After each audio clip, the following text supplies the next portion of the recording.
Sambhavapurushastasmabhadisvarasamarambam Nithyanandeshwari madhyamam Asmadacharya paryantam Vande Guru Paramparam.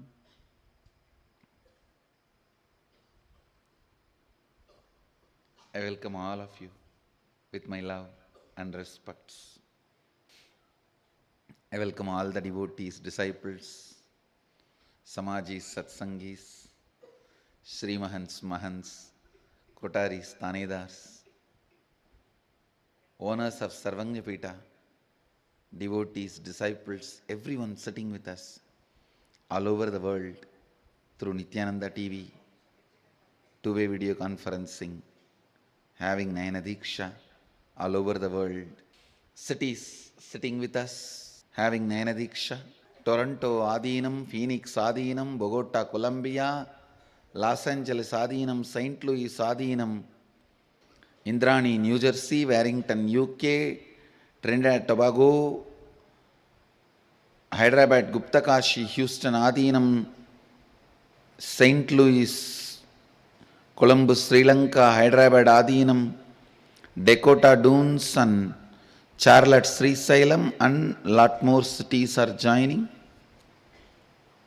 like Oman Adinam, Phoenix Adinam, Mukta, St. Louis, so many more cities are joining, Hyderabad Gupta Kashi, Indrani, New Jersey.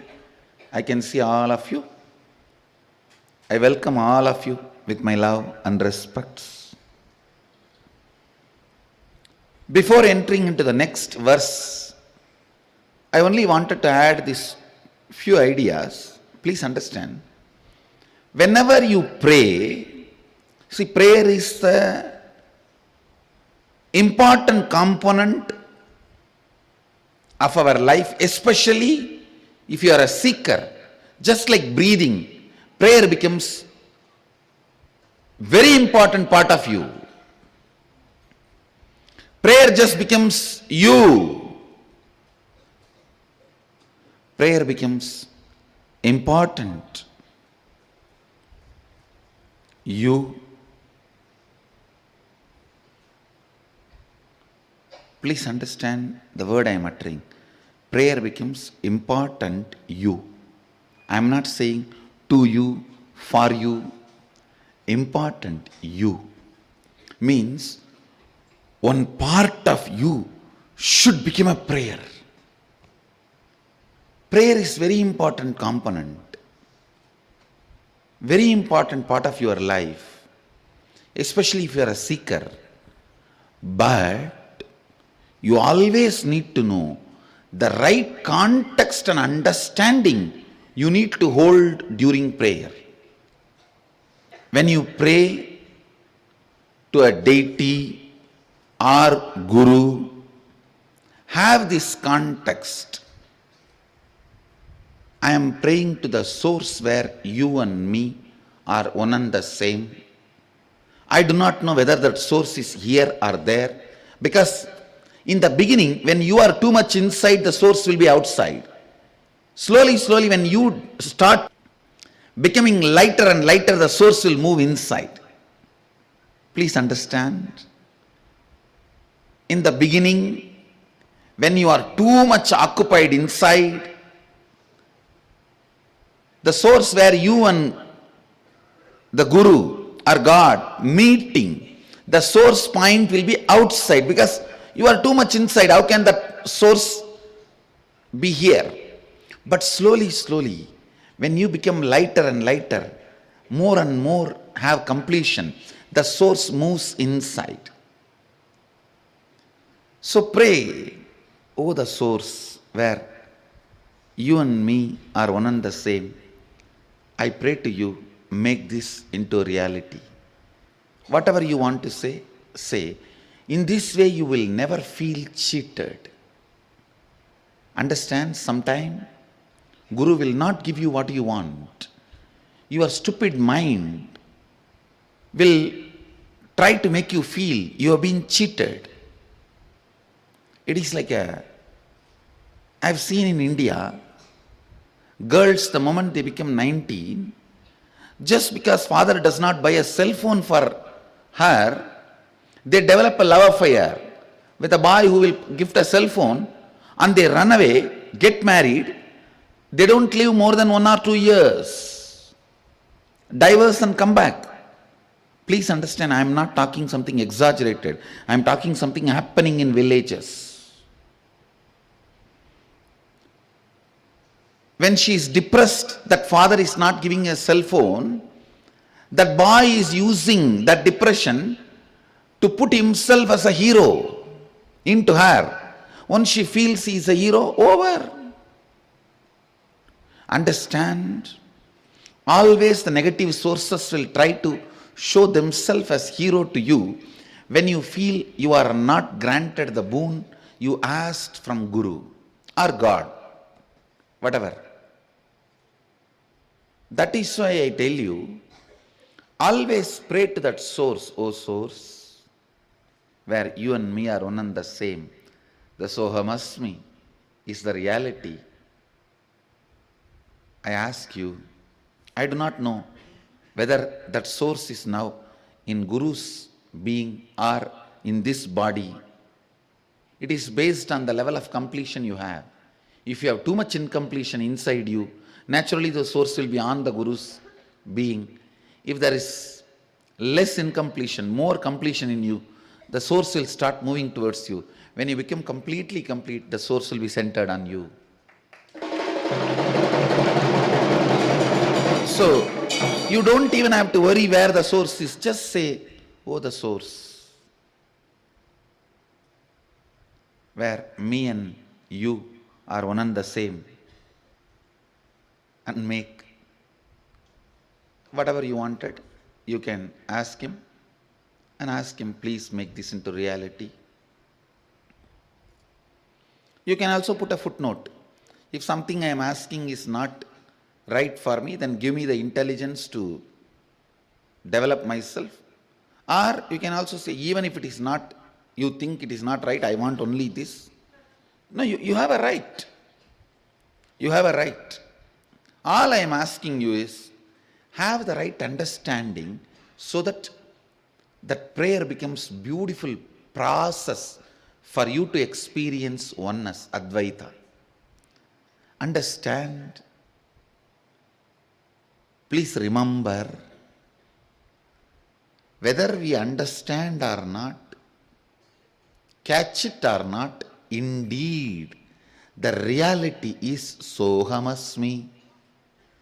That is why the Upanishad uses the word indeed. Whether you got it or not yet got it, Sohamasmi, I am He. So, whether you stand in front of Ganesha, Venkateshwara, Mahadeva, Kalbhairava, or your Guru, tell, whatever is the source where you and me are one and the same, I pray to you, I pray to that, please make this as a reality. In this way, your every moment of prayer will be a process for you to achieve oneness, living enlightenment, Advaita. Go on praying. Even if you have not got what you wanted, you will get what He wanted.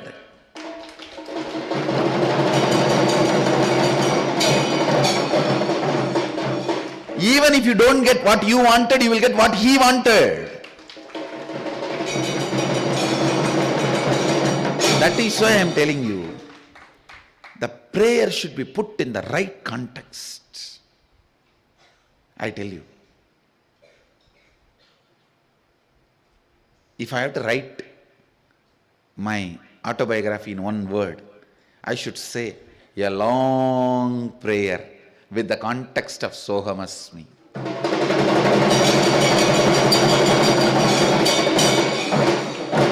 A long unbroken prayer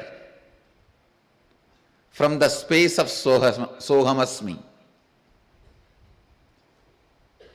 Long unbroken prayer from the space of Sohamasmi. Now I have nothing to pray, But I just fall into that space of Sohamasmi and be there. Express that joy in these few face muscles. And I know it's a oneness, beauty of oneness. Understand, your life should be a long prayer from the context of Sohamasmi. With wrong context, prayer will always be painful.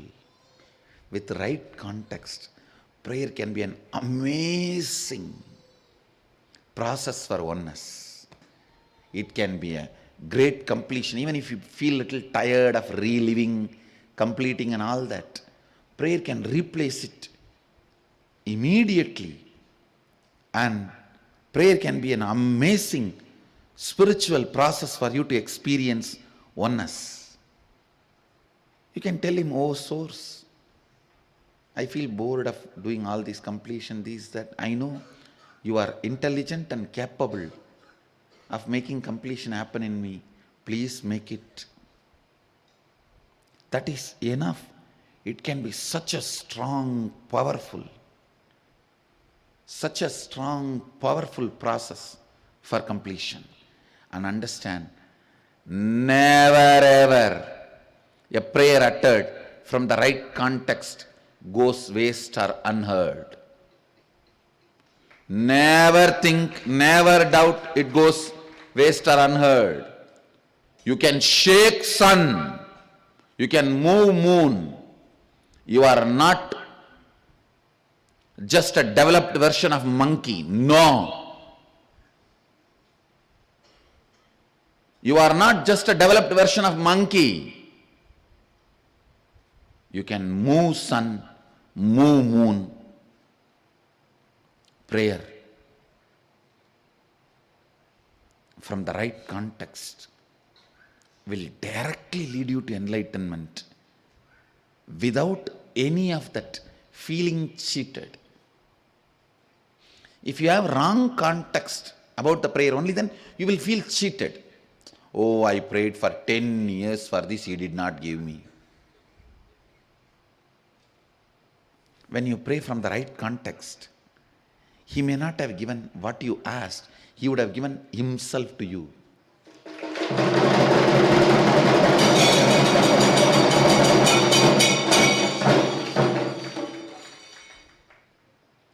There is a beautiful song. I wanted you guys to listen to that song first. Then I will continue with the satsang.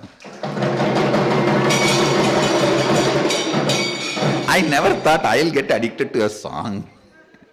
And day and night, the song is vibrating in my room and in the loud music. I became like a teenage boy with the loud music and disturbing everyone around my apartment. I really wanted you guys to listen because that song is so beautiful. Actually, that can be a beautiful commentary for this prayer which I am talking now, that Sohamasmi. The line goes, I asked you flower, you gave the forest. I asked you water, you gave the nectar. What should I ask for you to give yourself to me? What should I ask for you to give yourself to me? And so on. This way it continues. It says that, I think you guys should listen only, then I should translate. It's too beautiful. This should become Sangha anthem for till we find next song. See, the prayer from the right context, you will get what you want. If that is not good for you, you will have given the intelligence, the energy to handle. And ultimately, he himself will be there for you. He himself will be there, giving himself to you. The context, the beauty of that Sohamasmi being the context of prayer, being the context of your love affair with God, your ups and downs with God. Listen to this song, then I'll continue.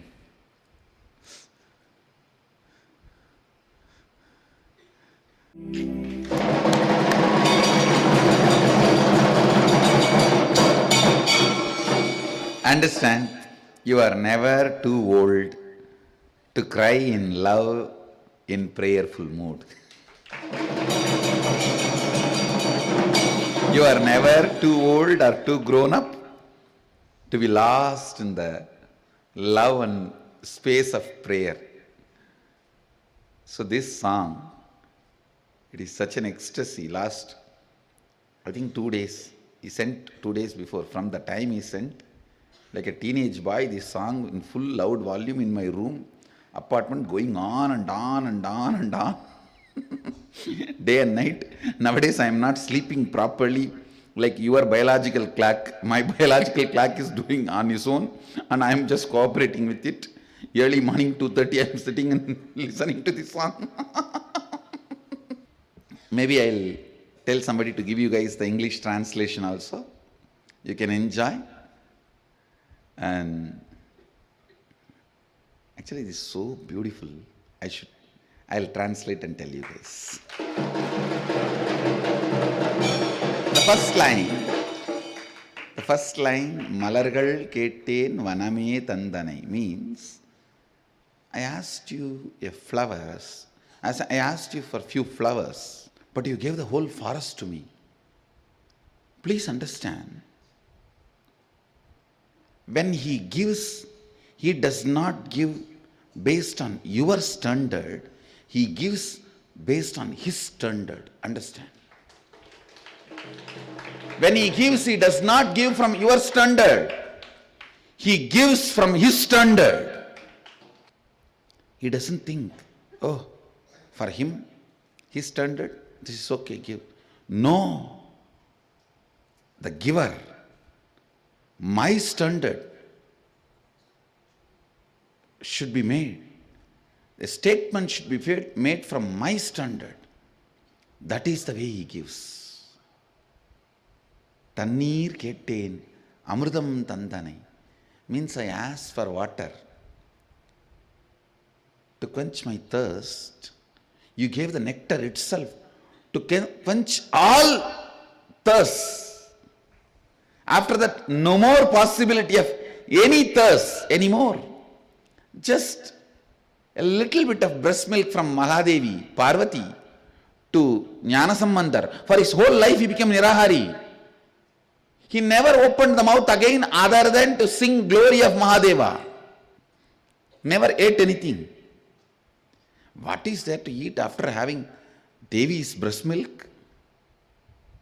So once you taste the nectar, nothing more, nothing else is there to eat or drink.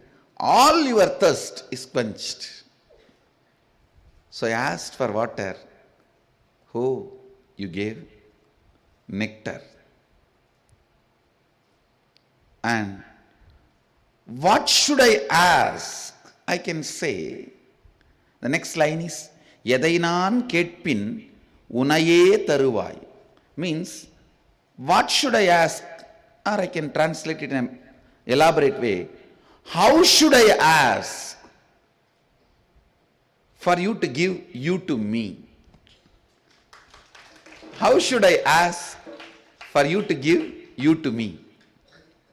Actually, this Sohamasmi is the answer for this whole song. Sohamasmi is the answer for this whole song. This song is beautifully written from the space of prayer. I'll write a song on the same tone from the space of to whom it is prayed. Bring it to you guys. As a receiver of prayer, from that space I'll give you a few more lines.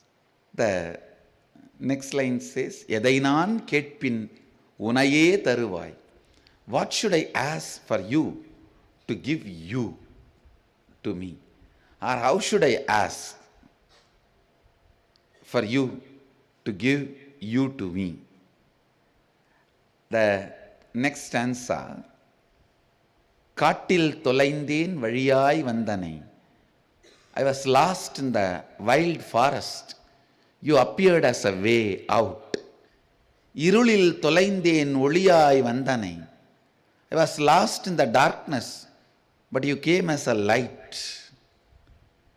Tell me, where should I get lost for you to come directly?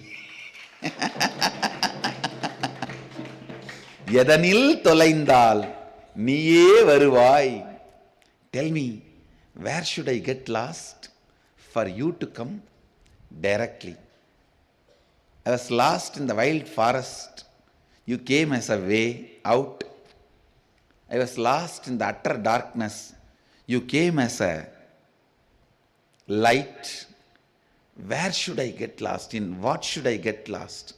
How should I get lost for you to come to me? You yourself directly to come to me. Yedanil Tolaindal Niye Varuvai. And the next stanza is Pallam Vilndeen Sigaram Sertanai. I fell into the ditch, pit. You raised me to the peak. Vellam Vilndeen Karayil Serdanai. I fell into the flood. You brought me to bank. You brought me to the shore. Pallam Vilndeen Sigaram Serdanai means I fell into the ditch. You raised me to the peak. I fell into the flood. You brought me to the shore. Where should I fall? The next line is Yadanil Vilndal Unnidam Serpai. Where should I fall that you will make me reach you? Tell me, where should I fall so you will reach me to you? Yadanil Vilndal Unnidam Serpai. That's all. Maybe just a few lines, but it is too sweet and too intimate. Actually, when I heard this song, I just literally went through what I went through with Arunagiri Yogeshwara. It was, I had an amazing guru. It's not that he never trained me. He used to be so ferocious with me in many times. But his love for me and my trust on his love was more stronger than his ferociousness. His Dakshinamurti dimension was more stronger than his Kalabhairava dimension. So still I always remember him with a lot of romance than training. A lot of love than training. So I declare this as Sangha anthem. This shall be the song for our Sangha. Sangha anthem till we find next song.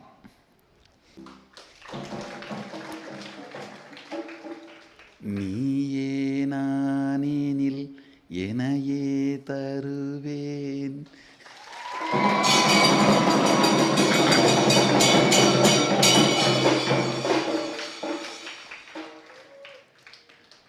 நீங்கா நிலைதனில் நினையே நிறுத்துவேன்.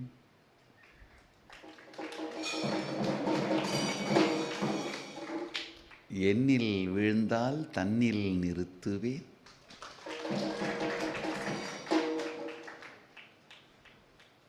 All right, I'll compose and bring it to you guys. The solution, answer for this question, where should I lose myself for you to give you? Where should I get lost for you to appear? What should I ask? How should I ask for you to give you to me? The answer is Be lost in that space of Sohamasmi. Remember the right context of prayer and pray. He will give himself to you. I guarantee, I commit, I'll give myself to you.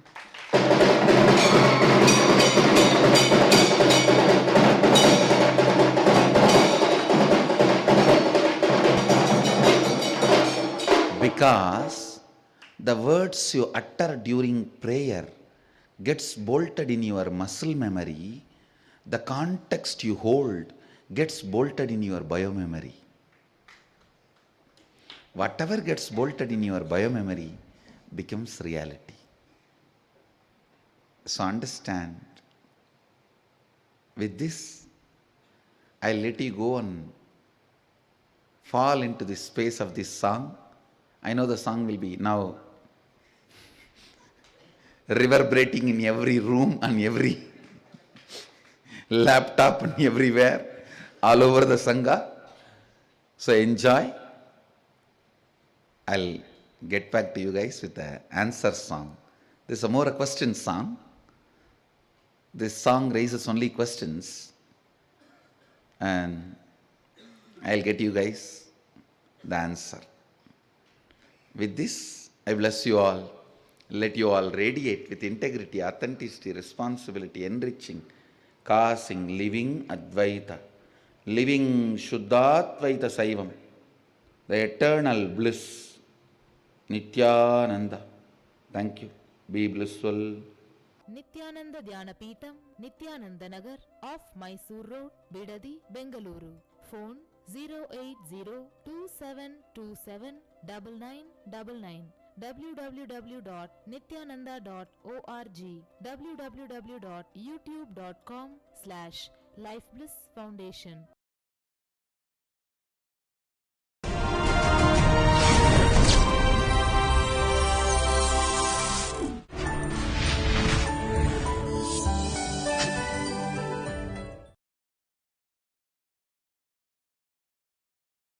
Nandeshwara Samarambam Nithyanandeshwari Madhyamam Asmadacharya Parayantam Vande Guru Paramparam.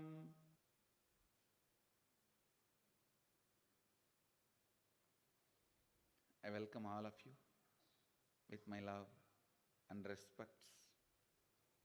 I welcome all the devotees, disciples, Samajis, Satsangis, Sri Mahans, Mahans, Tanedar Kotari, owners of Sarvanya Pita, visitors, viewers through Nithyananda TV, two-way video conferencing, having Nayanadiksha, cities sitting with us in two-way video conferencing, Toronto Adinam, Kuala Lumpur Adinam, Ohio Adinam, Shivananda, Mukta, Phoenix Adinam, Toronto Adinam, Guadalupe Adinam, Los Angeles Adinam, Indrani, New Jersey, Singapore Adinam, Warrington, UK, Trinidad, Tobago, Houston Adinam, Dakota Dunes, Hyderabad Gupta Kashi and Hyderabad Adinam, and some more cities are joining. I welcome all of you with my love and respects. I'll enter into Upanishads. Today, I'll expand on the 16th verse of Ishavasya Upanishad.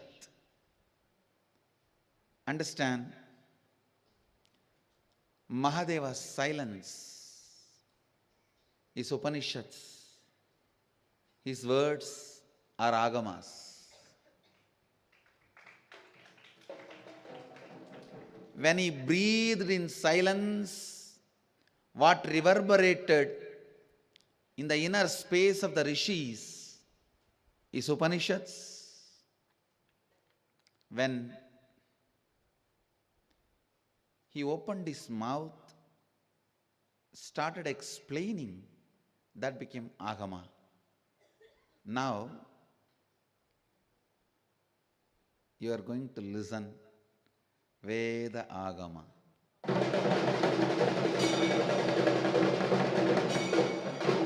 He is going to explain what he meant by his breath, what he wanted to convey, what way he wanted the inner space of the rishis reverberate. This commentary, or I should say the repetition, should be called as Shuddhadvaita Saiva Deepika. From the context of Shuddhadvaita Saiva, let Upanishads become alive in all of you, in all of us, experientially. So I'll recite the mantras. Please repeat along with me. Then I'll read out the translation and let Mahadeva expand on it. Poshanne garshe Yamasurya Prajapatya Vyuharashmin Samuha Tejo Yatte Rupam Kalyanatamam Datte Pashyami Yo Vasau Purusha Sohamasmi Yo Savasau Purushaha Sohamasmi. Listen, I'll read out the exact literal translation and then reveal the sacred secrets. The literal translation is, O Pushan, consciousness, who is the nourisher, sustainer of all, the primeval solitary traveler, the disciplining principle of all, is like the bright effulgent sun and is the Lord of entire creation, which is his subject. Please remove all your rays of this radiating, brilliant golden light which had blinded me, so that by your grace I can have the divine vision of that most auspicious, graceful, beautiful form of yours. That which is there, the glorious sun, is the mirror of the Supreme Being, who is all-pervading, pure consciousness of the cosmos. Indeed, I am He. I don't know whether when I am talking about some sacred secrets, coincidentally exactly those mantras appear, or when those mantras appear, I talk exactly about that subject. When I read out the translation, I feel this is the grand narrative of Hinduism.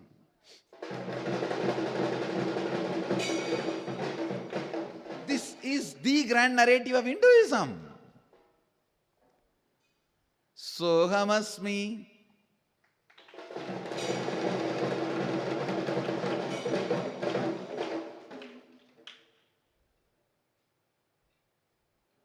The lofty height of Shuddha Advaita and the grounded reality of Agama. Listen.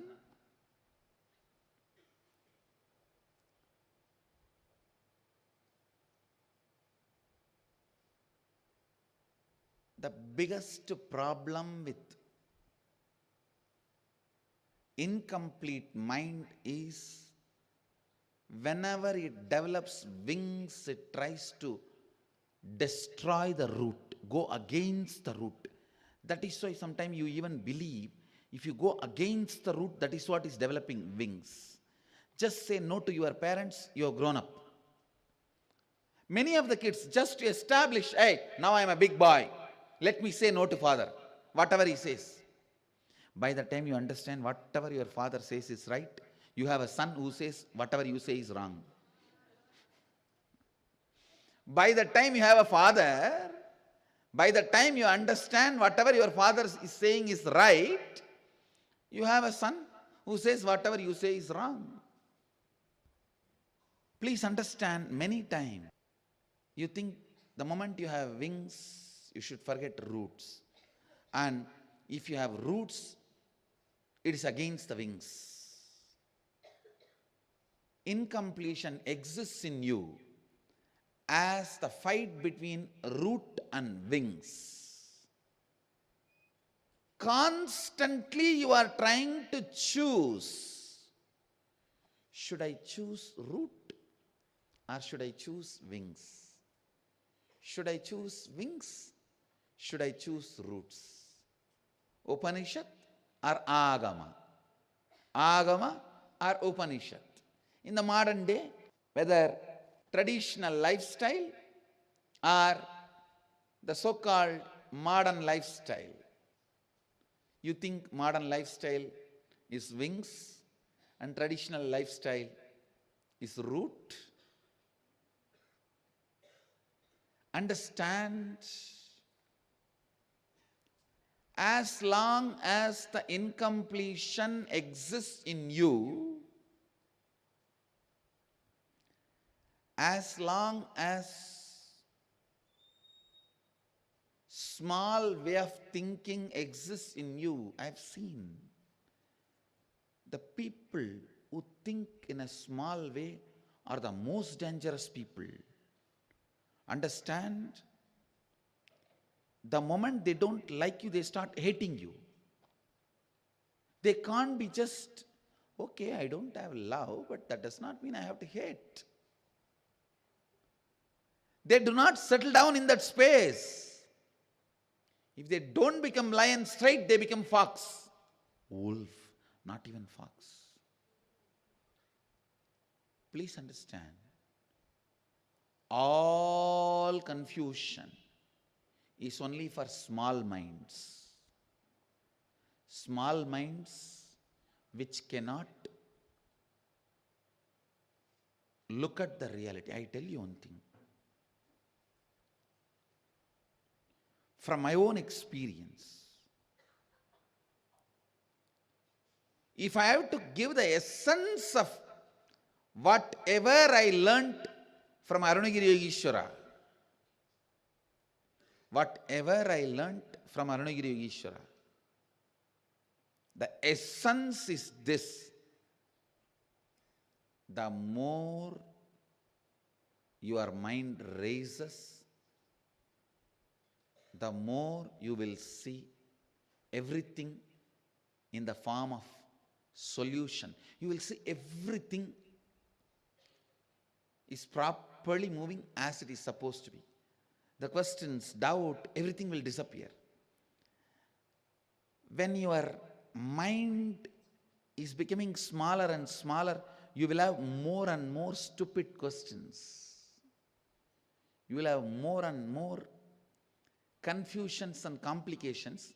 Even if the solution is given, you will not be able to imbibe it, incorporate it, make it as part of you. You will continue to suffer with the same question like a rat. Understand? If you are finding the same solution for the same problem few hundred times in your life, you have small mind. That's the definition. If you are finding the more and more zigzag puzzles falling in place, the paradoxes, more and more paradoxes are falling in place, more and more the paradoxes settling in place, then you are expanding, you are growing. Please understand, you only need to choose between small mind and larger vision. You don't have to choose between modern life and traditional life. You don't have to choose between Upanishad and Agama. You don't have to choose between roots and wings. No! You only need to choose between small mind and larger vision. I tell you, it's all about whether you have a small mind which can find problem for every solution, larger vision which can find solution for every problem. The moment I pick up the responsibility of Hindu grand narrative, everything I see looks like a solution for that one issue. The moment I read this verse, it feels like a solution. When you have solved everything inside, you will go on finding solutions. When you have not solved inside, you will go on finding problems. You will go on finding problems. One of the most important point, sacred secret from this verse, you do not need to make a choice between root and wing. The original, pure science and applied science. Pure science is Upanishads. Applied science is Agama. Experiential laboratory is Nithyananda Sangha.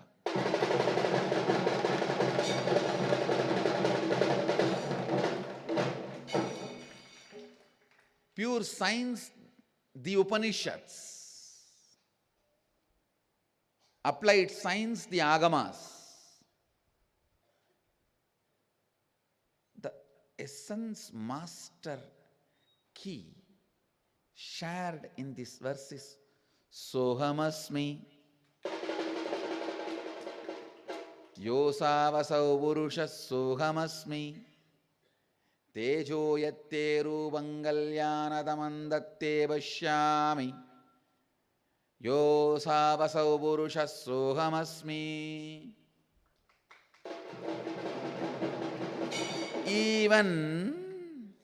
Even when I am relating with you, I am you.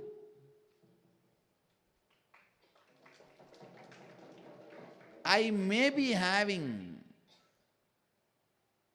love towards you, I may be praying to you, sometime I may have even incompletion with you, I may even be fighting with you, I may even be negotiating with you, I may even be bargaining with you, I may even be getting trained by you, whatever may be, I just know I am you.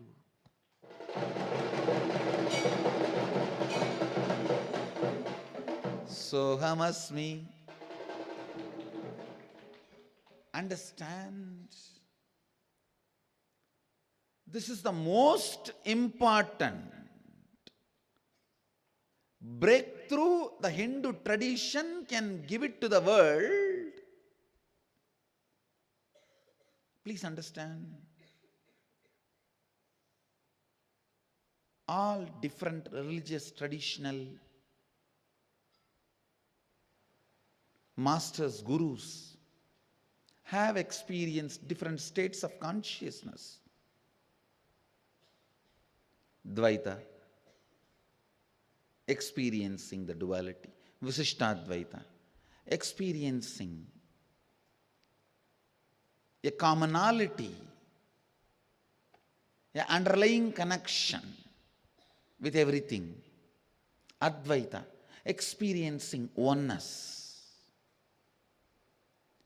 But unfortunately, many of these different tradition, gurus, masters, saints, sages, when they were experiencing duality, they deny the existence and possibility of oneness. When they experience Dvaita, they can't believe Visishtadvaita exists. When they go through the Visishtadvaita, they don't believe Advaita is possible. When they go through the Advaita, they don't think Dvaita was reality. See, the intoxication of oneness is such, you just forget there was a time duality was your reality. And during the space of duality, you can't even imagine the oneness can become reality. That is why prayer has become such a divisive technique in some of the religions, just to put you in depression. No, in some of the religions, prayer is used to create sick people so that they will have business. One fellow went round asking every house in a city, asking, do you want to hire me to clean your windows? Do you want to hire me to clean your windows? Nobody wanted him. Next day he got hold of a friend and told him, please make all the windows dirty. I'll give you $100. This fellow went and did. And then you know what would have happened. Third day when this fellow goes, he gets a job.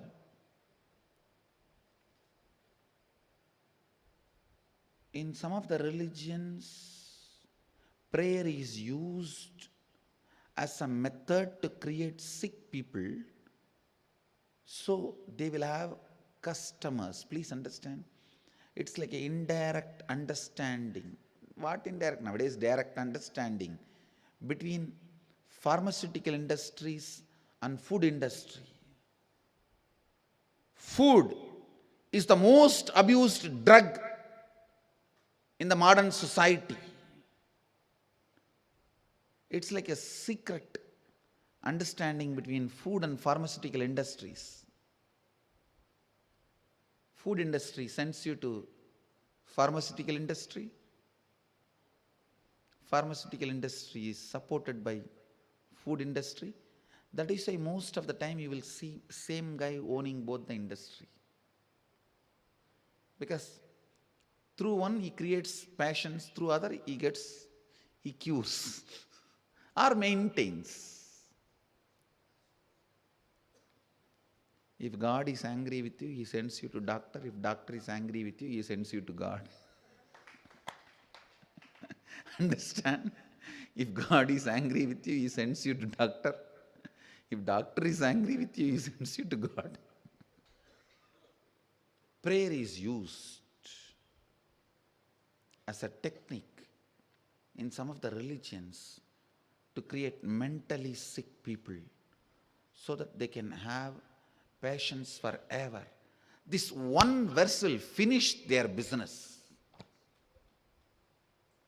This one verse, Tejo yadderu mangalyanadamam datte vashyami yosavasau purushas sohamasmi. Just this one verse. Even when I am praying to you, I am relating to you, you are me. Indeed, I am he. Sohamasmi. The word indeed means even while. Not that during the duality we are separate, during the non-duality we are one. During the Dvaita we are separate, during the oneness only we are one. No. Even while I am bending in front of you, standing in front of you, bowing down to you, Praying to you.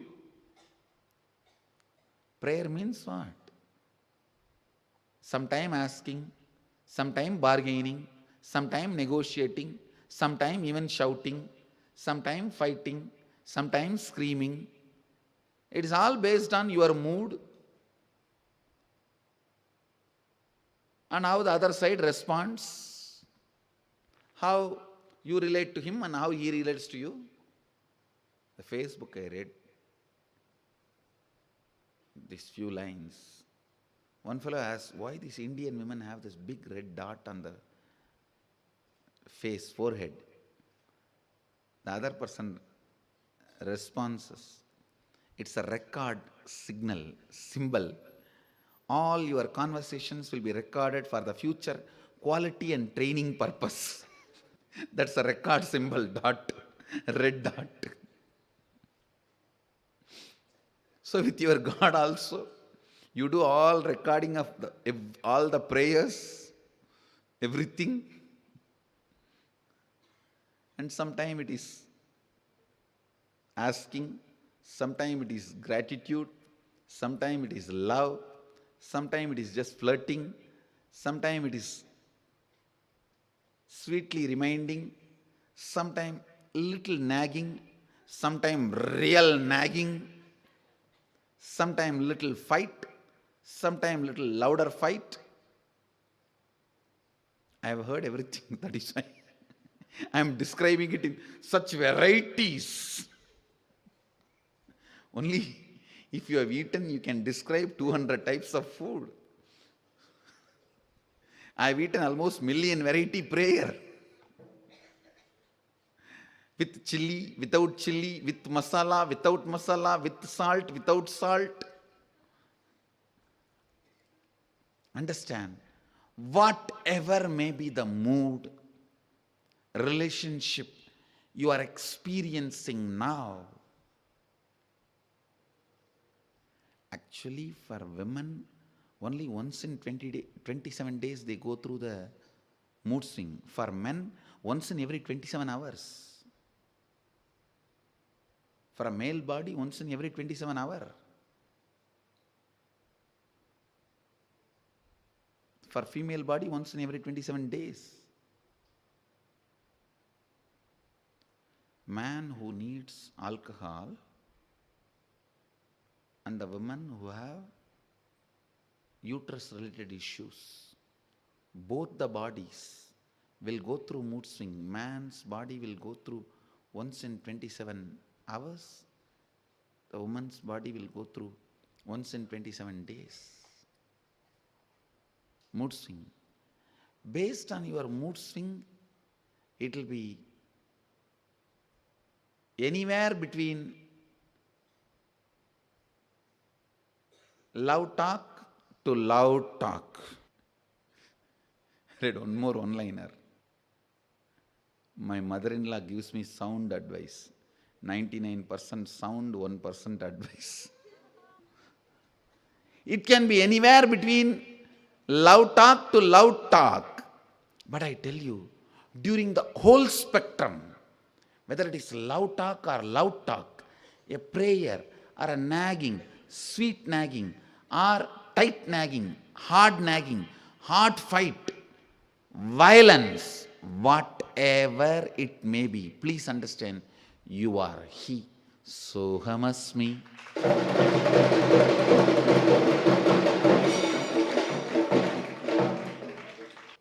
How many people even get physical with Atmamurtis? No, really, they beat. Don't think I'm... But when they hug also, they will hug Atmamurti only. You can't have two Swami, one for hugging, one for beating. Whether you hug or beat, whether it's a loud talk or loud talk, whether it is prayer or fight, Sohamasmi, I am He. Understand? This raises the very concept of prayer to the next level. I tell you. I wanted all our temples to have a beautiful prayer explanation. Put this verse and the translation and below the commentary. This is the Hindu way of prayer. Please understand.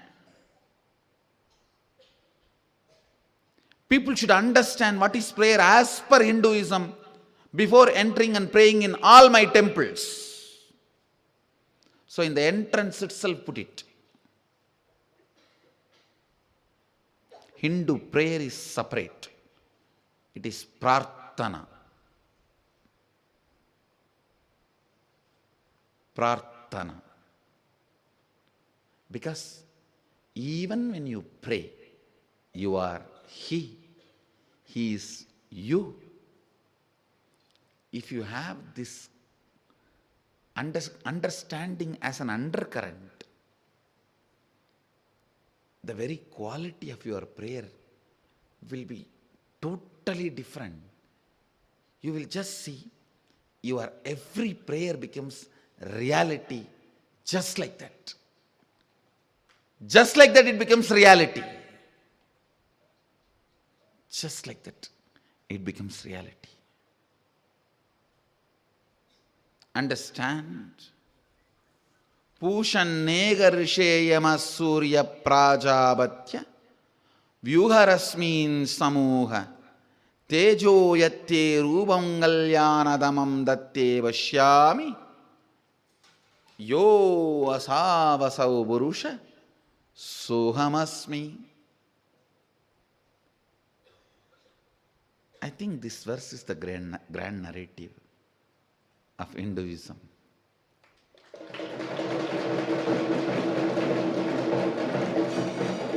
At least this verse can give a beautiful, huge input to develop,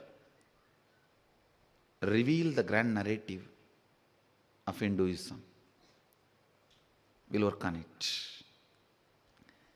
Essence of today's satsang. Even when you pray, you are He. Understand? That is why awakening your God particle is very important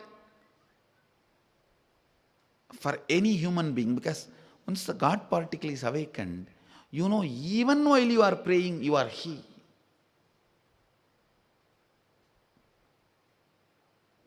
You just know. Please understand, whenever you pray, remember, you are not praying to the deity which is in front of you or Guru in front of you. You are praying to the source where that Guru and you become one, so which you don't know whether it is outside or inside. So remember, I am talking to you where you and me become one. I do not know that center is there or here, but I am praying to that center where you and me become one. Oh, that center, give me, this is what I want.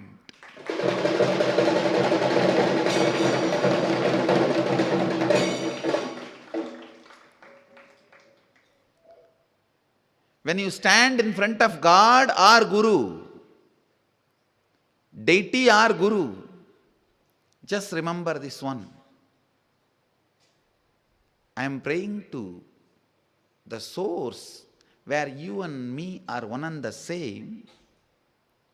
Oh, the source, please open up, awaken in me and make this space into reality,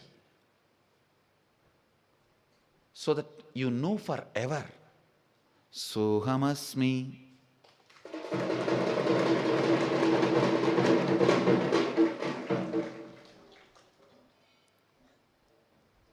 Mahadeva teaches to Subramanya Sarvajnanotrahama. Why it is called Sarvajnanotrahama? Please understand. The Mahadeva's seat is called Sarvajnapita. So, essence of everything he taught through the 5 phases. Satyojadam, Datpurusham, Vamadevam, Ahoram, Ishanam. Through all the 5 phases. Through 4 phases, he revealed 4 Vedas. Through the 5th phase, all the Agamas. The essence of all that is Sarvajnanotragama. The essence of that Sarvajnanotragama is reminding Subramanya the experience of Shivoham.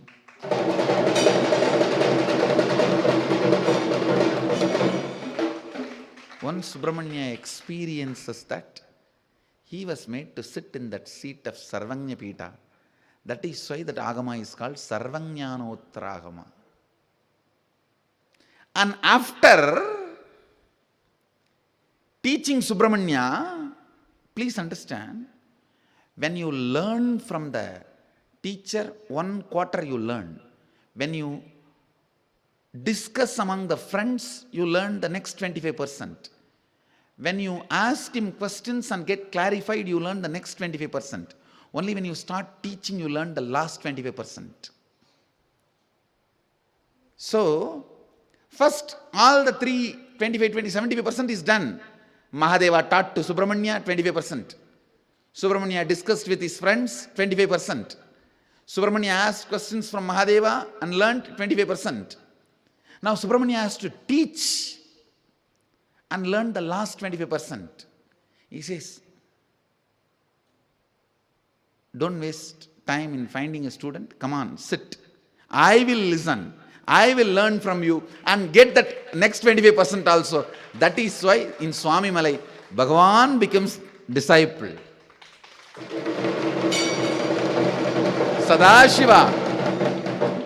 Sadashiva becomes a student. And Subramanya learns to teach and gets that last 25%, becomes perfect Jnana Skanda Gurunathan. He sat in the Sarvajna Pita. He made Subramanya to sit in the Sarvajna Pita. Now he decided, teacher Mahadeva, student Mahadeva, student Subramanya, teacher Subramanya, all the 4 to assume one body and fill the same Sarvajna Pita.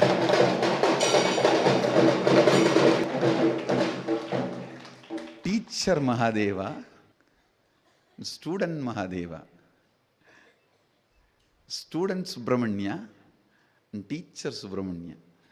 Beautifully, the Agama describes, it seems Mahadeva had Subramanya on his right shoulder. So Subramanya was teaching. Suddenly he moved him to the left shoulder. Subramanya asked, why? Am I heavy? He said, no, I want your mother also to listen to you. Because this side belongs to her. I want your mother to know how beautifully you are teaching. I heard enough. Now I want your mother to know how beautifully you are teaching. Because the left belongs to her, Devi. He moved him to the left shoulder. That's the way he made Subramanya as perfect master. In that Sarvajnanotragama, he beautifully describes Subramanya not only after the experience, even before starting the practice. You are me, I am you. And he uses the word. If somebody believes at one time there will be duality and the other time there will be oneness, they are fools and they will never reach the oneness. Only who understands, even while you practice, oneness is the reality. It may not have become reality for you, but that is the reality. Only those people achieve oneness, experience oneness. understand yoga meditation reduces 43% of medical expenses. The recent Harvard University's research, I tell you, realizing the truth, all diseases are hoax, reduces 90% of medical expenses.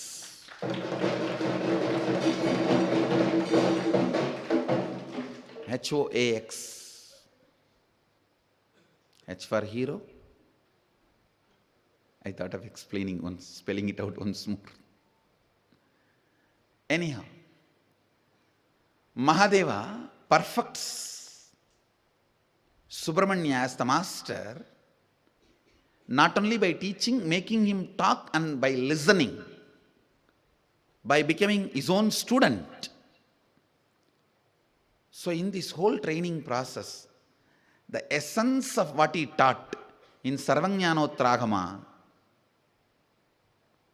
even when you have not experienced, the truth is the truth is the truth, that is Shivoham. Sohamasmi. Essence of today's satsang. Even when you experience duality, the truth is oneness. The reality is oneness. With this, I'll move to the next segment of the evening satsang, Nitya satsang. Ramanujam, Nithyananda Palace, Melbourne Adinam. Birthday blessings. With all the auspiciousness, you will be with me, I will be with you. Blessings, be blissful. Kuala Lumpur Adinam. Blessings for Thaipusam.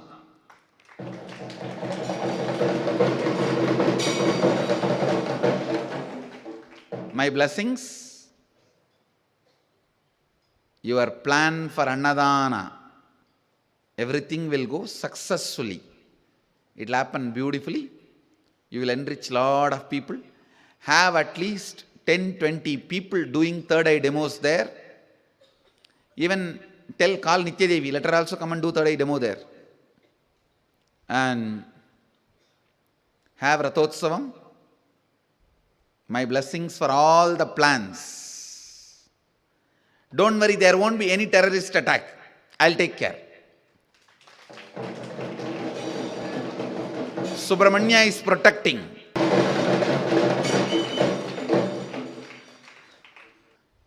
So Subramanya is there. He will take care. Don't worry about any terrorist attack. There won't be any terrorist attack. And blessings to all of you. The whole Thaipusam program will be successful. Go ahead. All of you use this Thaipusam to learn micromanagement. Understand? God is in details. God is micromanager. Plan from the pamphlets, everything, and have stalls properly and organize everything properly and do it. My blessings. It will happen beautifully. My blessings. Blessings for Kuala Lumpur Adinam's plan for Thaipusam. So, with this, I bless you all. Let you all radiate with integrity, authenticity, responsibility, enriching, causing, living Shuddhadvaita Shaivam, the eternal bliss, Nithyananda. Thank you. Be blissful. Nithyananda Dhyanapitham, Nithyananda Nagar, off Mysore Road, Bidadi, Bengaluru. Phone 08027279999. www.nithyananda.org. www.youtube.com/Life Bliss Foundation.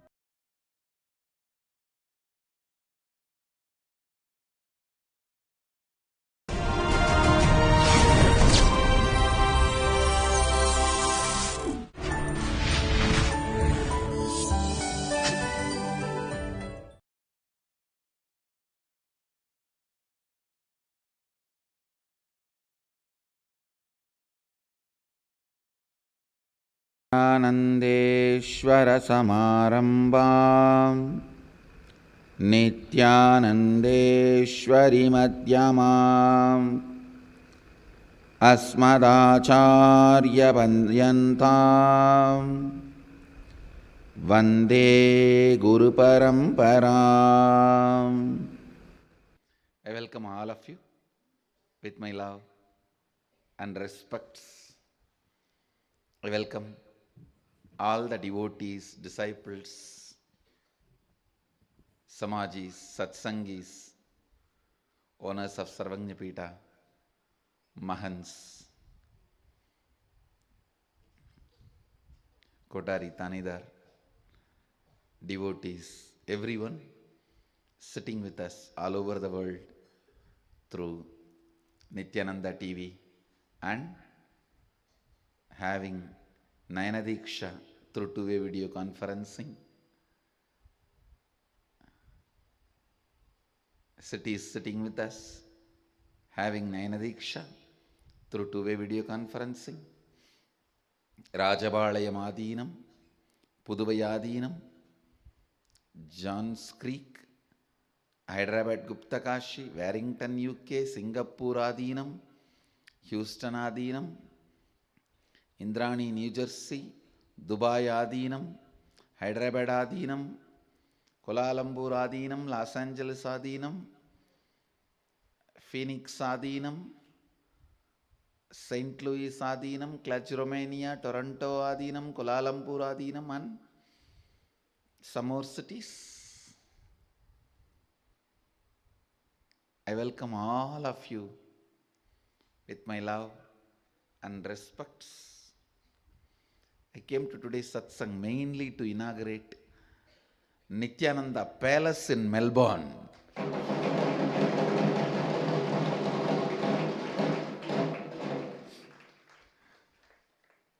So it should be called as Nithyananda Palace. Nithyananda Aranmanai.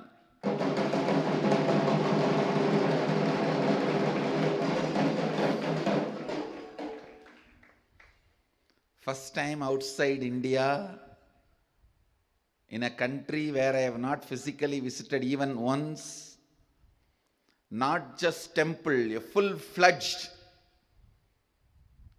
Adinam is happening with the community.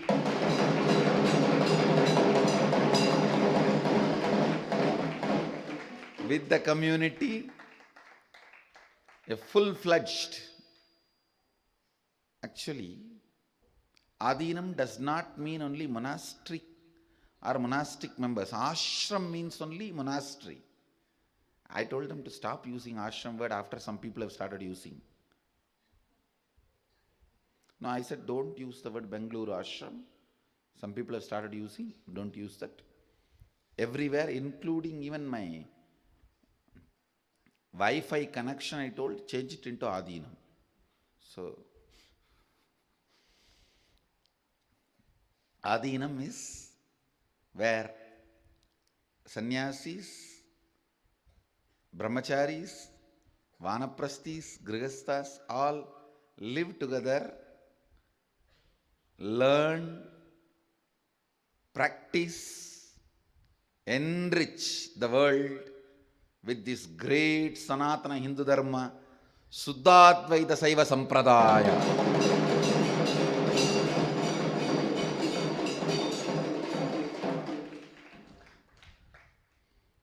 I am so happy. The tradition of starting the communities, sanghas, happening without even me physically visiting. First in Melbourne, Australia, I am naming that place as Nithyananda Palace. And blessing all of you, just as I named Nithyananda Palace, I will shower everything auspicious and make the place as Nithyananda Palace. Blessings to you guys. Blessings, I am with you guys. I think maybe some one of you are one or two of you have to fly here and pick up all the things required from our sacred arts as my personal gift to you guys. Whether cooking vessel or everything required, make it as traditional as possible. Whether it is cooking vessels or hanging chandeliers, and have from sacred arts as my personal gift to Nithyananda Palace. Blessings to you guys. So with this blessing, formally I am inaugurating Nithyananda Palace in Melbourne, Australia. ஆல்போல் தழைத்து அருகுபோல் வேரூன்றி மூங்கில் போல் சுற்றம் சூழ நித்யானந்தர் போல் ஆனந்தமாய் வாழ்வீர்களாக.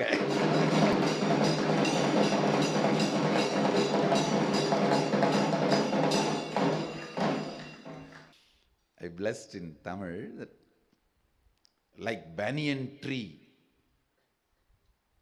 flourishing, like the arugu grass rooting, grounding. Arugu grass, if it is 2 inch outside, at least 10 inch will be root. And like bamboo having friends and relatives. Bamboo will never be alone. It will be always a group. And like Nithyananda in bliss.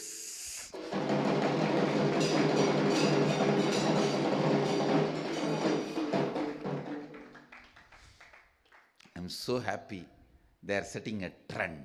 It is not just community. It is not just ordinary community. They are setting a trend, model community for the whole world to flourish. Because if I physically go and meet people, collect them, they get inspired and it gets created. Constantly, I need to be there attending. If I am not there, it collapses. But without me physically being there, they gather together, they get inspired, they know how to raise themselves, and they are doing it. It will be successful.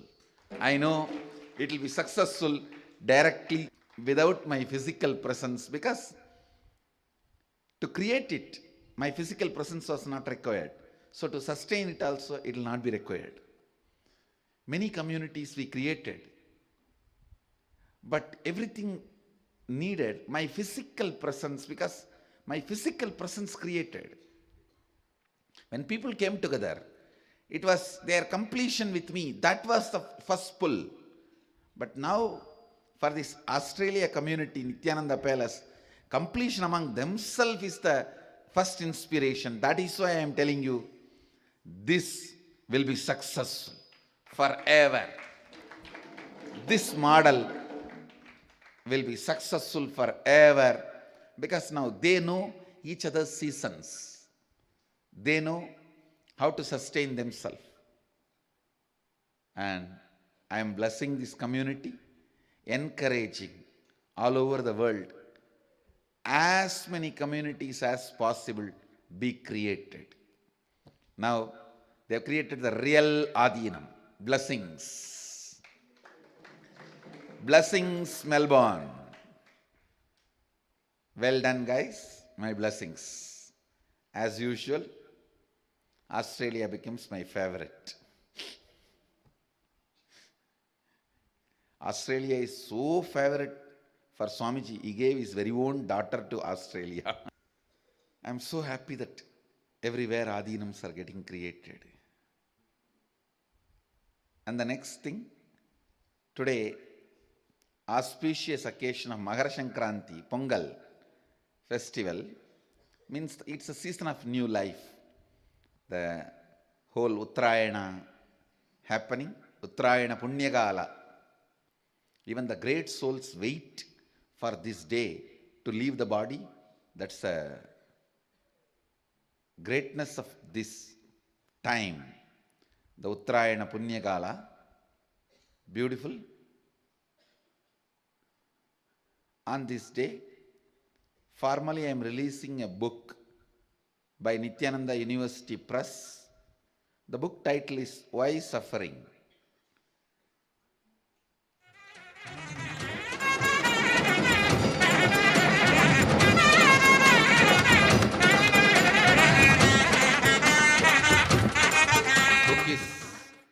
available for freely for all of you to read in in our website.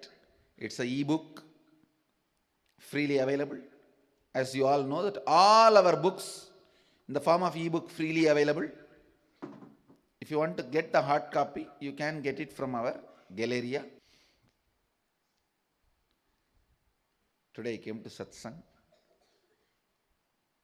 mainly for inaugurating this Nithyananda Palace in Melbourne and to tell you all Happy Pongal and Happy Magara Sankranti.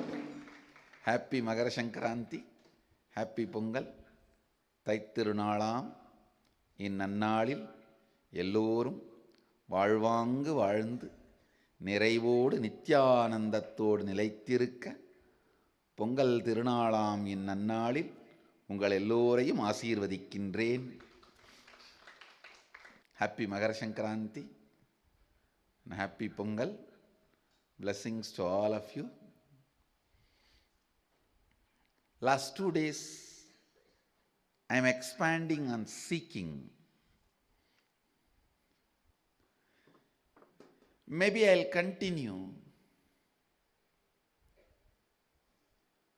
Few understandings which I need to share with you all to complete my introduction to seeking.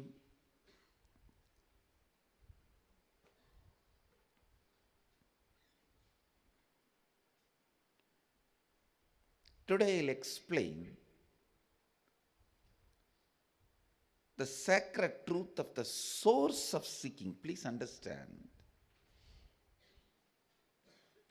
Your very biomemory vibrates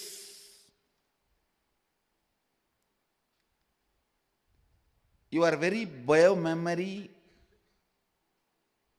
actively functions only with some of the basic questions about life.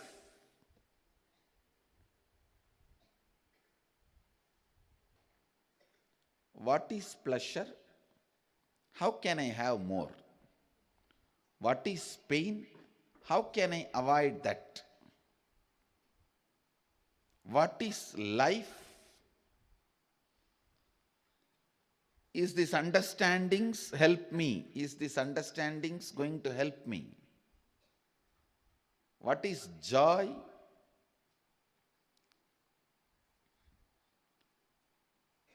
All these basic truths,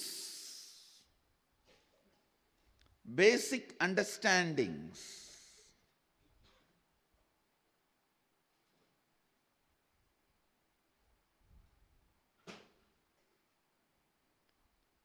how can I experience them? These basic questions about life only continues to make you function, act. Entertaining these basic questions. What is pain? How can I avoid it? What is joy?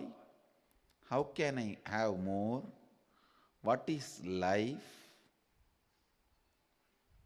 Please understand, how many times you may hear answer for these questions from your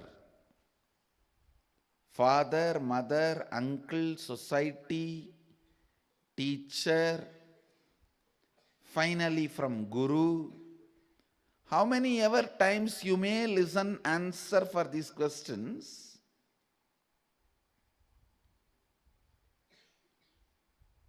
Listening to better and better answers for these questions and clicking with them is maturity.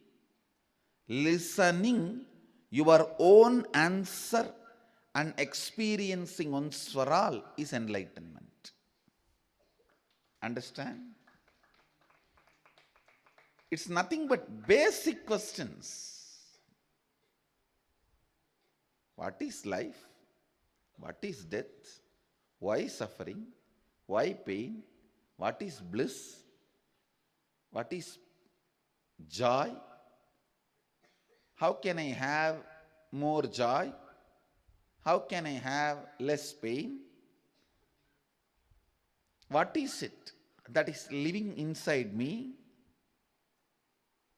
What is it that changes inside me? What is it that does not change inside me?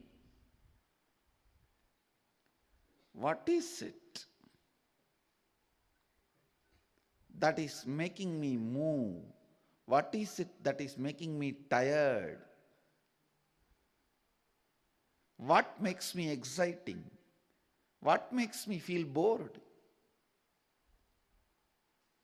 For these basic questions, if you have better and better answer and click with the better answers, that is called maturity.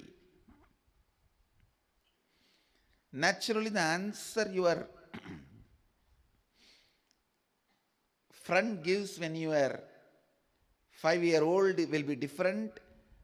Your mother gives when you are 6-year-old will be different. When your father gives when you are 14 will be different.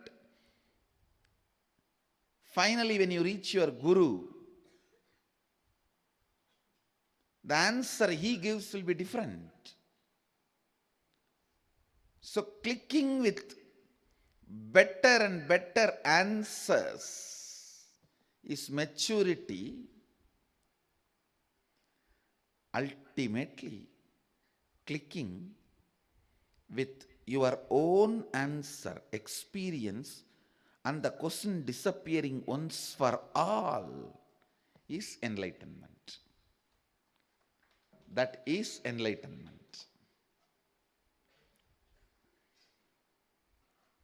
Seeking is nothing but coming back to the basics. That's all.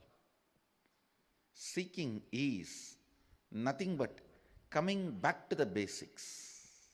Seeking is nothing but taking up a life without vacation. That's all I'm telling you. See, vacation is nothing but the questions which you don't want to face, pushing you not to live the life you are living. Please understand. The questions which you pushed under the carpet are jumping from below the carpet, and sometimes it even bites the wrong place. Now, from carpet, if it jumps, which part it will catch? That is what is the nagging you feel for the need of vacation.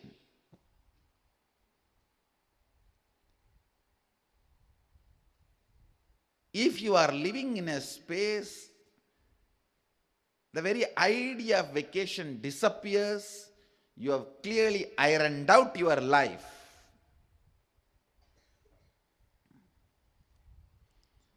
You don't need to stand anywhere waiting for something. Vacation, what is vacation? It is just waiting that you will get out of the life you are living and go somewhere, and you expect you will get something. I was reading a one-liner. In college, if you stand outside the gate, suspend. The colleges, when you get suspended, you stand outside the gate. In college, if you stand outside the gate, suspend. After marriage, if you stand outside the gate, husband. That's all. No, day after tomorrow, Arunachaleshwara himself will be standing outside the gate. If you go to Tiruvannamalai, you will see the festival.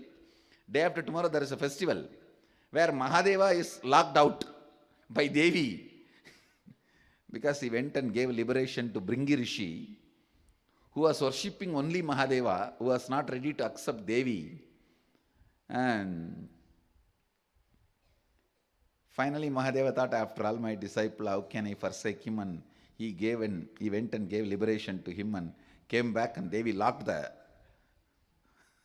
place and she did not allow him inside. Even Mahadeva got locked out. Finally, Sundara has to go. Sundara was very close pet of Devi. So he has to go and do some patch-up work and do some mediation. Finally, Devi said, all right, open the door. And She allowed Mahadeva inside. Anyhow, if you are thinking you have to go somewhere and stand for some joy or something to happen to you, you are just pushing all your basic questions under the carpet. No.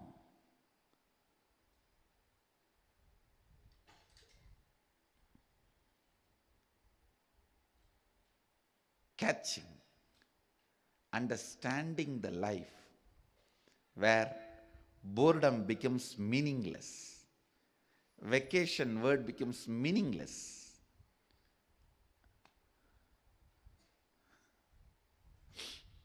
where life itself becomes vacation. You are doing continuously something which you are enjoying, cherishing, feeling blessed constantly. Feeling blessed constantly. So come back to the basic questions. That's all I call seeking. And stop cheating yourself with the answers with which you have not clicked. Please understand. Sometimes you talk stupid. You talk big philosophy to others. I have seen some of this, even these ashramites doing. I am complete. And I am at the feet of Swamiji, as Swamiji wants. Yeah, I am Swamiji. I tell them, hey, I am Swamiji na. I am telling you, you are not. Then they say, no. I am living as per Swamiji only. See, you can do all this cheating to others. What about yourself? So do not hide, escape with the answers with which you have not clicked. Means the answers which has not become your biomemory and cognitive shift. Don't try to use those answers to attack others or hide yourself or lie to yourself. No. That stupidity will only push you into the hell. Any answer you give should have become your biomemory and clicked with you. Your cognition. It should have become your cognition. Come back to basic questions. Make this seeking and the matured answers as part of your cognition. As you all may be aware, tomorrow the LSP process is there, Living Shuddhadvaita process. Especially I am going to do a very important muscle memory process. Awakening the God particle and making your muscle memory pure and clean and awakening. It's a very powerful process. And I am also doing some of the important things in the campus, Bidadi campus. Today, 11 more people are going to be initiated as ashramites in Bidadi. Everyone in the Melbourne Palace, the whole team also, I accept all you guys as ashramites. That same team is going to be staying there. That same group, am I right? So, how many? Six. All 6 of you. I officially, formally accept all 6 of you as my ashramites and inheritors of Mahadeva.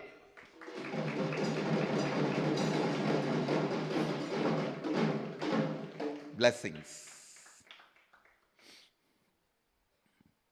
And today here in Bidadi, I think how many? 11 more. 11 are waiting for a meeting with me. I'll have a meeting with the team and bless you guys.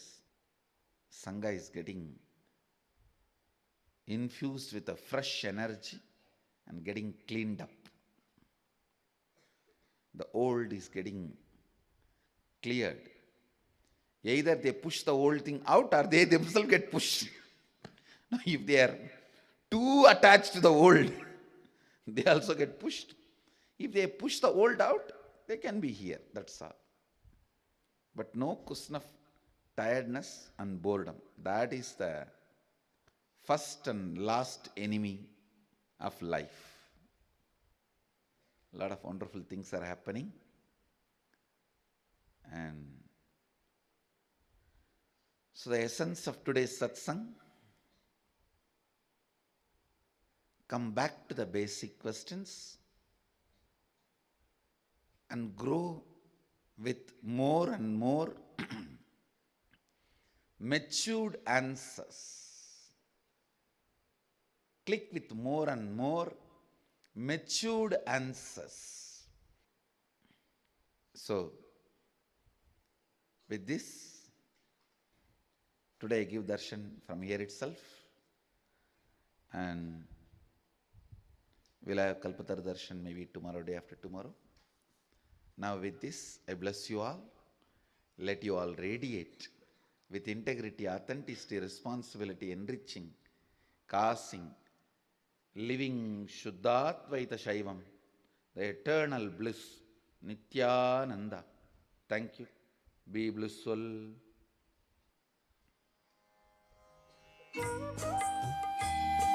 Nanda Dhyana Peetham, Nithyananda Nagar, off Mysore Road, Bidadi, Bengaluru. Phone 08027279999. www.nithyananda.org. www.youtube.com/lifeblissfoundation.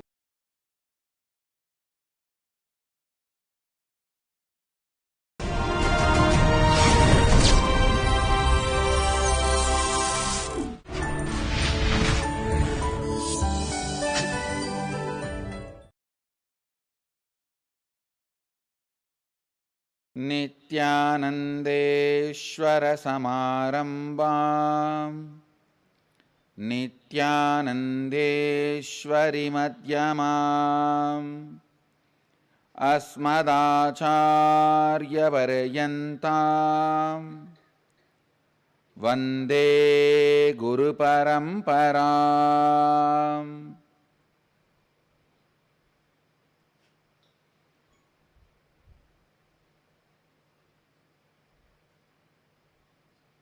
I welcome all of you with my love and respects. I welcome all the devotees, disciples, Samajis, Satsangis, Srimahans, Mahans, Tanedar Kotari, owners of Sarvanya Peeta, everyone sitting with us through Nithyananda TV and two-way video conferencing, having Nayana Diksha.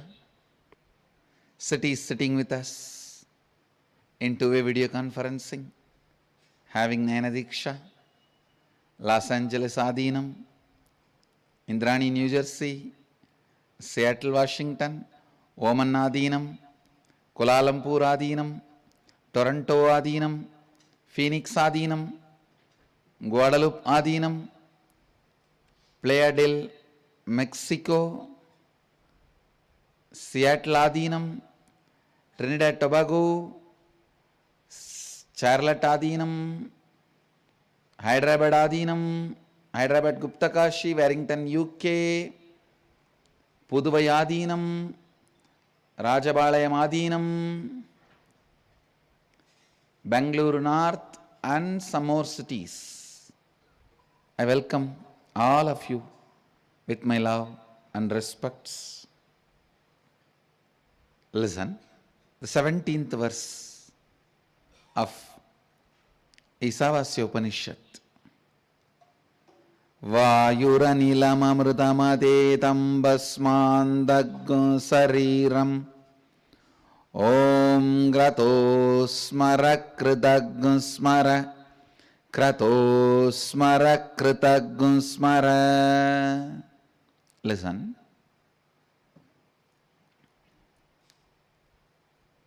When you declare, let my prana become the prana of the cosmos, let my breathing pattern become one with the breathing pattern of the cosmos, your bio-memory will rest in the space of completion. Understand? All incompletion is tension, stress. All completion is relaxation and restfulness. All completion is relaxation.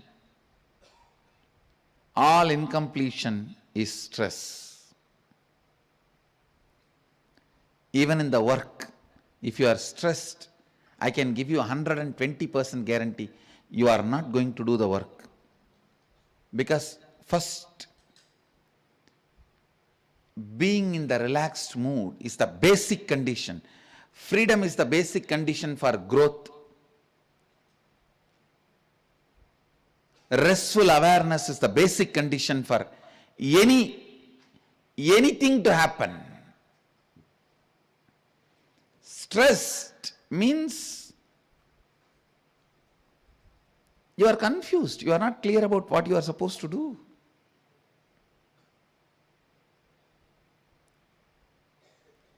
Completion is restful awareness. Restful awareness is completion.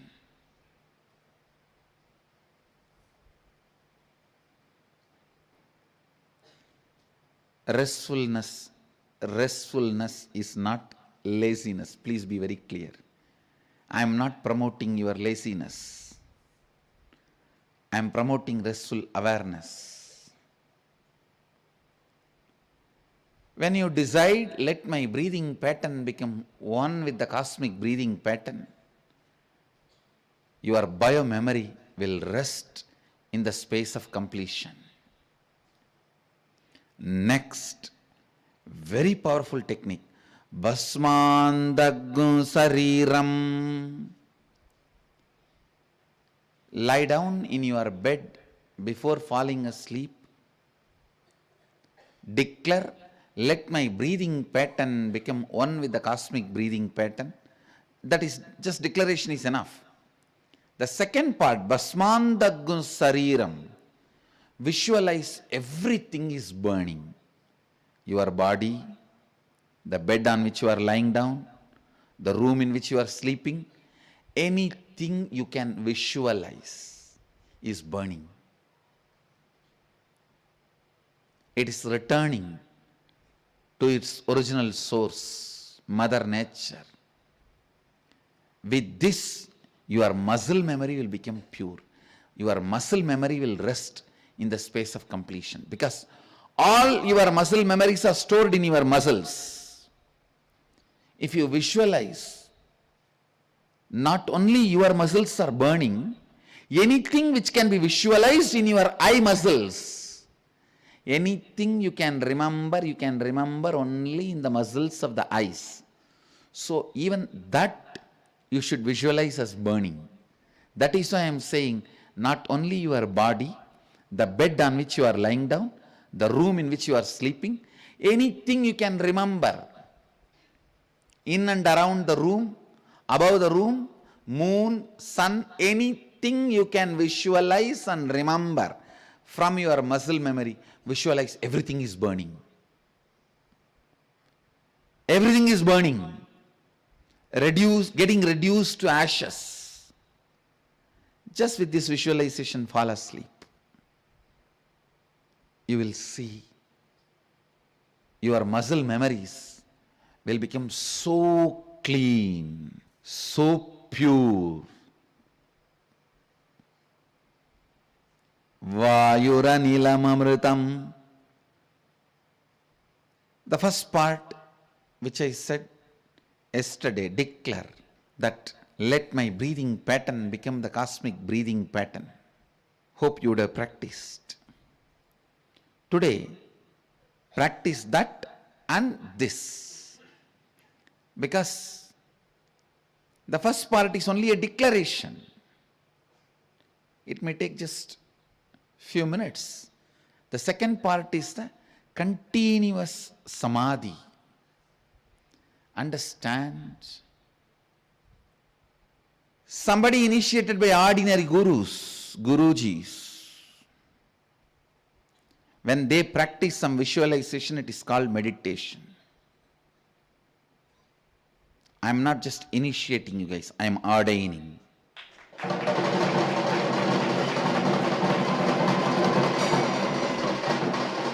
When I ordain, I sustain.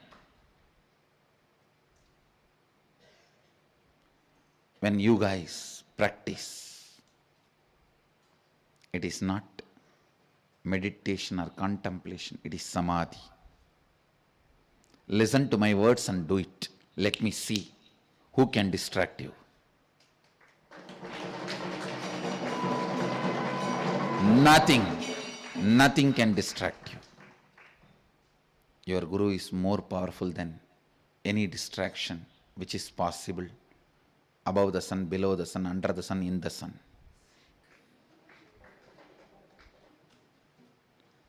Remember, when you are initiated by a living incarnation and start practicing, it is straight samadhi. First declare, let me, my breathing pattern, become one with the cosmic breathing pattern. The moment you declare, your whole awareness goes to the next level. Then start falling into the samadhi. Basmandaggo sariram. Listen. Here Upanishadic rishis are using the word sariram, not deham. Deham means body. Sariram means experience of body. If Upanishadic rishis has put the word here, Basmandaggo deham, I would have said visualize your body burning. Because they put the word Basmandaggo sariram, anything you can remember through this body, visualize all that is also burning. Because the experience through body, everything may be as simple as piece of pizza or as intense as pain of multiple fractures. Anything you experience, good or bad, pain or gain, pleasure or suffering, anything, all that put together is called sariram. Basmandaggo sariram. So visualize, this body is burning, the cot on which you are there is burning, the room is burning, the house is burning. Anything you can visualize. If you can visualize your garden, if you remember the garden, that is burning. If you remember the stars, that is burning. If you remember the earth, that is burning. If you remember the moon, that is burning. If you remember the sun, that is burning. If you remember the clouds, that is burning. Anything you remember, any experience you had from, through, by, on, it, body. From, through, on, it. Through the body. All that put together is sariram. So if you are just lying down and visualizing your body is burning, you will never achieve the experience. Upanishadic rishis are declaring. Because here they are not saying Basumandaggo degam.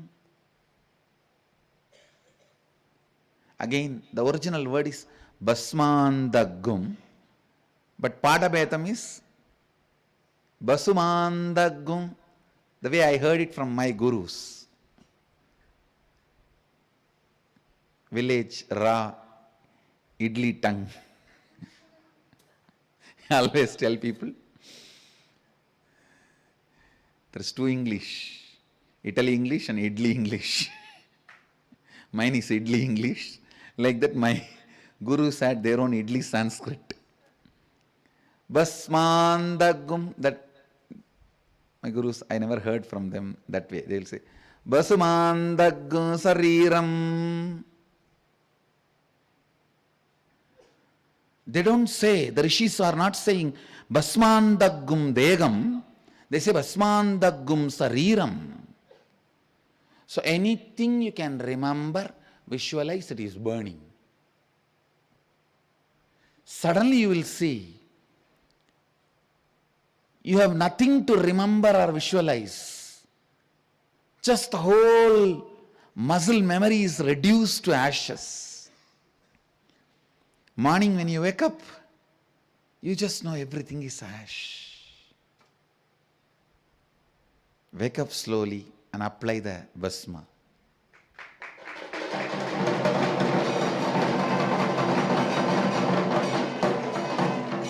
Apply the Basma as the prasada of Mahadeva. Basmandaggum Sariram. Om Krato Smara Kritaggum Smara.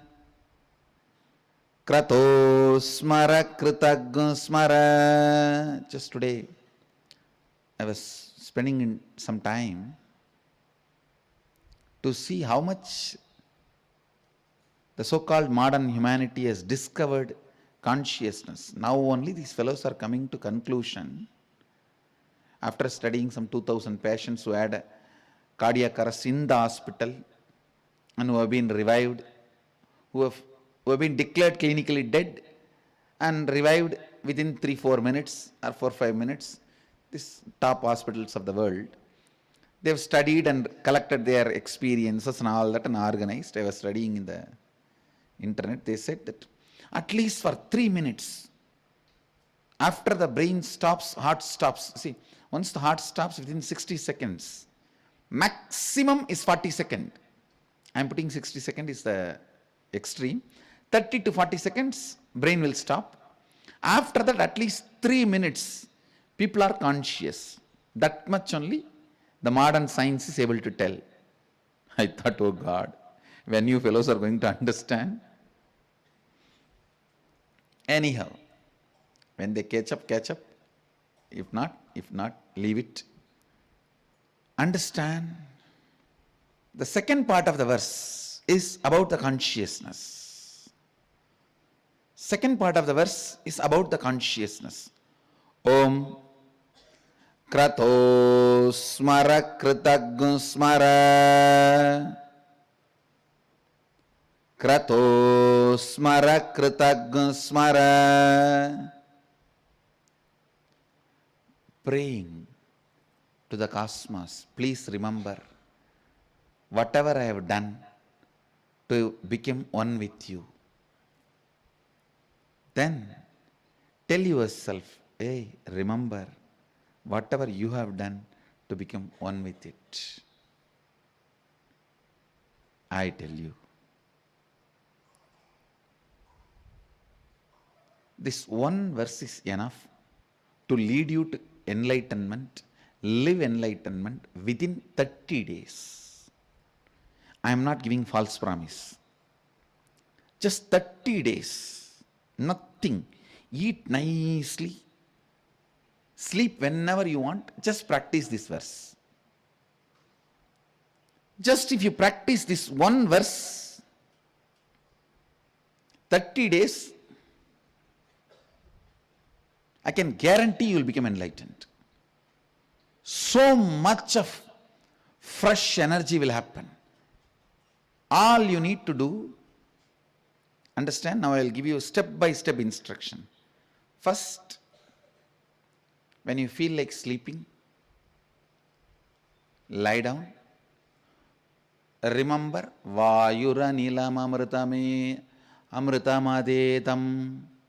Vayura Nilam Amritamadetam means let my breathing pattern become one with the cosmic breathing pattern.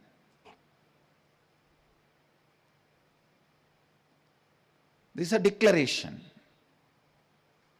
Second, Basmandaggu Sariram. Whatever I experience as body and through body, means this body and everything I can remember through this body. Let everything go back to its original elements, become ashes. Visualize everything is burning. Just visualize. Go on visualizing.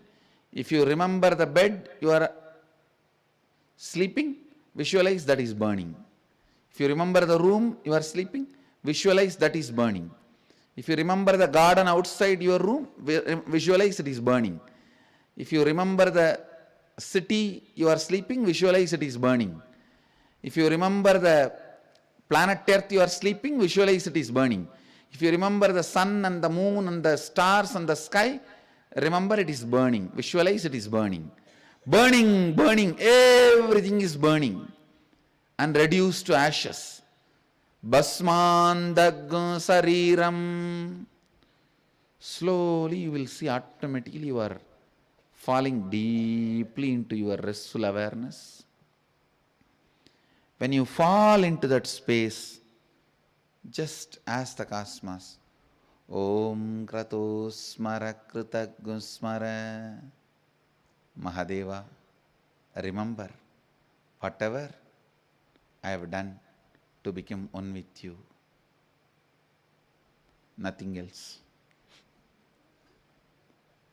And tell yourself, hey, remember whatever you have done to become one with Mahadeva. That's all. Because at that moment, all the things which are obstacle now will become powerless over you. Now whatever stops you experiencing the oneness, all that will become powerless at that moment. So you don't have to remember all the obstacles. Just remember, whatever I have done to become one with you. You remember, whatever I have done to become one with you. Let me remember, whatever I have done to become one with you. That's all. And fall asleep. You will not fall asleep. You will fall into restful awareness.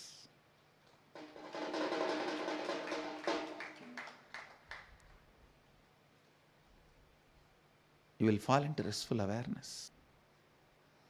Next day morning when you get up, you will have the prasada, basma. Means the effect of the whole night process. Just pick up and apply. Tell Mahadeva, let me wake up as you want. Let the cosmic breathing pattern be my breathing pattern. And let me wake up and function as you want, with the qualities you want me to carry and radiate. That's all. Your sleep can become enlightenment practice. I should write a book, Sleep Your Way to Enlightenment. Maybe that is going to be the most popular technique for my ashramites.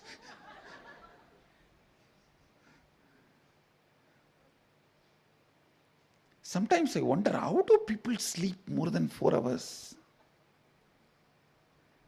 Is there a technique, mantra they practice? Really, I want to learn from them. Anyhow, listen. When you are about to fall asleep, just tell Mahadeva, remember whatever I have done to have oneness with you.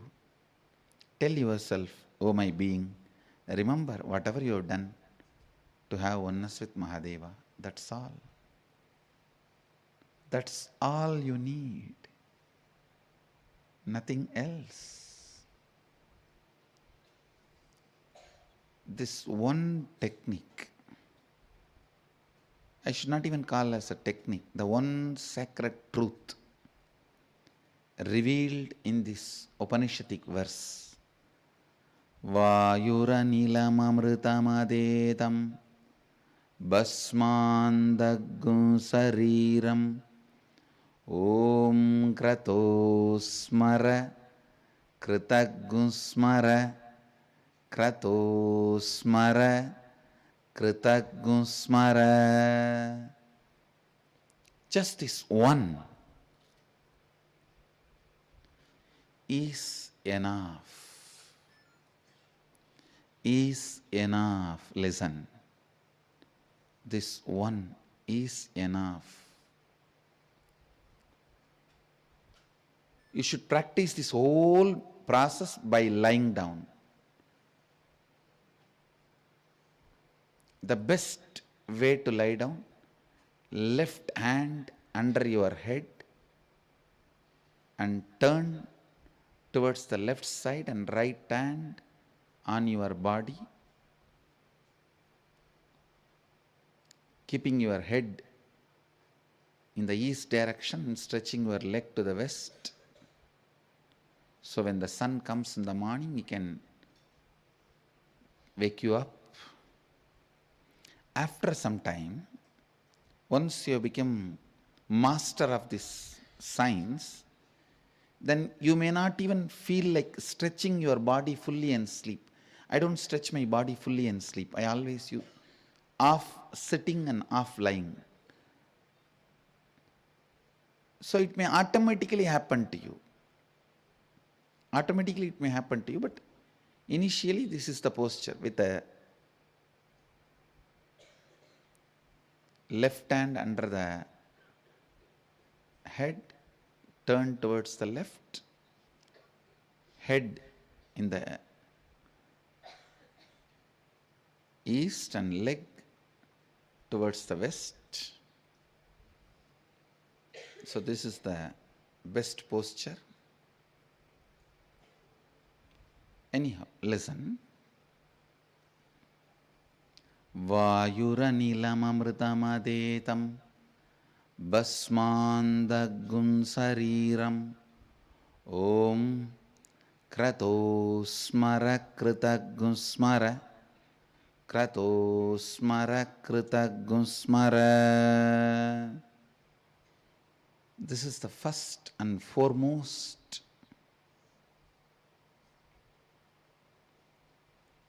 meditation process given by Upanishads. You need to remember you are on the first Upanishad, 17th verse. Because I am talking on Upanishads for last almost 1 year, don't think we have crossed the first Upanishad. Here the ultimate is called upon using the sacred syllable Om.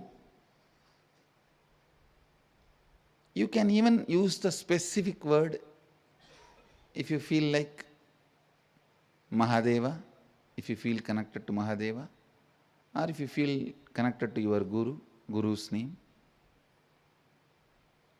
But this specific name does not exclude other things which you can't visualize along with this specific name. Understand?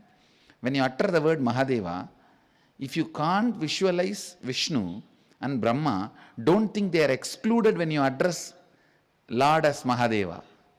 That's an important thing you need to remember. When you call on God as Mahadeva, and you are not remembering Devi or Vishnu or Brahma during the moment of addressing and remembering and praying, don't think you excluded. No.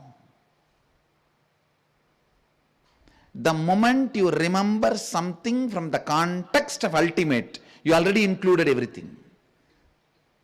As I said, in Hindu tradition, the Sanatana Hindu Dharma, oneness is God, not one.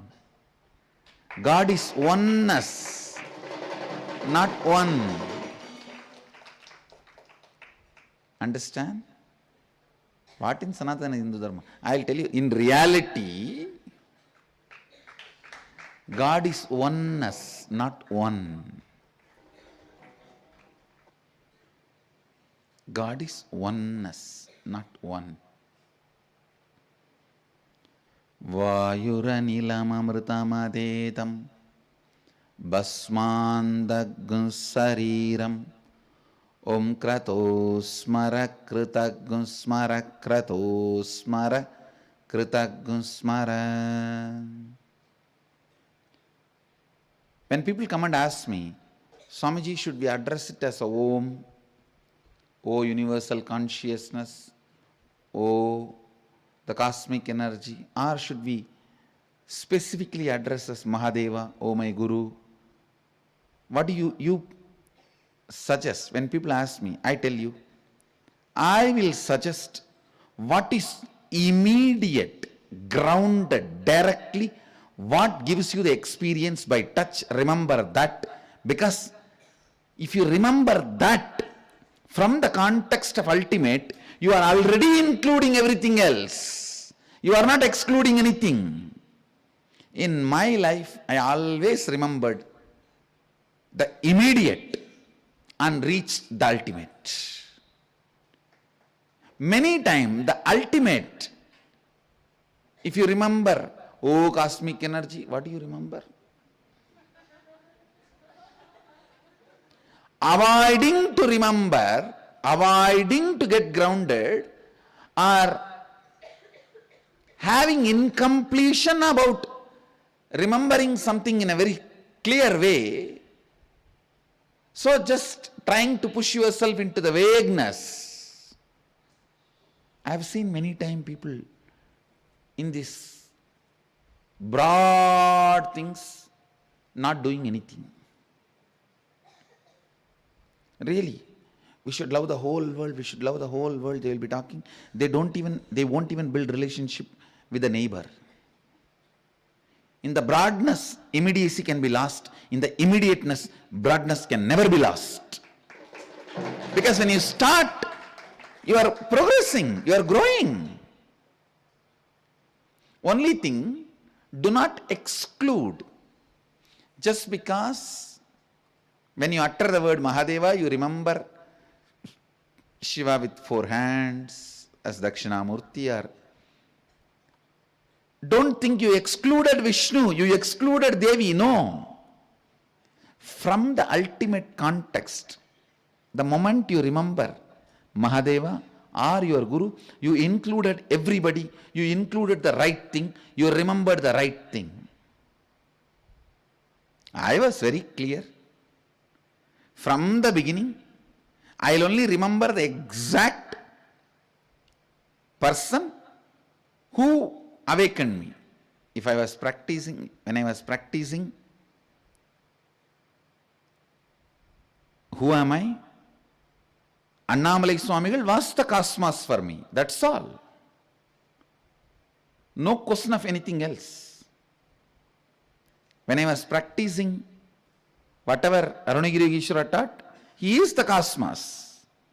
When I was practicing something related to whatever Kuppamal taught me, Vibhudananda Puri, she is the cosmos. When I was practicing yoga, Raghupati Yogi is the cosmos. That's all. God saved me. I was born and brought up in an Indian village. No, sometimes I really feel so happy.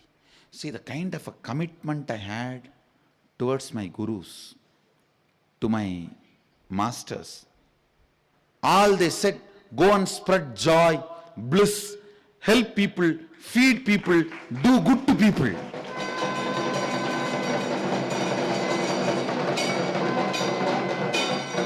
No, really. I'm still feeding thousands of people in Tiruvannamalai in the name of my gurus.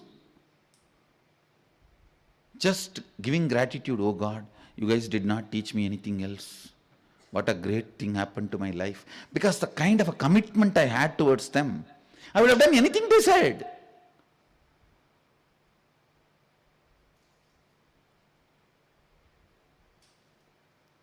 I feel so blessed.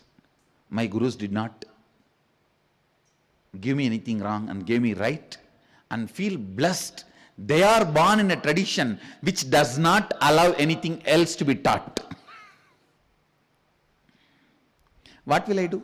The more and more, whether I get manpower, money power, anything, I'll feed more people with food, give meditation to more people, give Rudraksha to more people, build bigger halls, and have more people meditating. That's all. What a great tradition. The goal and the end is so beautifully life positive. So beautifully life positive. See the kind of energy I had, dedication I had, the commitment I had. If my masters have taught me, maybe it would have taken 10 days for them to convince me, but 11th day I would have done what they said. Because I had that kind of a commitment towards them. I am so happy, born in a great tradition, brought up by the great masters who only said, share life, share food, share joy, share bliss, go on doing good to people. Vayuranilamamritamadetam basmandagum sariram kratosmara kritagusmara kratosmara kritagusmara. Essence of today's satsang. Before going to sleep, lie down, declare to yourself, let my breathing pattern become one with the cosmic breathing pattern. Visualize anything you experience as body and anything you remember through body, everything is burning. Visualize everything is burning, getting reduced to ashes, returning to its original basic elements. When you are about to slip into that restful awareness, remember, O God, my Guru, remember whatever I have done to achieve oneness with you. Tell yourself, remember only whatever you did to achieve oneness with Him. With that remembrance, fall into that restful awareness. Next day morning when you wake up, tell, let the cosmic breathing pattern continue to be my breathing pattern. Mahadeva, let me wake up and live as you want, with the qualities you want. That's all. I bless you all. Practice this and come back for the next satsang. I bless you all. Let's all radiate with integrity, authenticity, responsibility, enriching, causing, living Shuddhadvaita Saivam, the eternal bliss, Nithyananda. Thank you. Be blissful. Nithyananda Dhyana Peetham, Nithyananda Nagar, off Mysore Road, Bidadi, Bengaluru. Phone 08027279999. www.nithyananda.org, www.youtube.com/lifeblissfoundation.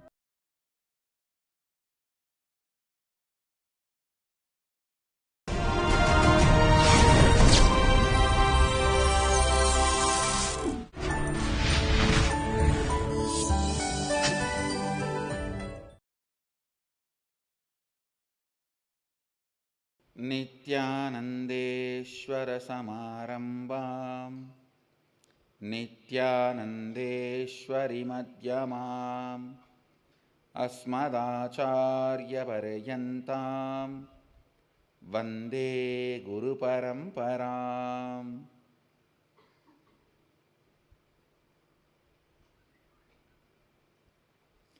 I welcome all of you with my love and respects.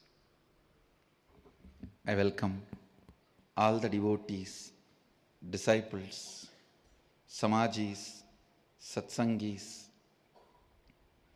Shrimahans, Mahants, Kotaris, Tanedars, visitors, viewers who are sitting with all of us through Nithyananda TV and two-way video conferencing, having Nayanadiksha. City is sitting with us via two-way video conferencing, having Nayanadiksha. Los Angeles Adinam, Malaysia Buttu Caves. Blessings to Malaysia Buttu Caves. The grand celebration of Thaipusam, and blessings to whole Malaysia Sangha and whole Malaysia country. Let Murugan Swami bless Malaysia.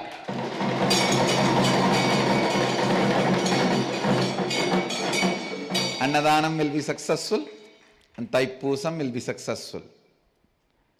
And blessings for Kavadi and Palkudam and Third Eye Demo and everything, all the auspicious things. Annadanam, Kavadi, Palkudam, Darisanam, Third Eye Demo, enriching, casting, everything. Blessings for all you guys.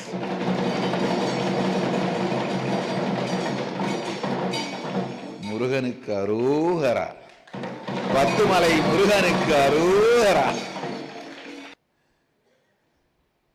Hyderabad Adinam, Warrington, Colombo, Sri Lanka, Hyderabad Guptakashi, Charlotte, Bangalore North, St. Louis Adinam, Toronto Adinam, Houston Adinam, Los Angeles Adinam, and many more are joining.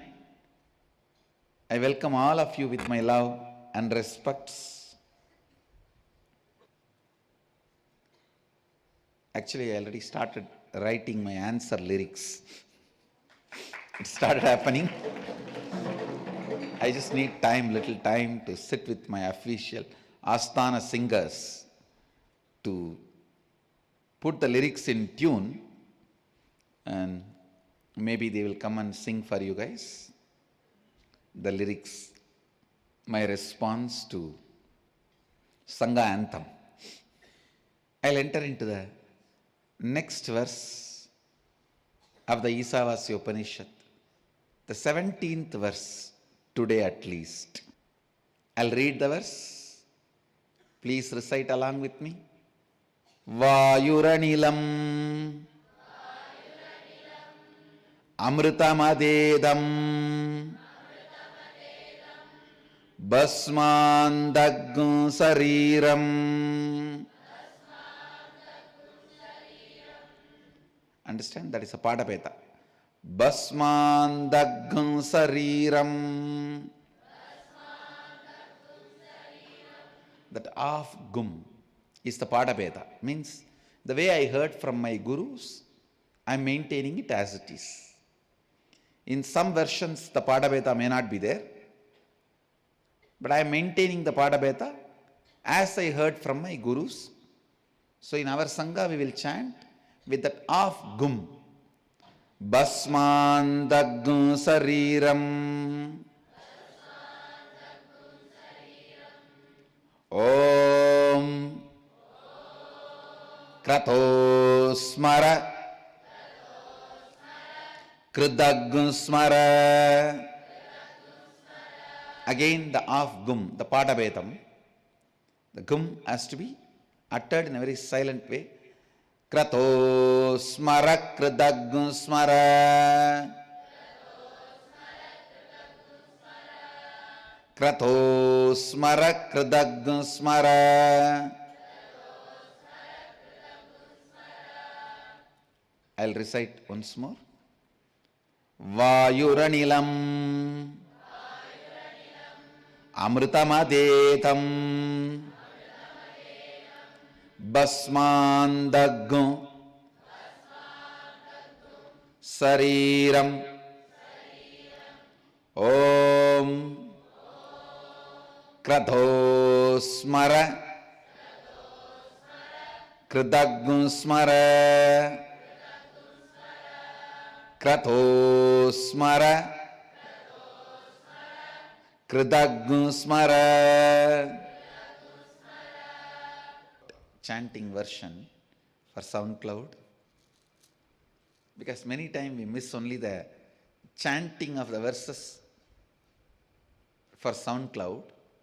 That is why I am giving you 2-3 times to repeat, so that at least one version, a complete version, they will get it for SoundCloud.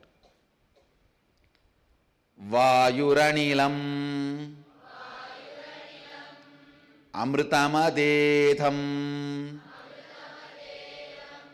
Basmandagum Sariram Om Krato Smara Kridagum Smara. Krato Smara Kridagum Smara. Now I'll give you the translation. I can translate on my own first, but I wanted to read out the literal translation for you. Let the vital life energy wind present in the body now merge into the all-pervading, eternal cosmic life energy, air. And now let this grass body, along with subtle body, disintegrate into its basic elements and be reduced to the sacred ashes. O Supreme Consciousness, known by the sacred syllable Om, remember all that has been done to attain oneness with you. O mind, remember the Supreme Consciousness, the Lord of all enriching sacrifices, whom you are always remembering in your actions.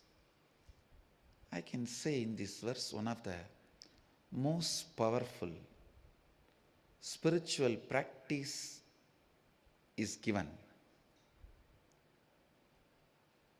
This process should be called as eternal life process. Anybody who does this process while he is alive will master this process to practice during the time he leaves the body, and that will naturally make him enlightened and live the eternal life in the cosmic space. Let the vital energy, wind, vayu present in the body now merge into all-pervading eternal consciousness. Vayuranilam amrutam. The eternal cosmic life energy. Vayuranilam amrutameda. Amrutamadetam. Understand the great truth revealed in this verse.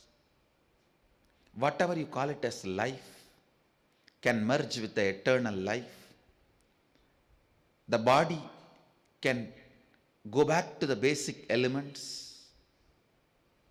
You relax into that eternal cosmic life.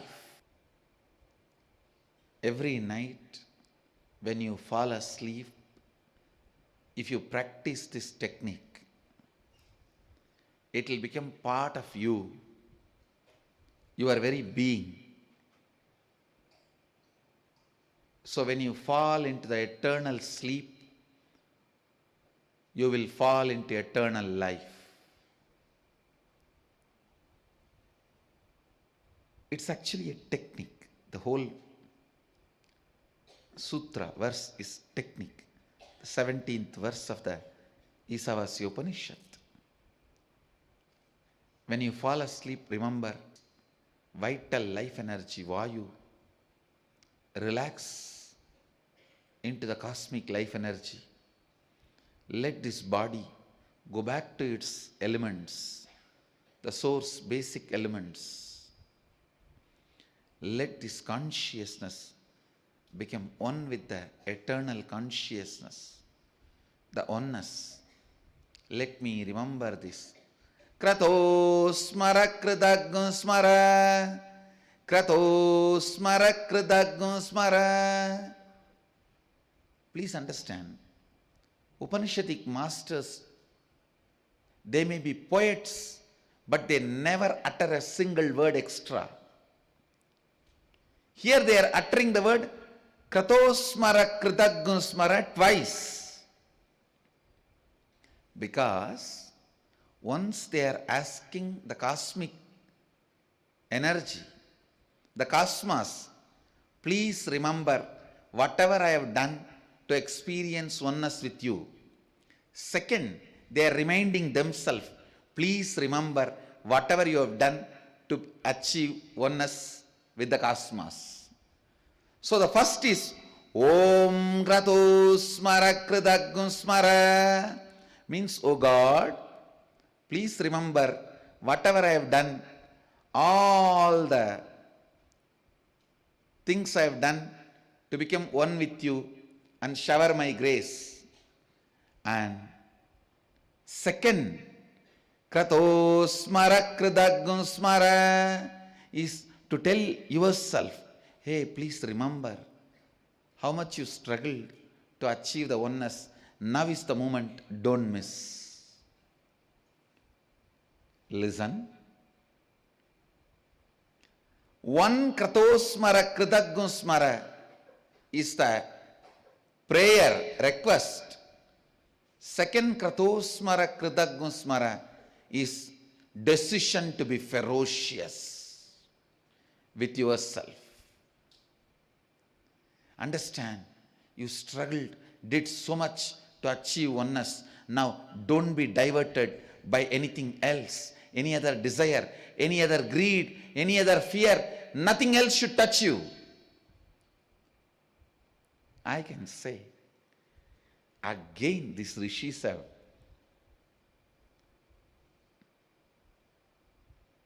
done something extraordinary. If I have to pick up 7 spiritual poetic wonders in all the scriptures available, I'll pick up this as one. Because only an enlightened being who has gone through the last moment knows exactly what will be the last moment problem. Understand? Only an enlightened being who achieved enlightenment will know what will be the last moment problem. Don't ever think in the last moment you will have a big desire like a lust or a big greed like ruling a kingdom. It will be just cheaper than Coca-Cola and pizza. Please understand. It will be cheaper than Coca-Cola and pizza. The last moment desires will never be a greed of ruling a kingdom or a lust of having man or woman or whatever. No. All last moment problems will be just simple Coca-Cola. One piece of pizza which you think is cute. Please understand. Always with the major desires, your intelligence will wake up and say, no, this will divert me from enlightenment. But the small desires, such cute desire, why not have it? Your whole life, even if you are a seeker, it is the small desires. You don't say no. So you have not built the habit of saying no. You have not built the defense against a cup of Coca-Cola or a pizza. Only those small desires which you consider as cute and did not build the defense, only they will attack you when you leave the body. I tell you, during the time of leaving the body, the bigger things will never attack you because you would have already built a defense for yourself from them. Stupidly you would have left on small desire. Just want to smoke village BD once. Or want to have a jalebi, hot jalebi and khichdi. Or the bang milk from Calcutta.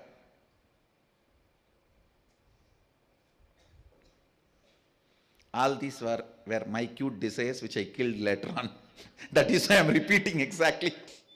Which I built defense very strongly and cleared it and got enlightened.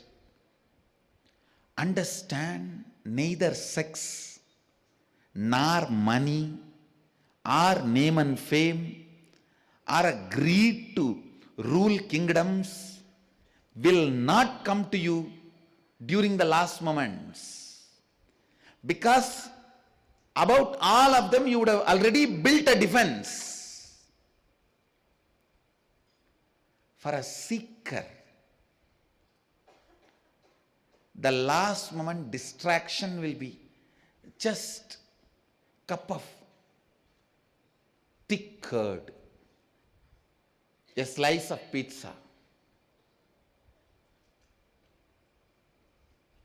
It will not be anything more, I am telling you, because only those small things you think it is cute and you can encourage it and you forget to build a defense against them. So when you leave the body, only they will attack you, nothing else. Nothing else. I tell you, I have left the body and seen. I have died. That is why I am telling you what will happen to you when you die. Krato smara kridaggu smara. Krato smara kridaggu smara. I have done this. That is why I am telling you what will happen. Don't allow even one incompletion without completing it, without building a completion wall, without completing it. I used to think that when Raghupati Yogi gave me the BD, I did not pick up and smoke. That's why my enlightenment got delayed. My enlightenment is getting delayed before enlightenment. I used to think that is why my enlightenment is getting delayed. So I thought I should at least once smoke that BD and see. But good, I did not touch. Somehow, just by completing, I was able to get rid of it. But I did not realize that is going to jump on me so powerfully before I started entering into the death process.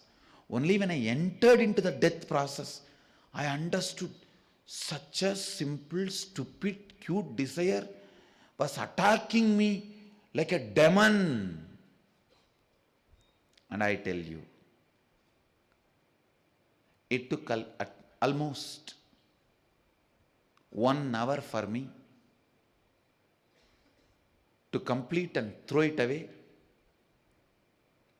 I was actually sitting in the Manikarnika Ghat and going through the death process. The death process already started in me, means 2.5 days it was happening in my system. It started. And this one desire just stuck. Fortunately, so many dead bodies are burning. I just put my lip as if I am smoking and just inhaled that smoke and pushed inside the body, the pattern died. As if I'm smoking the bidi. I just inhaled that smoke. The smoke of that dead bodies burning. It just disappeared. Understand?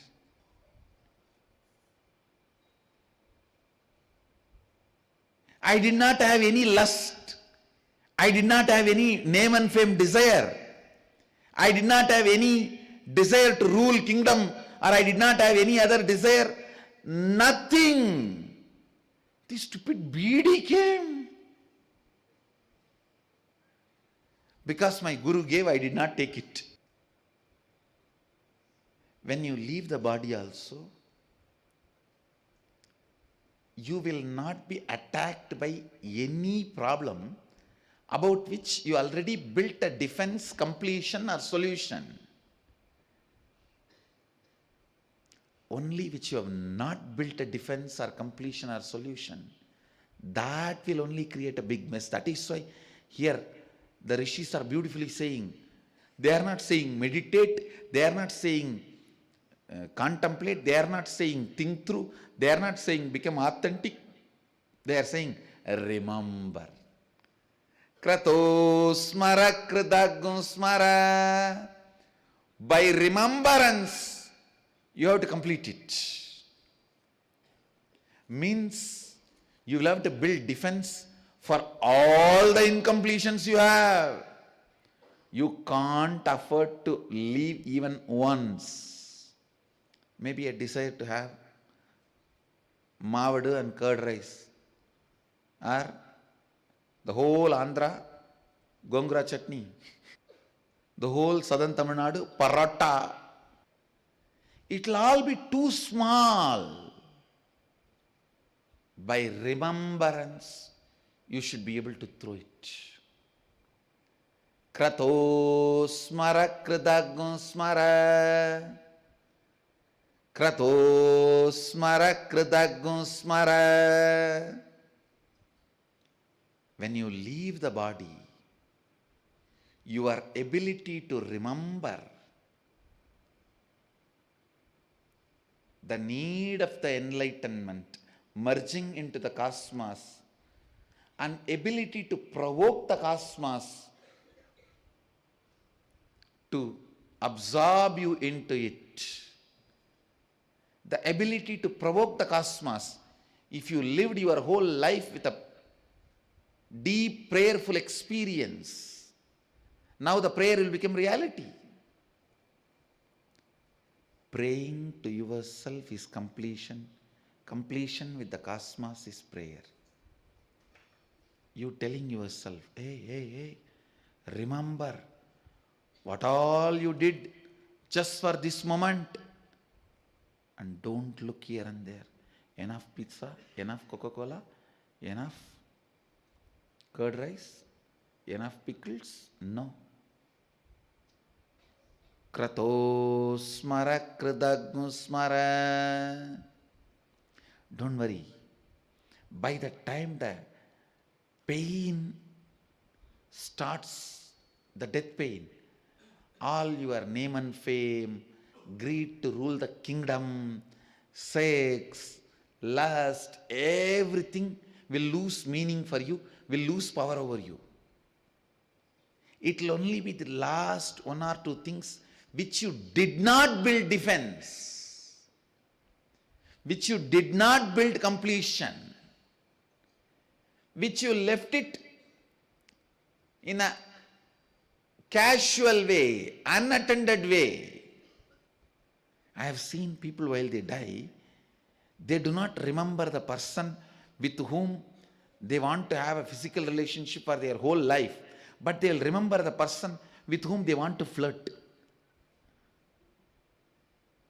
Because the deeper things will disappear, will not make any sense there.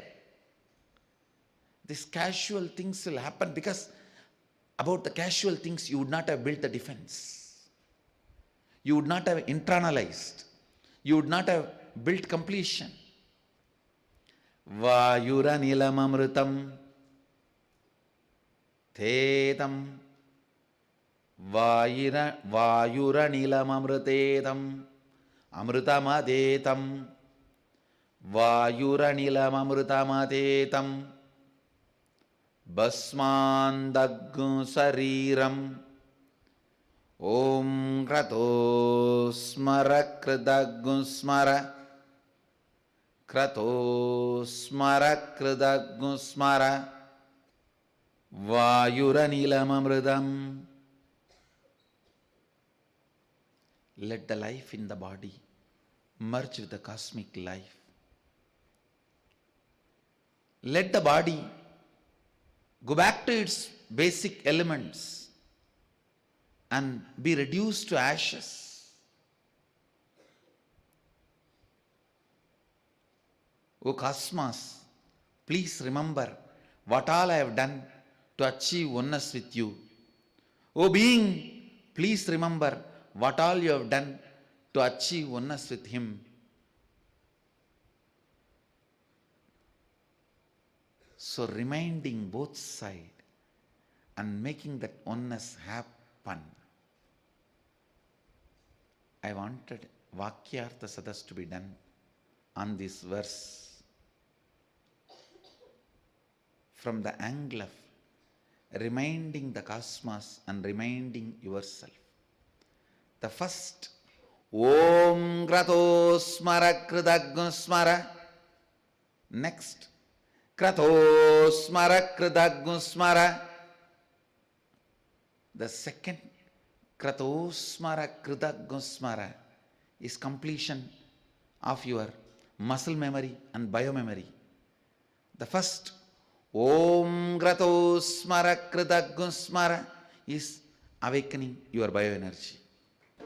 The second, Krato Smara Kridaggu Smara, is completion and Shivoham process. The first, Om Krato Smara Kridaggu Smara, is Nithyananda home process. Awakening your bioenergy. Awakening your bioenergy. Om Krato Smara Kridaggu Smara. Krato Smara Kridaggu Smara.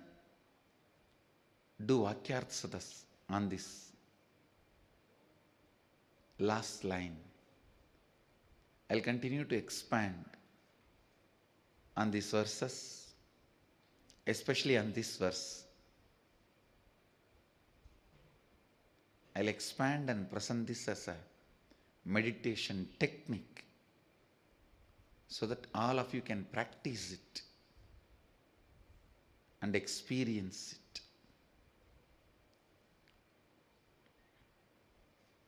Now,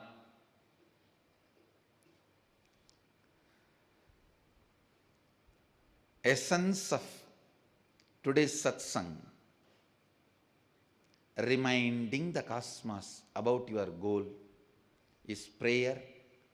Reminding yourself about your goal is completion. Reminding yourself is completion. Reminding the cosmos is prayer. The first, Om Krato Smara Kridaggu Smara, is prayer. Second, Krato Smara Kridaggu Smara, is completion. The essence of today's satsang, prayer and completion, both leads you to enlightenment.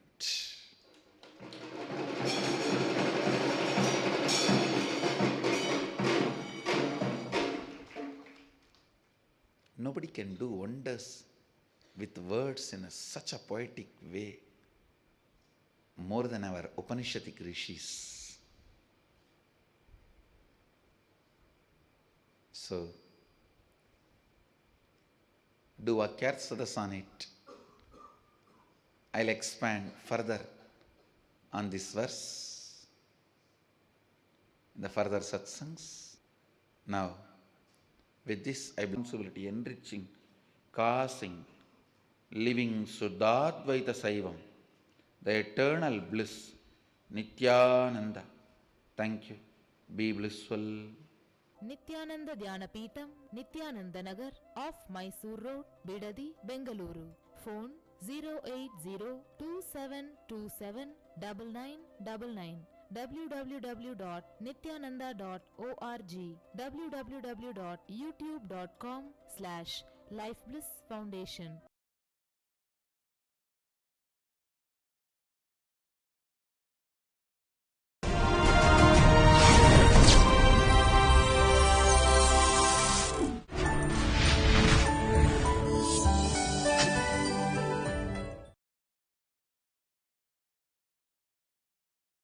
नित्यानन्देश्वर समारम्भां नित्यानन्देश्वरि मध्यमाम् अस्मदाचार्यपर्यन्तां वन्दे गुरुपरम्पराम्.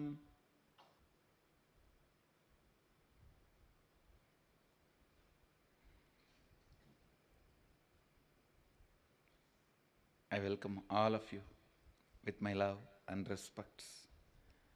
I welcome all the devotees, disciples, samajis, satsangi, owners of Sarvanyapita, devotees, disciples, visitors, viewers, Mahans, Sri Mahans, Kotaris, everyone sitting with us through Nithyananda TV and two-way video conferencing, having Nayana Diksha. Cities sitting with us in two-way video conferencing, having Nayana Diksha. Indrani, New Jersey, Trinidad, Tobago, Singapore, Adinam, Hyderabad, Guptakashi, Chidambarananda, Dubai, Warrington, Amrita, Hyderabad, Adinam, Mexico, Mukta, Toronto, Adinam, Guadalupe, Adinam, Oman, Adinam, Los Angeles, Adinam, Kuala Lumpur, Adinam, and lot more cities are joining. Some cities have not put their name properly. I don't know. Slovakia, Scottsdale, Arizona.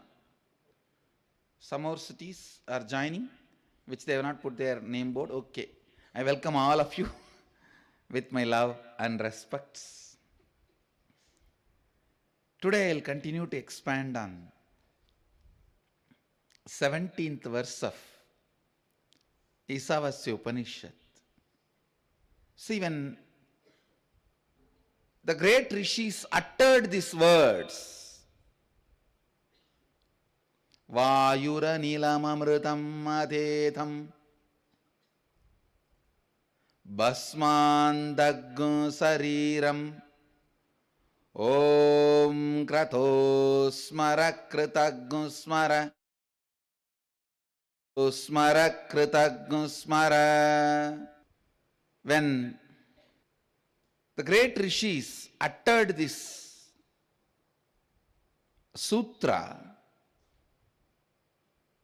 whatever they realized, what all was going on in their inner space, what they were trying to verbalize, I'll verbalize everything today. Listen.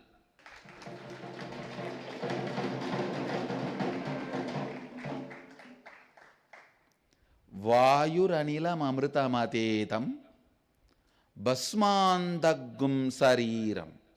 First thing, understand. Vayuranilam amritamatetam the breathing happening in you, every moment changes based on the thought current going inside you. When you have a guilt, it will run in certain way. When you are caught in fear, it will run in certain way. When it is caught in suffering, it will run in certain way. When you are caught in anger, it will run in certain way. That is why when people come and tell, I am really suffering, Swamiji, because I don't have devotion to you, I don't listen to their word. I just see the breathing pattern. Inside so much of anger is there. I don't believe your word. I believe your breathing pattern, because your breathing pattern cannot lie. It can't lie to me. You mastered lying through your words, but you have not mastered the science of lying through your breath, which you can't.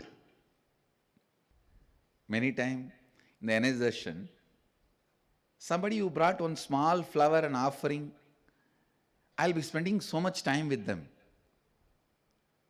either talking to them or asking what it is, where they are from, attending to their problems and giving them one more flower and all that.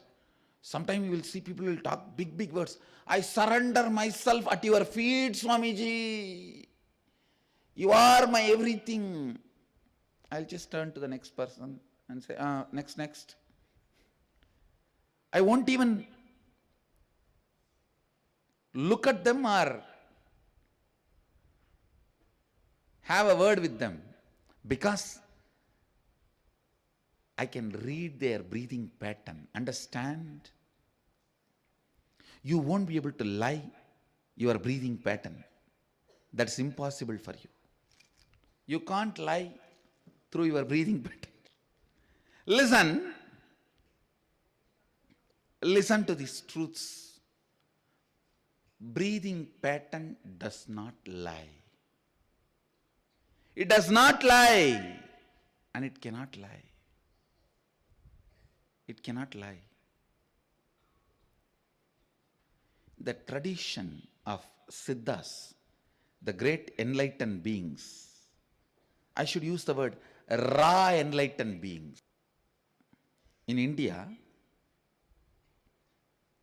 Akhanda Bharat, actually, I should not use the word India. Akhanda Bharat means China, Burma, Cambodia, Bali, Indonesia, Malaysia, and this side Afghanistan, all put together. There was a time all these were called Bharat, 56 desas. During those days, we had a tradition called Siddhas, raw enlightened beings. I had an opportunity to study their words from the young age, listen from a great Siddha, Isakki Swamigal.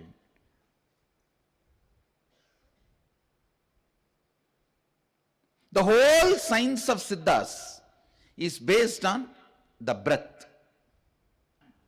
I have seen, even as recently as Tiruvadittuli Swamigal, there was a great sadhu. Even, I think, just a few days before he left the body, even he used to use this science. And I have seen this science. I myself have applied this science. Please understand, this science has two parts. When somebody comes and talks about their problem, just seeing their breathing pattern and diagnosing the root of the problem, studying them deeper than what they are expressing about them through their breathing pattern. And the second, every individual creates certain impact on your breathing pattern. Studying that and seeing very clearly what far he came, will it be successful or not? I have seen masters doing, and I myself have used it. I am adapting this science. Just the way their breathing pattern is, one good thing that nobody can impact my breathing pattern. It has become so powerful, nobody can impact, only they can get impacted by my breathing pattern. But just by seeing their breathing pattern, I can tell the whole thing. What goes on inside them and what for they are here, are they going to be successful, or the whole thing.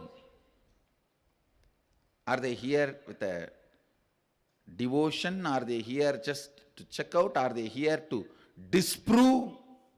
There are some people who come just to disprove. Stupid fellows. Embodiment of stupidity. Understand, your breathing pattern is your life. When you are in incompletion, you will have a different breathing pattern. When you are in suffering, you will have a different breathing pattern. When you are complete, you will have a different breathing pattern. Beautifully, one of the great Siddha, he says, only once if you fall into the space of completion and study your breathing pattern, how it is during completion, after that you don't even need to practice completion. Just practice that breathing pattern, that is enough. You will always be in completion. You will always be in the space of completion. Because the breathing pattern is so powerful. It can lead to the space of completion. Your breathing pattern is you, your identity. Even Vallalar sings, Vasi nadatti taruvandi, oru vasiyil vandu nirpandi. That song is actually by Vallalar, the Gumi song about Subramanya. Subramanya is considered to be the first raw Siddha produced by Mahadeva, and he was asked to initiate the disciples, the Subramanya Sampradaya, the Gaumara Sampradaya. He gives the knowledge to Agastya, Agastya to Tolgapya, Tolgapya to Nakira, Matsya Muni, Bhoga Muni, Pulipani, the whole Guru Parampara. Siddha Sampradaya continues. Your breathing pattern, we can listen to that verse, few lines.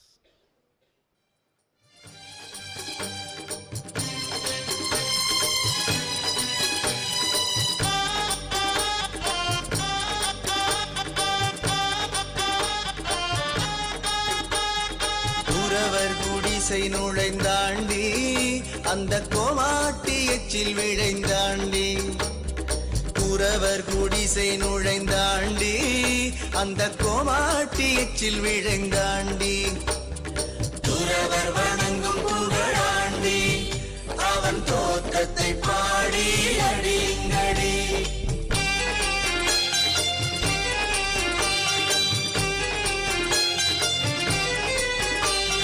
பாமையில் ஏறி வருவாண்டி அன்பர் வாழ்த்தவரங்கள் தருவாண்டி பாமையில் ஏறி வருவாண்டி அன்பர் வாழ்த்தவரங்கள் தருவாண்டி தீமையிலாத புகழாண்டி அவன் சீர்த்தியை பாடி அடிங்கடி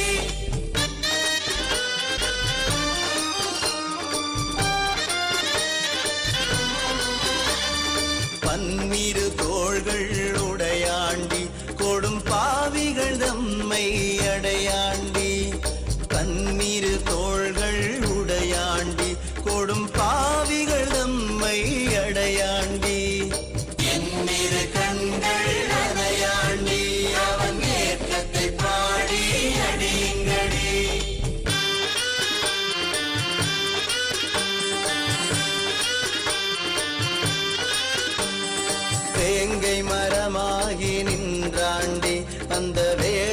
தமையலாம் வென்றாண்டி, வேங்கை மரமாகி நின்றாண்டி, அந்த வேடர் தமையலாம் வென்றாண்டி.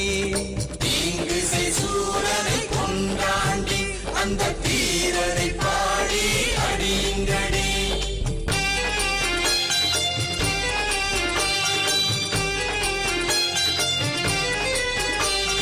தீர்த்திகள் தோகை மயில் மேலே, இளஞ்செஞ்சுடர் தோன்றும் திறம்போலே. சீர்திகள் தோகை மயில் மேலே, இளஞ்செஞ்சுடர் தோன்றும் திறம்போலே. ஊர்வடி மேல் கொண்டு நம் பெருமான் வரும் கோலத்தை பாருங்கள் கோதையர்கள்.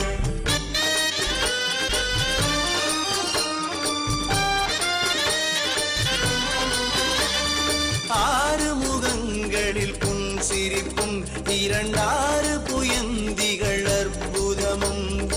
ஆறு முகங்களில் புன்சிரிப்பும், இரண்டாறு புயந்திகள் அற்புதமும். திரு பரஞ்சுடர் வண்ணமும் திருமேனியும் பாருங்கள் வெள்வளைகாள்.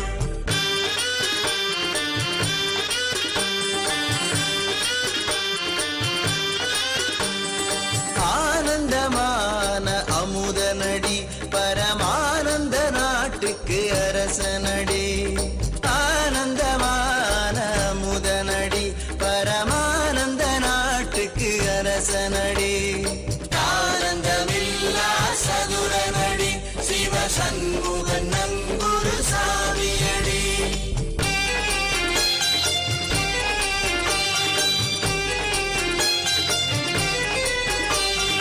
வேதமுடி சொல்லும் நாதனடி, சதுர்வேதமுடி திகழ் பாதனடி.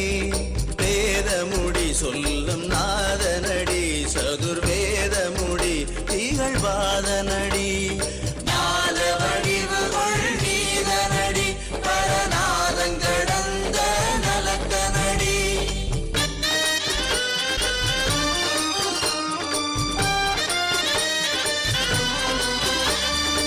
தத்துவத்துள்ளே அடங்காண்டி, பரதத்துவமன்றி துடங்காண்டி. தத்துவத்துள்ளே அடங்காண்டி, பரதத்துவம் அன்றி துடங்காண்டி. சத்துவ ஞான வடிவாண்டி, சிவ சண்முகநாதனை பாடுங்கடி.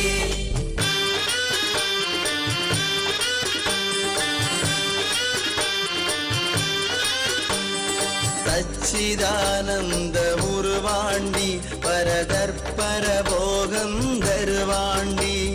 சச்சிதானந்த உருவாண்டி, பரதற்பர போகம் தருவாண்டி. உச்சிதாள் அன்பர் புறவாண்டி, அந்த உத்தம தேவனை பாடுங்கடி.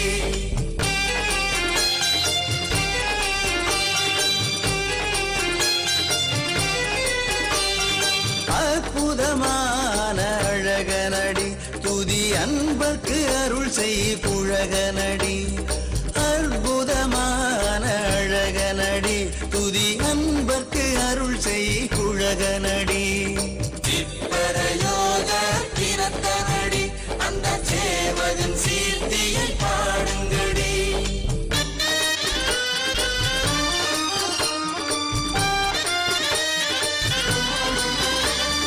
சைவந்தழைக்க தழை தாண்டி, ஞான சம்பந்த பேர் கொண்டு அழை தாண்டி. சைவந்தழைக்க தழை தாண்டி, ஞான சம்பந்த பேர் கொண்டு அழை தாண்டி. பொய் வந்த உள்ளத்தில் போராண்டி, அந்த புண்ணியன் பொன்னடி போற்றுங்கடி.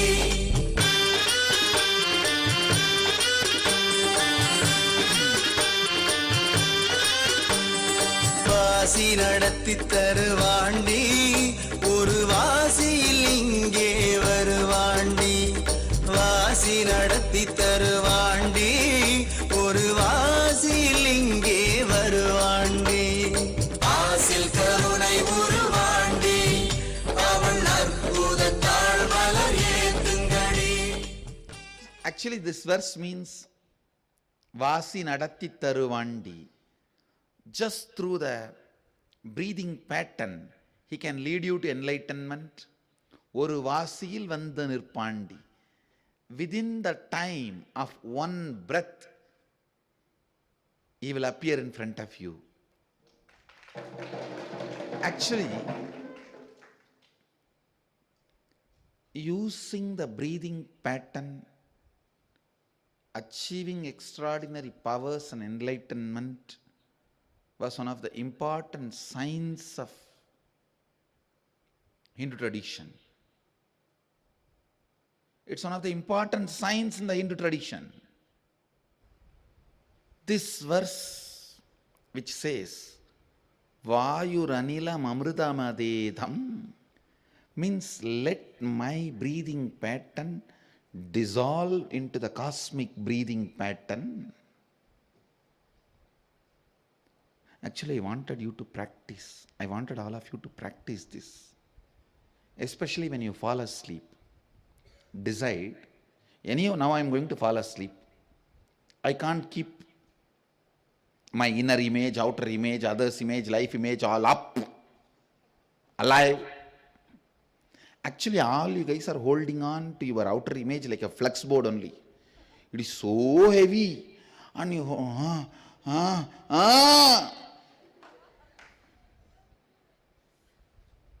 The others' expectations are like a wind blowing on it. This flux board is dancing. Yes, no, I am holding. When you fall asleep, you know you can't hold on to it anymore. So decide, now nothing can be done. I am going to fall asleep. Instead of holding on or planning how I can hold on to my outer image, face all the expectations of others' image, the wind, snowfall, cyclone, what do you call, tornado. Actually, expectation from your girlfriend is wind. Once she becomes your wife, expectation from her is tornado.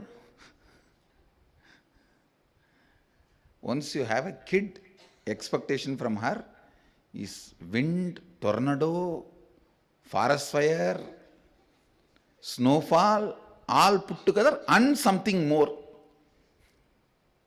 You imagine.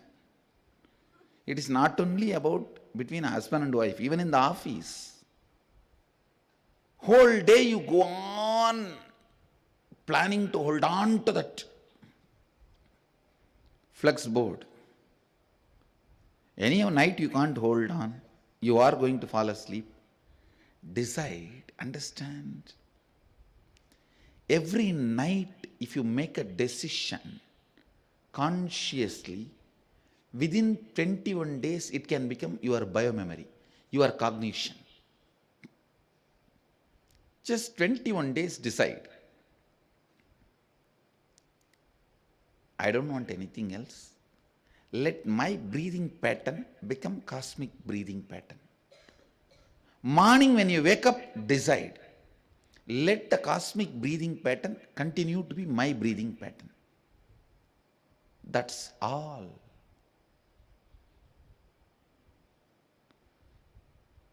Decide consciously. Vayuranilamamrudamadedam. You don't even have to go to the second word of the first verse. Basmandaggu sariram. No need now. First few days, just decide. Vayuranilamamrudamadedam. Write and keep it next to your bed like a small board. Vayuranilamamrutamaditam means let my breathing pattern become cosmic breathing pattern. Because anyhow I have to fall asleep now. I can't go on taking the pressure of holding on to that stupid pressure of others' image, by holding on my outer image. Your outer image itself is such a stupidity, and it is being pushed and pulled by the others' expectation. Oh God. That is like a monkey drank the arak, village arak, fully, and that is not enough. One scorpion has bitten it. What will happen to that monkey? Normally itself, if he is drunk fully, and all direction, I don't know where all he will scratch. And one scorpion has bitten him. What will happen? And all this is not enough. One ghost caught him. Now that is exactly your outer image is suffering. The pressure from all the expectation from others' image and your life image. Everyone is bad fellow. All of them are here to cheat me. All of them are here to harass me. So even if they ask what happened to your department, it looks like a harassment. Why you are not doing anything? It looks like a harassment. Understand? The load of your outer image, inability of your inner image, and the pressure from others' image, and the innate tiredness and boredom comes from your life image. Now I think everyone can understand their life. But when you go to sleep, when you fall asleep, you are not going to hold any of this. So tell yourself, anyhow, next few hours, I don't know what happens inside me, outside me. Nothing is going to be in my control. So let my breathing pattern become cosmic breathing pattern. Understand? Man who prepares for sleep rightly prepares for death rightly. If you create the right context for sleep, you will have the right context for death, because death is nothing but long sleep. Sleep is nothing but short death. That's all.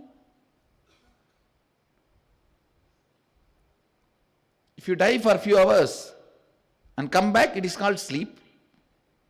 If you sleep and don't come back, it's called death.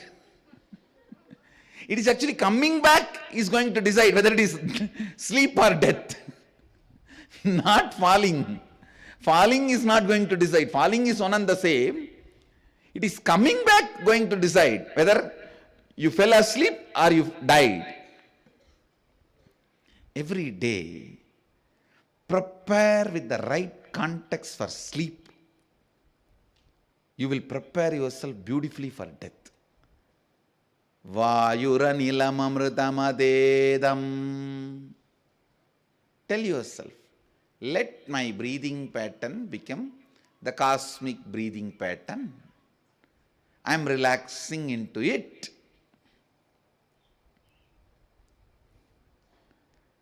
I am relaxing into it. Vayuranilam amritam adedam Basmandagum Sariram. I'll give you guys tonight, one night. Practice this Vayuranilam Amritam, means let my breathing merge with the cosmic breathing. The moment you decide, suddenly your breathing pattern will become so beautiful, the whole throat will feel like soaked in honey. Understand? It will feel like soaked in honey. In Siddha tradition, there is also a technique. After brushing the teeth, if you just apply little honey on the gum, it's very good for health, digestion, for everything. There's one more verse describes Even that honey, without taking it from outside, if you produce it inside by aligning your breathing to cosmic breathing, that is called nectar. Just practice this tonight. Then I will teach you the technique behind Basman Daggu Sariram. Because you won't be able to do both at a time. So Vayuranilamamrudamadedam. Decide,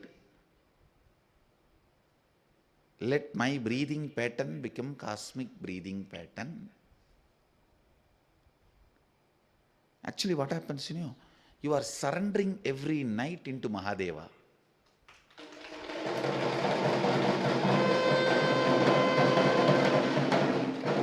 You are surrendering into Mahadeva's lap. So you are telling him, tomorrow if I have to wake up, you wake me up. If you need me to wake up, let me wake up. Let me wake up with all the qualities you need me to have.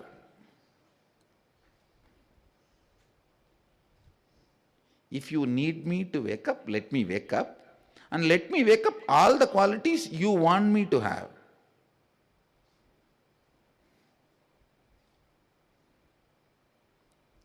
Tomorrow morning when you wake up, decide, let this cosmic breathing continue to be my breathing. Understand, listen. Any conscious decision made before you fall asleep or immediately after you wake up gets into your bio-memory within 20 days. Because that is the moment the doors for all the three states open and close. The door for waking, dream, deep sleep opens when you fall asleep and when you wake up. So during those moments, any thought consciously inserted gets into your biomemory deeply, into your system deeply. So today just do this one. Vayuranilamamrudamadedam.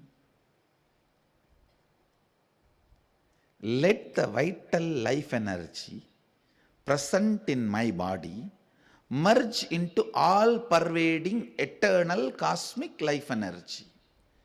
Vayu, Anilam. Vayu is individual prana, Anilam is cosmic prana. Just remember this one thing tonight and fall asleep. If it is morning for you, anyhow, by tomorrow morning when you come, before you come back, you can practice this and come back. Some people already started practicing in Bangalore Adinam. So anyhow, following Guru Walk very sincerely and immediately. All right. Practice this and come back. Essence of today's satsang.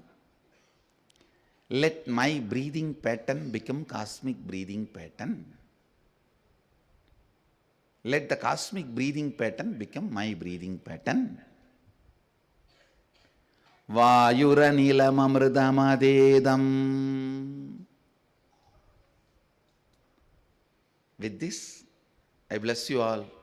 Let you all radiate with integrity, authenticity, responsibility, enriching, causing, living Shuddhadvaita Saivam, the eternal bliss, Nithyananda.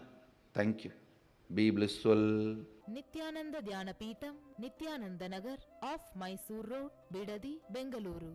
Phone 08027279999. www.nithyananda.org. www.youtube.com/lifeblissfoundation.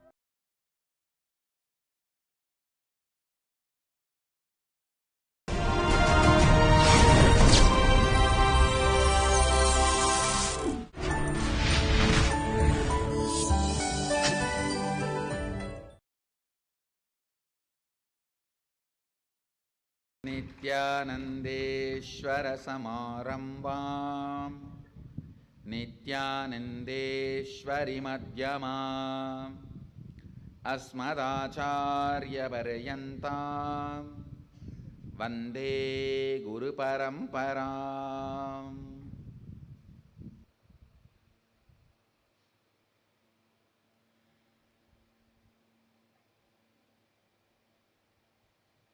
I welcome all of you with my love and respects.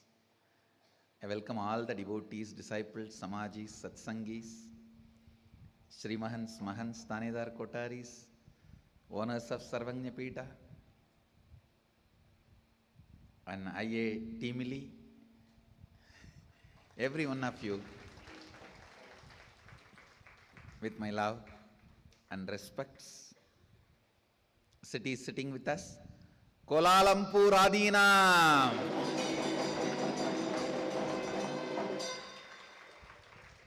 just want to tell you guys, Malaysia guys, Swamiji loves Malaysia and all of you.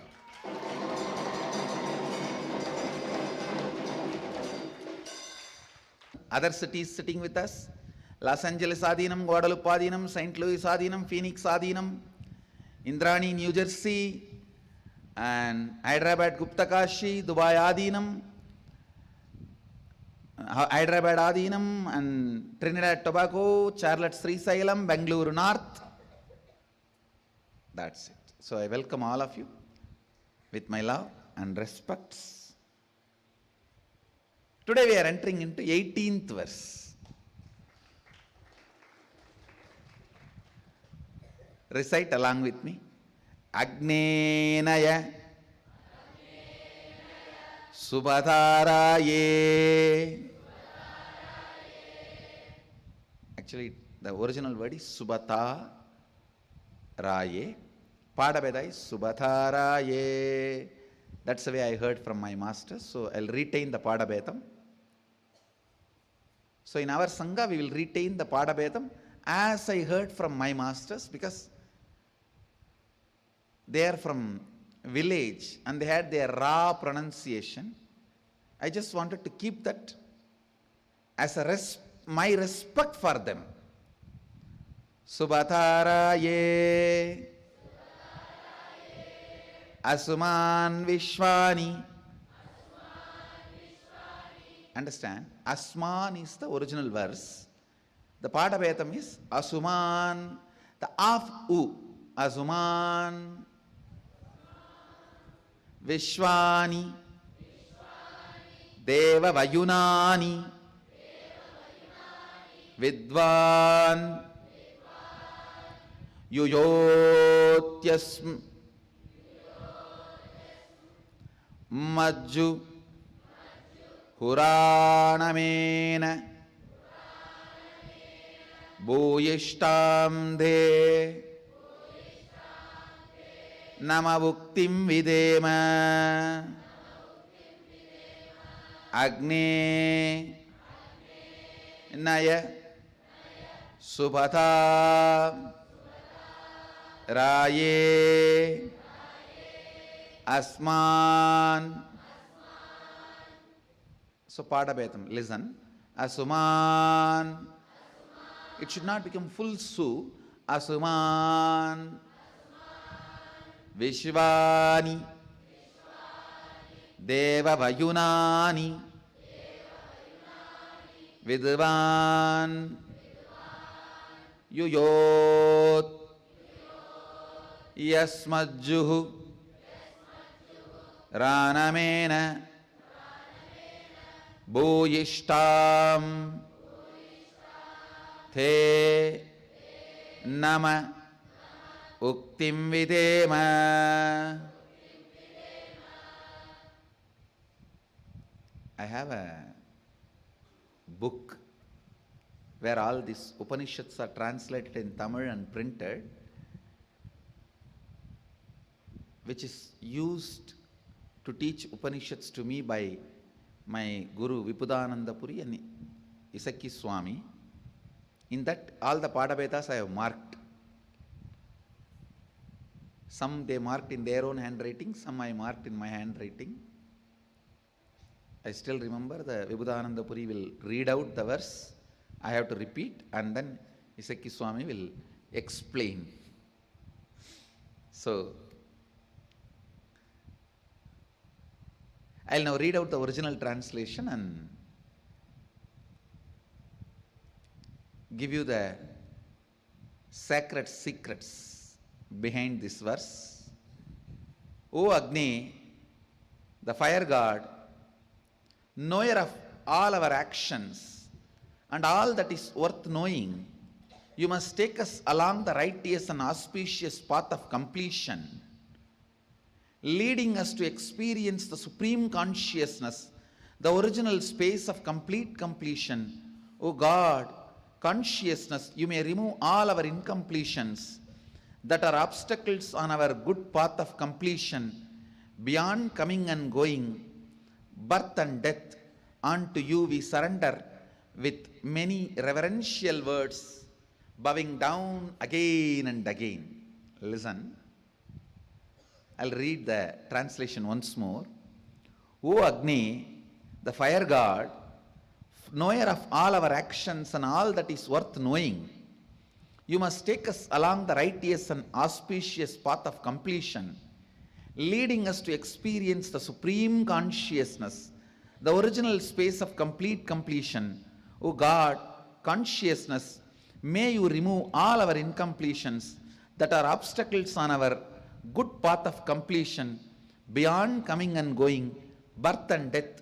Unto you we surrender with many reverential words, bowing down again and again. You need to understand, in Vedic tradition, Agni is considered to be the bridge to the original God, the oneness experience. Parabrahman or Sadashiva, whatever you may name it. That oneness, Agni is considered to be the bridge for that oneness, because anything which has a form, if you offer it into Agni, he will make it as formless. Incompletion is form, completion is formlessness. Understand? When you are complete, that is why you feel light, because there is no form inside. There is no heaviness inside. There is no visualization inside. Nothing sitting inside. Anything assumes form is incompletion. Actually, when you are incomplete, you will see so many forms will be fighting inside you. In the space of completion, just no formlessness inside. I tell you. No forms inside. Just formlessness inside. That is completion. Actually, in the space of completion, you won't even remember your form. When you don't remember your form, what happens to you is called grace.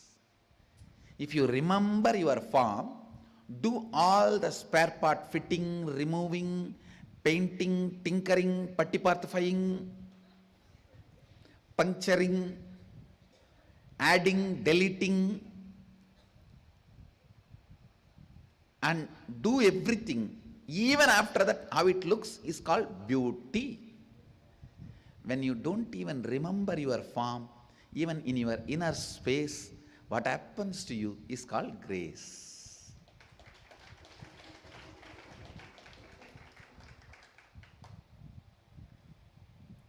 Remembering and demembering your body is beauty.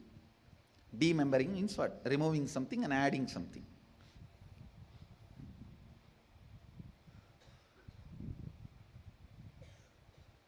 Remembering and demembering. When you remember, you all the time want to alter.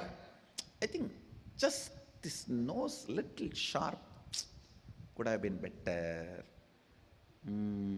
This ears little small could have been better.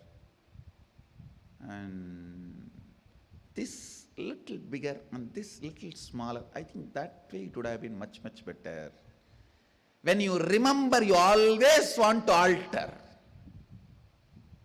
That is incompletion. When there is no form remembered, that is completion. Listen carefully. Whatever is offered in the fire, he moves them from form to formlessness, name to namelessness. Among the 5 elements, 2 are with form, 2 have no form. The earth and water as form, air and space as no form. Agni is the bridge, which has form and doesn't have form. You can't say Agni is a form and you can't say Agni is a formless. He is the bridge where forms merge and become formless. He is the bridge where incompletions merge and become complete. He is the bridge where sins merge, becomes merit. He is the bridge where everything disappears and goes back to its source. Agnaye Supadaraye, Agnena Yasubadaraye. Agni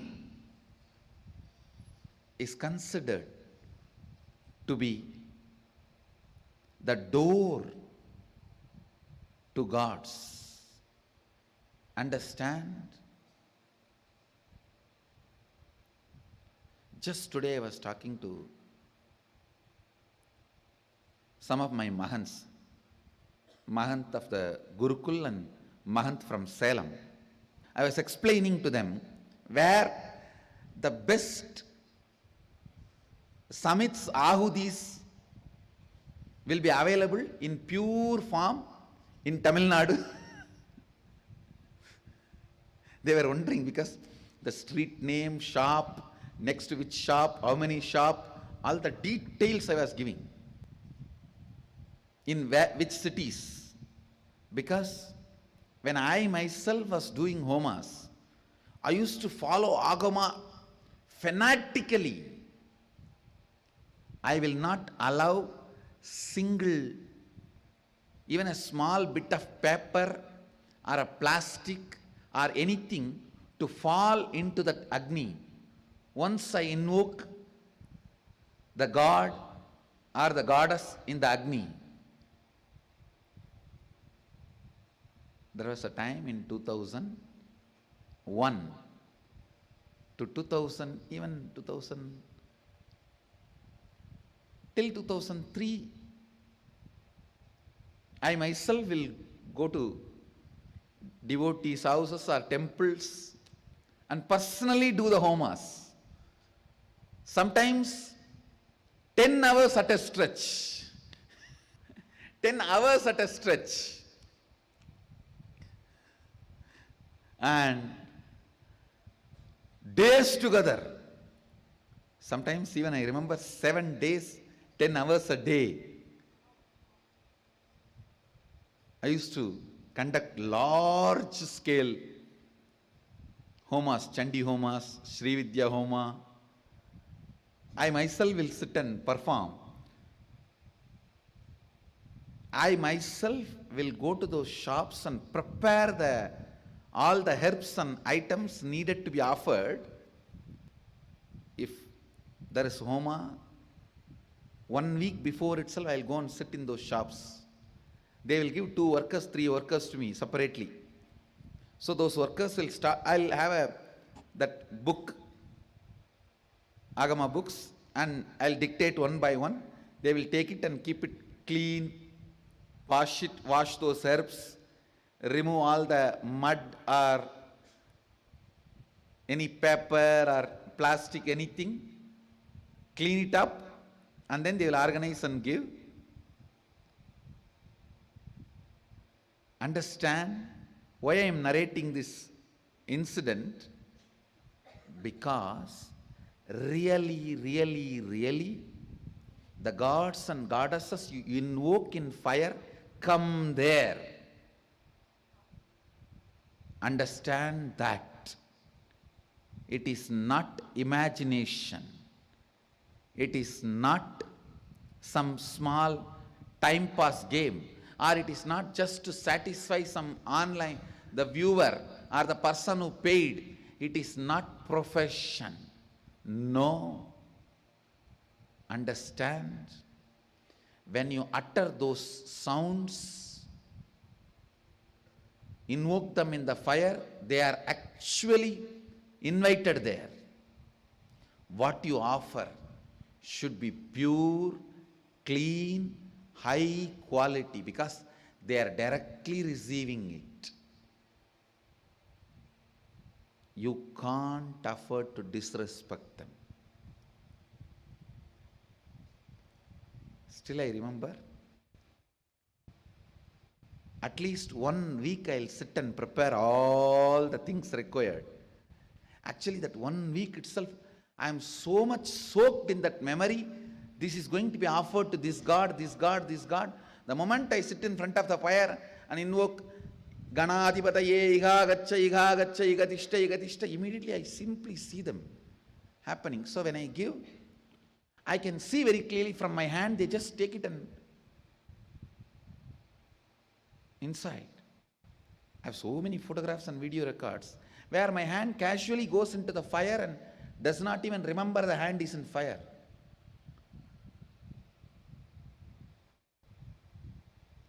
No question of having any wounds, but I don't even remember the hand is in fire, because it's that gods are receiving.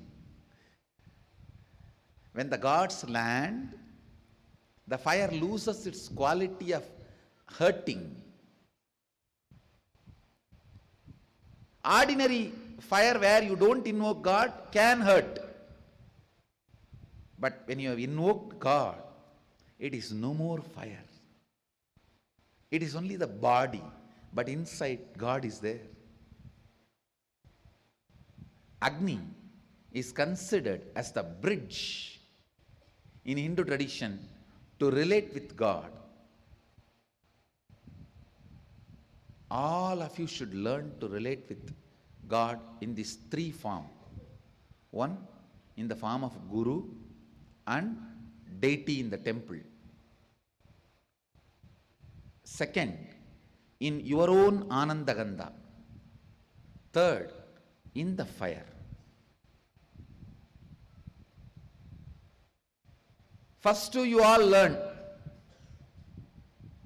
relating through the Guru and through the deities. The second one, relating through your own Anandagandha, you will learn only by meditation. And the third one, relating through the fire, is very important, because that is one of the important aspects of Vedic tradition, relating to God through the fire. Relating to God through the fire. Understand? Agnenaya subhataraye asman vishvani deva vayunani viduvan yuyot yasmajjuhuranamena bhuyishtam denama bhuktim videma. Agni, as the fire of God, and worshipping it, offering in it, is one of the important signs. It is a science. This verse explains the whole science. Actually, just chanting this verse 1008 times, if you offer the ahuti, either ghee or whatever you want to offer, it will directly reach Sadashiva and it will lead you to completion. This mantra is the completion homa mantra. Anybody wants completion can chant this mantra 1008 times and offer ahuti to Agni, you will achieve completion. Because this whole mantra is about praying to Parabrahman, whatever word you want to use, Sadashiva, Mahadeva. Praying to Sadashiva, Mahadeva, Parabrahman, to give you completion through the Agni worship. O Agni, the fire god, knower of all our actions and all that is worth knowing, you must take us along the righteous and auspicious path of completion, leading us to experience the supreme consciousness, the original space of complete completion. O God, consciousness, may you remove all our incompletions that are obstacles on our good path of completion, beyond coming and going, birth and death. Unto you we surrender with many reverential words, bowing down again and again.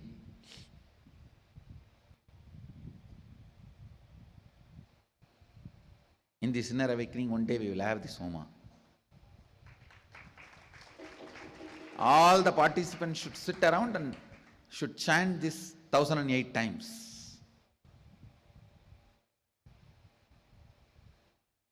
This verse and offer Ahuti. That will be almost like a Nithyanandoham process. Understand? It will not be just completion or Shivoham process. It will be like a Nithyanandoham process. One good thing this time, because inner awakening is in Bidadi, some of the few important sessions I will open it on two-way video conferencing. You all can enjoy.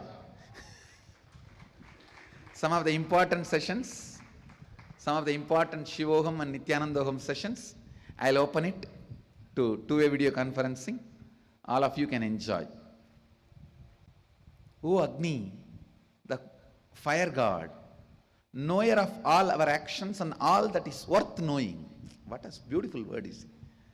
Agni Naya Subhadaraye means whatever is our actions, you know, and whatever is worth knowing in the universe, you know that. How they set a context for God, understand? In what context even God is remembered? That's why I told you the other day in the satsang. Even if you sit in front of a stone and say, "Oh stone, the representative of the cosmos," immediately that is God now. That is no more a stone. Understand? The moment you say, "Oh stone, the representative of God," that's it. "Oh stone, the representative of the cosmos," that's it. Now it is God, deity. Now it is no more a stone. Now anything you do with that stone now is done directly to God. Whether you offer something or pray, it is directly done to God. The moment you say, "Oh fire God, you know all our actions, and whatever is worth knowing in the universe, you know," immediately now he represents knowledge, enlightenment to you. Now whatever you pray to him, however you relate with him, you are relating to enlightenment now. Then when you say, "You must take us all along the righteous and auspicious path of completion," now you are praying to the energy of enlightenment, leading us to the experience of supreme consciousness, the original space of complete completion. O God, now please understand, you are praying to God directly, who is in the form of Agni, consciousness. May you remove all our incompletions that are obstacles on our God, on our good path of completion, beyond coming and going, birth and death. Unto you we surrender with many reverential words, bowing down again and again. I think so much of innocent devotion is flowing in this verse. See, there is no knowledge of who is God, but I do not know about it. Whoever is God, I am praying to you. I am surrendering. Whoever is God, you come and take my surrender. The innocence, but tremendous surrender is flowing in this beautiful verse. Maybe I will continue to expand on it in further satsangs, because tonight I am going to have teamly dinner with IA Teamly. He's going to have moonlight, candlelight, temple light dinner with me. Whatever you want, you can call. So in the further satsangs, I'll expand on the innocent surrender embedded, described in this verse. I bless you all. Let you all radiate with integrity, authenticity, responsibility, enriching, causing, living Shuddhadvaita Shaivam, the eternal bliss, Nithyananda. Thank you. Be blissful. Nithyananda Dhyana Peetham, Nithyananda Nagar, off Mysore Road, Bidadi, Bengaluru. Phone 08027279999. www.nithyananda.org. www.youtube.com/Life Bliss Foundation.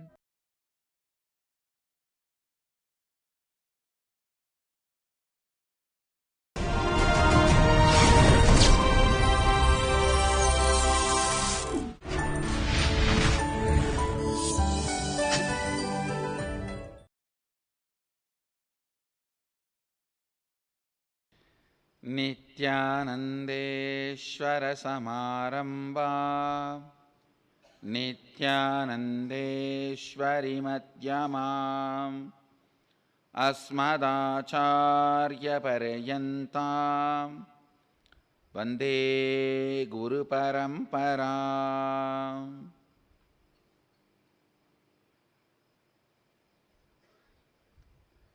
I welcome all of you with my love and respects. I welcome all the devotees, disciples, Samajis, Satsangis, Srimahans, Mahans, Tanedar Kotaris, visitors, viewers, everyone sitting with us all over the world through Nithyananda TV and two-way video conferencing, having Nayana Diksha. Cities sitting with us: Indrani, New Jersey; Hyderabad Adinam; Hyderabad Guptakashi; Trinidad Tobago; Singapore Adinam; and Amrita; Warrington, UK; Phoenix Adinam; Melbourne Adinam; St. Louis Adinam; Mukta and Kuala Lumpur Adinam; Toronto Adinam. Baladara and Nirbeda, you guys have to use the word Melbourne Adinam only. Adinam is the place where you stay, and the temple is temple. Even the word ashramites is now nullified, means it's no more useful. You should use the word Adinavasis. Adinavasis, or you can say Adinamites in a contemporary way. Adinavasis is the traditional way, or Adinamites. So, because many people have started corrupting the word ashram, that is why I decided let's use the word Adinam. All right. I welcome all of you with my love and respects. So I finished composing my answer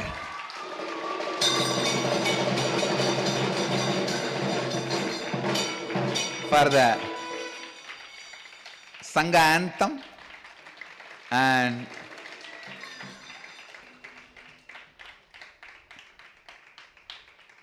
This is from the space of the giver. Answer. So, Atma Priya will sing.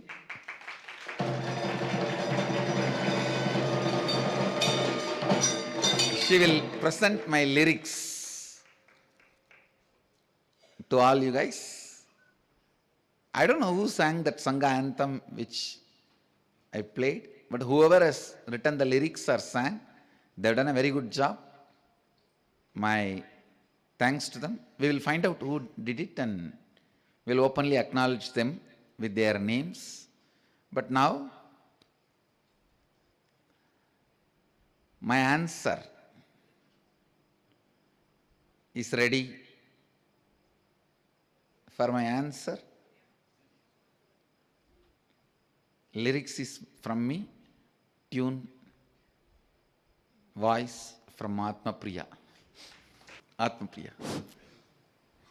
மலர்கள் கேட்டேன் வனமே தந்தனை, தண்ணீர் கேட்டேன் அமுதம் தந்தனை, நினைவை கேட்டாய் நிறைவை தந்தேன், அகமது கேட்டாய் சுகமது தந்தேன், நினைவை கேட்டாய் நிறைவை தந்தேன், அகமது கேட்டாய் சுகமது தந்தேன், நினைவை கேட்டாய் நிறைவை தந்தேன், அகமது கேட்டாய் சுகமது தந்தேன், எதை நான் கேட்பேன், எதை நான் கேட்பேன் உனையே தருவாய், நான் நீ என்றிட எனையே தருவேன், மலர்கள் கேட்டேன் வனமே தந்தனை, தண்ணீர் கேட்டேன் அமிர்தம் தந்தனை, நினைவை கேட்டாய் நிறைவை தந்தேன், அகமது கேட்டாய் சுகமது தந்தேன், எதை நான் கேட்பேன், எதை நான் கேட்பேன் உனையே தருவாய், நான் நீ என்றிட எனையே தருவேன், மலர்கள் கேட்டேன் வனமே தந்தனை, தண்ணீர் கேட்டேன்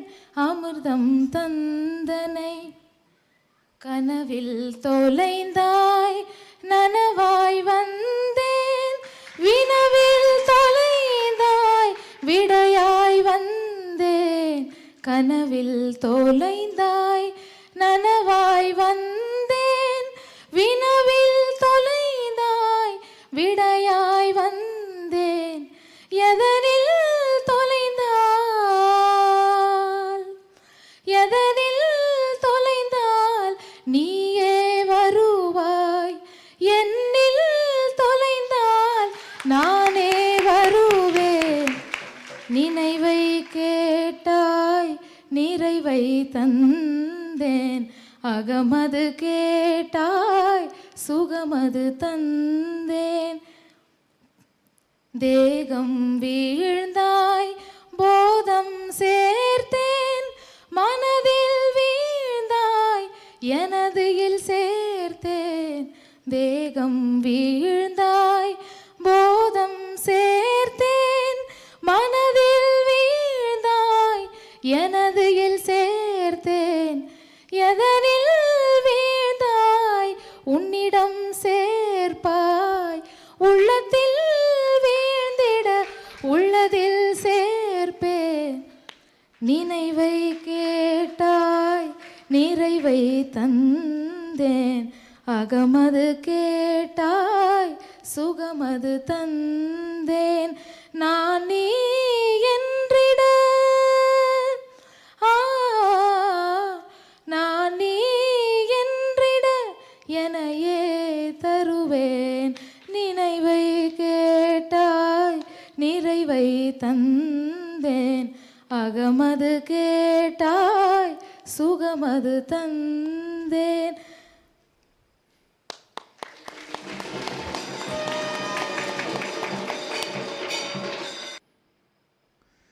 All right, now I'll translate and comment on the verses I wrote. Listen. நினைவை கேட்டாய் நிறைவை தந்தேன். Listen to my answer. Please listen. It's actually from the space of answering. All of you might have heard the song, the Sangha anthem. The day itself I translated. Today I am translating my response. நினைவை கேட்டாய் நிறைவை தந்தேன். See, actually, when you see the master and start the feeling connection, you fall in love only in a normal way, where you cherish the memories.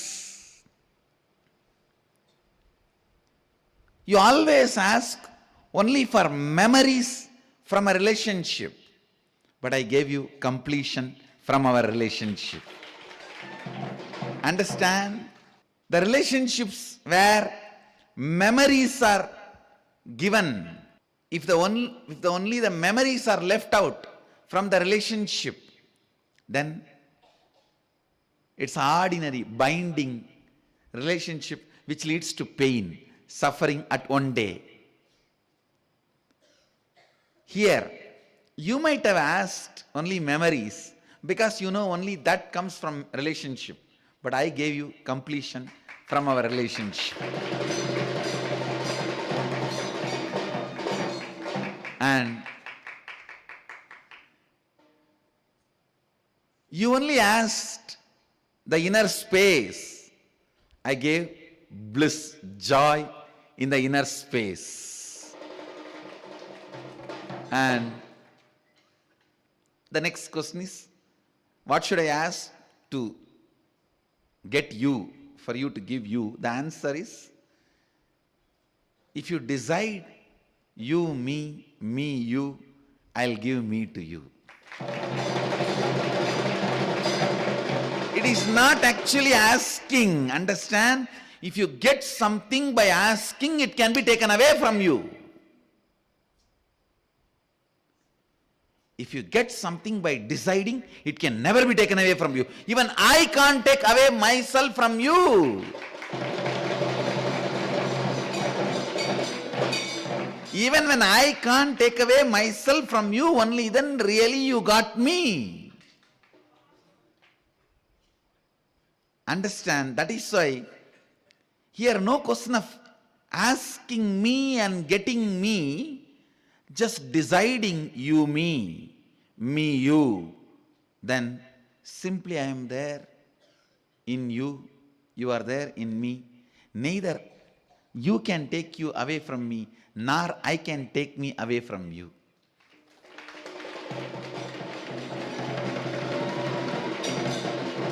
See, if you ask and get, there is always a possibility. One day it can be taken away, or you may lose it.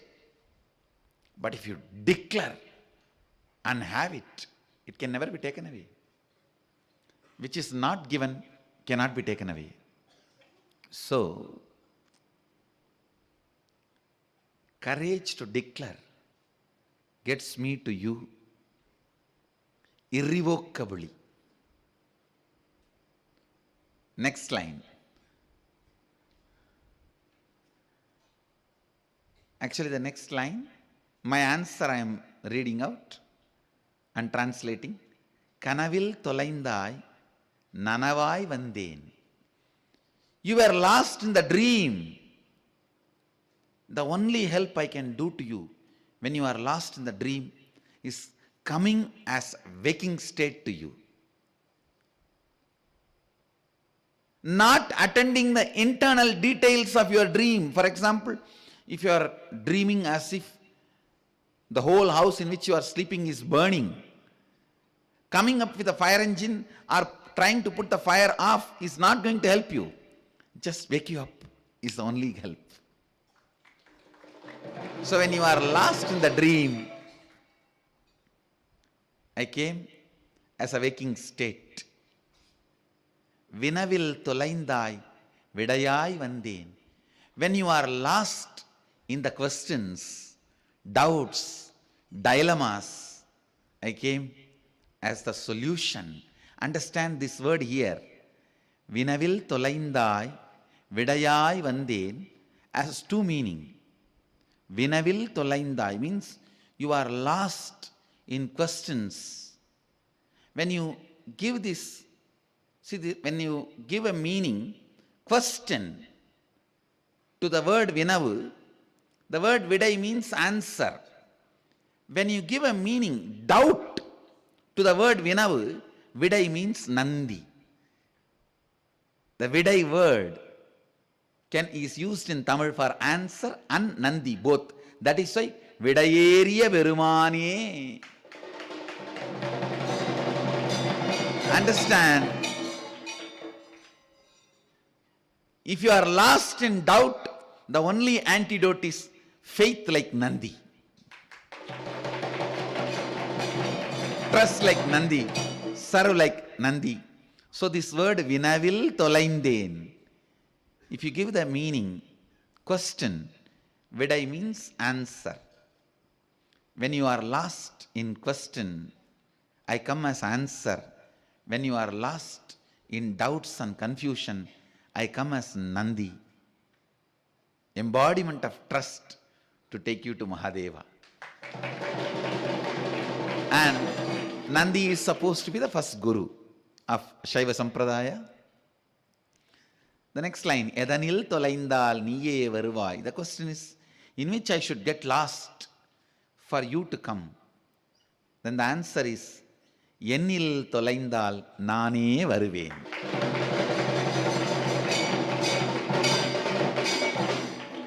When you are lost in me, I myself will come.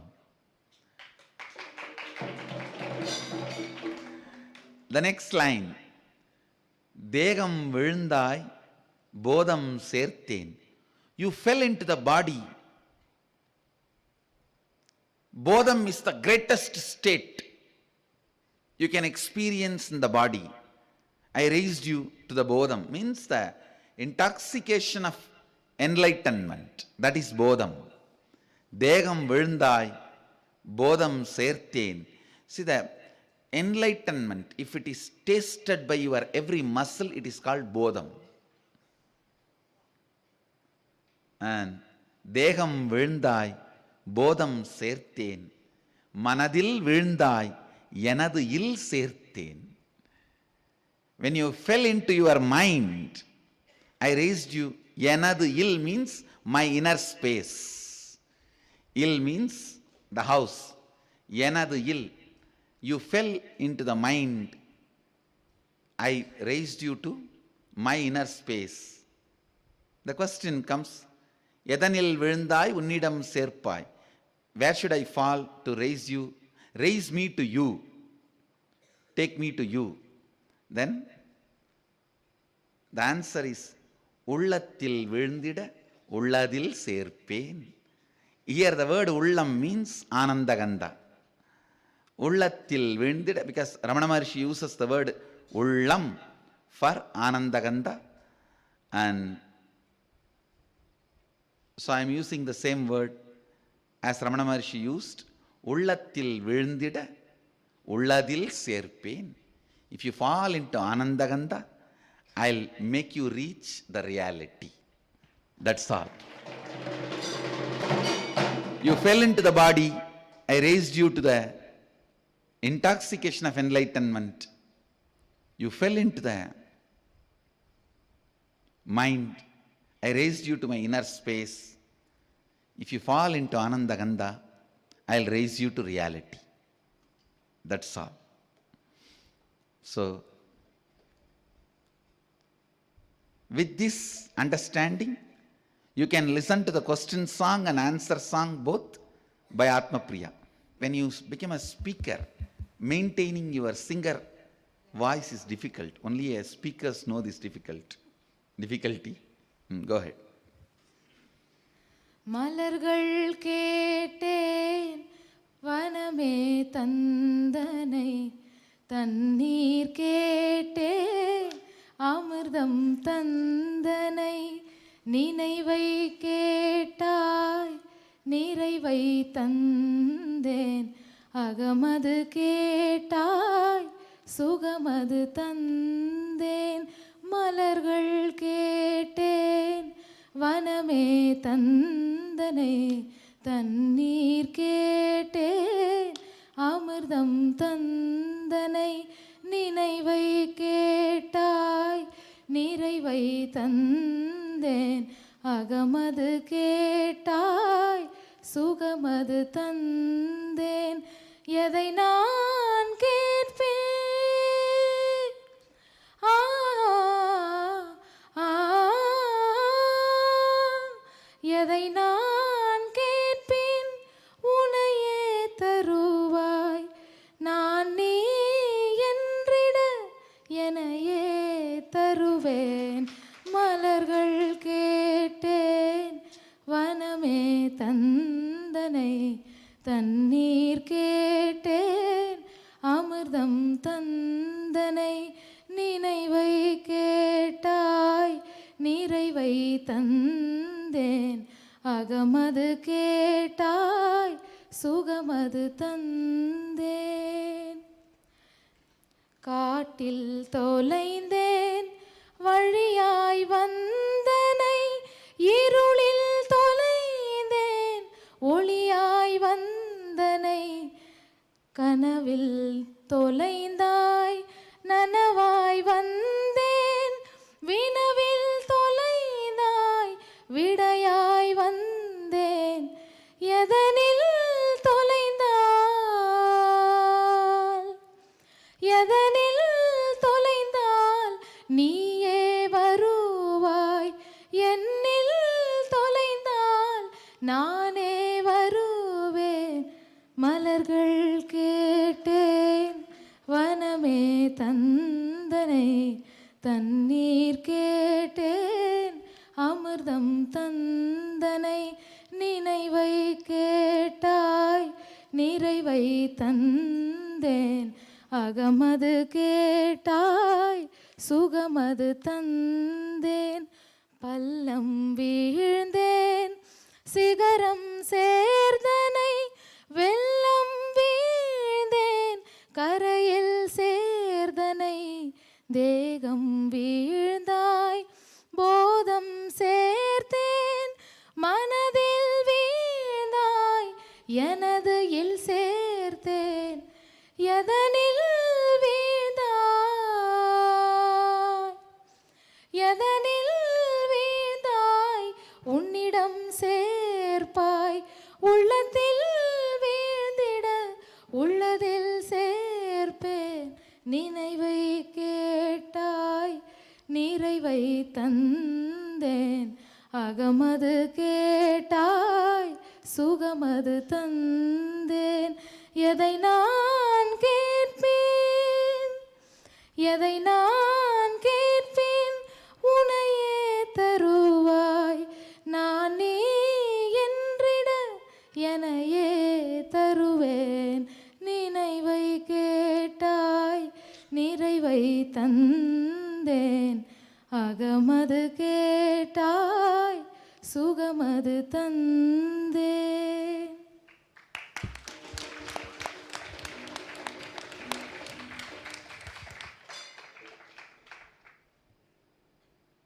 Let me enter into today's Upanishad, verse 17th verse. Please chant along with me. Vayuranilam amrudam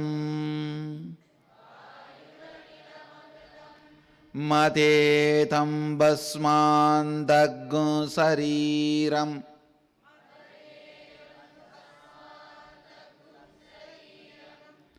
Om Krato smara kridaggu smara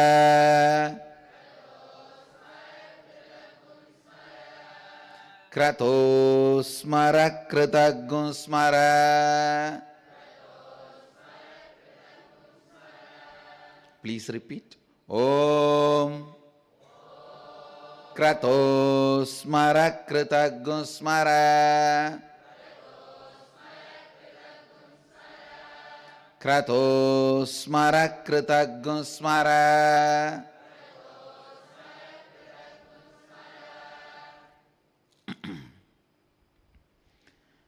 Vayuranilam amritam adedam basmandagum sariram. Om Kratosmara Kritagum Smara. Kratosmara Kritagum Smara. I can say this is the Hindu way of approaching the death. Please understand. This verse gives so many unsaid, deeper level of understandings. Vayuranilam amritam adedam basmandagum sariram.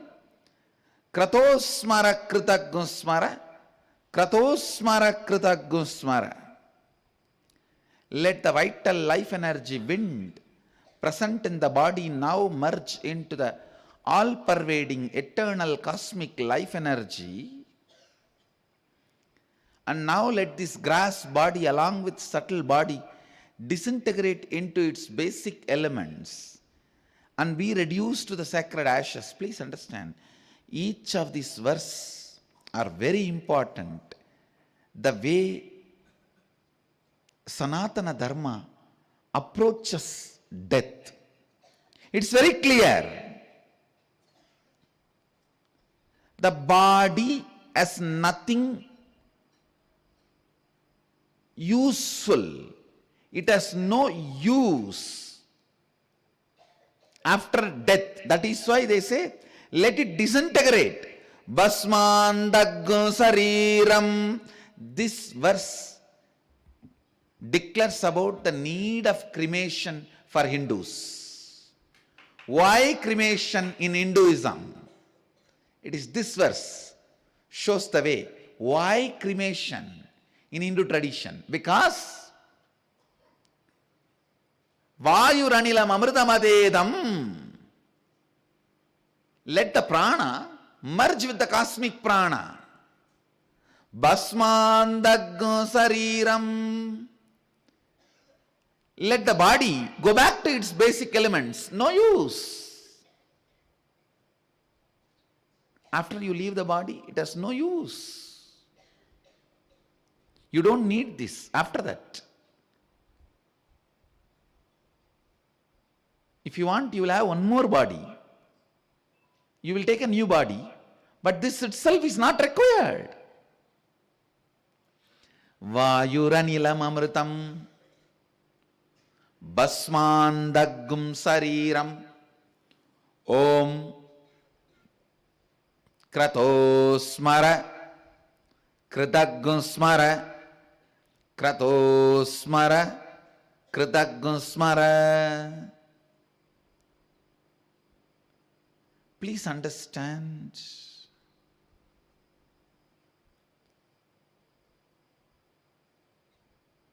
The sacred secrets, truths about life and death, our Upanishadic rishis know, is clearly presented in this verse. Body assumes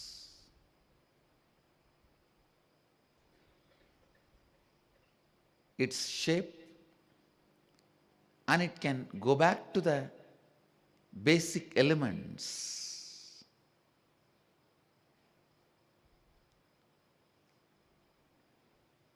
See the whole talk here, it says very clearly, let the prana, vayu, relax, merge into the cosmic life, anilam, and let the body retire to the basic elements, become ashes.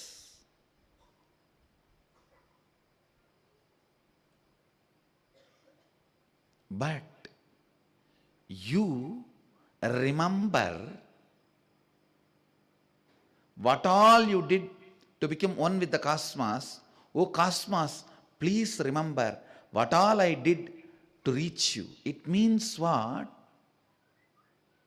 There is something beyond your life force, prana and body, which is inside you.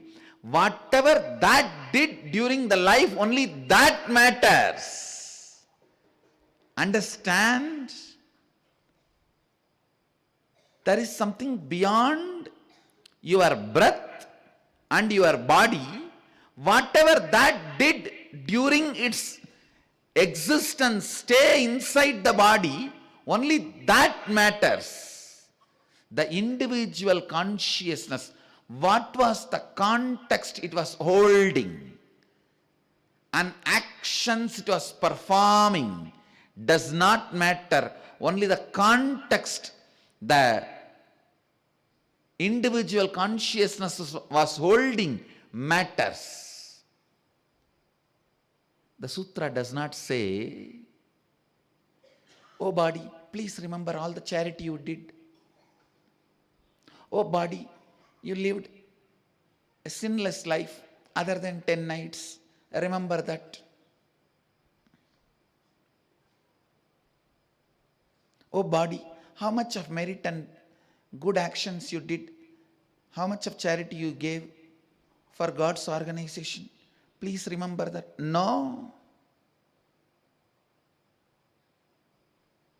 No. You are not asked to remember how much of good things you did. You are not asked to repent for the bad things you did. God saved, you are not asked to do any confession.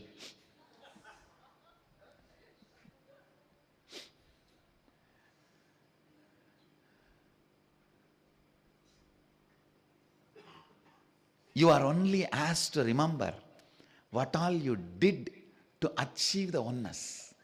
And God has been requested to remember what all you did to achieve oneness.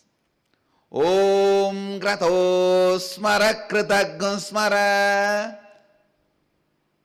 O Lord, please remember what all I did to achieve oneness with you. O my being, remember what all you did to achieve oneness with him. That's all is worthy of being remembered in the last moment. Do not ever do, oh, whatever sins you did, please repent for it. This is the last moment. And based on the sin, put charity. No. No. We are not interested in the money of the fellow who is about to die. We are interested in liberation of the fellow who is leaving the body. A real Hindu priest will not stand next to the dead body and plan for harvesting his property. Asking him, if you have done so much sin, and if you give all this property to these people, all that sins will be forgotten. A Hindu guru can never do negotiation. The Upanishads does not teach you to remember sin or merit while you are dying. It only asks you, remember what all you did to achieve oneness with him. Oh God, remember what all this being did to achieve oneness with you. Both sides has been asked to remember whatever each did to achieve oneness. The remembrance is all about what has been done to experience oneness. The concept of death, after death, before death, before death, what you need to do, during death, what happens, after death, what is life. Everything in this one verse.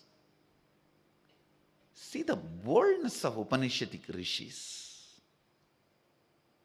Sometimes I feel Mahadeva's breath is more beautiful than his words. I am not underestimating his words or disrespecting his words. His breath, Upanishads, are so beautiful. Such pure truths. Every time I remember Upanishads, I feel so complete, oh God. Appa, what a beautiful religion I have been born in. And what an amazing truths I have been told.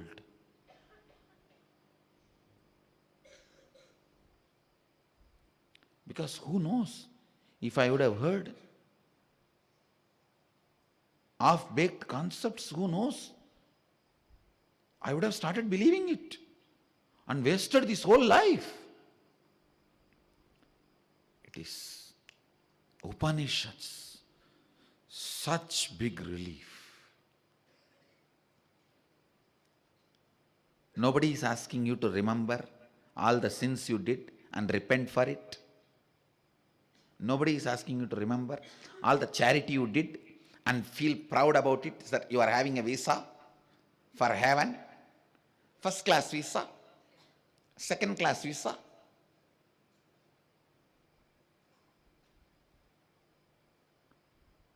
No.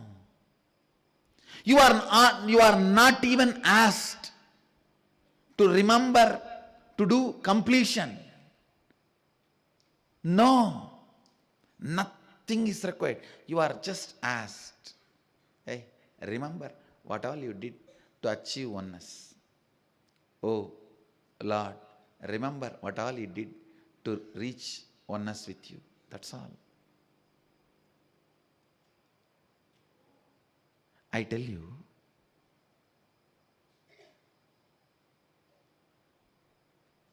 remembrance of the goal only is required during death, because all obstacles have already become useless to you.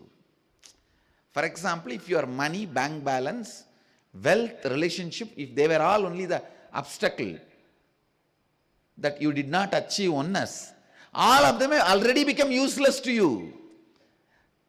When obstacles have become immaterial, nullified, all you need is just remembering the goal, nothing else.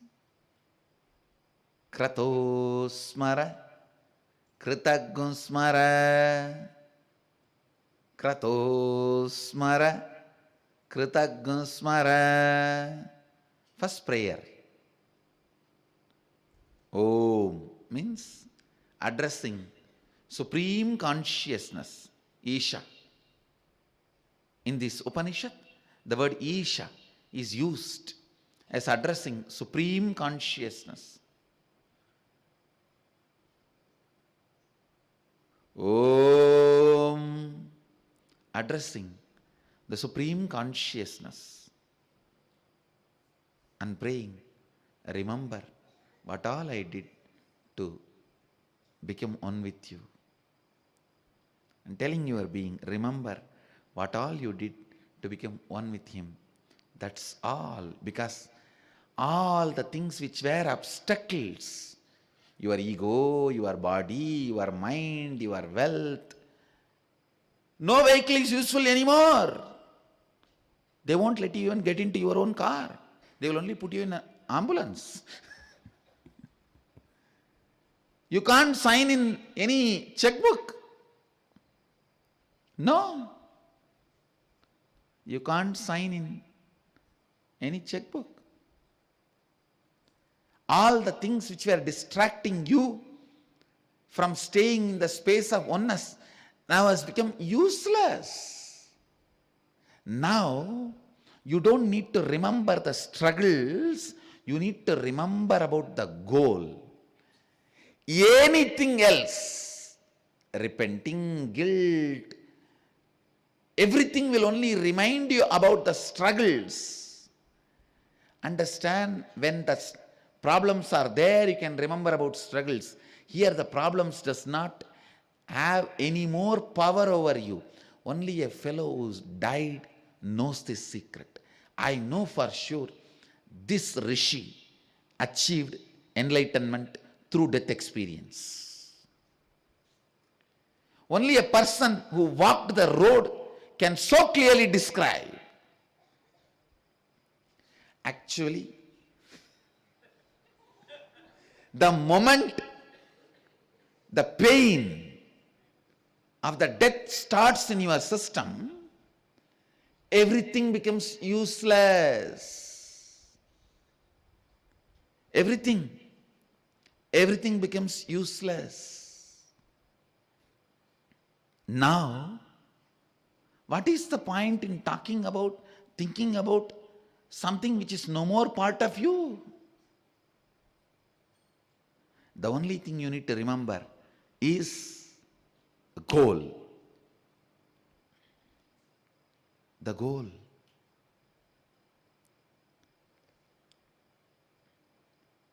Actually, you will become the being which you never imagined you can be by the time you reach the death. It is not that you will have completion or incompletion about your relatives. Suddenly you will feel they are irrelevant to you. Really, I am telling you. The closest relationship you think will look almost unknown and irrelevant. Who is this guy? I don't remember him. No, really. The person will become irrelevant to you. At the most, you may see Guru's form, but not the way you related to me externally, but the way you relate with me internally with your Atmamurti. That relationship will become reality at that moment. Not the way you relate to me externally, but the way you relate to me inside you as your own Atmamurti. All other relationships, people, places, object, everything will become irrelevant. You will neither have completion nor have incompletion. For example, somebody who is living in US, if you ask them a question, are you complete or incomplete with the planet Jupiter and the people there living there? What will you say? Neither complete nor incomplete, they are irrelevant if somebody is living in Jupiter. Same way, when the death pain starts and you start moving, all the people with whom you lived will become irrelevant. The memories will become irrelevant.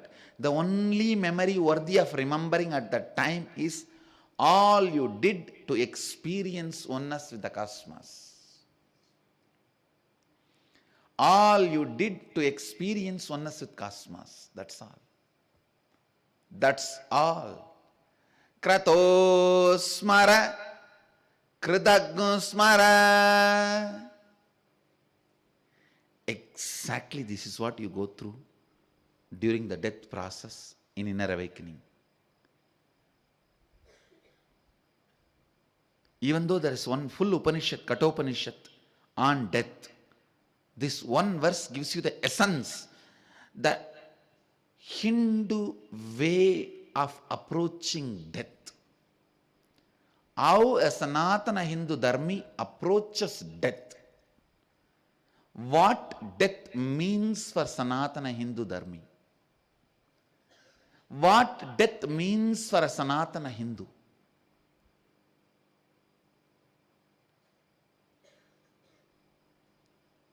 This verse gives an introduction. I'll continue to expand on narration of death as per Sanatana Hinduism, Sanatana Hindu Dharma, book of death as per Sanatana Hindu Dharma. I'll continue to expand in the further satsangs. Now, with this, I bless you all.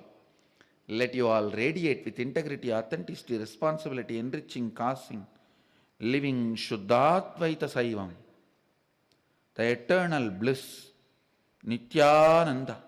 Thank you. Be blissful. Nithyananda Dhyana Peetham, Nithyananda Nagar, off Mysore Road, Bidadi, Bengaluru.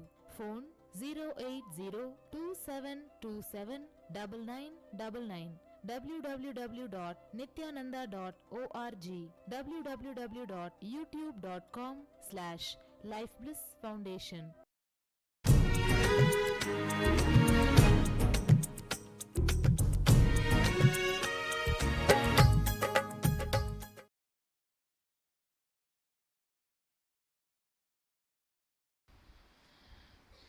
नित्यानन्देश्वर समारम्भाम् नित्यानन्देश्वरि मध्यमाम् अस्मदाचार्यपर्यन्ताम् वन्दे गुरुपरम्पराम्.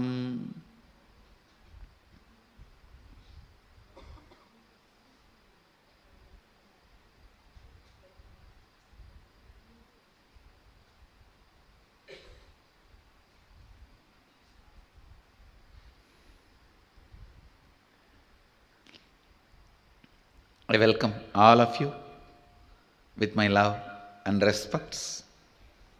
I welcome all the devotees, disciples, Samajis, Satsangis, Sri Mahans, Tanedar Kotari, and everyone sitting with us through Nithyananda TV and two-way video conferencing, having Nayana Diksha, sitting with us in two-way video conferencing, having Nayana Diksha.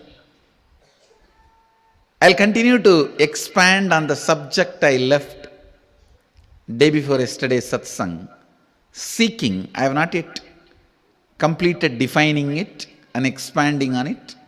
Then I'll enter into the next verse, 16th verse. Before that, I'm reading a question which is in all your minds and I want to answer. It is not too heavy, so don't worry. It's not too heavy and it's very light and I am very happy about it. I am enjoying it.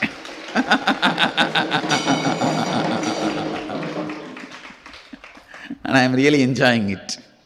So because I am enjoying it, you guys also enjoy. Come on.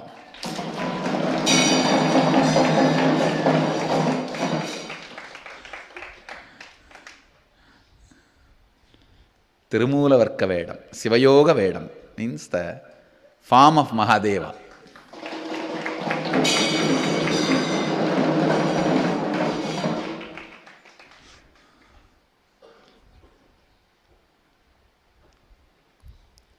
I'll expand on this great truth seeking. Understand, one part of you feels so strongly that you are going to exist forever and you don't need to worry about the questions of afterlife. It is like whenever you see people dying or you hear the news of somebody's death, you always think for a few seconds, what will happen to me? And then somehow you enter into the conviction you are going to exist forever, or the problem is not going to come immediately at least, or you just decide that you don't need to attend to this question, at least now. Something happens, you lose attention and focus from that spark. Please understand, come back to the basic questions. Whatever makes you powerless is basic question, you are not able to face it. Listen. Whatever makes you powerless is a basic question, you are not able to face it. That is the seed of seeking. Whatever makes you powerless is the question, you are not able to face it. And deciding to face those questions is seeking. Listen carefully. I'll repeat once more. Whatever makes you powerless, what will happen after death? Will I be all alone during my death? Or in deathbed, all the pain I have to go through, will I be able to handle? Or if suddenly some poverty happens in my life, if I lose some things, what will happen? So, the questions which makes you powerless, if you decide not to face them, you push yourself into delusion again and again. If you decide to face them, that is seeking. Understand? I am defining seeking. Come back to the basic questions of life. What is life? What is death? Before you assumed this body, how your face looked? After this body stops functioning, how you are going to exist and face? These all may be the basic questions of life.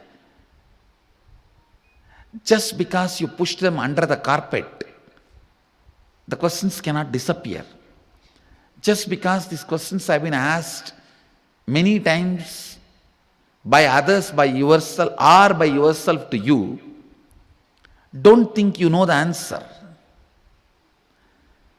Sometimes, because we are familiar with some problems, we assume we found the solution for that problem. No. Please listen. Being familiar with that problem does not mean you found a solution for that problem.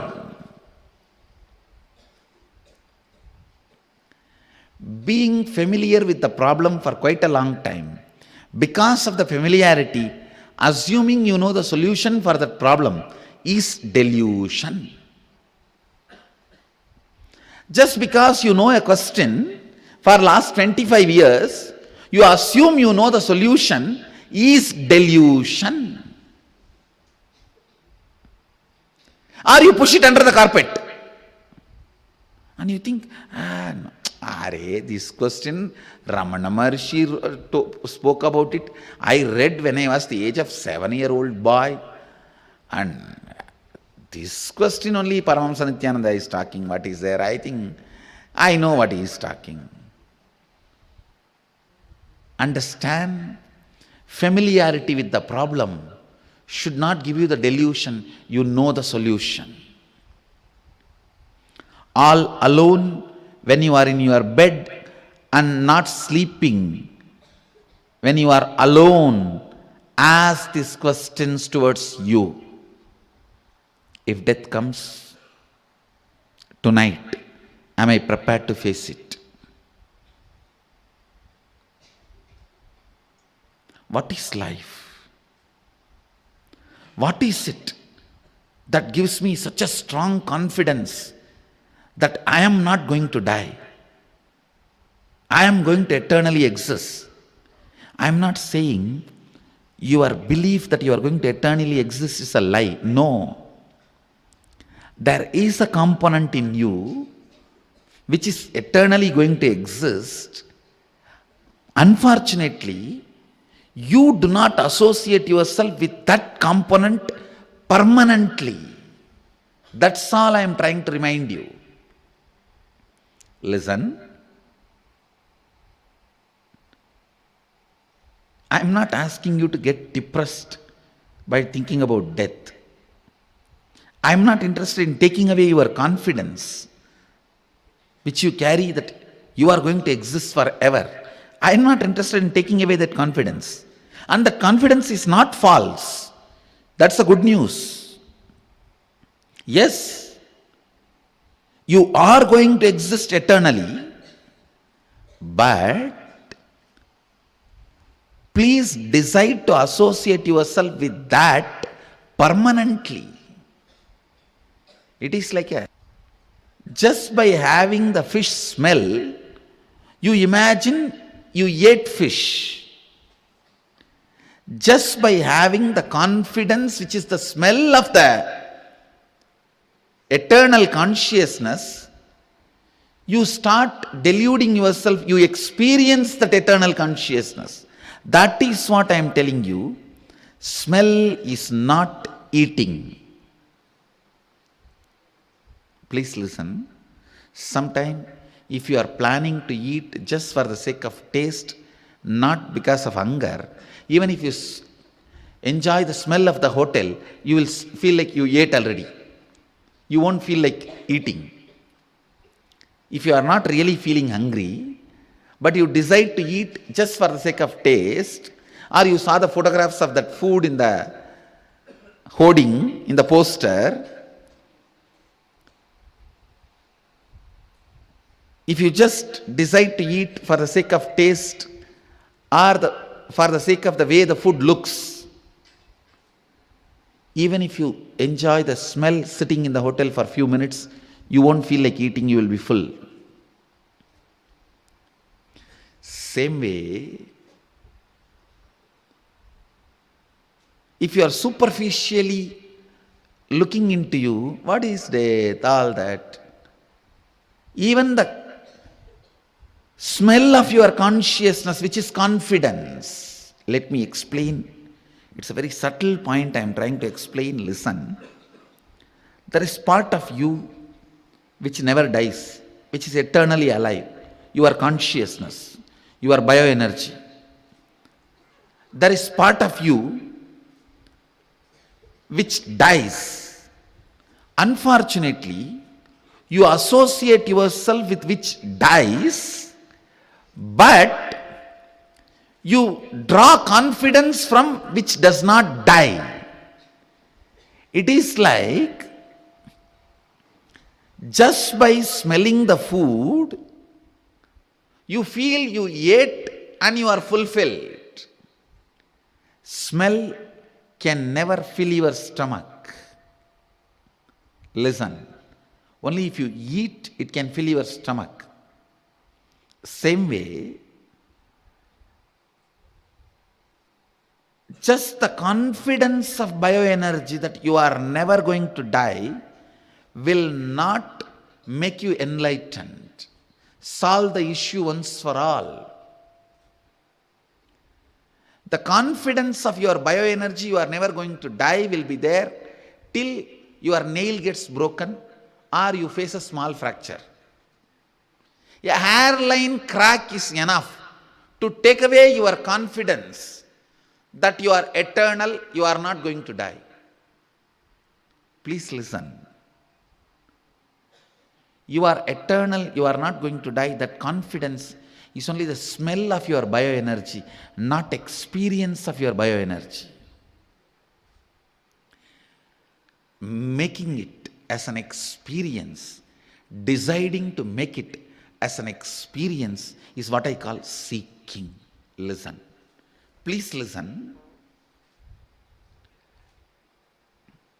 Once I went and told my Guru, Mata Vibhudananda Puri Devi, I went and told her,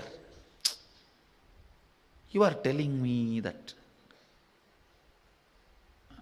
I am beyond the life and death. She read out Ribu Gita to me that day and explained some of the great truths in Ribu Gita. And I will strongly recommend all my disciples read Ribu Gita. If you have time, make time. If I say if you have time, you will never have time. make time, read Ribu Gita. It's one of the greatest scripture in Hindu tradition. And she explained to me a concept about immortality. And I went and slept over it. Next day I went and told her, you explained, but I am afraid whether I will enter into that space at all. How to enter into that space? She said, please listen, this word is very important for all of you. Just entertain this desire to experience that space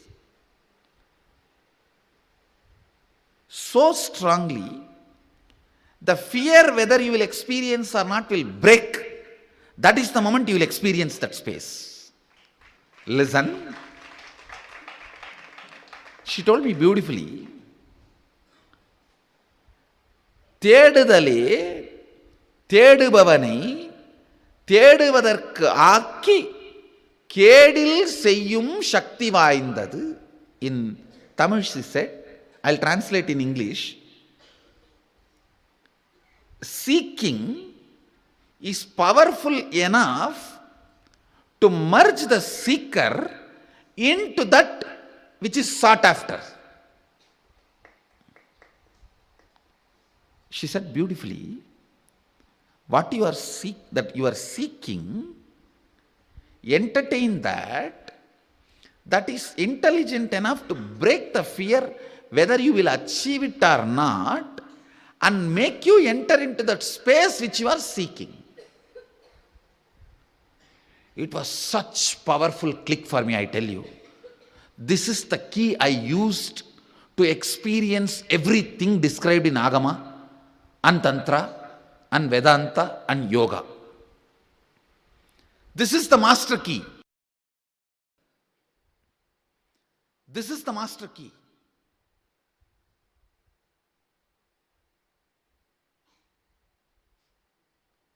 There are few master keys I received from my masters, which I used in millions of places and realized the truths. One more master key I received with Ram Surat Kumar, a great yogi. I was sitting next to him. It was a midnight, 2 o'clock in the cremation ground, Ishavasya, dark night. Some sound, dog barking or something in the cremation ground in one corner. I asked him slowly, Swamiji, everyone talks about this ghost, bhuta, preta. Are you not afraid of it? How you are handling, what mantra you are doing to protect you from the bhuta, preta? He laughed and just slapped me.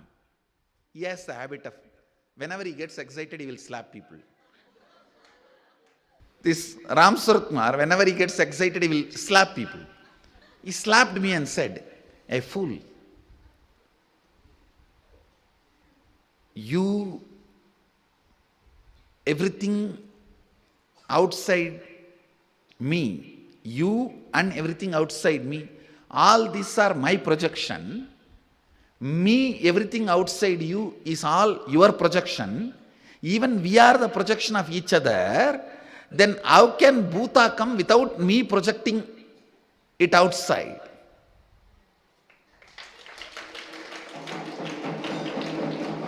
Listen, he said beautifully, Day, நீயே நாவலி கொணர்ந்தது, நீயே நாவலி கொணர்ந்ததுன்னா பூத பேய் பிசாசுகள் நாவலி கொணராம எப்படி வர முடியும்? Listen carefully, I'll explain. What he meant, even things which you are seeing in front of you is your projection. Then, unless you project, how can a ghost or bhuta or preta can come? He said beautifully, even you are my projection. Unless I project How can Bhuta Preta Pishasha can come separately? It's all our projection. I don't know how, whether it clicked with you guys or not, but the moment he said, the way he said, it just clicked with me. Like a master click, master key. So after that, any time anybody speaks about Bhuta, I only applied this. And maybe in 6 months, the very idea of Bhuta disappeared from me. All this Bhuta, Preta, Pichasha, all that idea, the very idea disappeared from me. Because it clicked so strongly with me. Even the people whom you are seeing, even the things you are experiencing in this world is your projection. Even this is your projection. If you see a Bhuta, Preta, Pichacha or ghost or anything, that is also your own projection. The moment you remember it is your own projection, they will disappear. It was such a strong click in me. For that moment, it clicked with me so much.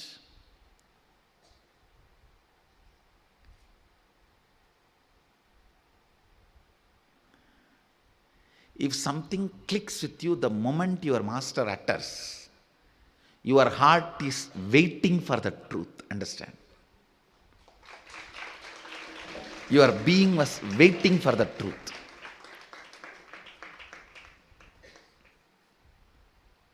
When Vibhudananda Puri explained about the seeking, hey, don't worry, just keep the seeking. தேடுபவனுக்கே தேடுவதை சென்றடைய வைக்கும் சக்தி தேடுதலுக்கு கேடிலாது உண்டு. Means that seeking is powerful enough to make the seeker to merge with what is sought after. So you don't need to have something else, or you don't need to worry or entertain any other fear. Will I achieve what I am seeking? It was such a powerful click for me. I think a right word was told to me by the right person when I was in the right temperature. It straight entered into my system. After that, in any of the spiritual practice, there was nothing called impossibility or obstruction or obstacle. She will tell, okay, chant this mantra and realize Bhuvaneshwari.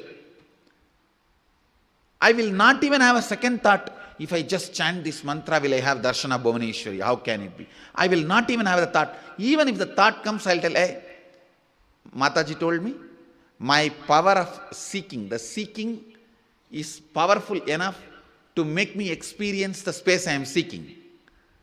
So then, I am seeking to experience Devi Bhuvaneshwari, and here is the mantra.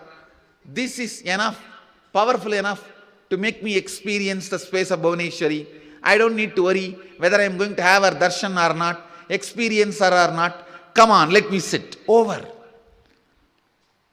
Because of this confidence and energy and intensity,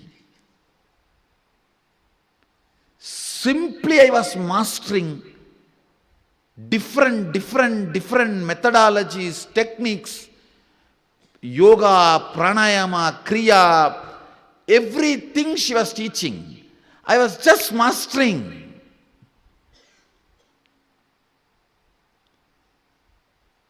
Because that click became my biomemory. Understand, the other day I was telling in the satsang that our Gurukul kids are going to radiate more and more powers.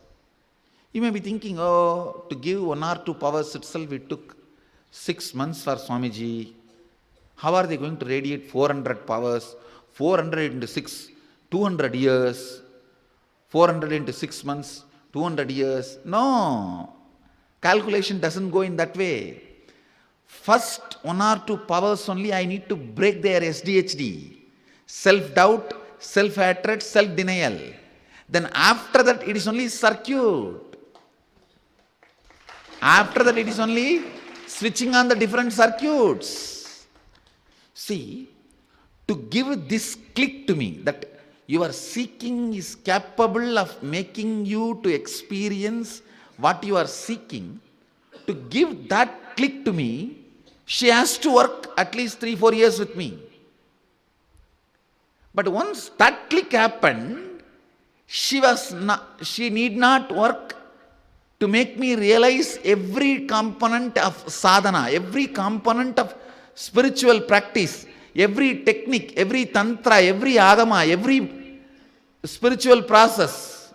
She did not need 3 years, and no need for spending 3-4 years for her. Please understand, the first breakthrough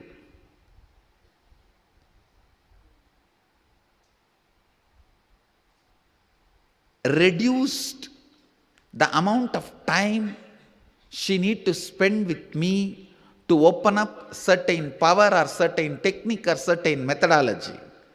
After 3-4 powers, she need not even spend time, and she will just initiate me and ask me to practice and come back and report to her. That is why I am saying, for me to open up the first power, second power in the Gurukul kids took 6 months, no doubt. But the next things are not going to take that much, because I already broke some of the major impediments. Some of the major things are already clicked with them.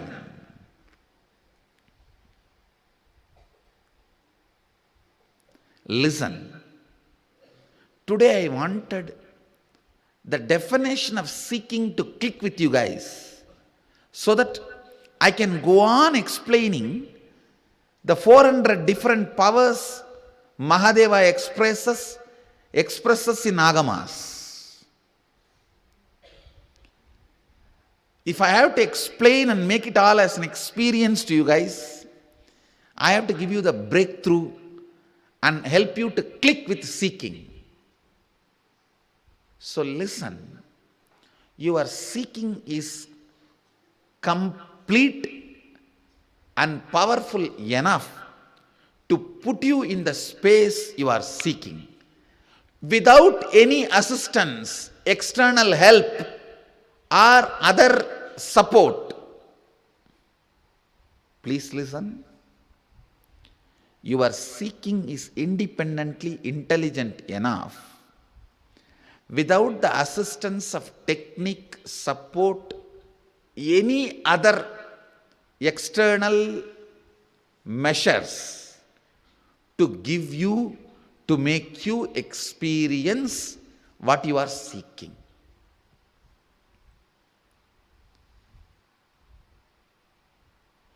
When this truth clicked with me, thousands of Dvandva Vigna got dropped. Listen to this word, Dvandva Vigna. It means anything you start, you will not do second day, third day. You will learn about Hatha Yoga with all the excitement and inspiration, jump into it first day, second day, Jata Yoga. No, first day Hatha Yoga, second day, Jata Yoga. That Dvandva Vigna is because of the idea, it may be impractical for me, I may not be capable, how do I know I am going to achieve it? This lady uttered some mantra and told me, this is Bhuvaneshwari mantra, who knows whether Bhuvaneshwari is sitting there and this is the right password. The moment I type, she will pick up the call and talk to me. This doubt, this concept of impossibility makes Dvandva Vigna. Means The second day breakup. Dvandva vigna. Listen to that word. Most of you have this Dvandva vigna problem. You may not know the word, but you know this concept very well. Look in, you will see that he is your closest friend. Dvandva vigna. Means anything you start, you know second day, I think this is not going to work for me. Maybe for him, but not for. That is called Dvandva vigna. Please understand. By giving this one click to me, that you are seeking is capable enough to give you the experience of what you are seeking without any external help or support. By giving this click, she removed the Dvandva vigna, this impossibility from me once for all. If she gives me Rajeshwari mantra today, I just know in next 48 hours, I will have darshan of Rajeshwari and I have to go back and report to her. If she gives me Varahi mantra, I just know in next 48 hours, I will have Varahi darshan and go back and report to her. If she gives me the Tidinitya Devi's mantra, I just know I will have to go and sit and practice it and I will have darshan of that and I have to go back and report to her. That idea, it may work out for me, it may not work out for me. The impossibility, whether it is going to happen it for me or not, that she broke. See, when that is taken away, so much of excitement and joy, that very excitement makes the whole path very short. Path is long only when you create hurdles by the self, by yourself. Path is always short when you create only excitement. Only when you produce excitement, path is always short. Understand? Out of the food you ate, if you produce only energy, life is always exciting. But if you start producing gas, life is always tiring. The same thing. Out of your thought current, if you produce only energy, excitement, sadhana is always great, exciting, enjoying, beautiful. But out of the same thought current, if you produce again and again impossibility, SDHD, spiritual practice is tiresome. Who knows what is happening? Who knows what is true? What is wrong? What is right? Will I have it? Will I get it? Or maybe it worked for him in those days when his body was without toxins.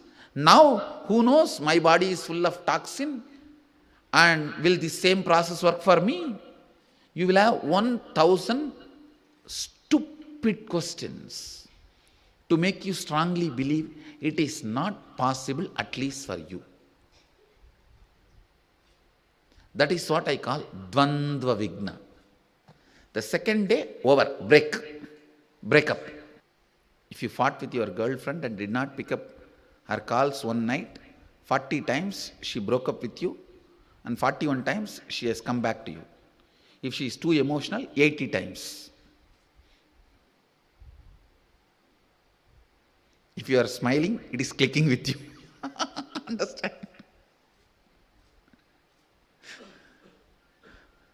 No, really.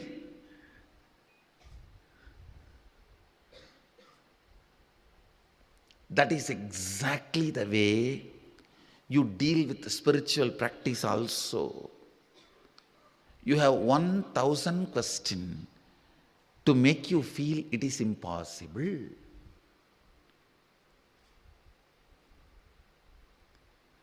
At least within 3-4 days you are convinced, if it is not second day or third day. Within 3-4 days you know, this is not for me.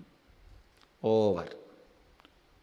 I tell you, liberating me from the Dvandva Vigna mental setup is the greatest thing my Guru has done to me. With this one click, somehow this one word strongly clicked into me.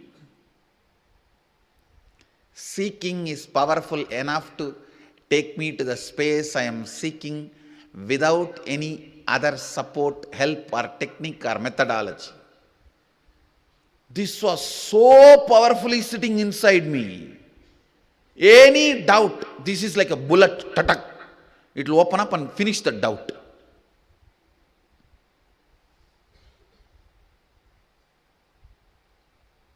I tell you, if this one truth clicks with you all, I can guarantee this next 400 powers I am revealing, it will all become experience for you guys, not just satsang.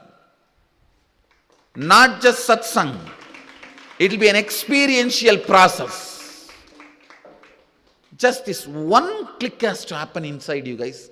Your seeking is powerful enough to make you experience the space you are seeking,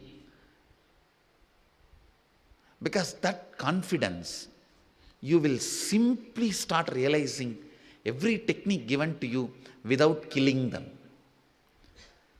The moment you decide impossible, the seed is burnt.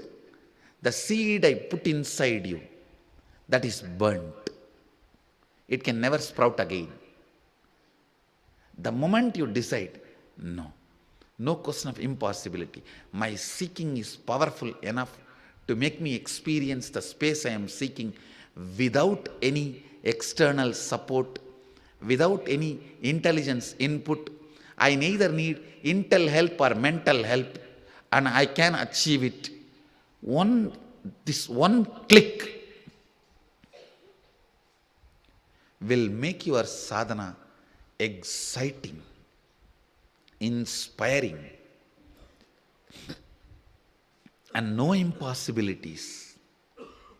Straight go ahead, forward. I tell you, at least 1,000 techniques I would have practiced and realized its conclusion and completion just because of this one key. Whenever even the most difficult spiritual sadhana I am initiated also, if the doubt comes, I know immediately this key will come up. My seeking is capable of making me experience what I am seeking. Nothing else is required. This click, that's it. All this impossible will just disappear. Will just disappear. Understand, if this one truth clicks with you guys, you don't need to have any other worry in the life. Consider yourself already liberated and enlightened. Because this one click is so powerful. It can destroy any obstacle cooked up by you or put inside you by your husband. No, this truth is so powerful, it can clear the doubt put inside you by your husband and wife. Even your husband cannot take away your confidence. Even your wife cannot take away your confidence. No one can take away your confidence. If this one thing clicks with you, really, I'm telling you, when my Guru initiates me into the sadhana of Subramanya, even if 1 minute the idea crosses, how do I know that I am going to achieve it? How do I know I am going to experience Subramanya, have darshan of Subramanya? Immediately it will open up. My seeking is powerful enough to make me experience what I am seeking. So I don't need to worry whether I am going to achieve it or not, whether I am capable of reaching it out or not. Let me start. That's it. Just this one click. How many thousands of obstacles I crossed. There are some stupid mind. Oh, they will tell like this only. But with that also, finally, you only have to work hard and reach out now. With this one idea, they made me work so much. You can complain. I tell you, be aware of negative people. They have problem for every solution. No, just like I have solution for every problem, I know there are people, they have problem for every solution.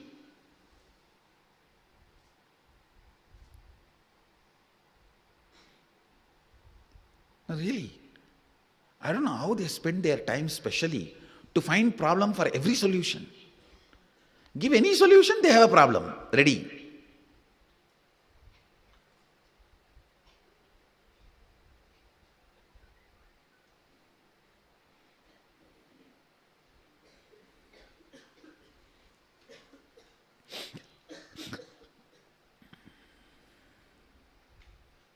Listen.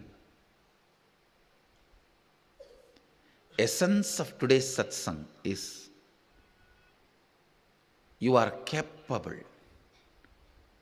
Your seeking is powerful enough to make you reach whatever you are seeking independent of any external help.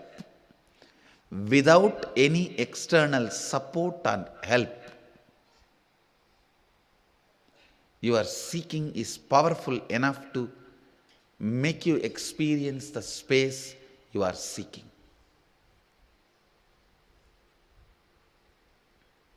Meditate on this. Just meditate on this one truth. If this one truth clicks with you, that is enough. I can guide you into this 400 powers of Mahadeva. What 400 powers of Mahadeva? I can guide you guys into Mahadeva himself.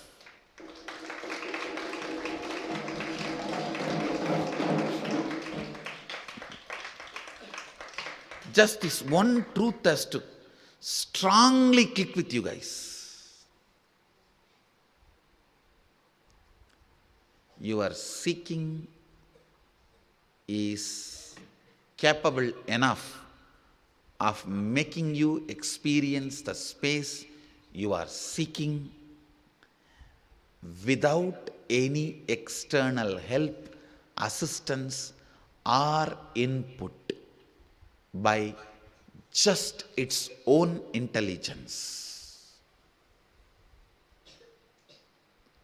That's all need to click with you. If this one truth clicks with you guys, that is enough. I can lead you into what Mahadeva describes in Agama, living Shuddhadvaita, living pure Advaita, manifesting the experiences and powers of Advaita.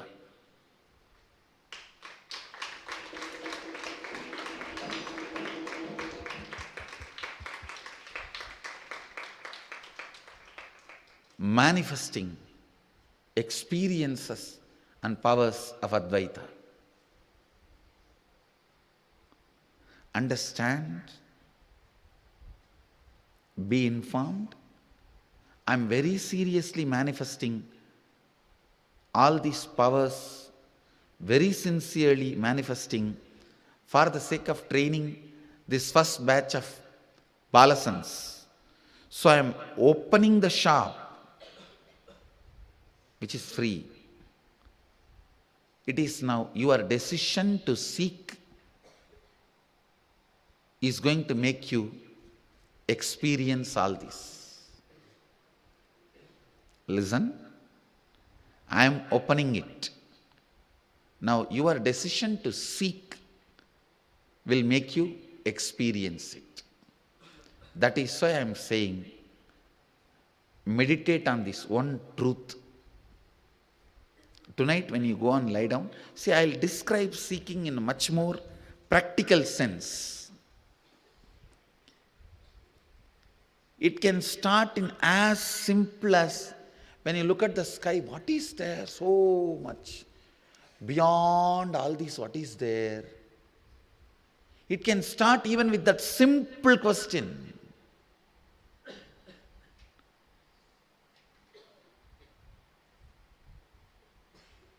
Any question you have about these four: universe, self, God, and universe which you are perceiving, nature. The part which you are not perceiving is universe. The part which you are perceiving is nature. So let me repeat. Any question you have about universe which you can't perceive, God, self, and nature, Prakriti. In these four, any question you have about these four can provoke seeking in you, can invoke seeking in you. Go behind that question. Decide to align your life with the answer you are finding. Listen. Having deep question about any one of these four or all these four is seeking. Deciding to go behind the answer is courage. Deciding to align your life to this answer by renouncing unnecessary things is vairagya. Understand? Having questions about these four is seeking. Deciding to go behind the questions is courage. Deciding to leave all the other unnecessary things behind and align your life to the answers you will discover is vairagya.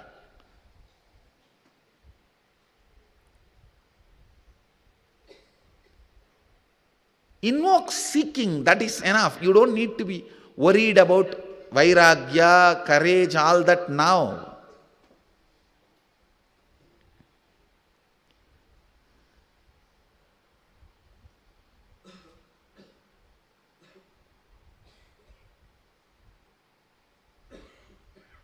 You can never teach about delivering a baby to a small girl. Oh God, such big baby from my tummy will come out. No, I don't want that. Only when she comes to that age, when she can understand, only then you can explain and make her understand.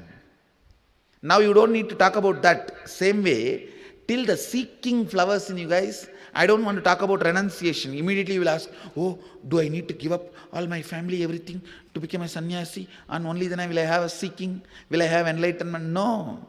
I am not going to talk to you about that now. That is what is going to happen later. That is different. But now I am not going to talk about it to you now.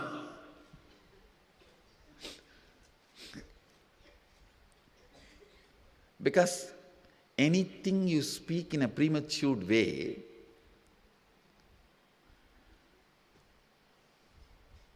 people may get frightened and disappear. I am not going to say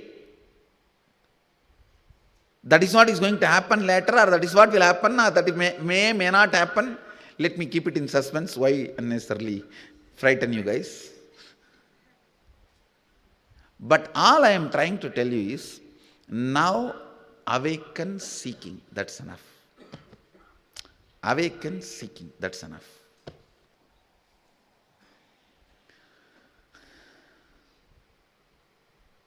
Understand, the seeking is intelligent enough, efficient enough, powerful enough for you to experience the space you are seeking.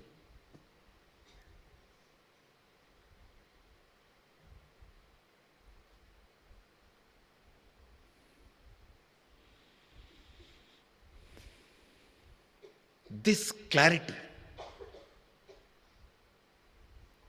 the basic questions of life,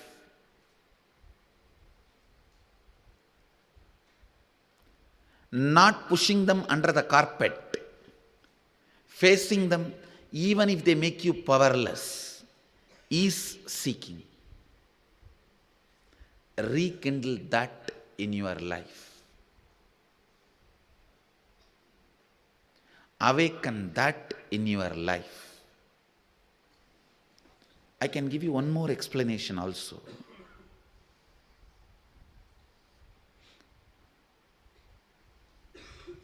Decide whatever truths your master, when he utters, whatever truth clicks with you, if you decide to start living them, aligning your thinking and lifestyle to that truth, even then your seeking will become intense.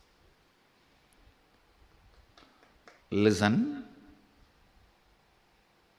For example, you are thinking about death. If you think on your own and try to find out what will happen, that is also seeking. Or your master says, don't worry, when once you die, you will only be with me. You will be with me in the KAILASA, don't worry. If suddenly that answer clicks with you, and you start aligning yourself to that answer, thinking that answer, cherishing that answer, enjoying that answer, planning for that space in your inner space, even that will intensify your seeking. Either seeking on your own, or the answers your master gave, cherishing them, entertaining them, enjoying them, enriching them, encouraging them in your system, even that will intensify your seeking. Then naturally you will start thinking how the Kailash will look. Will I have western toilet or eastern toilet there? Or will I not have 1, 2, 3 at all in the Kailash? Or will I have food and no 1, 2, 3? Or no food, no 1, 2, 3? Or food, no 1, 2, 3? What is the combination?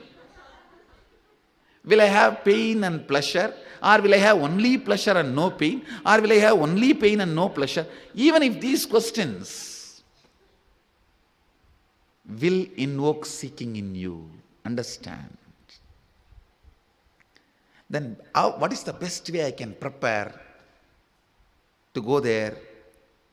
Should I be lean so that I can be flown immediately? Or should I have a heavy weight so that I can be carried on the Nandi? What will be the transport? How should I be? Even though these questions look very playful, when you sit and talk it out inside you, within you, they will all start provoking many of the corners of you which you have not attended. Listen. Many of the corners of you which you have not attended will be provoked. That is what I call seeking.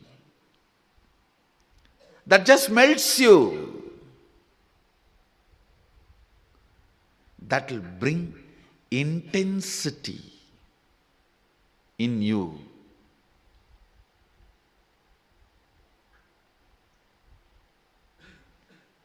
You will no more be inauthentic in any of your action.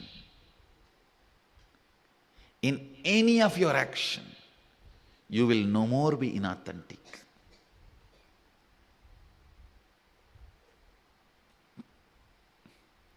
Before doing every action, you will ask yourself, is this going to intensify my seeking and help me to reach where I want to go?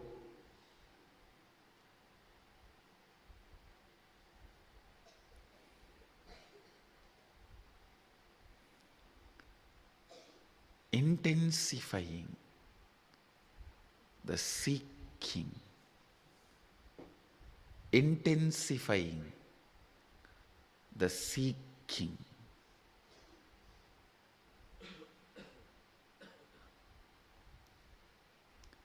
Authenticity means all your actions aligned to seeking. So essence of today's satsang is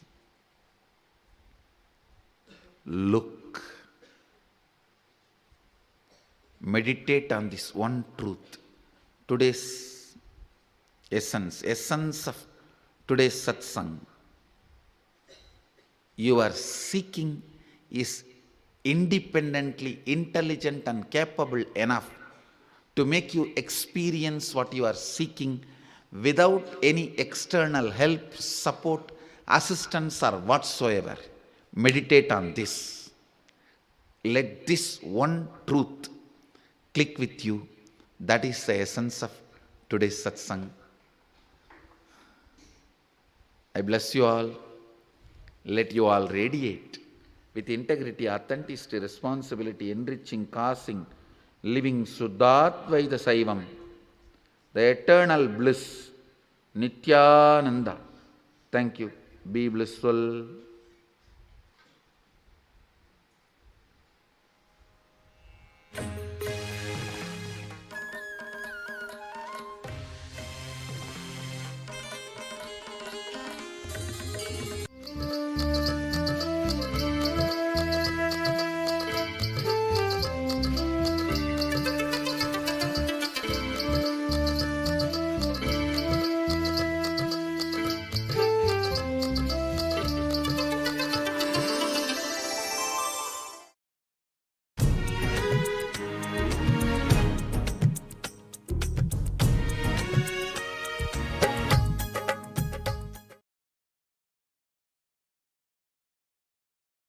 Nithyanandeshwara Samarambam Nithyanandeshwari Madhyamam Asmadacharya Paryantam Vande Guru Paramparam.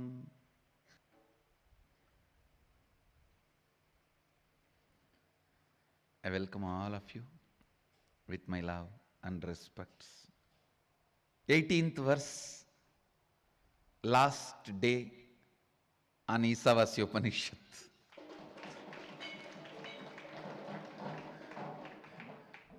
Almost 1 year, I think I spoke on Ishavasya Upanishad from January 1st, 2015. It is 1 year and plus days. Of course, we did not have regular satsangs. And few days I spoke on Kathopanishad. So tomorrow we will start Upanishad. I wanted to give the essence of this Upanishad. Through all the 18 verses, what they are trying to convey to us, they conveyed in the last verse, the essence. Agnenaya supadaraye asman vishwani deva vayunani vidvan yuyotyas majjuhuranamena bhuyishtandenama uktim videma. O Agni, the fire god, knower of all our actions and all that is worth knowing, you must take us along the righteous and auspicious path of completion, leading us to experience the supreme consciousness, the original space of complete completion. O God, consciousness, may you remove all our incompletions that are obstacle in our good path of completion. Beyond coming and going, birth and death, unto you we surrender with many reverential words, bowing down again and again. Listen. If I squeeze this all 18 verses, the essence I see is intense seeking. Seeking is the way God in you wakes up. Understand? Seeking is the way the God in you wakes up.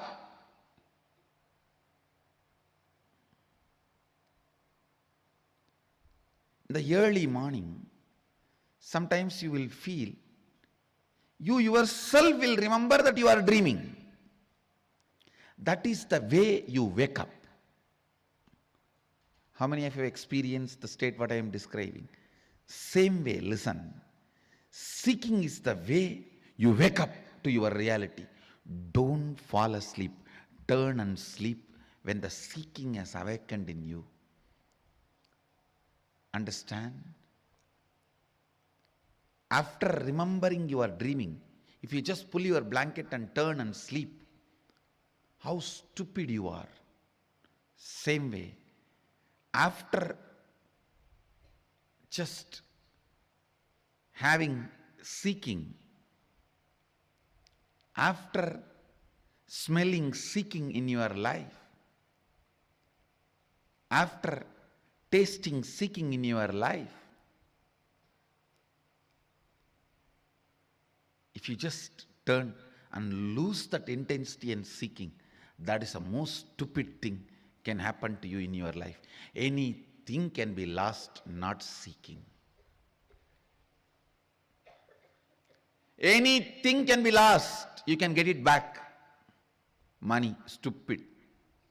You can get it in 24 hours. Health, you can get it within next few weeks, even if you lose it. Character, there is nothing called character. It is just your understanding, ideas. If you alter it, you will get it immediately back. Anything can be lost, you can get it back. Not seeking, because seeking is not something to do with mind. It is something to do with your very consciousness. Seeking is the love letter from your beloved who is living in your heart forever.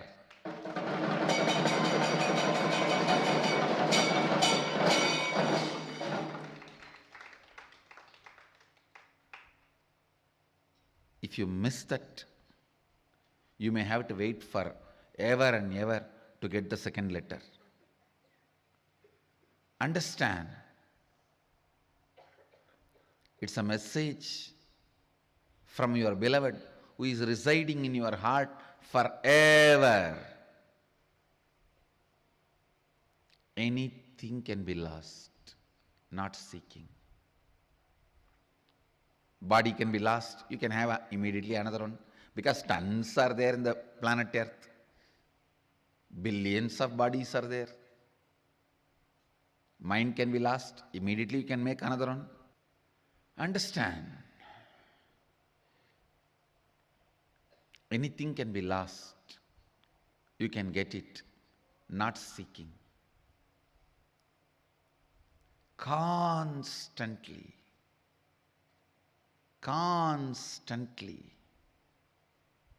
keeping your inner quest alive, keeping the basic questions alive till they become experiential answers, not intellectual, experiential answers. What am I doing? Every day, what am I doing? What I am doing, is it exactly moving me, pushing me towards where I am supposed to reach? What am I doing? Where am I going? What am I doing? Where am I heading? Understand? Even in the Sangha, only if you are clear about what am I doing, where am I heading, you will be able to function. The system is such, I have evolved such a balanced system. I have kept lots of check and balances. Unconsciously, you can never win over the Sangha.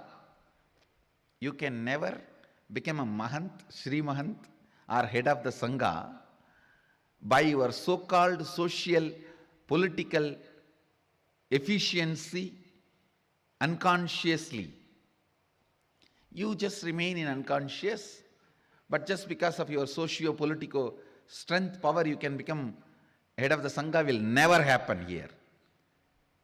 I have made enough of check and balances.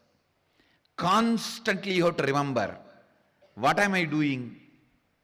Is this helping me to head? Where am I supposed to reach? Only with the seeking, if you function, you will be fueled from right source. Understand? Your fear should not fuel you.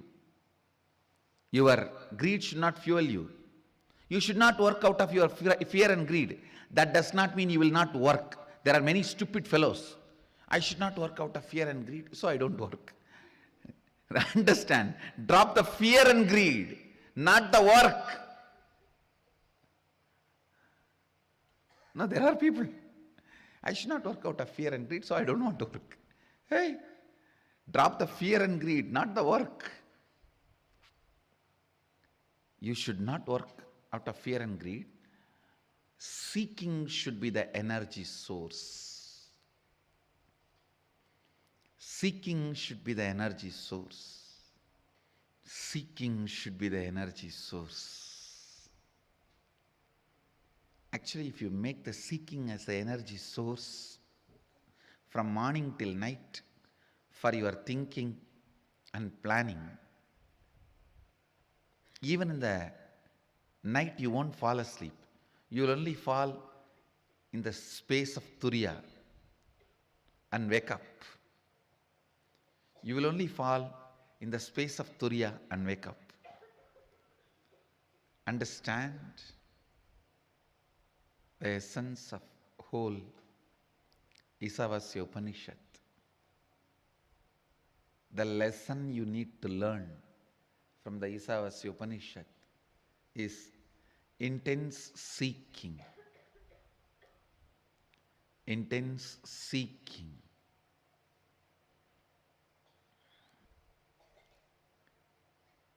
The 18th verse emphasizes on praying and surrendering. Ultimately, man cannot make it. Only God has to make it. Only He has to make it for you. So that is why, O God, consciousness, may you remove all our incompletions that are obstacles on our good path of completion, beyond coming and going, birth and death. Unto you we surrender with many reverential words, bowing down again and again. Bowing down again and again. Agnenaya Subhataraye Asman Vishwani Deva Vayunani Vidvan Yoyotyas Majjuhuranamena Bhuyishtam Dama Bhuyishtam Denama Uktim Videma. The surrender, the devotion. Actually,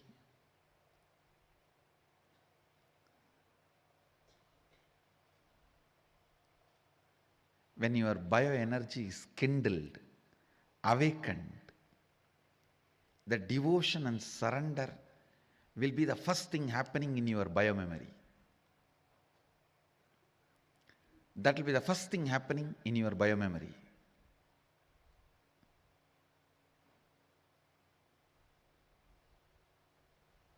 Your whole body and mind will start tasting devotion and surrender. Agnenaya Subhadaraye Asman Vishwani Deva Vayunani Vidvan Yotyasmajjuhuranamena Bhuyishtam Denama Vuktim Videma. Every time when I chant this verse, throat feels so sweet. Because the way it is described, we surrender with many reverential words, bowing down again and again. Bhuyishtam de nama bhuktim videma pranamami muhurmuhu. Means bowing down again and again. When the gratitude overflows, that's the only thing you know to do. Nothing else can be done. You don't know what to do. Pranamami muhurmuhu. Bow down again and again. When your bioenergy, God particle, Kundalini Shakti is awakened, you will feel tremendous seeking in your biomemory. Suddenly you will see the earlier cognitions you built about you, everything is collapsing like a Hindi movie climax. How in the Hollywood, Bollywood movie climaxes, always they have to collapse at least 2-3 buildings. Only then climax will happen. How those buildings collapses. You will see your cognitions collapse. Not for bad, but for good. Because the right expansive cognitions will start happening, I tell you. That is why I am saying, when the seeking happens in your life, 10 times more you should be micromanaging and planning. Only then the seeking is being filled in your biomemory, or your biomemory is getting shaken by that seeking.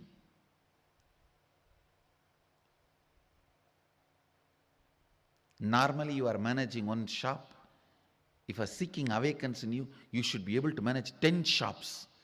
And the seeking fire, only then your seeking is penetrating into your biomemory. Otherwise, somewhere the wrong tube connection, it goes somewhere else. Understand. When the God particle, the Kundalini Shakti, bioenergy awakens in you, the first thing will happen, your biomemory will be shaken with seeking. Everything, the old cognition will start shaking, shivering, like Bollywood movie climax. How the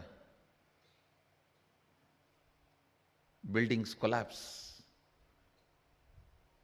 cars explode. Your old cognitions will explode, collapse. And the new will start happening.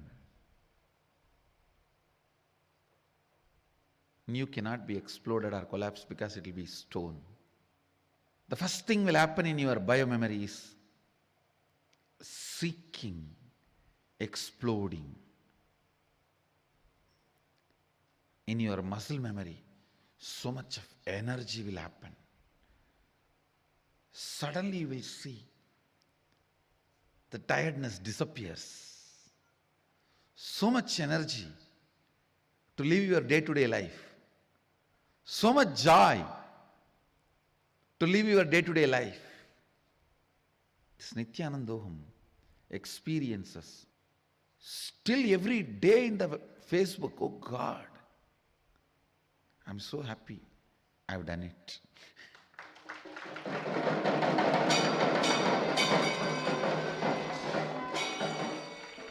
Every day, stories after stories. We are in different world. We have not stopped smiling. We have not shut our mouth. We don't know where we are. One kid completely got healed from autism. Some 5 scale, something they were saying. And now nothing is there. Everything is clean. In Canada.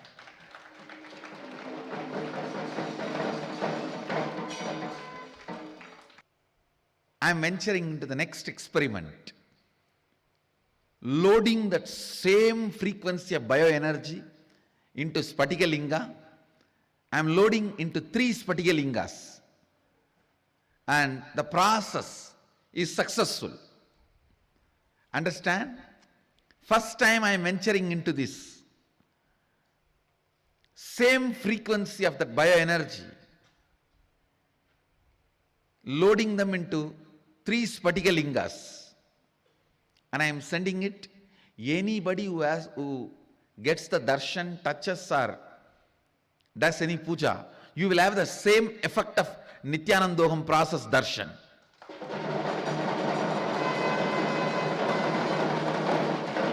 You are going to have the same glimpse of Nithyanandoham darshan. Same, it will be literally like having Nithyanandoham bioenergy process or Nithyanandoham darshan. It will create the same effect on you. I am sending one linga to Tamil Nadu, one all over India other than Tamil Nadu, one to the international countries.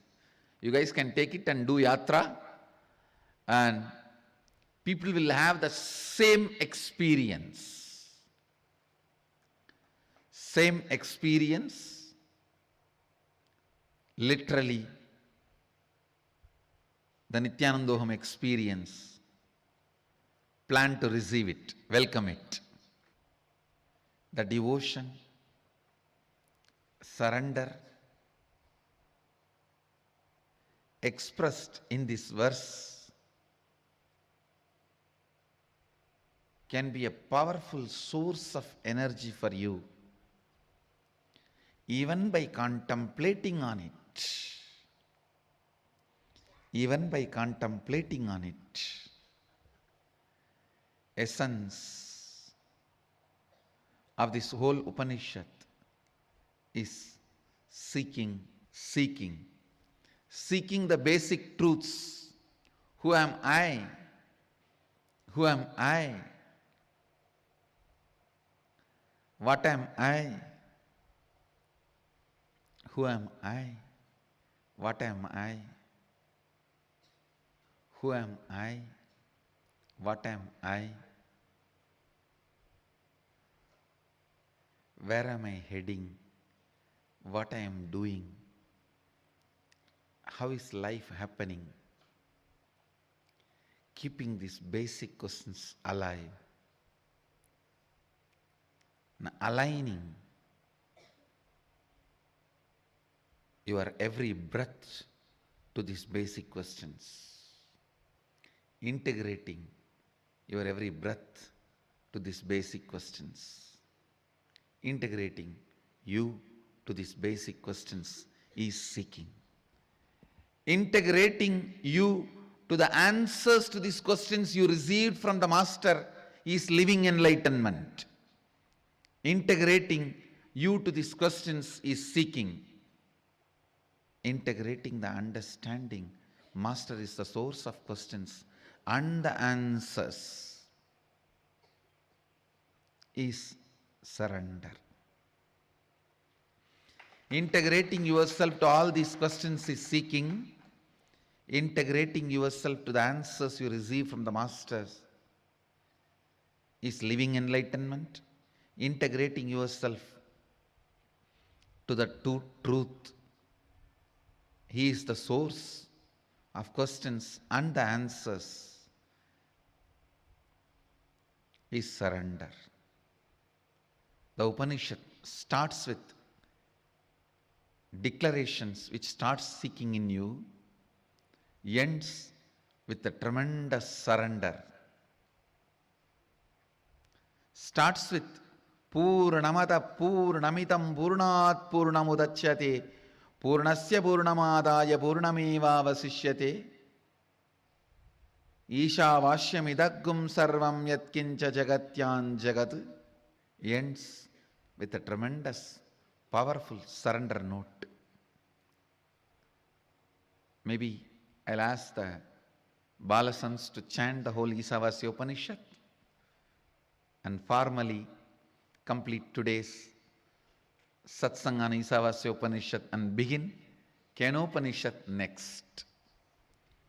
Balasans can sit and chant Ishavasya Upanishad if you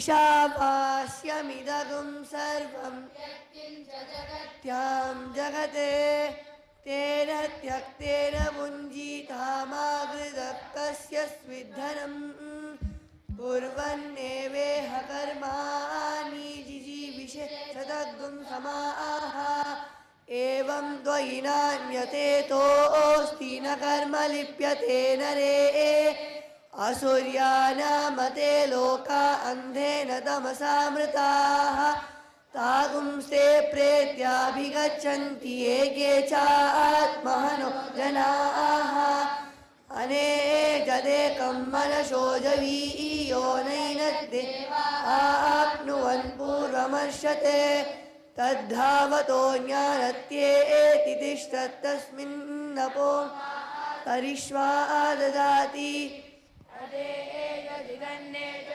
दूरे तद्वन्तिके तदन्तरस्य सर्वस्य तदु सर्वस्यास्य बाह्यतः यस्तु सर्वाणि भूतान्यात्मन्येवानुपश्यति न विजुगुप्सते यस्तु सर्वाणि भूतान्यात्मैवाभूद्विजानतः तत्र को मोहः शोक एकत्वमनुपश्यतः सपर्यगाच्छुक्रमकायमव्रणमस्नात् शुद्धमपापविद्धं कविर्मनीषी परिभूस्वयं भूयातादत्यतोऽर्थान् व्यददाचाश्वतीभ्यः समाभ्यः अन्धं तमप्रविशन्ति ये विद्यामुपासते ततो भूय इव ते तमो यौ विद्यायागं रताः अन्यदेवाहुर्विद्ययान्यदाहुरविद्यया इति शुश्रुमदीराणां येनस्तद्विदचक्षिरे विद्यां च यस्तद्वेदो वयगुंसः अविद्यया मृत्युं तीत्वा विद्ययामृतमश्नुते अन्धं तमप्रविशन्ति ये सम्भूतिमुपासते ततो भूय इव ते तमो भूत्यागं रताः अन्यदेवाहुसम्भवादन्यदाहुरसम्भवात् इति शुश्रुमधीराणां येनस्तद्विचक्षिरे सम्भूतिं च विनाशं च यस्तद्वेदो भयगुंसः विनाशेन मृत्युं तीत्वा सम्भूत्यामृतमश्नुते हिरण्मयेन पात्रेण सत्यस्यापि हितं मुखं तत्त्वं पूषन्नपावृणो सत्यधर्माय दृष्टये पूषन्नेकर्ष्येयमसूर्यप्राजापत्यव्यूहरश्मीन् सम्मूहतेजो यत्ते रूपं कल्याणतमं दत्ते पश्यामि योऽसावसो पुरुषः सोऽहमस्मि वायुरनिलममृतमतेदं भस्मान्तगुं शरीरम् ॐ क्रतो स्मर कृतगुं स्मर क्रतो स्मर कृतगुं स्मर अग्ने नय सुपदाराये अस्मान् विश्वानि देव वयुनानि विद्वान् युधोदस्मज्जुहुराणमेनो भूयिष्ठान्ते नमोक्तिं विधेम ॐ पूर्णमदः पूर्णमिदं पूर्णात् पूर्णमुदच्यते पूर्णस्य पूर्णमादाय पूर्णमेवावशिष्यते ॐ शान्ति शान्ति शान्तिः. Essence of the Ishavasya Upanishad is seeking. So with this, I'll move to Kathopanishad I'll move to the Kenopanishad from the next satsangs. So I'll start expanding on Kenopanishad in further satsangs. With this, I bless you all. Let you all radiate with integrity, authenticity, responsibility, enriching, causing, living Shuddhadvaita Shaivam, the eternal bliss, Nithyananda. Thank you. Be blissful.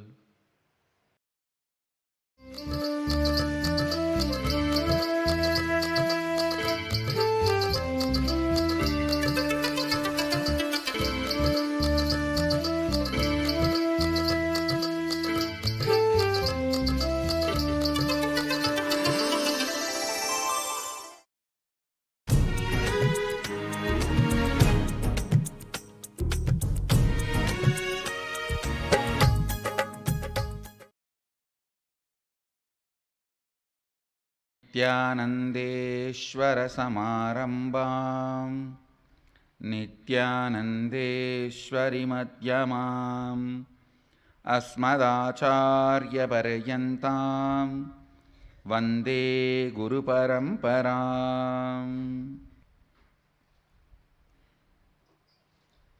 I'll continue to expand on the 18th verse of Ishavasya Upanishad. Agnena yasupataraye asman vishwani deva vayunani vidvan yuyot yasya majjuhuranamena bhuyishtam te nama uktim videma. Listen. O Agni, the fire god, knower of all our actions and all that is worth knowing, you must take us along the righteous and auspicious path of completion, leading us to experience the supreme consciousness, the original space of complete completion. O God, consciousness, may you remove all our incompletions that are obstacles on our good path of completion, beyond coming and going, birth and death unto you. We surrender with many reverential words, bowing down again and again. Listen. The first part of the verse I explained, the best prayer you can do is lead us to, take us along the righteous and auspicious path of completion, the original space of complete completion. The next line, O God, consciousness, may you remove all our incompletions that are obstacles on our good path and completion, beyond coming and going, birth and death. Understand two important sacred secrets you need to catch in this verse. One, listen carefully. The first, innocent surrender. Please understand. I am not saying ignorant surrender.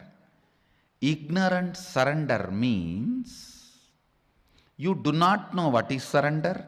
You do not know to whom are you going to surrender. You do not know what is going to happen after that surrender. You do not know what is going to happen if you don't surrender. You do not know the original concept of surrender, just trying to throw away your responsibility in the name of surrender is ignorant surrender. Innocent surrender means you know everything and you don't have insecurity inside about going through this path. That is innocent surrender. Understand the difference between these two. I'll explain. I have seen the hypocrisy of human beings in any ton level. People come and tell, Swamiji, I surrendered everything at your feet. In the end of the one-day program, during energization, please cure my cancer. I tell them, all right, stay for 2-3 days, I'll heal you. No, tomorrow morning I have to go for my work.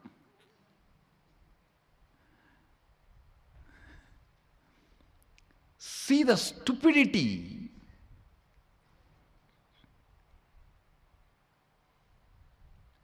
No, I surrender to you, you heal now and send me for my work.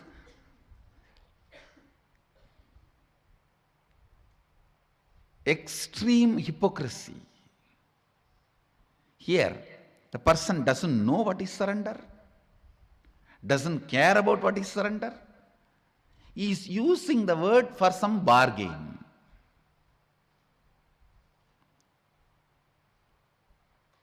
Innocent surrender means you have a thorough idea what is surrender, to whom are you surrendering, what will happen after that, what will happen if you don't, what is the right context, everything. You know the whole thing, and you do not have the fear of transformation it is going to bring inside you. Understand?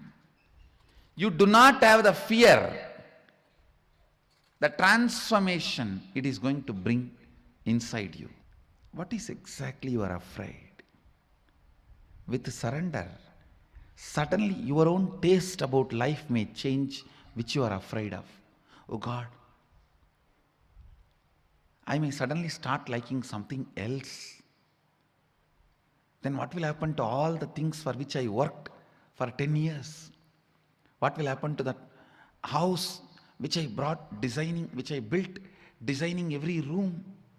What will happen to the car which I bought enjoying the mirror, side mirror, front mirror, clock, these, that, so many things?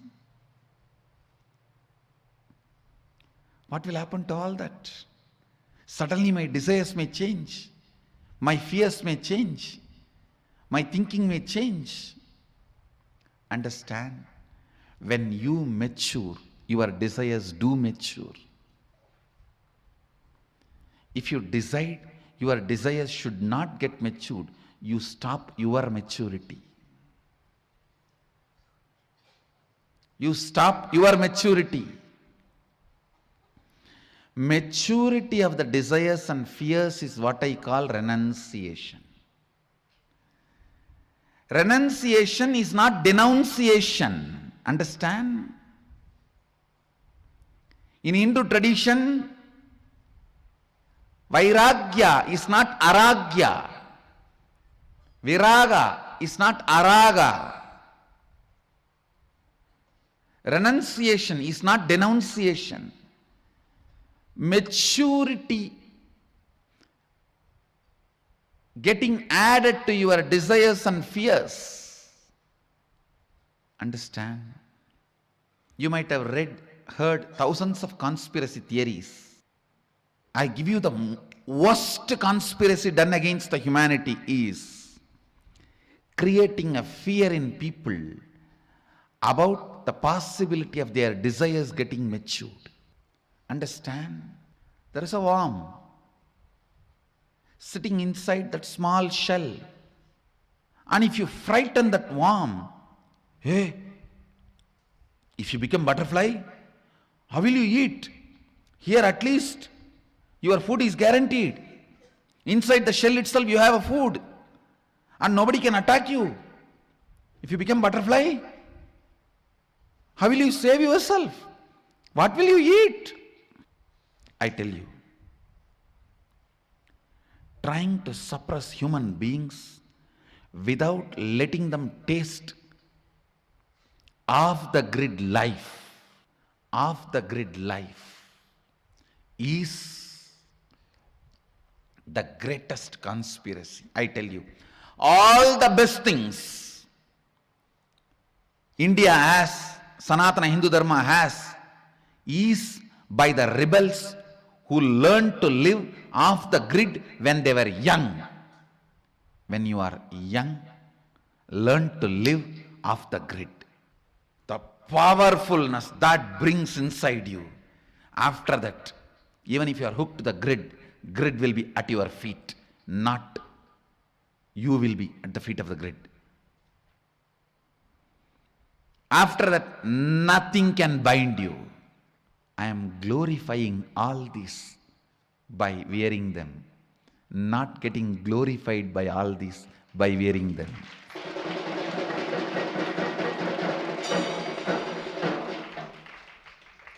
I am decorating the throne, not decorated by the throne.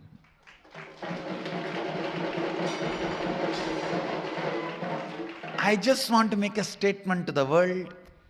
All these traditions of Hinduism need to be revived, relived, enjoyed, cherished, spread, enriched. Because this tradition taught me to live off the grid.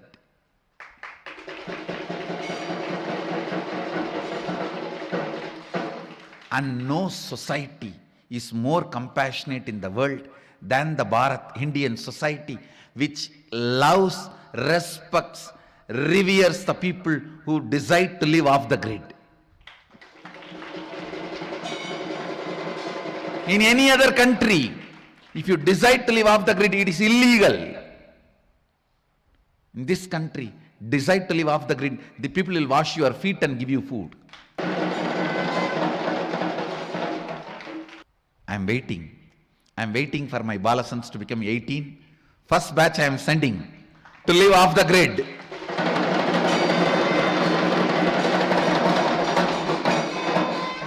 That is going to be the grand finale for my Balasans.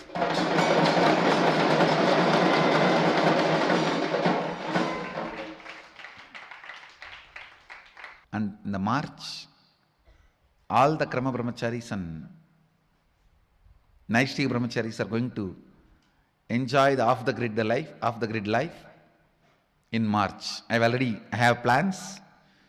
All the Krama and Naishtika and the Ashramites are going to enjoy off the grid life in March.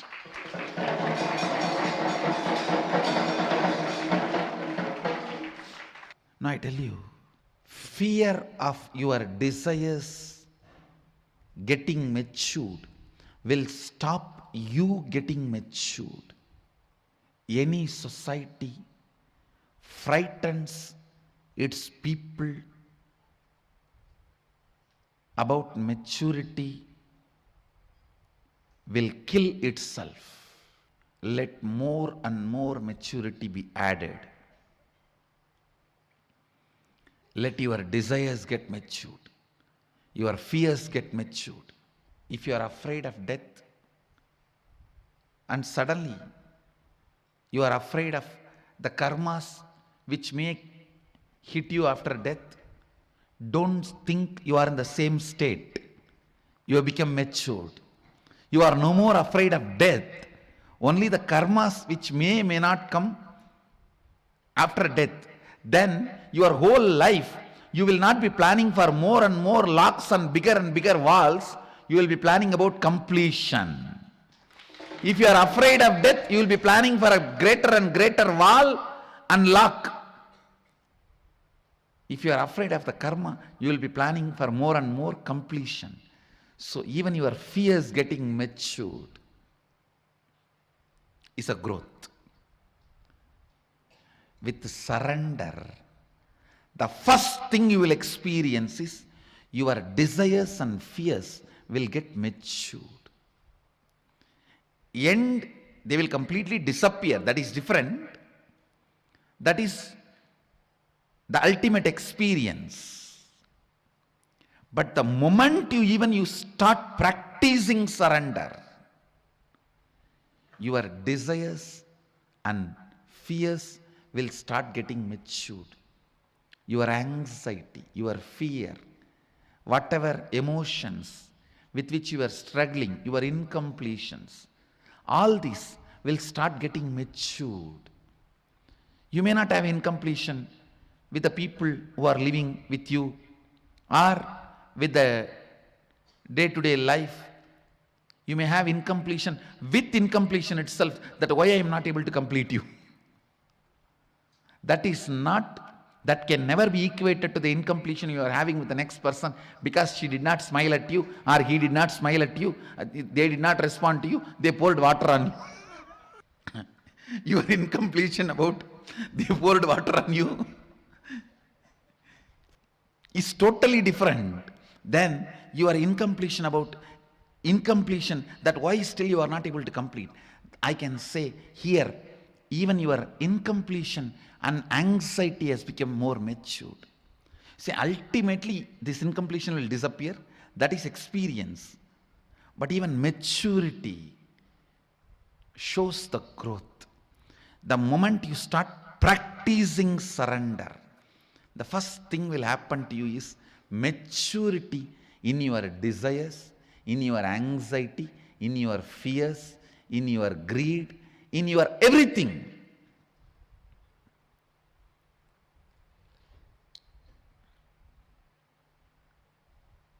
I tell you, live with the people who are matured.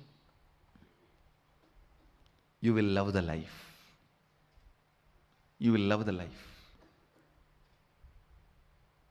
This whole prayer, you see, such matured prayer, matured surrender. If you are surrendering to somebody to save your life or to have 2 square meal, it is stupid surrender. You are becoming slave. If you are surrendering to somebody, asking for enlightenment, leading you to beyond coming and going, birth and death, that is matured surrender. Even in surrender, there is maturity. The context, understand? That is why I always insist. Some people use me only as an orphanage head. Very few use me as the head of a monastery, Guru Maha Sannidhanam. Understand?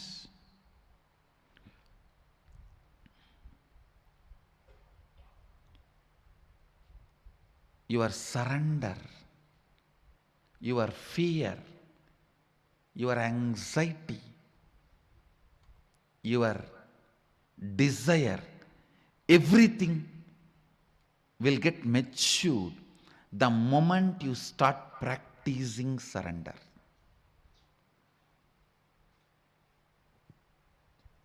Surrender smokes out all your hypocrisy. It just smokes out all your hypocrisy.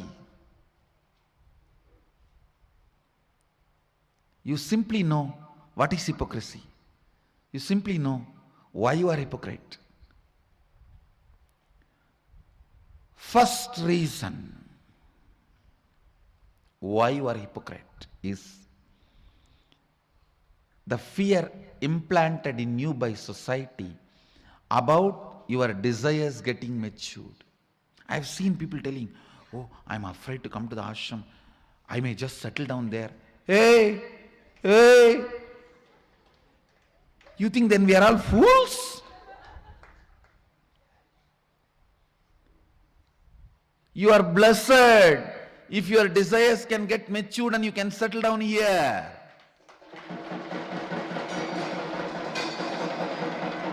It's only the people whose desires were matured can settle down here. Otherwise, I have enough bhuta preta ganas to pour water on you.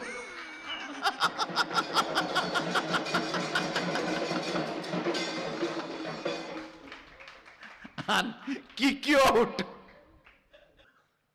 The moment you say, I'm afraid to go and attend inner awakening, I may stop drinking, it means what? Fear of your desires getting matured. It is exactly that warm feeling.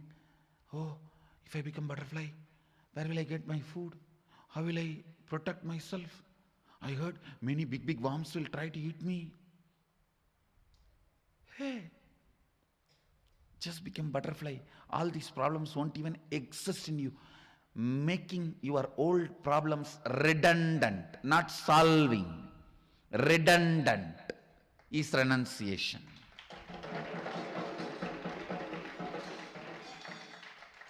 They just become redundant to your life. The more and more practice of surrender will more and more smoke out the hypocrisy with which you are hugging. Cuddling with hypocrisy is not cute. Understand? Hypocrisy is not cuddly bear. It is cuddy bear. Not cuddly bear. Cuddy bear means the bear going to bite you. Don't cuddle with your hypocrisy. No. Celebrate your desires getting matured. Celebrate your fears getting matured. Celebrate your anxieties getting matured. Celebrate your decisions getting matured. Celebrate your vision getting matured. You will celebrate surrender. Because in real surrender, spiritual surrender, the worm is becoming butterfly. The other day I saw a Facebook posting. A worm and the butterfly, both of them are sitting on the table in restaurant. Worm says, "You have changed in 1 month." Butterfly says, "Yes, Nithyananda home effect."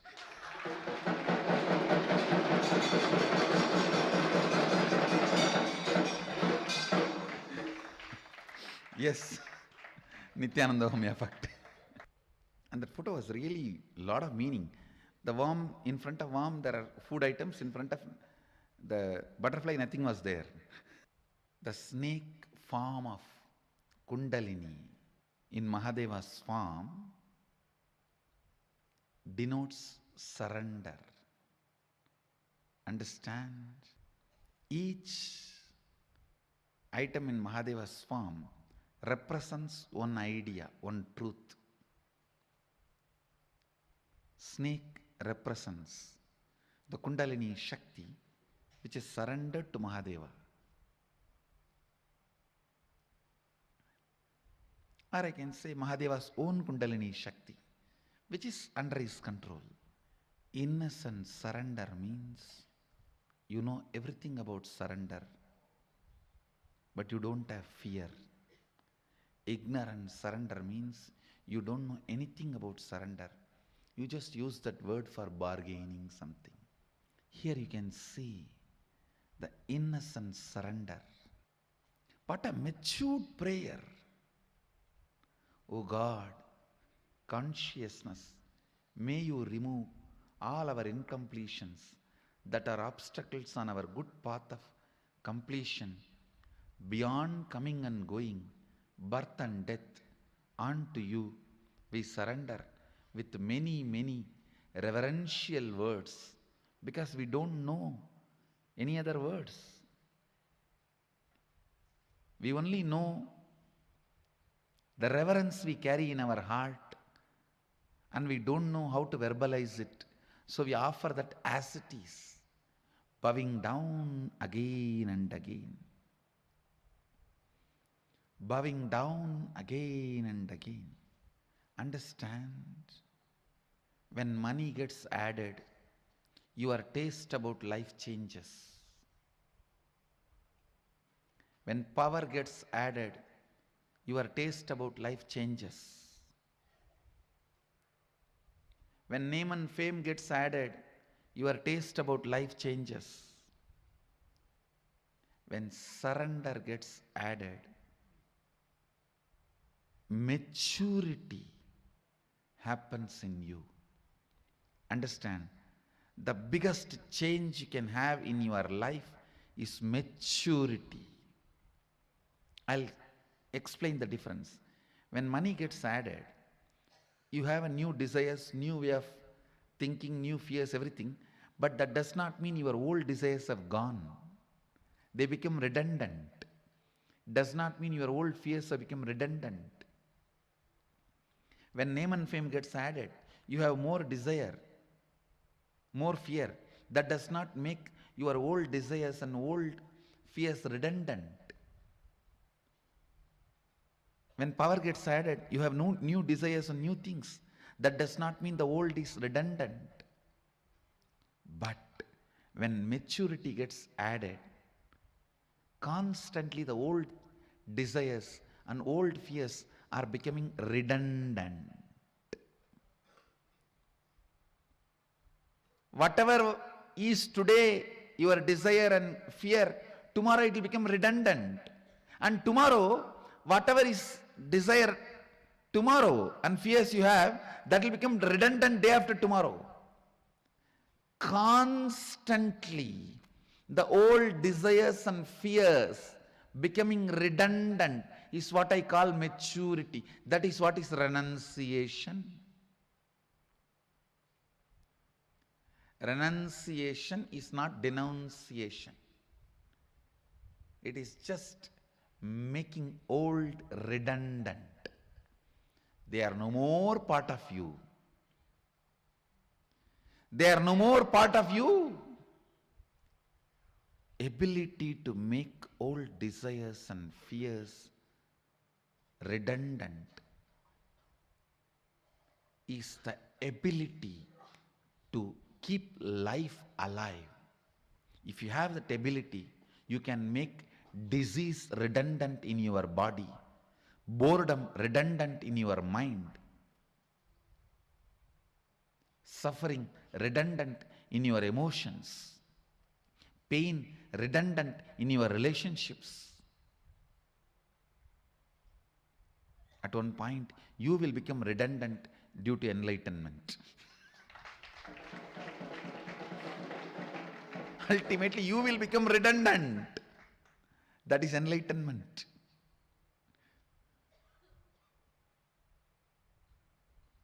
Making things redundant in your life. Making things, places, people redundant in your life.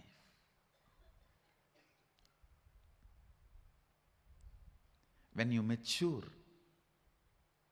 the people who all the time talk about share, clothes, car, bank balance, your net worth, they become redundant to you.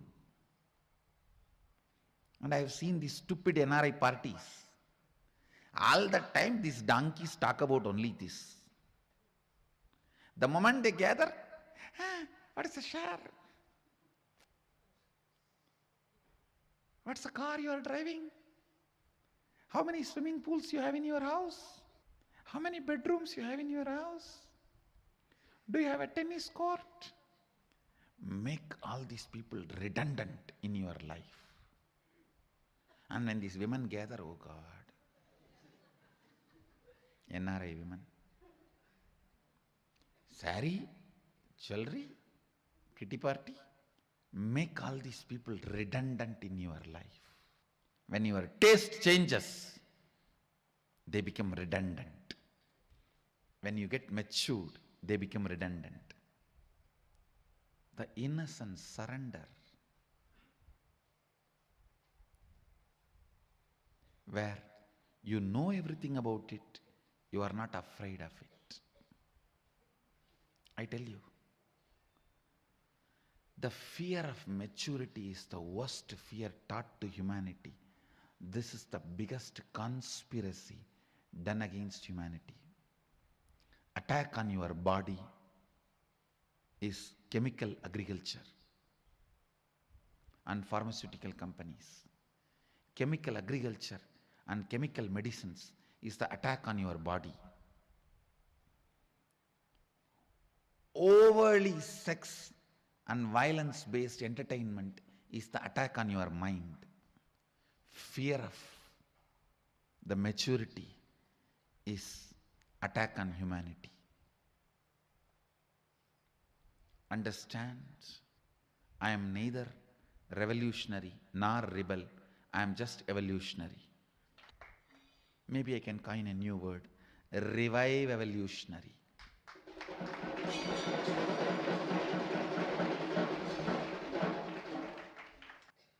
Even in the prayer, what a maturity. This one verse. I feel there is so much to tell about this verse. That's why I'm not moving. Maybe the first day of the inner awakening, I'll start the Upanishad. February 4th.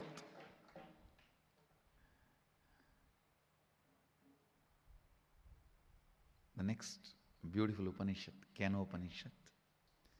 Agnenaya supadaraye asman vishwani deva vayunani vidvan yuyotyasmad juhuranamena bhuyishtam denama uktim videma. What a prayer. What a prayer. The moment I read this mantra, I can see the whole bioenergy becoming alive. If you want to pray, I think this should be your prayer. With the clarity, even while you pray, Sohamasmi.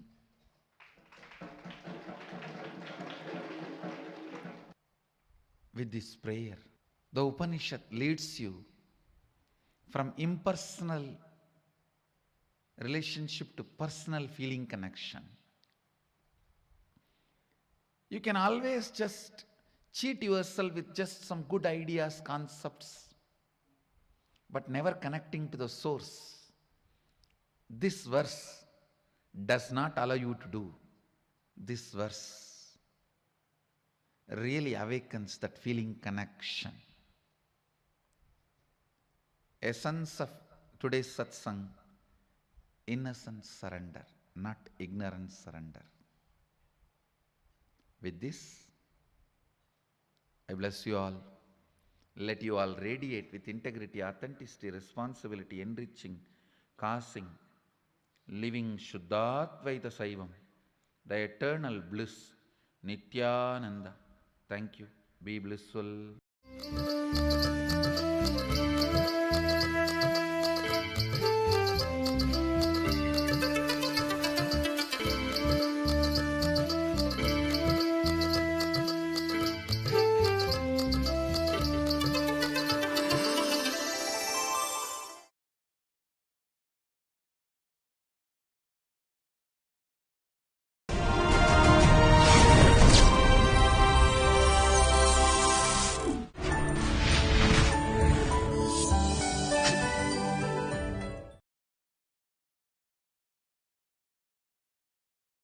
नित्यानन्देश्वर समारम्भां नित्यानन्देश्वरि मध्यमाम् अस्मदाचार्यपर्यन्तां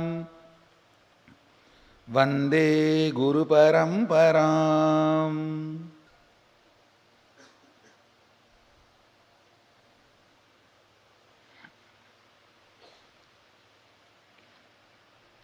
I welcome all the disciples, devotees,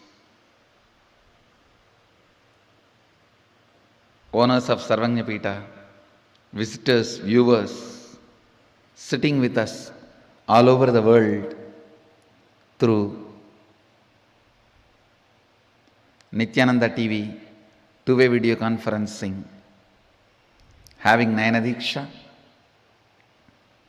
cities sitting with us, having Nayana Diksha, Warrington, UK, Trinidad, Tobago, Puduvai Adinam, Hyderabad, Gupta Kashi, Nithyananda Nagaram, Hyderabad, Charlotte, Srisailam, Rajabalayam Adinam, Indrani, New Jersey, Kuala Lumpur Adinam, Los Angeles Adinam, Guadalupe Adinam, Oman Adinam, Toronto Adinam, Houston Adinam, Phoenix Adinam. I welcome all of you with my love and respects. Some more cities are joining. I welcome all of you with my love and respects. I'll continue to expand on the 18th verse of Ishavasya Upanishad. This number 18 is very significant in Vedic tradition. Bhagavad Gita, 18th chapter, Mahabharata war, 18 days. All the major temples, whether it is Sabarimala, Madurai Kalladhar temple or the Ingoi Malai, always 18 steps. And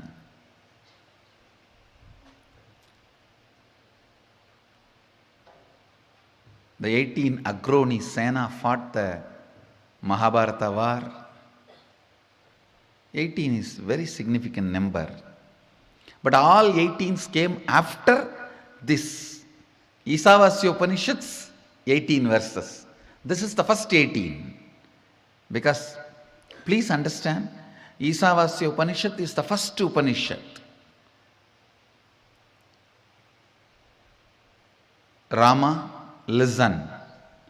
Rama, when he lived in Ramanagaram, received all the 108 Upanishads at a time from Mahadeva under our banyan tree. And after the victory, when he came back, he brought, you see, after the victory, when he came back, he had Pattabhishekam and he brought Hanuman and showed all the places he traveled. They had a vacation tour. At that time, Hanuman also came to this place. And then again, sitting in Ramanagaram, that hill, Rama put the whole 108 Upanishads names together, what he received from Mahadeva, and repeated to Hanuman, that is Muktikopanishad. Please understand, whatever I am saying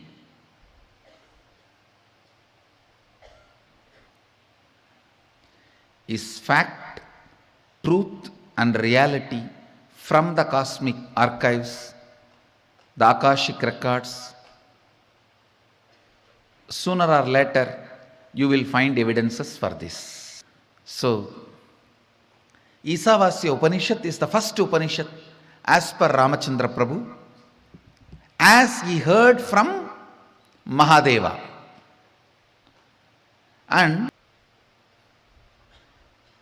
due to various reasons, nobody else has put all the 108 names together. See, from Mahadeva, Devi heard all the 108 Upanishads, Saptarishis heard, Kapila heard, Nandi heard, Subramanya heard, Rama also heard. In all these people, nobody else has chronically recorded it. Nobody chronicled the whole thing. Nobody put all the 108 names in a list other than Rama. Rama always had the habit of staying in only the place where Jyotirlinga is there. Wherever he stayed only with Jyotirlinga. See Nasik, Triambakeshwara, Rameshwaram. Before he won and came back, there was no Ramalingam, because that deity was installed by Sita, but he never stayed there. The first Ramalingam, Rameshwara, installed by Rama is this Ramanagaram temple. Ours is Swayambhu, the Nithyanandeshwara here, the Mahadeva here is Swayambhu. That is why he stayed here, so that he can come and have puja every day, he can come and do puja every day. But after killing Kakashura, to remove that sin, he installed a lingam in Ramanagaram temple. There is Rameshwara, the deity is there, that was installed by him. Then he moves and goes to south.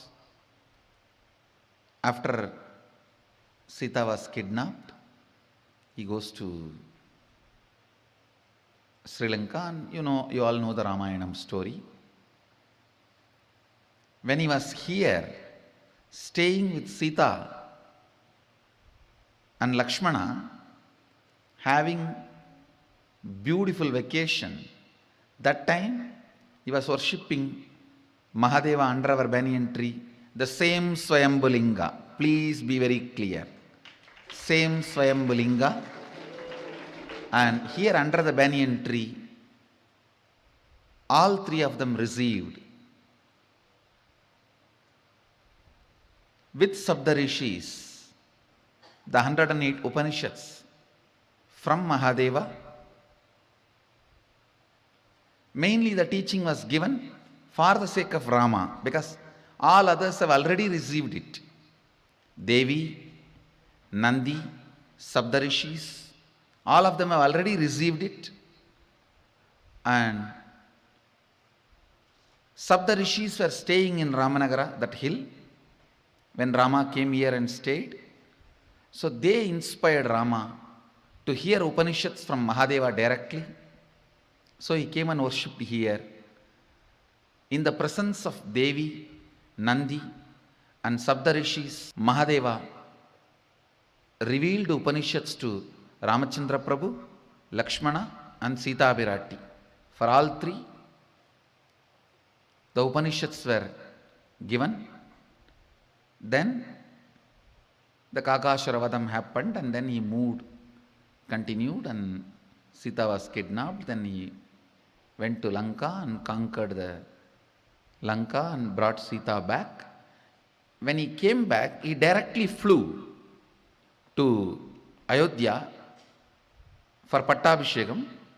After the Pattabhishekam, along with Hanuman, Sita and Lakshmana, Bharata Shatrugna, the whole family, they came like a vacation, where Rama was explaining to everyone what all happened, where all they stayed.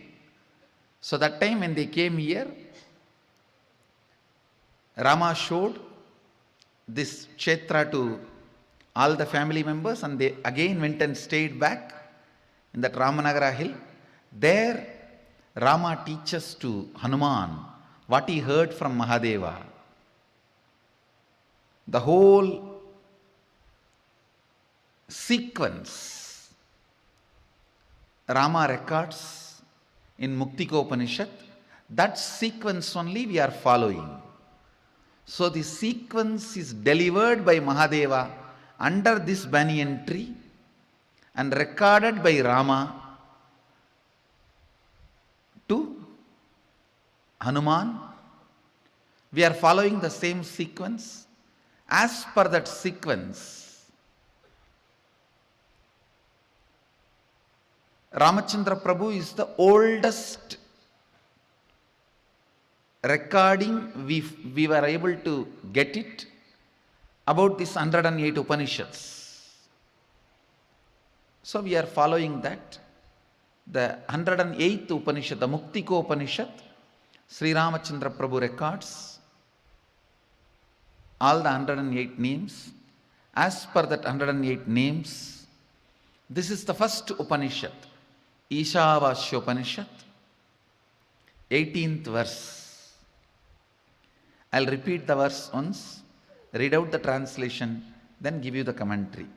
Agnenaya Supataraye Asman Vishwani Deva Vayunani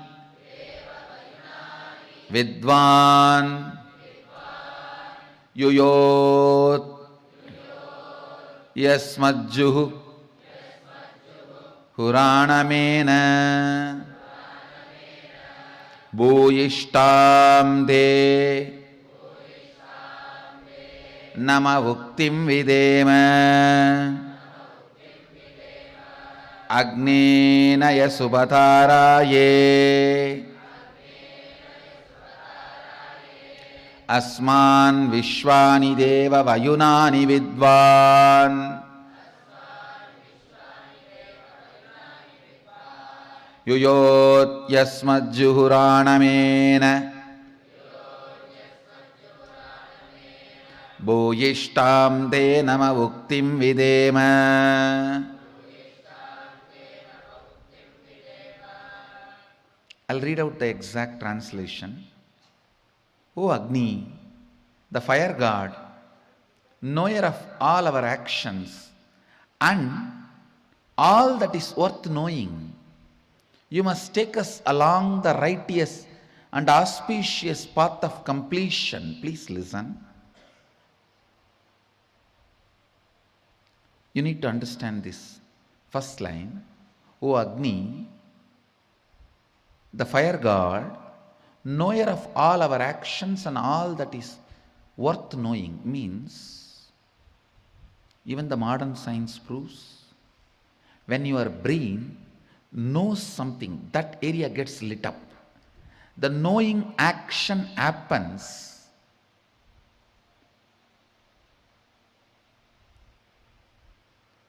when the fire moves into certain part of the brain. Please understand.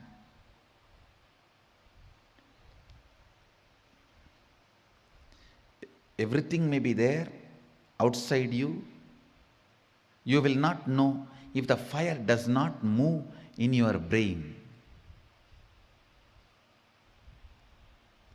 If the fire moves in your brain, only then you will know what is happening. So, fire is responsible for knowledge, knowing to happen in you. Listen carefully. Fire is responsible for the knowledge to happen in you. I tell you, fire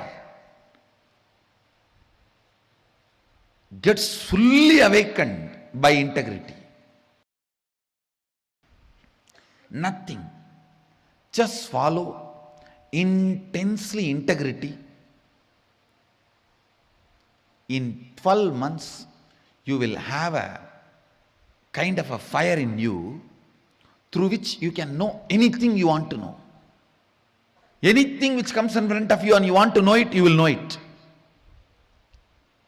That fire is called Di. In Sanskrit, we use the word, a single letter, Di. All the ancient languages, fire is addressed as Ti. In Sanskrit, in Tamil, in many of the ancient languages. Listen. Di comes as a gift to you because of your integrity. Just 12 months decide. I will live in the space of integrity. No question of missing. It's just awareness. Awareness practice, nothing else. The Di will be awakened in your brain. That Di will give you the intelligence to know everything you want, anything you want.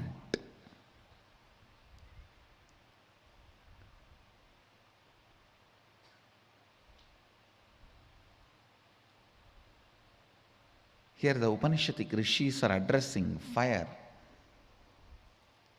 Oh, the fire god, knower of all our actions, means only if the fire happens in different parts of your brain, knowing happens in you.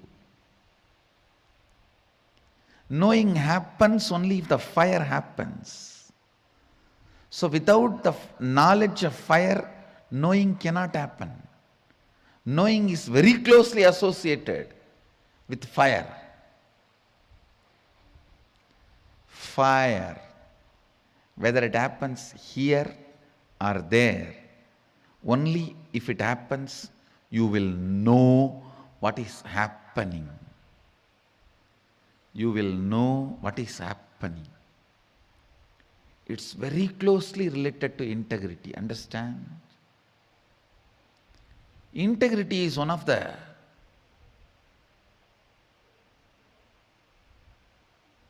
very powerful practice to awaken powers in you. If somebody practices integrity, I don't even touch to open their third eye. Enough. Just a blow is enough, it will open up.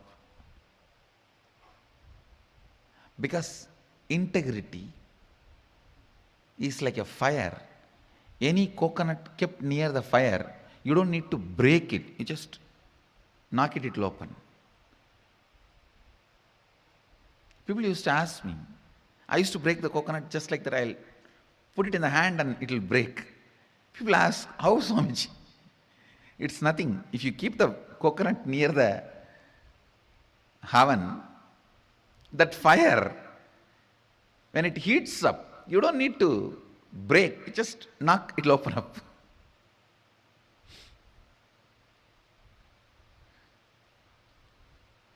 I can open even without the fire because I can send the fire from the hand and tuck.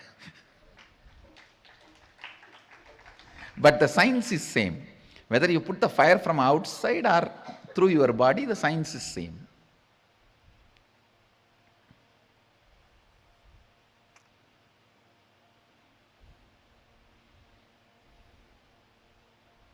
Listen.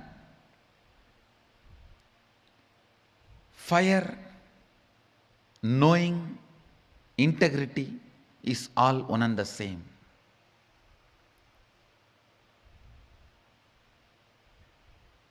I should put this incident in record for the sake of future.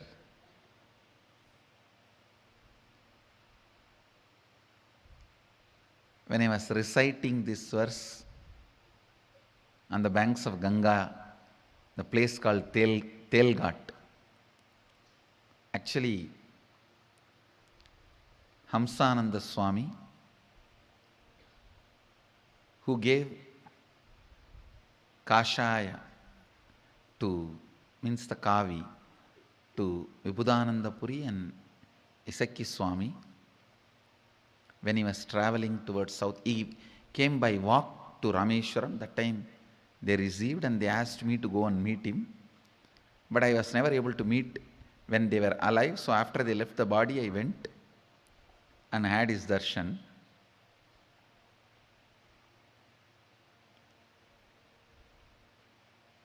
And I was staying there for some time. He told me that few people who come to him bringing every day the potato and salt, he will take very little food, little rice and little potato mixed with ghee and salt. That is his food, that's all.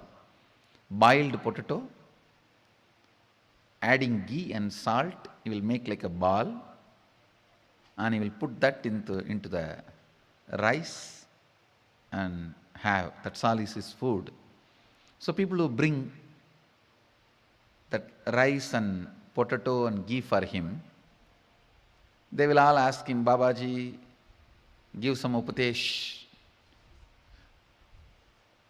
In Bengali they will ask, Kuch bolo, give some upadesh. He will make fun of them. Hey, I have not read anything. So he will show me and say, he's a Bahut Badi Baba. And he will tell he is a Balasant who learnt all the Upanishads and Shastra.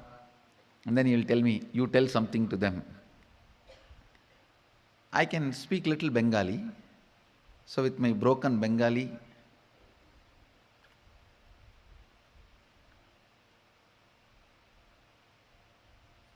I was trying to explain these Upanishads. When I was explaining this 18th verse, this very mantra,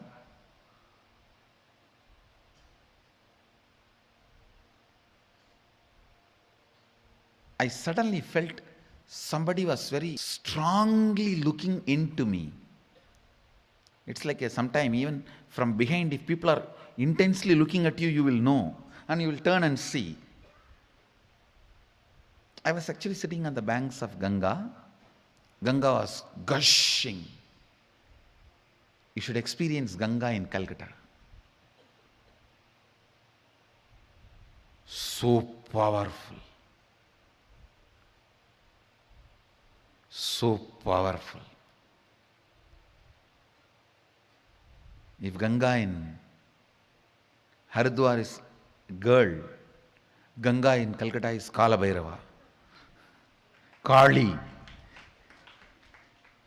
She's so powerful. 2-kilometer width, some places.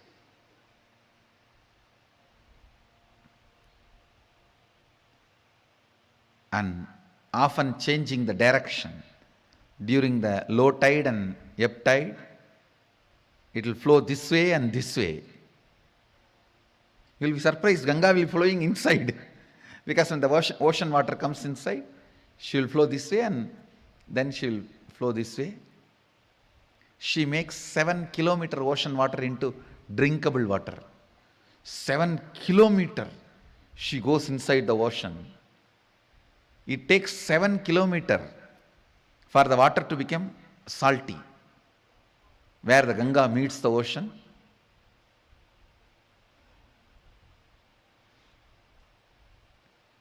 I was sitting on the banks of Ganga.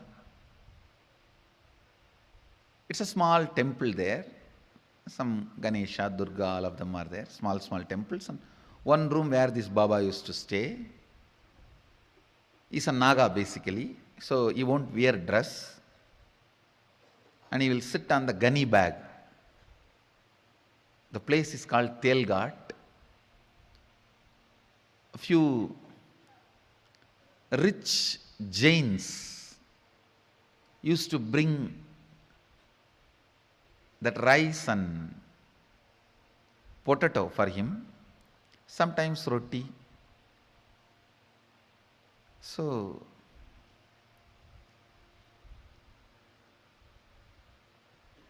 he asked me to explain the Ishavasya Upanishad. So I was trying to explain during this 18th verse.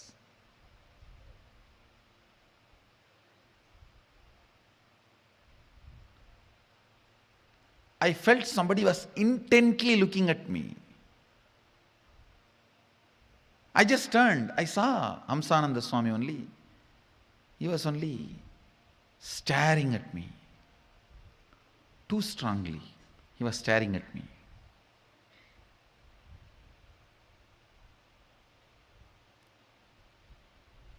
I asked him, why you are looking at me like this, Baba?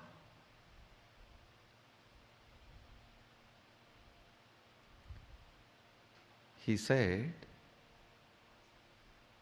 when you were explaining intensely, I understood whatever you are sharing, it is directly from your experience. So I wanted to look in. Whatever is in your inner space, I just wanted to grasp. When I looked in, I saw it's a whole cosmos opening. I got frightened. You turned towards me.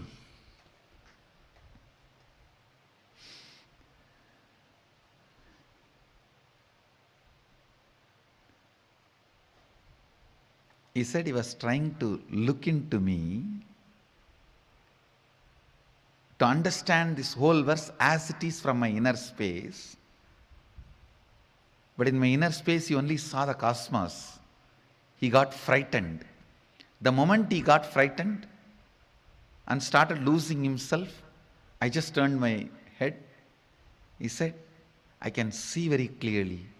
Everything is from directly your own experience. These people are blessed. He was telling about the few of the devotees who were listening. He said, these fellows are blessed.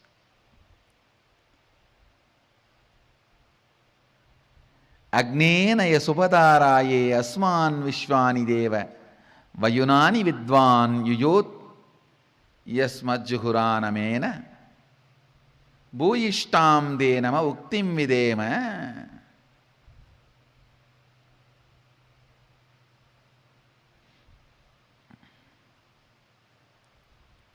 Listen.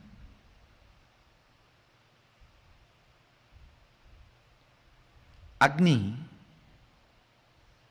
is the knower of all our actions and all that is worth knowing in the universe he knows. Please understand. Anywhere knowledge happens, Agni has to be there. Without Agni, knowledge cannot happen. All the spaces, planets where Agni is not possible, knowledge is not possible.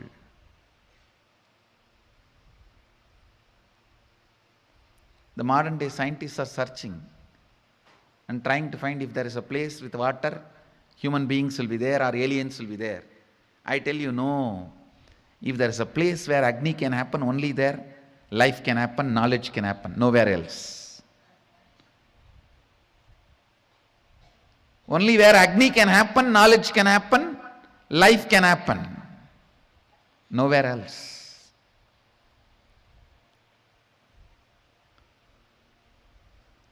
Agni.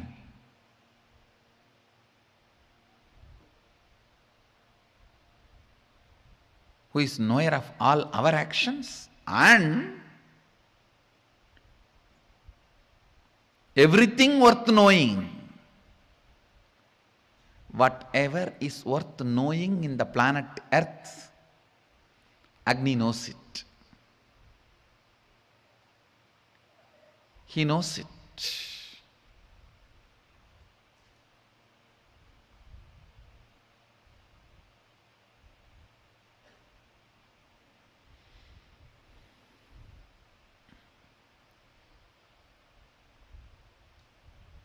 The Upanishadic rishis are addressing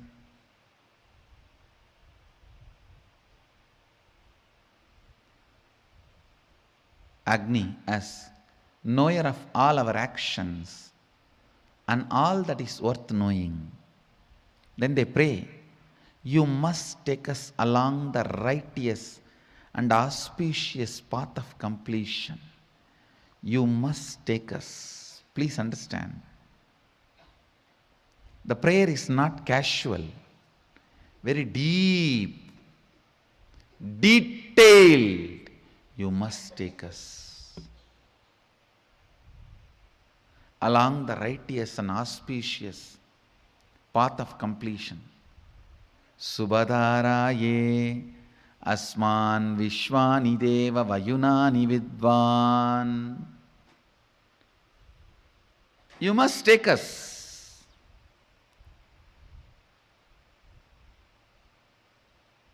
along the righteous and auspicious path of completion, leading us to experience the supreme consciousness, the original space of complete completion.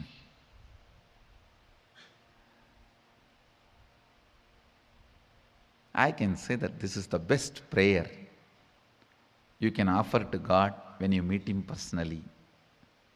This is the best prayer you can offer to your Guru when you meet him directly. Please take me along the righteous and auspicious path of completion.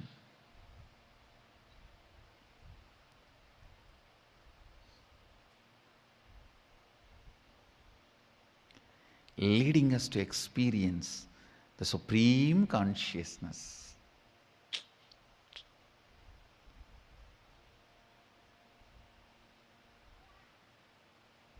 I tell you, praying for the enlightenment is the greatest thing that can happen.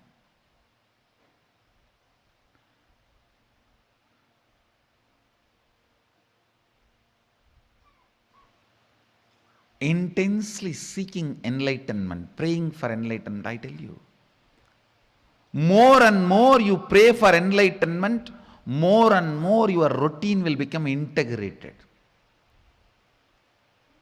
Laziness will never be part of you.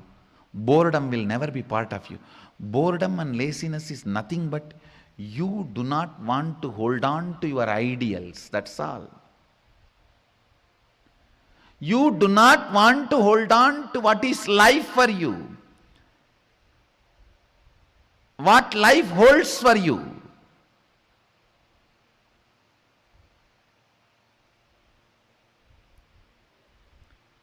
You don't need to poison a man who has become lazy and bored because he's already poisoned. You don't need to double poison him. If you want to destroy somebody, just teach them laziness, that's all. Make them lazy, over.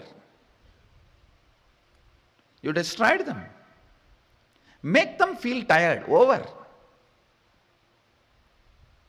Bored, over.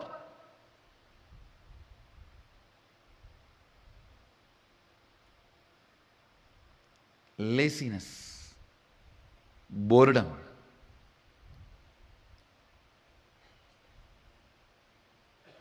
This too grows in you when you do not remember the purpose of your existence. Seeking and praying for enlightenment, this too makes you reinvent yourself, awakens you. It is like a amrita during the old age. In the old age, if you drink the nectar, suddenly you will become again 16 and start the new life. Listen.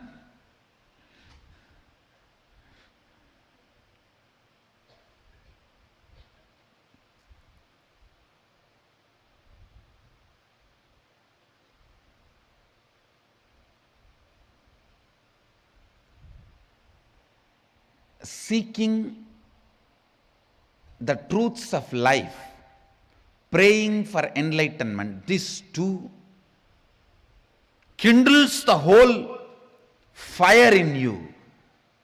I tell you, if you have a wheezing problem, stomach problem, any of the issues related to gas and water, means like a cold, all this, just pray for enlightenment, you will be healed. Because when you pray for enlightenment, the fire in the body will be kindled intensely. You will be immediately healed, because the fire in the body, if it is kindled, whole system goes through a reinvention of itself. Understand? Every time you pray for enlightenment, fire in your system will be rudely awakened. Rudely awakened. That's the word I am using.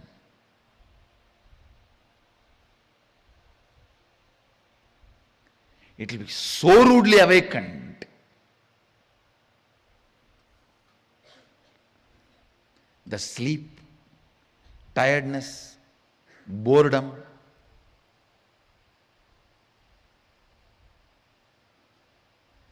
while you are in the daytime, if you are daydreaming, in the night you will be just moving in the bed this way and that way. You won't sleep.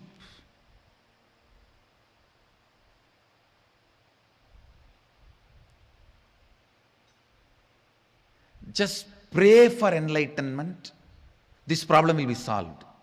Because the daydreaming will drop. When the daydreaming drops, night dreaming will drop. You will become so alive. So alive. Constantly praying for enlightenment to the cosmic energy.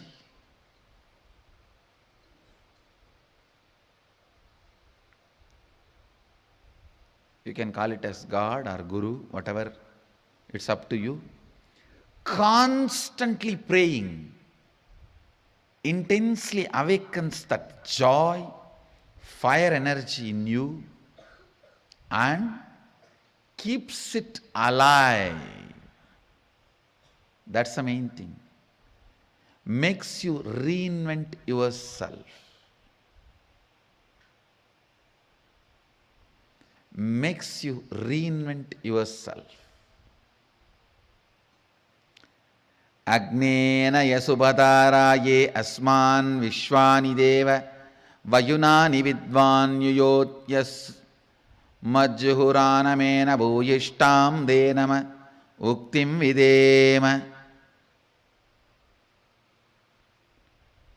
O Agni, the fire god, knower of all our actions and all that is worth knowing, you must take us along the righteous and auspicious path of completion, leading us to experience the supreme consciousness, the original space of complete completion. praying, praying, praying for enlightenment. Knowing even while you are praying, you are He. Sohamasmi. Remembering, even when you pray, you are He. Sohamasmi. Pray intensely, constantly, for enlightenment, with the context, even when you are praying, you are He. You are He.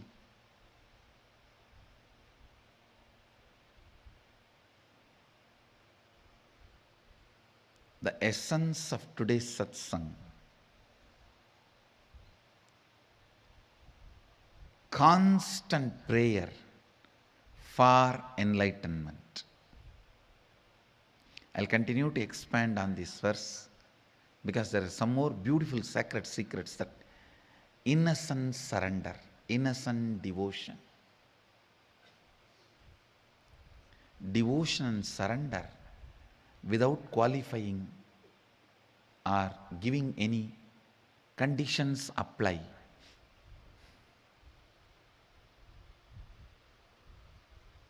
So,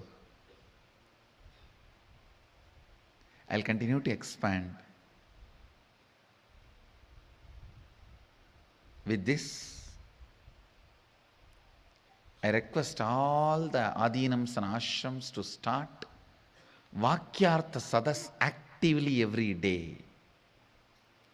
In the internet, in the Facebook, in the YouTube, in the ashrams, in Adinams, everywhere. Do Vakyartha Sadas.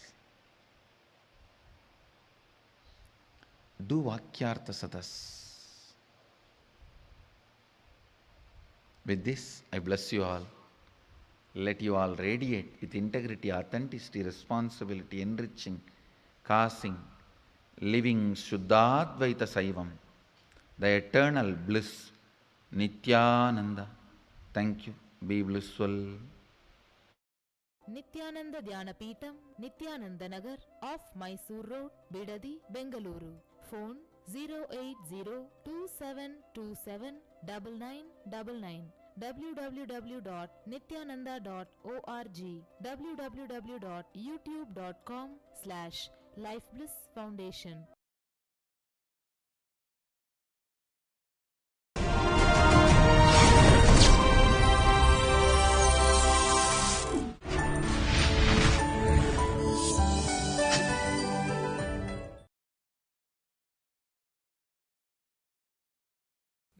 नित्यानन्देश्वर समारम्भाम् नित्यानन्देश्वरि मध्यमाम् अस्मदाचार्यपर्यन्ताम् वन्दे गुरुपरम्पराम्.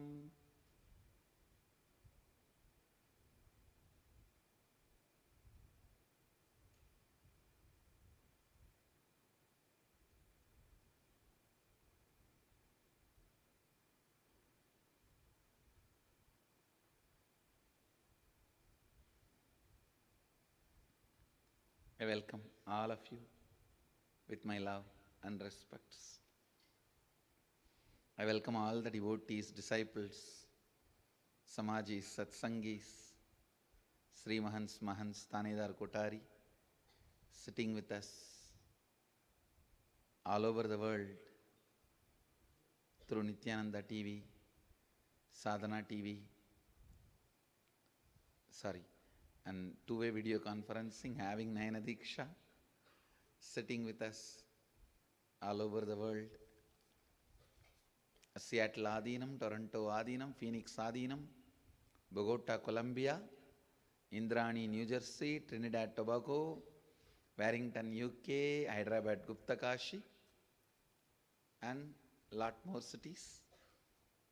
With this now, I welcome all of you with my love and respects. I first want to tell you guys,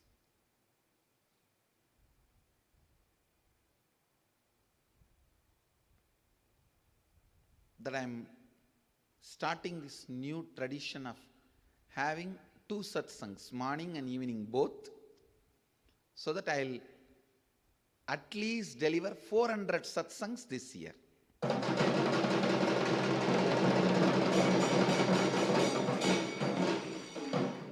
Instead of 365, at least 400. And I am making these 2 satsangs as a tradition, because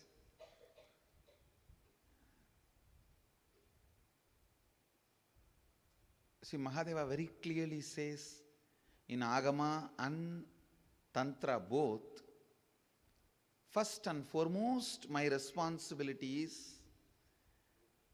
keeping the body healthy,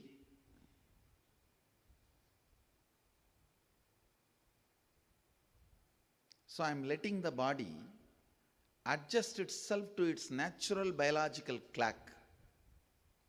Like when it feels like eating, let it eat. When it feels like lying down, let it lie down. I am leaving it to it. Yesterday night till 3:30, I was sitting and working.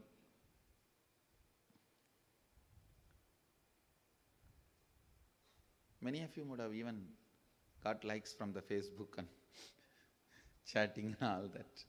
Because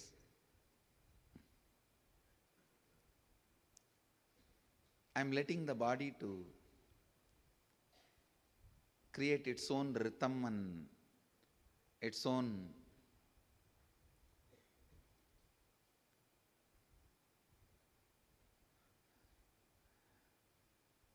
biological clock.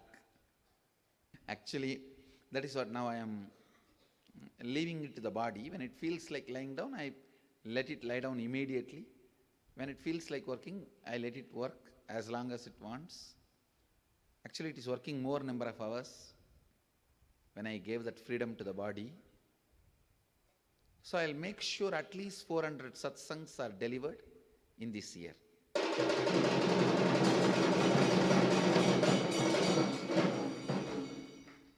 And of course, I already committed all the 400 powers, the whole science I will reveal.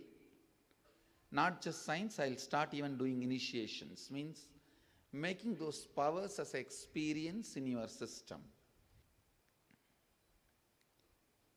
Let me enter into today's subject. I have just few more things to share about seeking.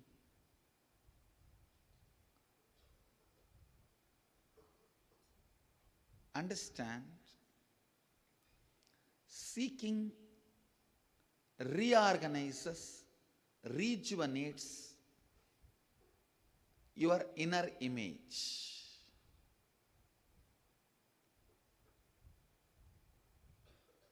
It beautifully evolves a very powerful inner image, very powerful outer image, very powerful life image. Living with the people in whom seeking is awakened is Kailaya, Tirukkailaya. Really, that is Kailasa. Living with the people in whom seeking is awakened is Kailasa.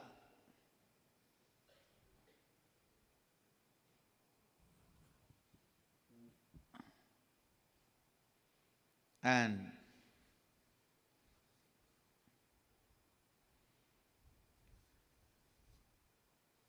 creating more and more people whose Pratyagatma Chaitanya, individual consciousness, is awakened, whose inner image is aligned to seeking, whose inner image is grown out of seeking. Understand? Seeking is the Hindu grand narrative.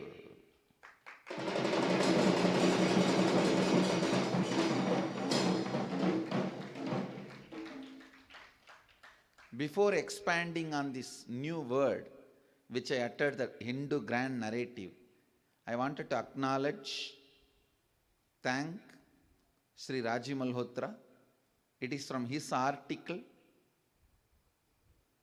I picked up this word, the Hindu grand narrative, and the concept of Hindu grand narrative. I wanted to acknowledge and thank him. Of course, I wanted to thank him for all the great work he is doing, and especially for this great article, Hindu grand narrative. The word and the concept both is from Rajiv Malhotra. I really wanted you to understand the Hindu grand narrative. Understand? First, you need to catch the word grand narrative. It means every civilization has a collective identity, sometimes artificially created with integrity, sometimes artificially created without integrity. Please understand. Artificially created with integrity, artificially created without integrity. If I had to give an example, Krishna as a grand narrative. Surely ISKCON has created it beautifully, but with integrity. They have not told any lie about Krishna. They have not told any lie. They worked very properly, they created. Maybe the artificial word is not the right word. I should use that. Organized. They created in a very organized way. Krishna as a grand narrative for their organization, but with integrity. They did not miss integrity.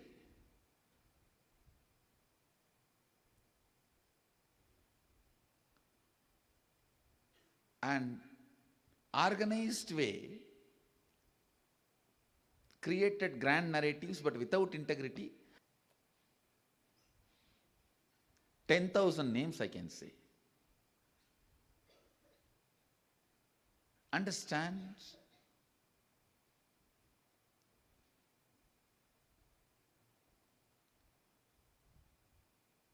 The grand narrative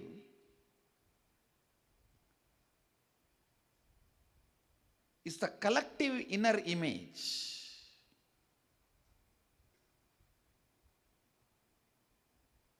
each civilization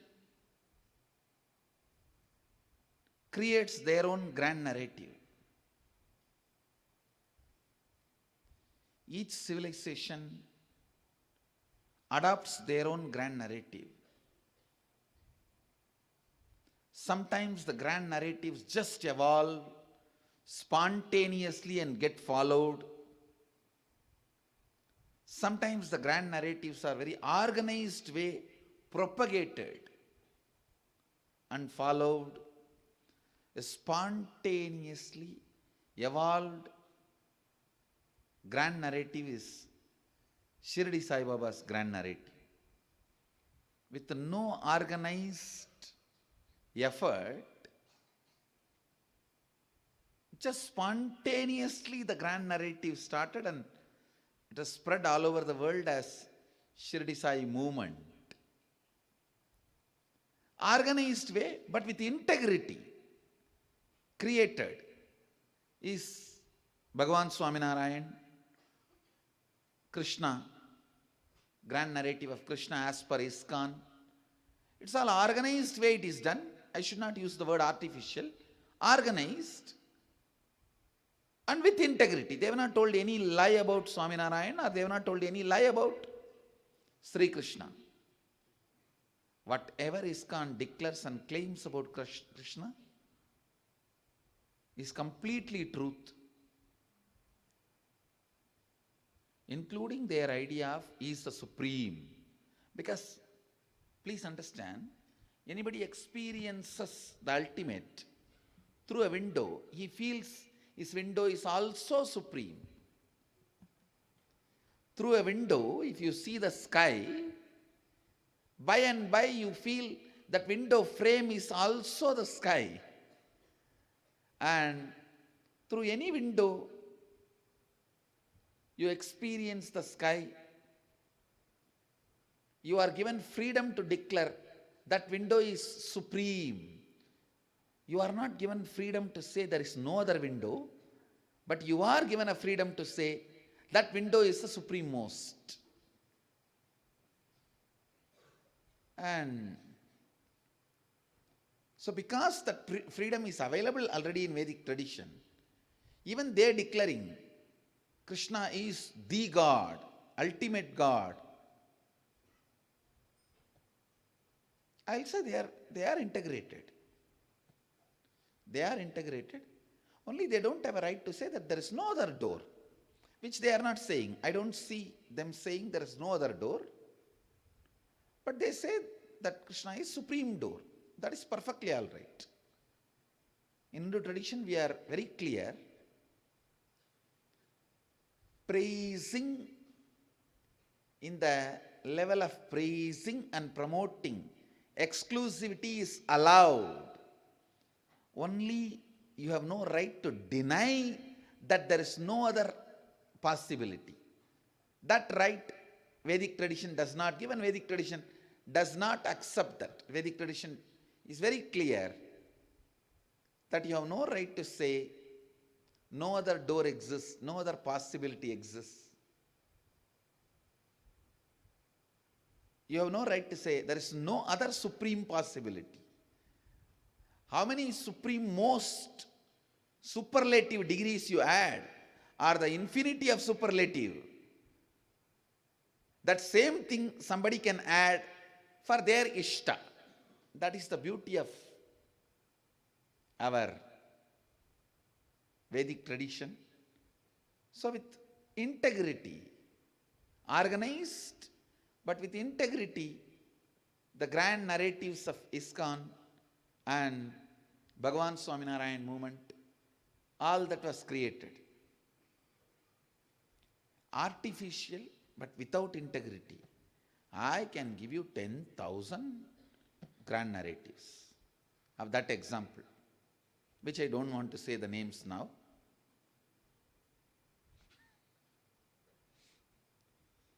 Each civilization has their own grand narrative, and each generation, based on their vested interests, evolves, develops, alters, expands, shrinks, edits their grand narratives. Understand, you need to understand this.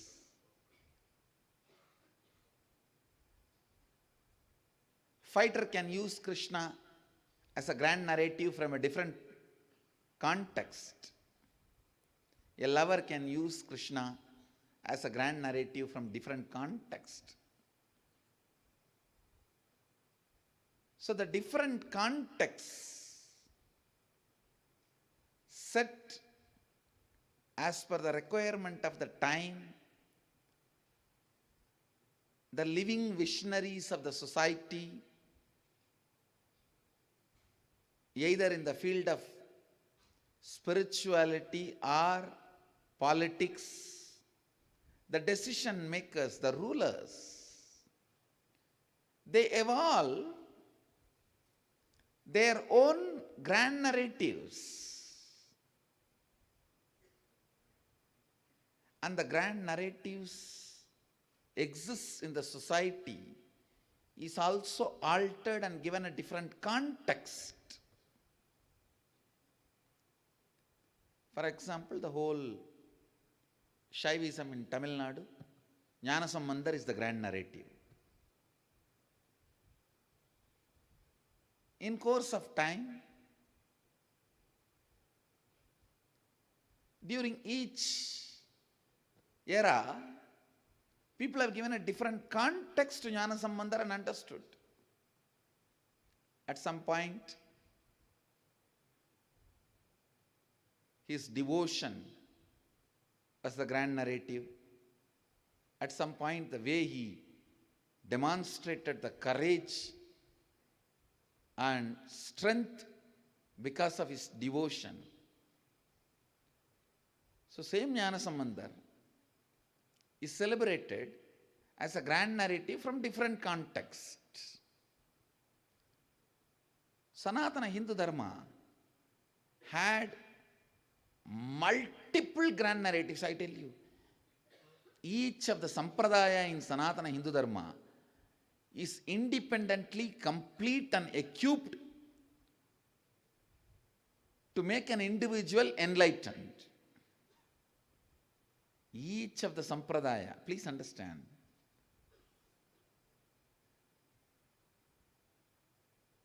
each of the sampradaya in Sanatana Dharma is completely equipped with a grand narrative, technique, method. Actually, you can't call Hinduism as a religion not because it lacks something. Every sampradaya of Hinduism is a religion. In the West, what you define as a religion, what all they have, all that each tradition of Hinduism has. That is why I should say that it is a encyclopedia of religions.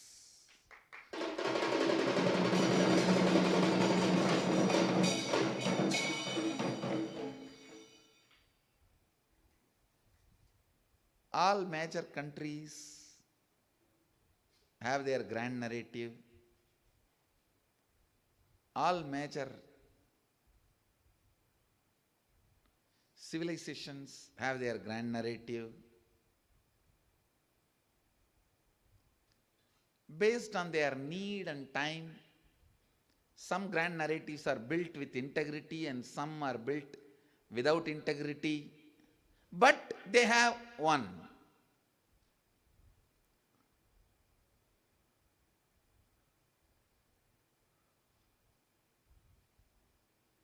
Even atheists in Tamil Nadu try to build a grand narrative of Thiruvalluvar. But one good thing is, we have tons and tons of documentation that Thiruvalluvar is one of the Saiva saint. Even though they try to distort his identity,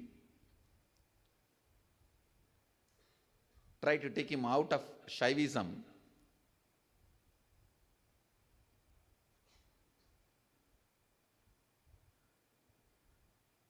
the moment these fellows are gone, these atheists who are trying to take away the identity from Valluvar, the moment these guys are gone, he will get back his identity, but all the monuments built for him will be useful for us to recreate the real grand narrative of Thiruvalluvar.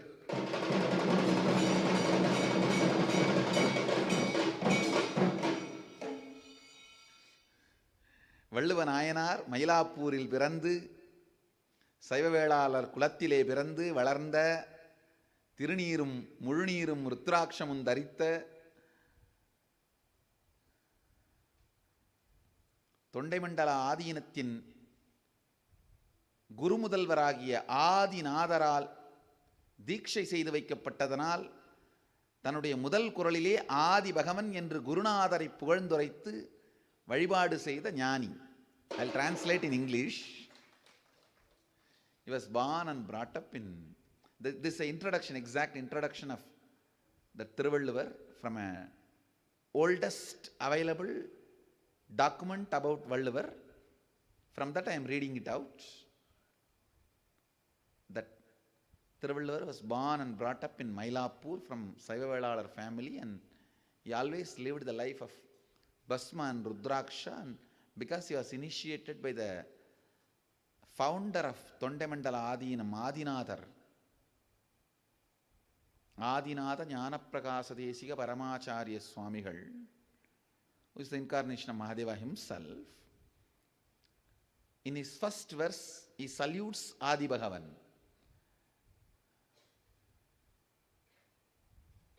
And the Adinam means the Gurupita of the Valluvar community is Thondamandala Adinam. That Adinam's the Guru Mudalvar, the founder, is Adinatha Swamigal. Still now, with that same name, he is worshipped, and the oldest palm leaf of Tirukkural was discovered in that Adinam only. It was stored and still they own it. So soon we will reclaim his identity and bring that grand narrative back.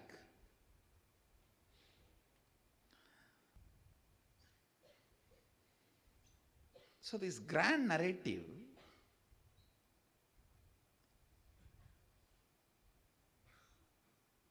is one of the most important thing to guide the existing civilization, or to bring any revolution in the civilization, or to guide the flow of the civilization, or even to revive any civilization. For anything, you need a clear-cut grand narrative, so that your inner image can be beautifully aligned. If I have to tell you the truth,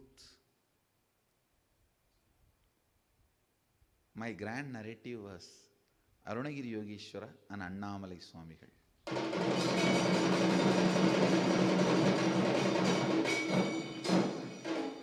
All the time I will remember only these two.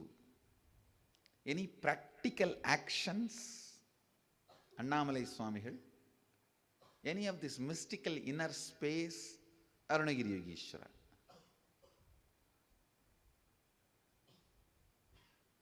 If I have to move the mountains or do something great, then immediately fall into Arunagiri Yogeshwara's space. It will be done. We will win the game. And any ordinary action, facing things, first thing I will think, at this moment, how Annamalai Swamigal will respond. That is the way I grew up. Till the age of 12, my grand narrative was Arunagiri Yogeshwara and Annamalai Swamigal. Every situation, I will think how he will behave, how he will respond, how he will react. So they became my grand narrative inside. See, you need a grand narrative, only then you can align your inner image to it. Need of the Guru itself is nothing but a need for grand narrative. Your need for Guru is nothing but your need of grand narrative. Whoever accepts me as Guru, for all of you, I become the grand narrative without even telling. This is the way the grand narratives gets built. We had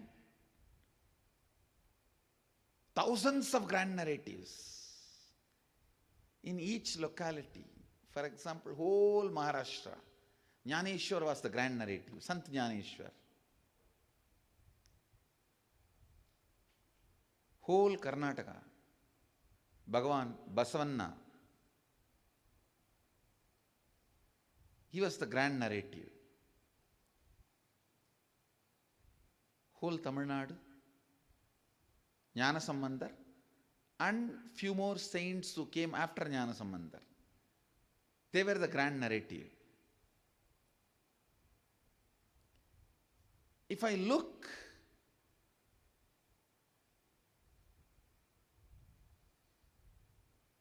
what can be the grand narrative of Hinduism?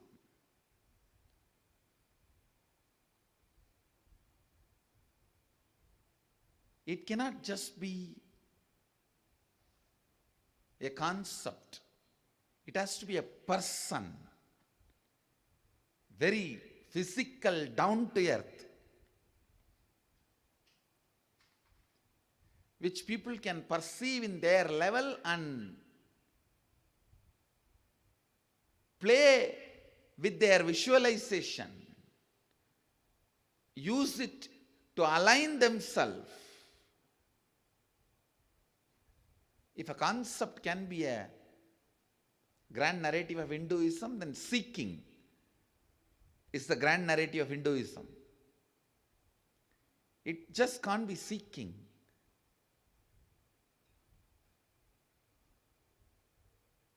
We will have to demonstrate, show the grand narrative.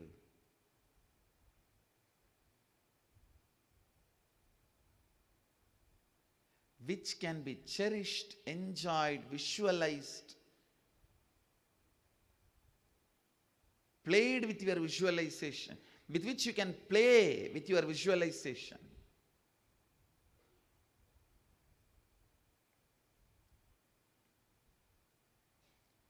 Which can inspire you to align your inner image,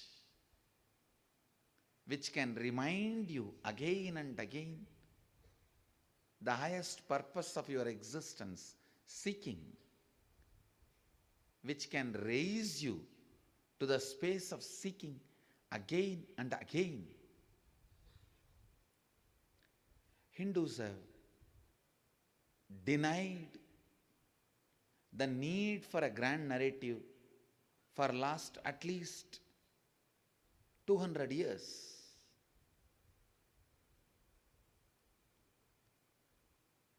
We have not realized we need a grand narrative.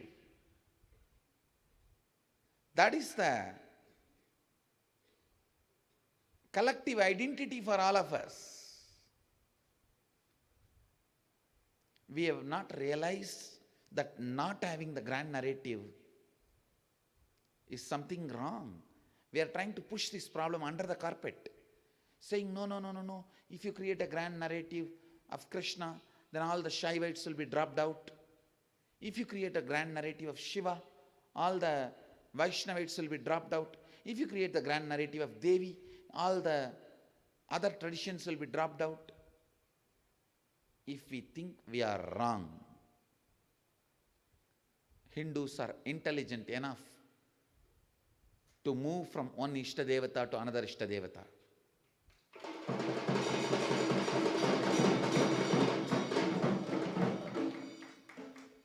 If you have not had at least 6-7 Ishtadevata, you are never a seeker. If you are a seeker, you would have had at least 6-7 Ishtadevatas. Because every time you evolve, you will connect with the next level of definition, grand narrative you received.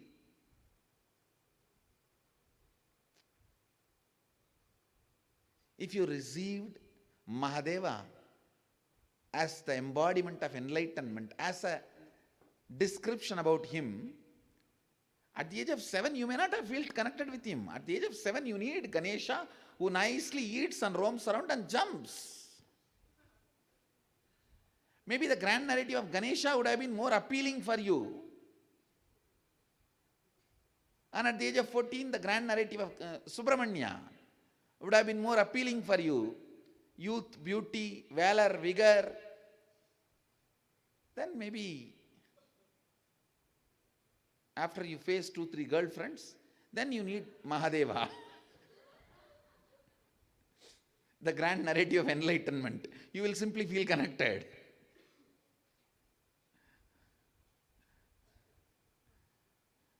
In the college, suspend after marriage husband. So at different times when you evolve, you will feel connected to the different grand narratives. Please understand. That is why the number of atheists in Hinduism is too low than in other religions. Because in other religions, they have only one grand narrative. If it does not match with you, if you don't feel connected, you simply become atheist. With us, it is not the case. We have 2000 grand narrative, and if you have a guru, he will made to order and give you. He will even make one new one for you. But this is not our weakness. Please understand.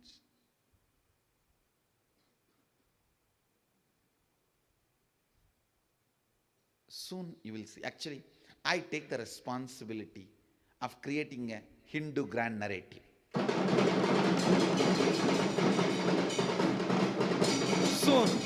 Soon, very soon, you guys will have all inclusive but non-diluted. All inclusive but undiluted.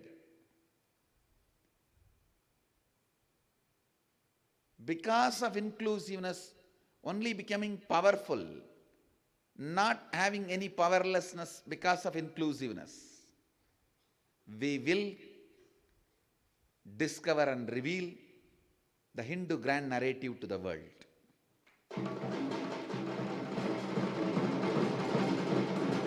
We'll do it. We'll do it with integrity and authenticity. I only want to tell you all, Hindus not having grand narrative and not doing research and thinking in that line of need to have a grand narrative. Hindus not bothered about need to have a grand narrative is not right. Please understand, that is the biggest problem. The Hindu leaders are not even realizing we need a grand narrative. We need to spend a lot of time and energy into it, and we need to evolve it.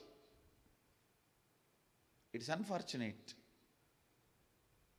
Hindu visionaries and leaders are in self-denial, and they are trying to push the problem of Hindu grand narrative under the carpet. But that is running like a Tom and Jerry here and there, and coming back and biting the carpet and biting you.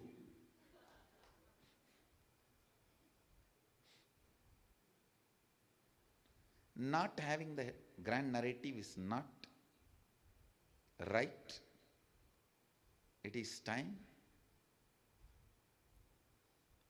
we spell out the Hindu grand narrative. Actually, if we can make 10,000 people enlightened without Hindu grand narrative, with Hindu grand narrative, we may be able to make easily 100,000 people enlightened. Because that takes away the people's depression. That takes away the people's fatigue. That takes away the people's boredom, I tell you. Now what I am saying, all of you can understand. It's not that I never fought with Arunagiri Yogeshwara.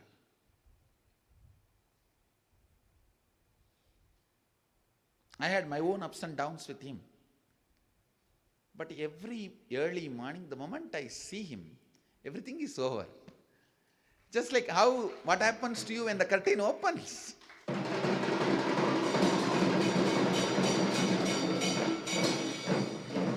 Not only the ups and downs I had with him, the ups and downs I have with the whole world, everything disappears.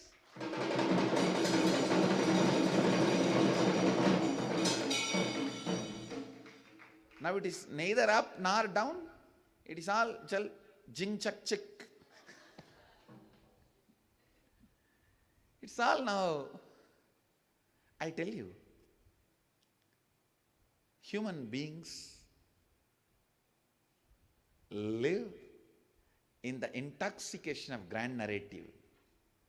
And the intoxication of grand narrative is required to go through forced depression by the stupid social narratives.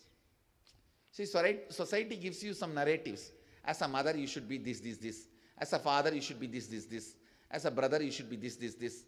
This all forced on you and your biomemory is made to believe.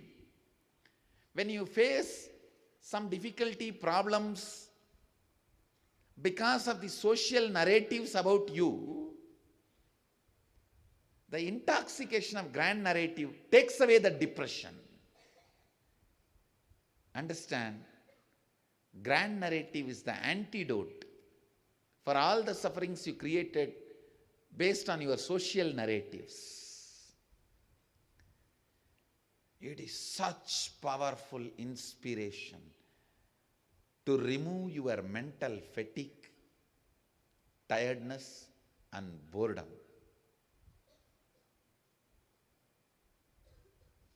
I'll come back to you soon. Today I only wanted to introduce this concept of grand narrative and need for the grand narrative to keep your seeking up and alive and active. I'll come back to you with a Hindu grand narrative soon, which will keep your seeking up alive and make you enlightened.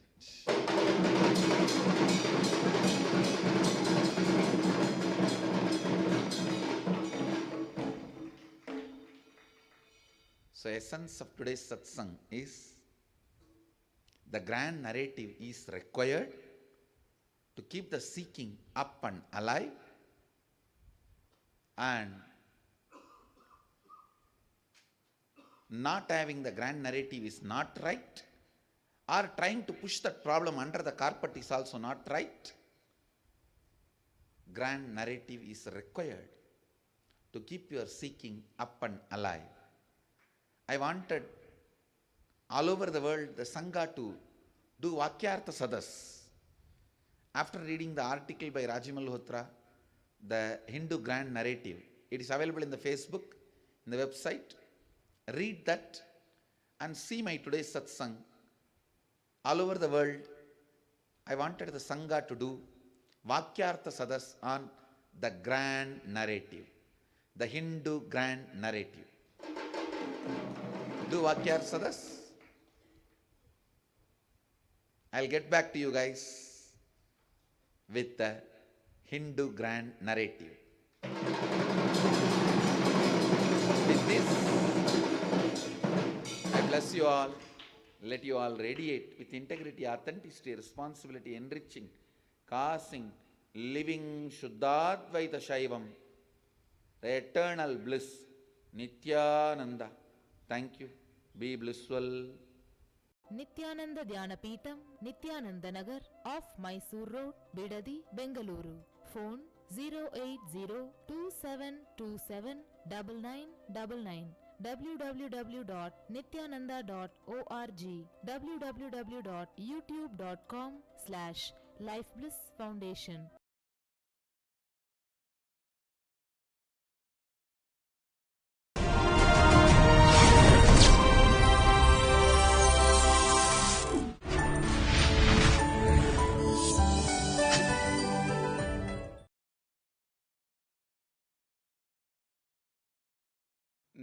नित्यानन्देश्वर समारम्भां नित्यानन्देश्वरि मध्यमाम् अस्मदाचार्यपर्यन्तां वन्दे गुरुपरम्पराम्.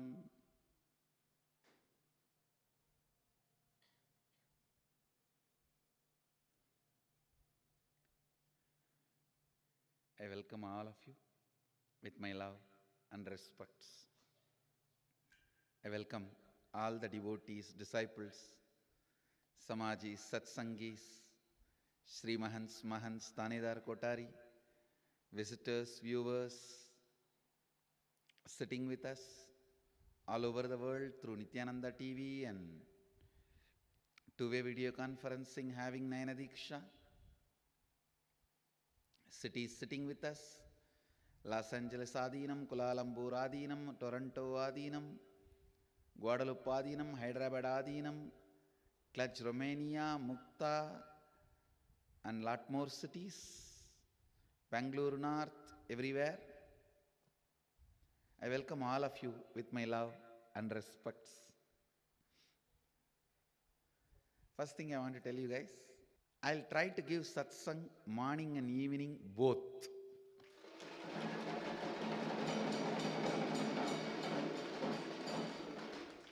Because I want to catch up with all the time I missed. Last 6 months, I missed a lot. Now my body is able to come and sit in the evening. I'll start the evening, and once I'm able to, I'll manage morning, evening both. But I'll catch up whatever I missed last year and more. I'll catch up with you guys. And moreover, in the evening satsang, it is not time bound. I'll go on talking as long as I can sit. There is no time bound, because I wanted to finish all the Upanishads, at least major 12 Upanishads this year, so that studying and reaching out.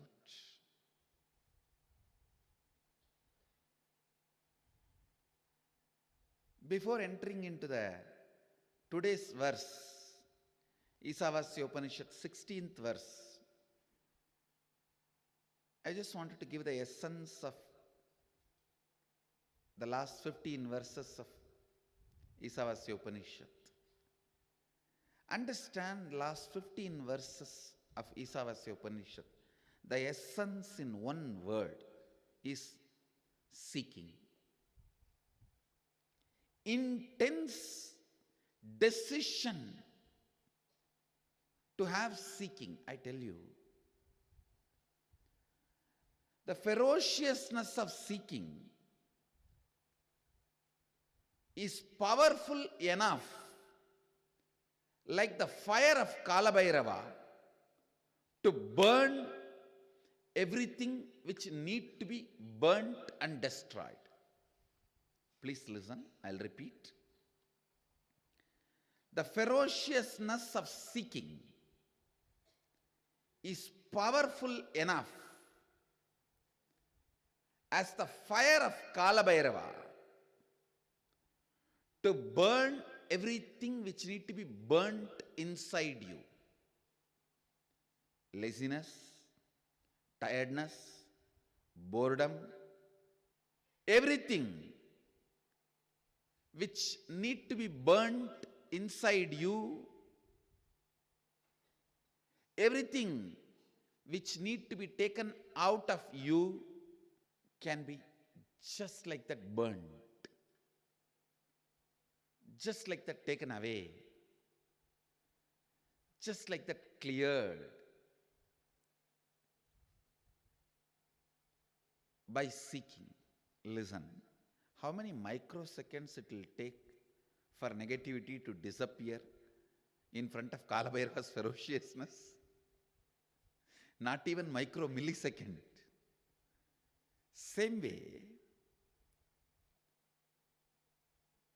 the seeking, deciding to seek your home, deciding to seek where you can have eternal rest, deciding to seek where you can have eternal peace, deciding to seek where you can have eternal bliss. That decision itself, that seeking itself is powerful enough. Listen, powerful enough to give you the freedom to reorganize yourself.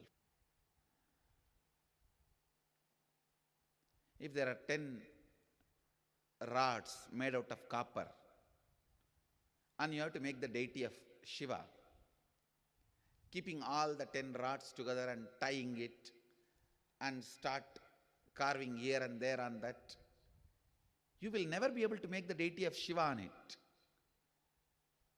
Just melt.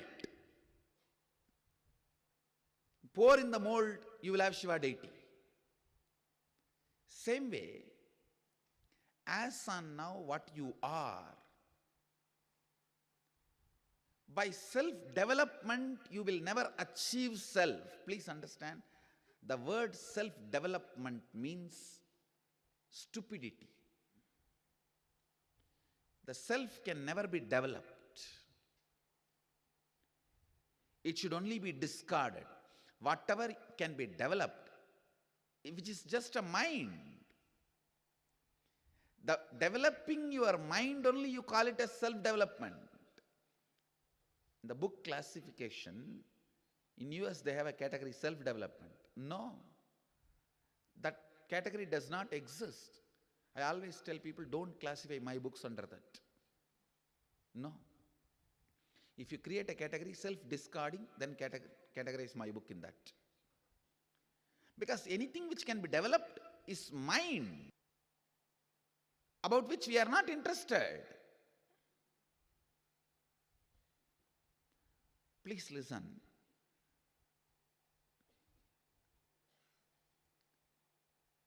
The greatest ability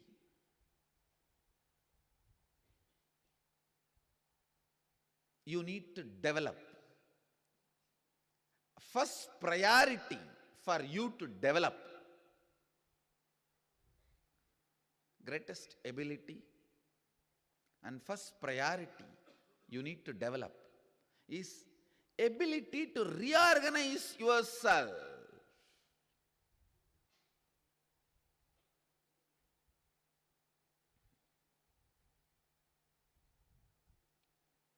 The whole seeking and living enlightenment is nothing but reorganizing yourself, not developing yourself. Please understand. Let me define. Developing means today you have a compassion to give 10 rupee charity. Tomorrow you put 20 rupee charity. And day after tomorrow you put 30 rupee for charity. And first you learn little compassion, then you learn little love. That is development, stupidity. Reorganizing means changing the very cognition you have. Till today, even my charity was done with the purpose of self, me, wrong cognition. From today, even my work is going to be done with the cognition of enriching. That's all. The cognitive shift is what I call seeking. Today,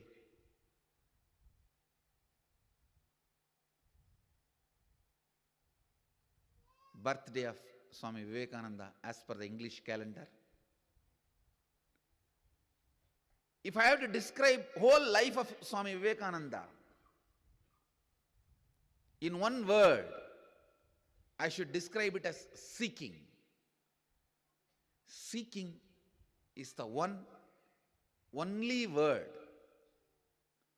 I can use to describe Swami Vivekananda. Intense seeking, I tell you. Seeking gives you the energy to melt you and mold as you want. Seeking means changing your cognition about you, world, God, everything to align to the reality. To align to the reality. You do not need anything as the first priority. Seeking is the first priority. See, from morning till night, the ideas which drives you, the idea of pleasure, the idea of pain, idea of right and wrong, idea of self-respect or self-denial. All this, see, is it all is aligned to the reality? Align them to reality. That's all. That's all is seeking. That's all is seeking. Nothing else is life. Again and again and again. Morning till night, whatever you do, the moment you wake up and the moment you fall asleep, fall into bed, everything,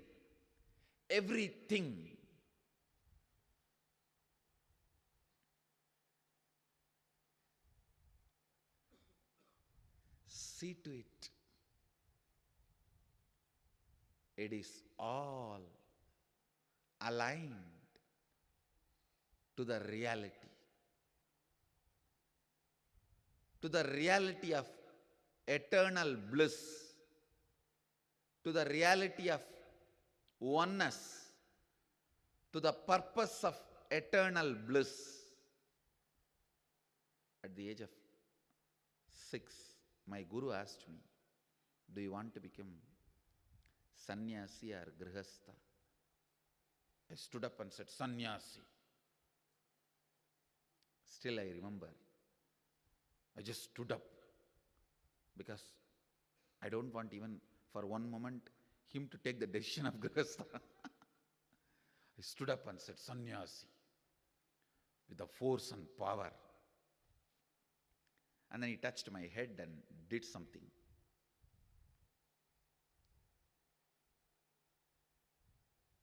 Then after 2-3 days I asked, did you purify my brain to live a sannyas life? He said, no, I just increased the frequency of seeking, that's all. The word he used, the reply he gave. Then I asked him, what do you mean by increasing the frequency of seeking? He said, just the seeking gets powerful. That is enough. All the moral, discipline, values, everything will become automatically your body language, will become your muscle memory and biomemory. See, anybody, even struggling with brahmacharya, please be very clear, your seeking is not intense. Whether you are struggling with aparigraha or brahmacharya or asteya, any vow you are struggling with,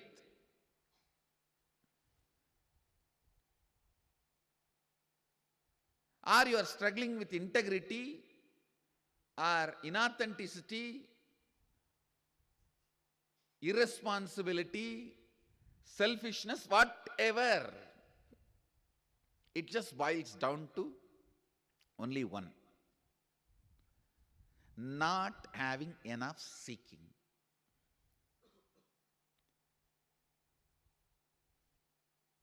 Just increase the intensity of seeking. I tell you,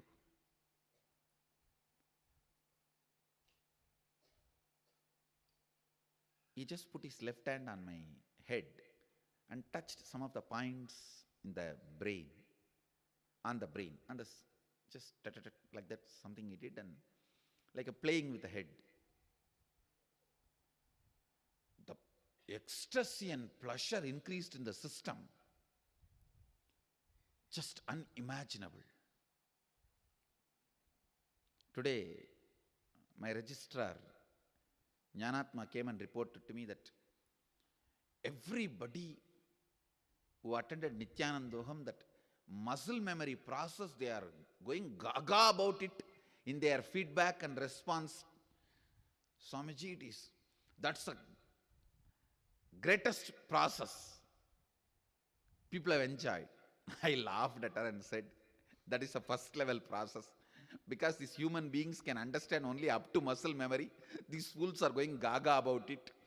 That is the, if I have done 1000 thing, muscle memory is nothing more than 10. Number 10. That's all I can classify. If I have done 1000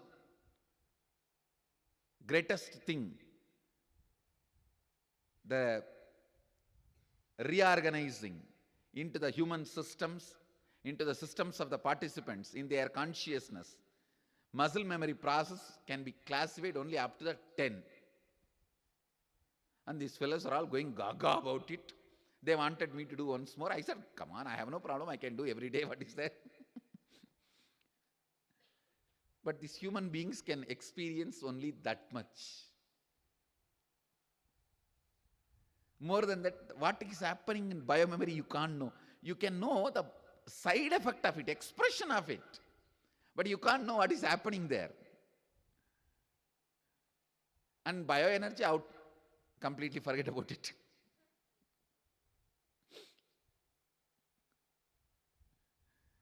Understand what you guys experienced in muscle memory.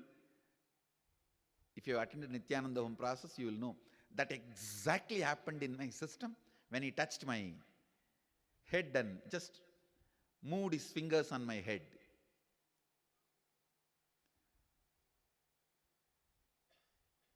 Actually, in the muscle memory process also, I just increase the depth of your seeking in your muscles, that's all. See, basically, you are a pleasure seeker. I just have to tell you where it is, that's all. You are an ant seeking the sugar. I just have to tell you in your language where it is available, that's all.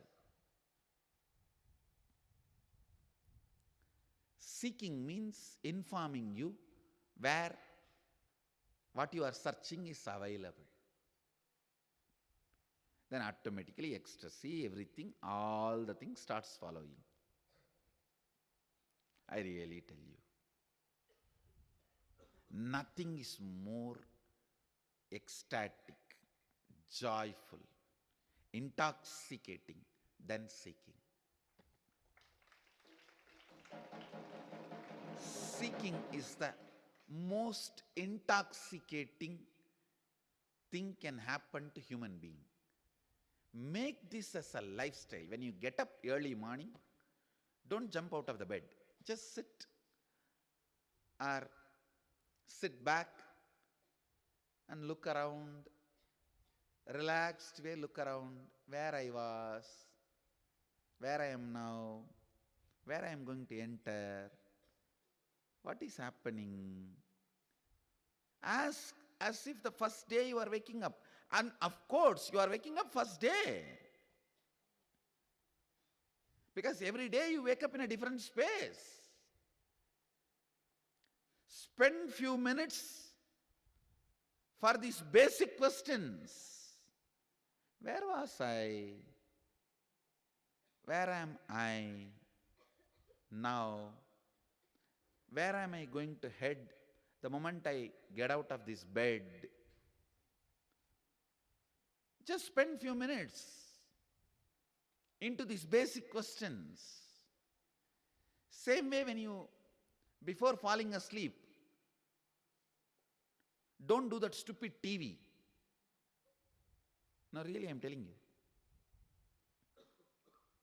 Don't do that stupid TV, watching that idiot box.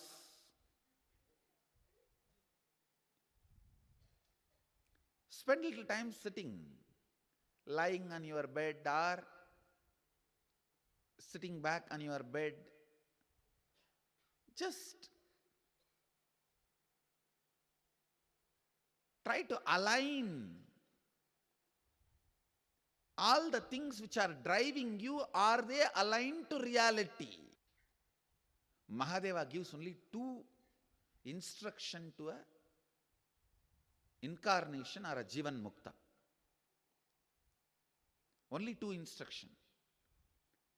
If that guy, the incarnation and enlightened being, if he is just sitting somewhere in the remote corner of Himalayas and out of society, the one instruction for him is maintain your body comfortably, healthily. If he is working with people and helping them to live enlightenment, keep the seeking alive of your disciples or followers. That's all. That's all. Only these two instructions.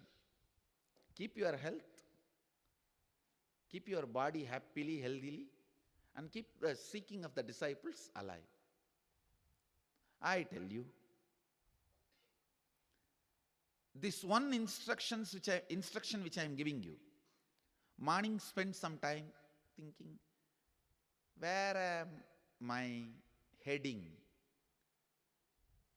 My actions, my thinking, is it all aligning to the reality of life? What am I going to do after death? Am I going to exist after death? Am I going to exist after this body stops functioning? From where I came, these basic questions, understand, basic questions should be kept alive till the experience happens. It should be kept alive till the experience happens, till it becomes realization in you.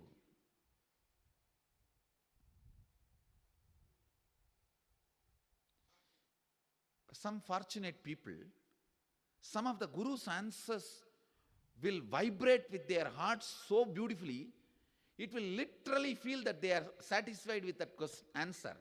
Then live that. That is living enlightenment. See, for example, if you have a question, what is going to happen after my death?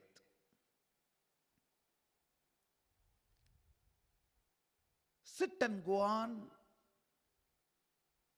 contemplate about it. What is really going to happen after my death? Where am I going to go? Where am I going to head? Sometime, the answer you received from me, don't worry, even after death you are going to be with me in Aksharadama, in Kailasa. You are going to be with me, I am going to be with you. Some answer you received from me. For some people I would have said, oh, you will be one with the cosmos, don't worry. Some answer you received from me may be vibrating in your heart as truth. You will be so connected to that answer, you will be so happy with that answer, then you don't need to hold on to a question. You can start living that answer. Even that is seeking. See, there are some questions, even if I have answered, even if I told you, you are going to be in Kailasa with me, don't worry, it may not be vibrating with you. That answer may not be vibrating with you. Then hold on to your question. Nothing wrong. At one time, the Guru Bhakti will take over and this answer will start vibrating. But till the Guru Bhakti takes over and the answer reverberates in your being, you can't drop the question. If you drop the question before the answer reverberates, you will enter into boredom. That is what I call sannyas middle-age boredom. For samsaris by 45, by sannyasis by 30. No, really. By samsaris by 45. 10 years of living with one fellow. Or 15 years maximum. Living with one wife or one husband. That middle-age boredom.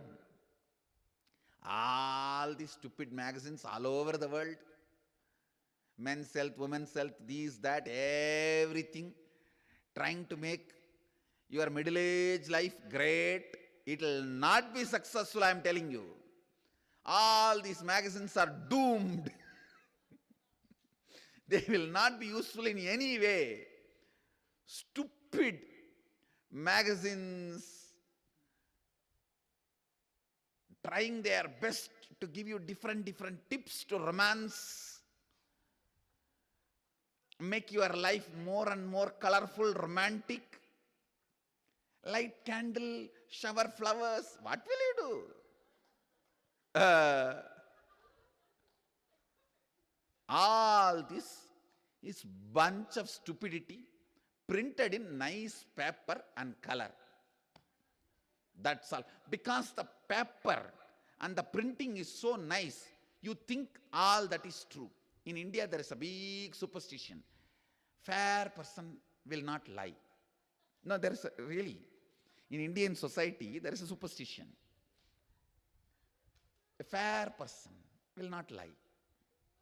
Like that only, if something is printed in shining paper, colorful printing, you think it is true. Read all these middle-aged lifestyle magazines.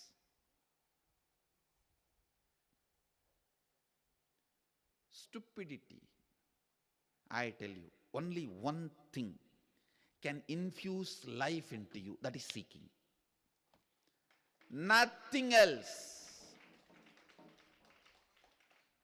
No depression medicine, no psychiatric industry, no psychiatric drugs pharmacy. Nothing is going to help the humanity. It is only seeking that is going to make your life really beautiful. 15 years of living with the person or 5 years of sannyas, you will face this middle-age crisis. You will face this middle-age crisis. Both the time, only seeking can raise you. I tell you, only seeking can add life to you. What the sannyasi is one way blessed, because when he upgrades himself or herself, he or she does not need to think about the other person to drag that person also to your standard. You are free, just fly. But when you have the other person, you have to only go on a railway track. And you have to constantly make sure that you are dragging your next bogie.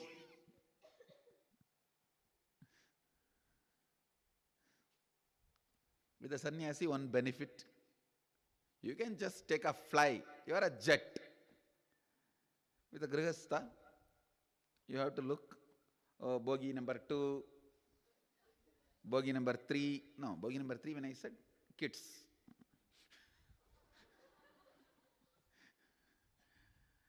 And then sometime the elderly parents, you have to see all that and see to it. You have to drag all of them.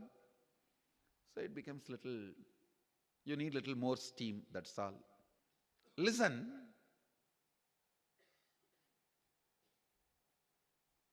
whether you face household or middle-age crisis or sannyas middle-age crisis, sometimes without both you will face identity crisis.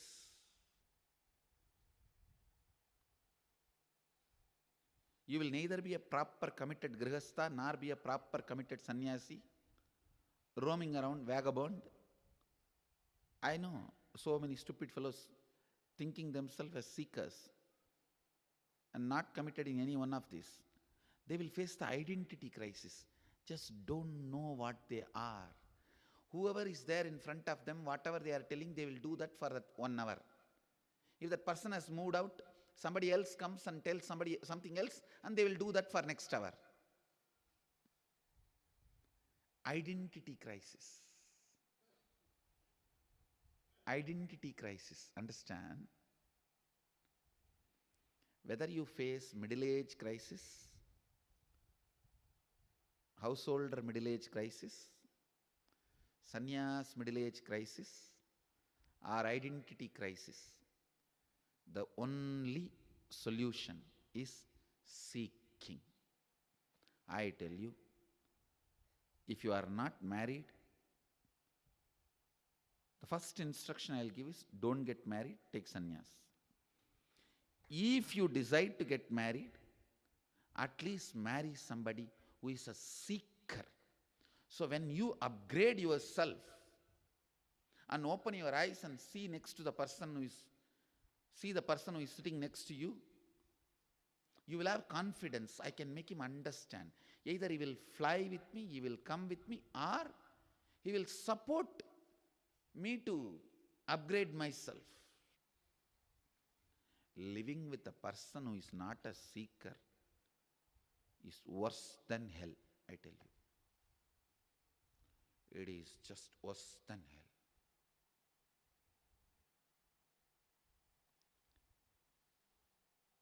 Seeking is such an ecstasy.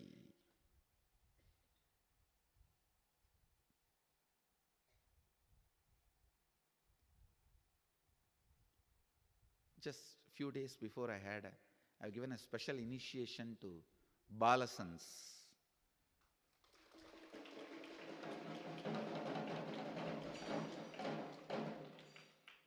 41 Balasans, the parents and the kid, both of them have decided to do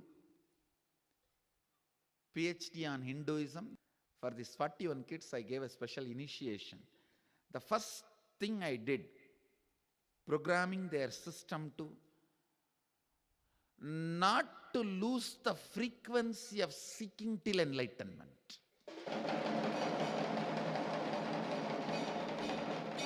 Actually, they already started expressing powers. I can say each one of them are expressing at least minimum 5 powers. When the powers 5 becomes more like a 20, 30, 40, 60, even then the frequency of the seeking will be more powerful than the other powers they express in their biomemory. I raised the intensity of a seeking such till enlightened, they will not be diverted. They will not be diverted. Real Gurukul work is starting. Real Gurukul work is starting. Few days before, one of my Mahant from Tamil Nadu came and said, Swamiji, why don't you start a medical college? I'm not saying I don't believe in allopathy system itself, because many times I've used allopathy. I myself still, many times I used allopathy. Even when I had a fracture, I used allopathy only. I'm not against that system itself, but I'm against the idea that other than them, nothing else is right. The amount of money they spend on lobbying to promote themselves as the only authoritative system, I'm against that. I'm going to create a unique medical college here where the best of allopathy, best of Ayurveda, best of Siddha, and the Indian traditional medicinal systems. India has at least 25 traditional medicinal systems. Whole thing will be made available. Astrology is used in diagnosis in Indian tradition. So I'm going to evolve that kind of a doctors. My kids will be evolving that kind of a doctors. Out of the Balasans, I'm going to evolve that kind of a doctors. And I'm already working on the horoscope of all the 41 kids, Balasans. I told them to get me the horoscope. Based on horoscope, I'm going to decide which subject I'm going to put them. Now I am free. And they are also free from all stupid examination. They are free now. All the exam pressure, stupidity, everything. And I take the responsibility for them to complete their education successfully and sit in a very respectful responsible, and socially respected place contribute to the humanity and respected by humanity.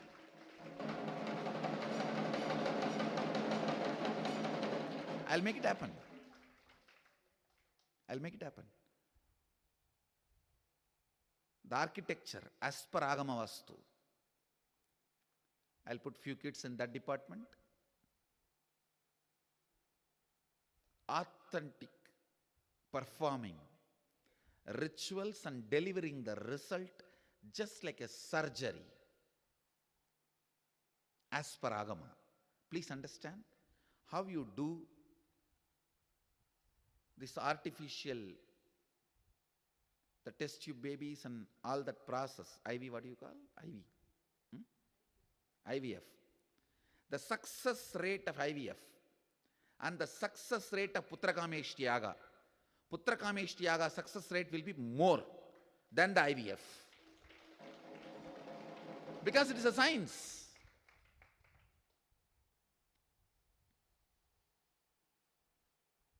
I'll establish all that.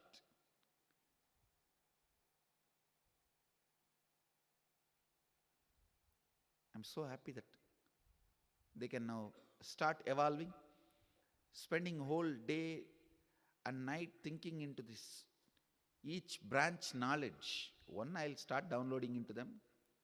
Second, they can just explore. You see, I never studied as per syllabus and all. What stupidity. Actually, the whole syllabus, the diploma I studied, that stupid thing. Now the whole semester, 6 months syllabus, I'll finish stuff in first 2-3 days. Actually, I'll go and ask for the subject name and go to the library and pick up the source book, not the syllabus. Pick up the source book and study, understand the mechanics. Over. I'll bring up my kids like that.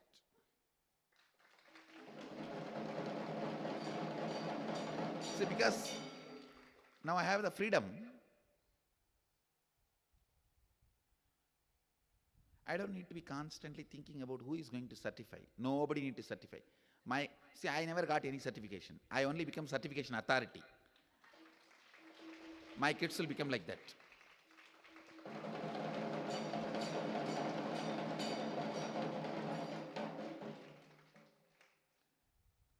No, really, I'm wondering if I have to make a right presentation about the education system we are having now. Few scientists have put 5 monkeys in a cage, put a ladder. On the top of the ladder, they put 20 banana. Whenever one monkey tries to climb that ladder, all the other 4 monkeys they caught and poured cold water on them. Continuously 10-20 times. So what happened? Whenever a monkey tries to climb the ladder, other monkeys have started beating this monkey and dragging it down. So for 1 week the same thing is happening. No, the banana is untouched. Because any monkey tries to climb the ladder, other monkeys are beating because of the fear of the cold water treatment. And after 1 week, they replaced one monkey. They put a new monkey and took out the old monkey, but the new monkey does not know this treatment. When he tries to climb, all the monkeys have beaten him left and right.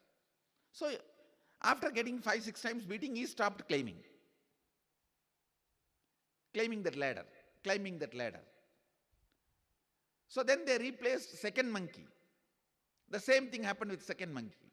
Then they replaced the third monkey. Then they replaced fourth monkey. Then they replaced fifth monkey. Now all 5 monkeys have not gone through the cold water treatment, but all 5 of them are beating each other and not allowing anyone to climb the ladder. That's exactly the Indian education system. Why you are not climbing? Nobody knows. As a tradition, we don't claim. As a tradition, we don't climb. See, Never study in a system which is designed for mass. Mass means what? Any designing done for mass is done for the lowest rung. How can genius people be produced with something which is designed for the lowest rung?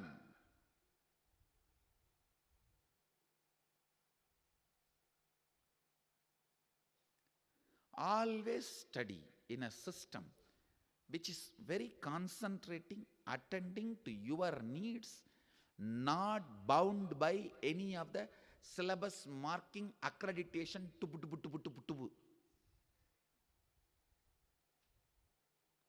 No. No.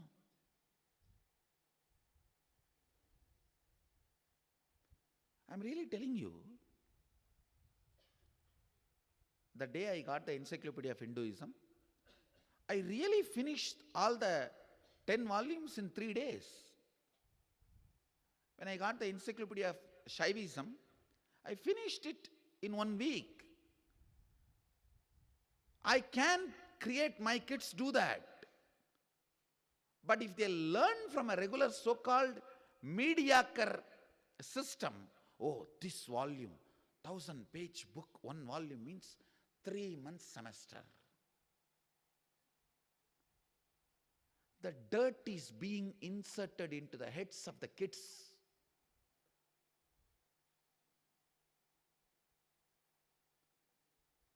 And that stupidity of the examination fear, never kids understand. I always tell, read all the books. Whatever you need to remember, you will remember. Whatever you forgot, you don't need it. Forget it. Your life has nothing to do with that. What is forgotten? What you remember, your life is going to be only to do with that. Live that. Over. The fear of forgetting, if it is completed, the amount of information you remember, recollect, use in your life will become 100 times more.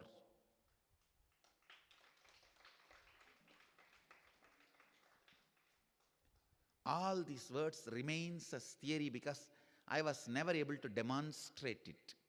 Now I have first batch of 41 kids. I'll demonstrate it. I'll demonstrate all this. He's 18.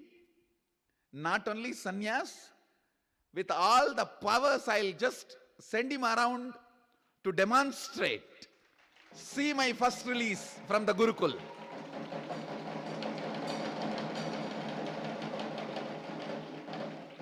Now I'm going to send a bunch of kids by,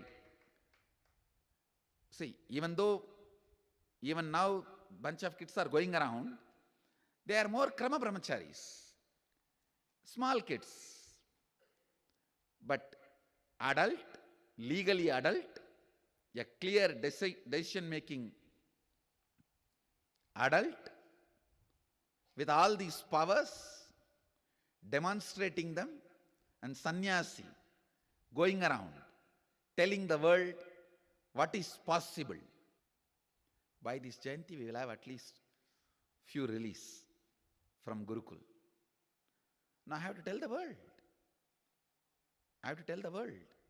You guys gave me your kids and see what I made out of them.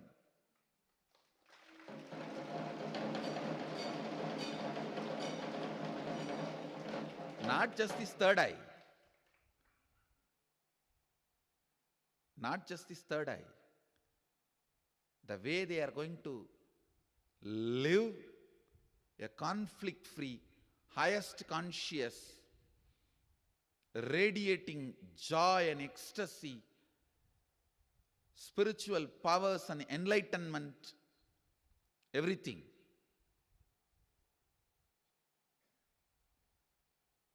The first batch of sannyasis from Gurukul.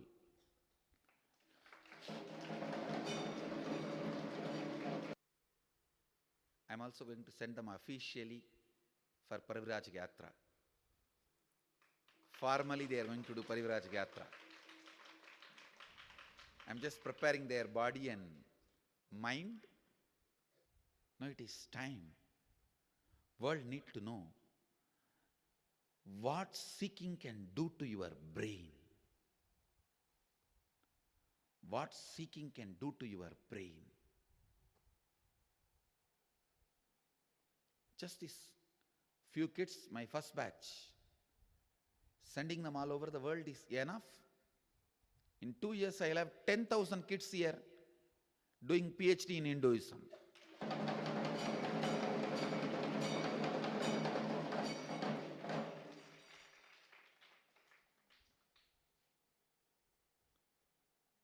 I'll have Vidyalaya also, means regular school also, but separately. I'm going to divide both, maybe by within next 2-3 years. I'll also show to the world, even as a Grihastha, doing PhD in Hinduism pays you. It's a career. I'll establish that. It's not just joblessness, it's a career. Like career in chemistry, medicine, law, engineering. It's a career which is not affected by global recession. All other fields will be affected by global recession. This will never be affected by global recession, because even during the global recession, they will have more customers and clients. Because these guys are going to remove the suffering.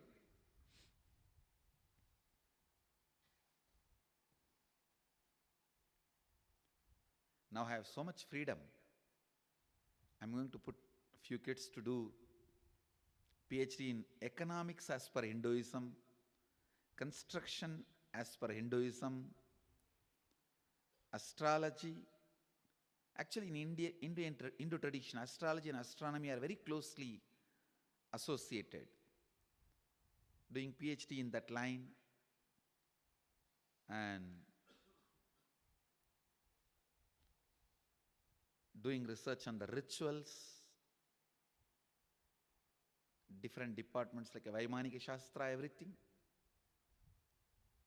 Above all, I'll make them demonstrate powers. I think that will be the real way the world will understand what I am doing here. Seeking can change your very brain map. Understand? It can change the very way your brain thinks, the very way the brain functions, the very way brain cognizes. I know in 2-3 years, 10,000 kids will be there. 10,000 is a small number, I am telling.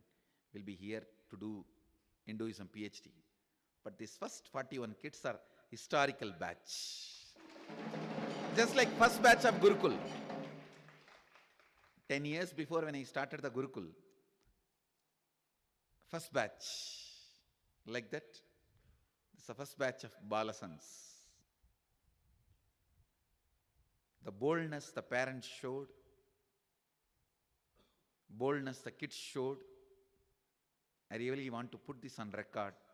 Thank you guys. You are the future of Hinduism.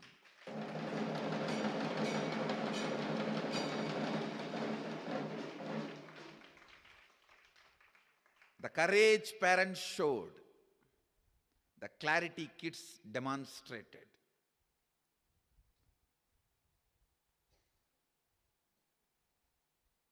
The way things are going to flower, I tell you guys, Veda Mata is celebrating all of you.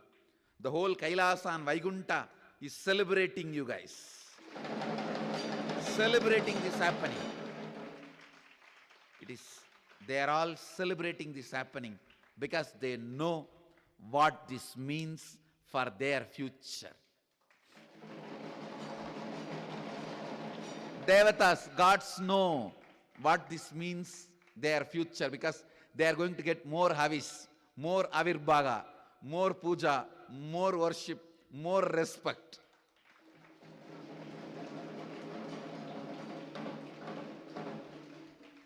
So they know what it means for their future. I can say the foundation, the real foundation for Sarvanyapita is done with these 41 kids.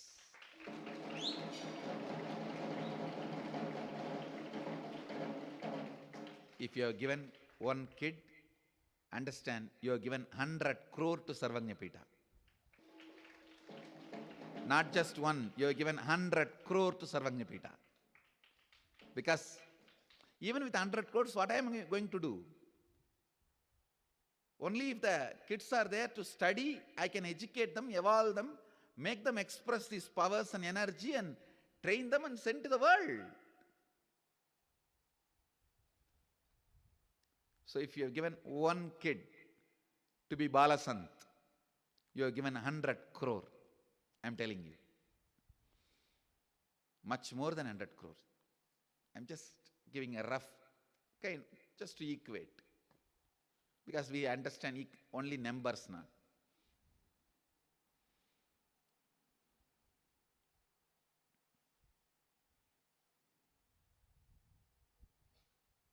Seeking changes the very way you cognize things.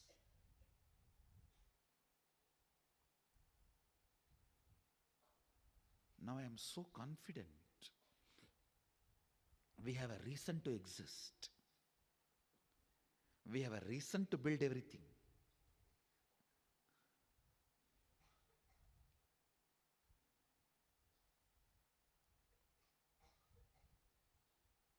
These 41 kids are the first batch.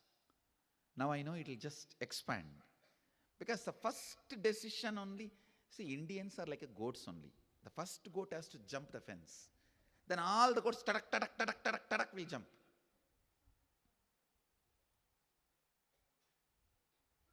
I am not disrespecting you guys by saying goats. The first jumping goat is the guru, guide, then followers. Now the first batch has taken the jump. You will see now. It becomes a trend. It becomes a trend.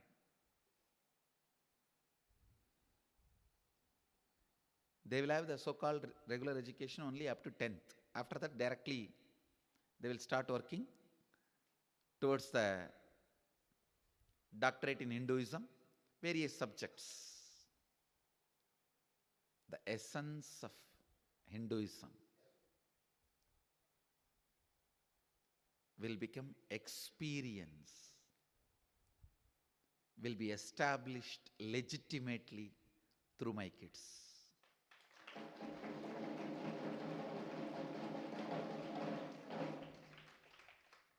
Through my Balasans.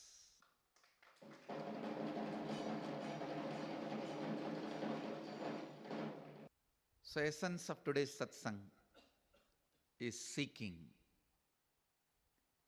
That is the essence of all the last 15 verses of Ishavasya Upanishad. So I'll continue on the next verse in verses in next further satsangs. So today we will not have Sarvadarshan, but in further satsangs, I'll sit for you guys for Sarvadarshan. Today I think it's time. So I bless you all. Let you all radiate with integrity, authenticity, responsibility, enriching, causing, living. Shuddhadvaita. Suddhadvaita Saiva. Living Shuddhadvaita Saiva. The eternal bliss. Nithyananda. Thank you. Be blissful. Nithyananda Dhyanapitham, Nithyananda Nagar, off Mysore Road, Bidadi, Bengaluru. Phone 08027279999. www.nithyananda.org. www.youtube.com/lifeblissfoundation.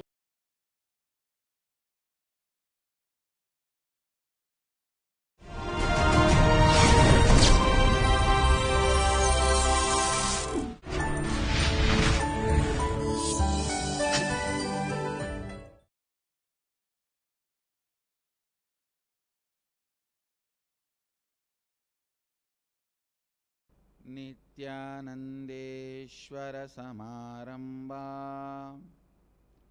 नित्यानन्देश्वरि मध्यमाम् अस्मदाचार्यपर्यन्ताम् वन्दे गुरुपरम्पराम्.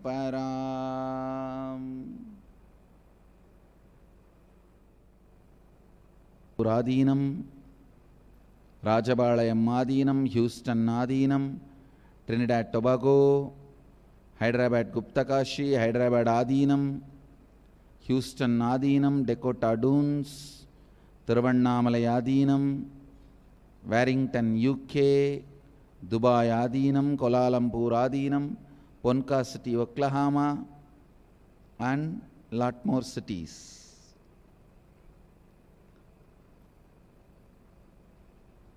Lot more cities are joining.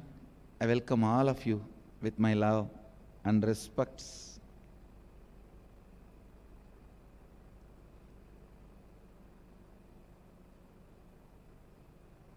From today till Nithyanandoham, I am just going to prepare all of you for Nithyanandoham.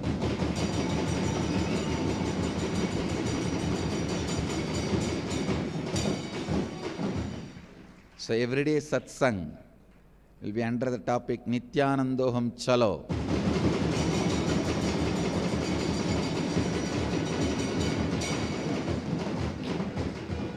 I think only now people are slowly settling down from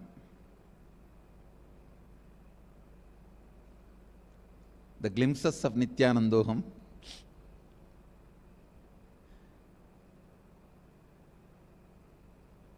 I wanted to share some of these important truths. Please understand.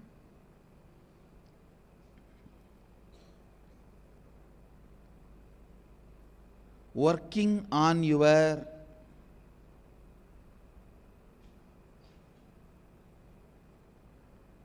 muscle memory,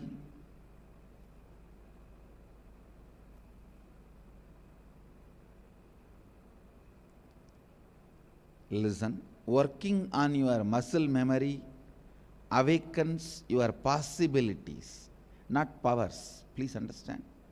There is a difference between circus and magic. In the young age, you may not know the difference because both are shows.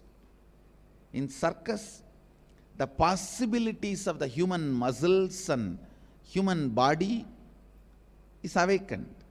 They will bend, roll in an unimaginable way, which you literally can't imagine. Where the possibilities are awakened. That's one example. See, even living with less food or no food, or ability to eat whatever you want and digest, all these are not powers, they are only possibilities. They are only possibilities, not powers. You need to know the difference.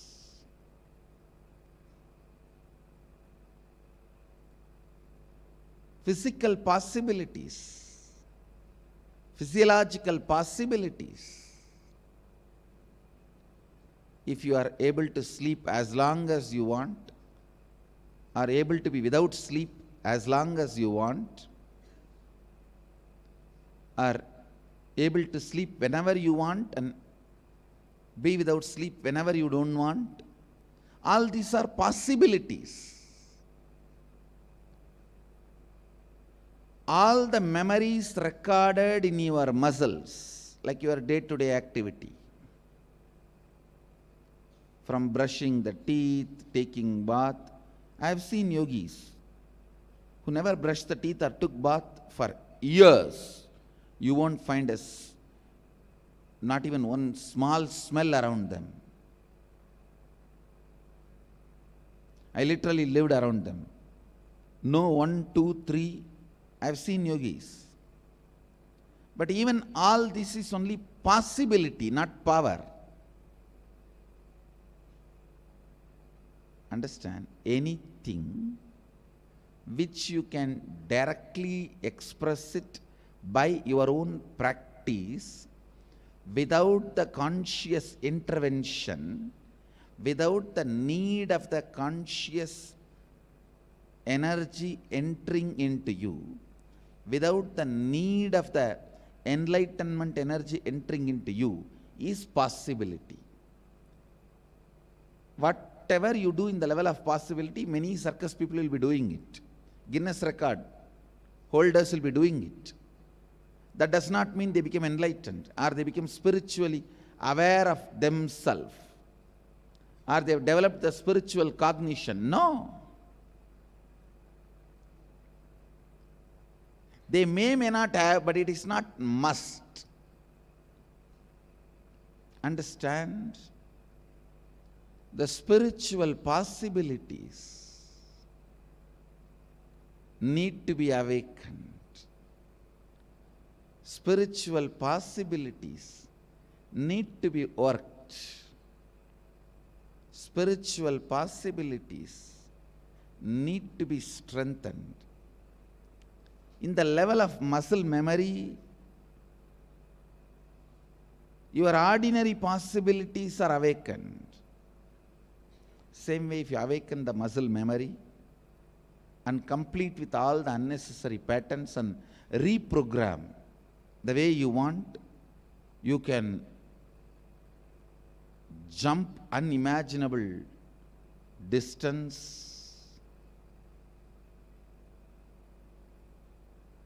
You may be able to make your body heavy or light. All these are only possibilities.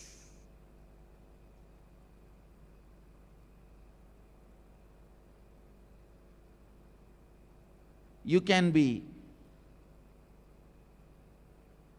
without tiredness and boredom about life. All these are possibilities. But that does not require a spiritual energy. Understand? Awakening your muscle memory and completing with whatever patterns you don't need and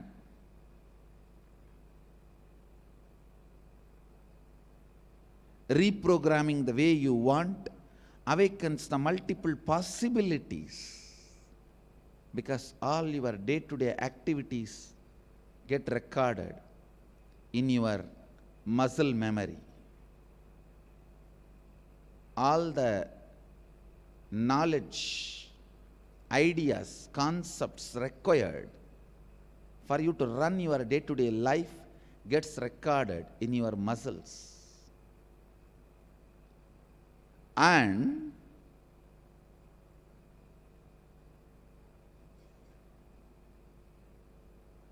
all your cognitions, cognition means based on which you make decision.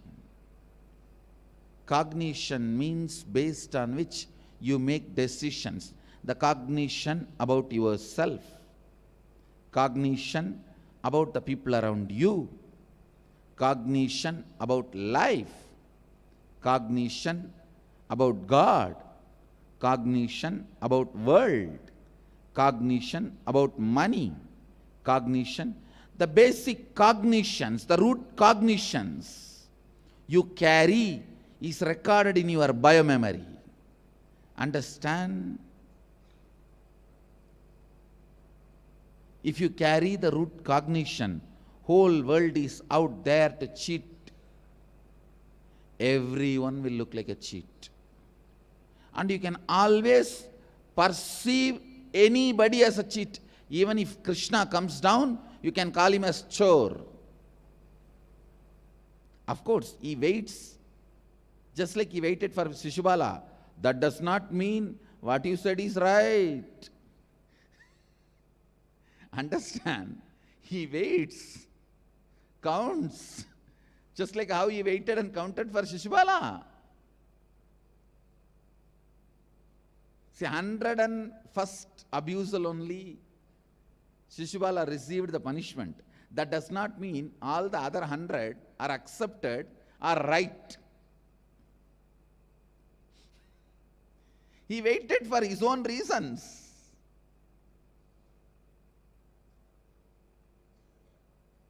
That does not mean Shishubala is successful. Shishubala is right.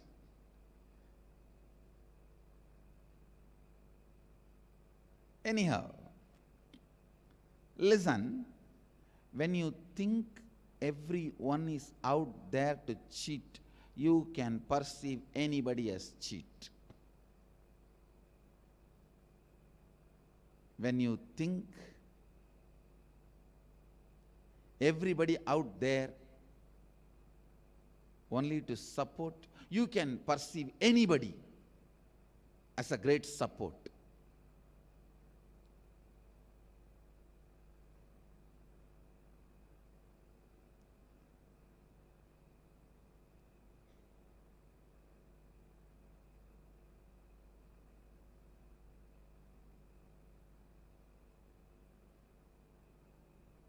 I tell you,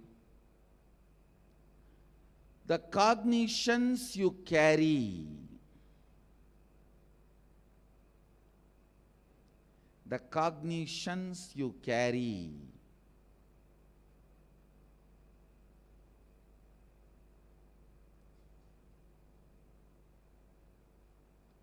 about yourself, about world, about others, about life, about God, about nature, about world. When those cognitions are completed, the limiting cognitions, which are called incompletions, when they are completed and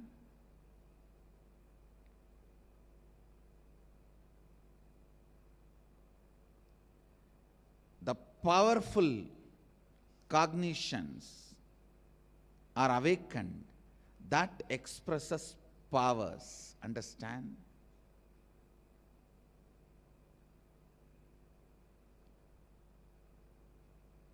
In the muscle memory, if the incompletions are removed, in the muscle memory, if your incompletions are completed, your possibilities are awakened. In the biomemory, if your cognitions are completed, your powers are awakened. Understand, when your small inner image, the inner image which was built accidentally, is completed, right visions about you can be implanted. Please understand, always 99% of the time, your thought about your future will be just the fear of failure.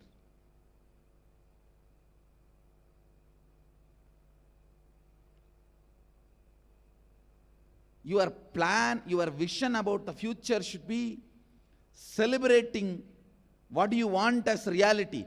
That is only going to infuse energy, intensity for you to run. I'm going to be doing this. I'm going to be doing that. I'm going to making it happen.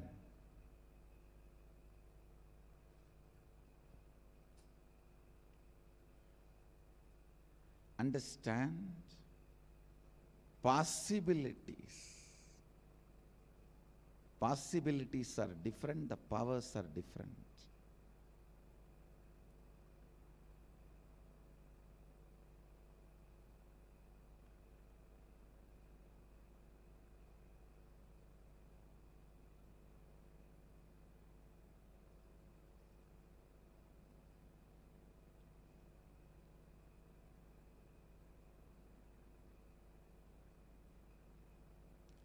Your low self inner image will always make you think about your future only as failure. When you complete with your lower self inner image, you will start having a vision. Means you just know, I am living to make what I want into reality. Understand that. That only is going to inspire you, make you do what you want. That only is going to push you to make what you want as reality. The moment you complete with your lower self, lower inner image, suddenly you will see not just so many possibilities alone, but powers will start expressing, because in the biomemory level, any completion is done, consciousness is directly opened up. For example, in the muscle memory level, if you stop eating, that does not mean your consciousness will be awakened. Of course, in the Nirahara Samyama, I use awakening your consciousness for your Nirahara. That is different. Don't compare Nirahara Samyama. Any man ordinarily, there are many people in the platforms, because of poverty, they master the art, the body automatically masters. Only once a day they eat, but they survive. And whatever they get in the roadside, they eat, but they digest. That does not mean they are spiritually awakened. The possibility in muscle memory is awakened. And I have seen people sleeping in the platforms, railway platforms, and the city area platforms. It's not that they are spiritually awakened, but their possibility of muscle memory is awakened. Listen, when your biomemory is completed, naturally, directly, it works on consciousness. Multiple powers are expressed. Actually,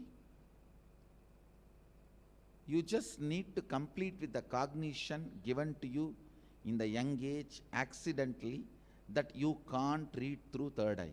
Just you need to complete with that cognition. You will simply open your third eye and start reading. You will simply start doing it. So many things,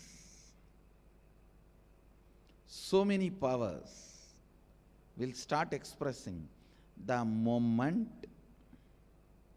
your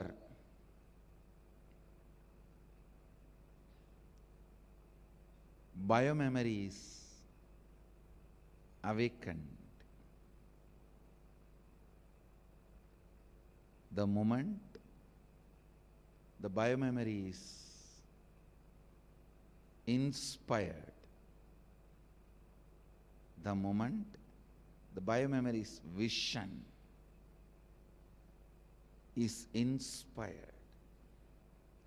But even awakening your biomemory awakens only your possibilities.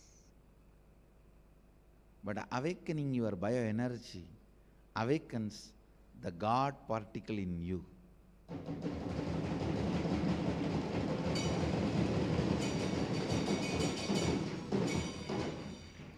Nithyanandoham is all about the God particle in you.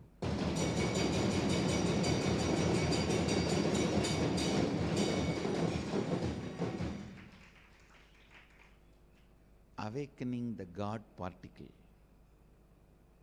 reminding the God particle it is God.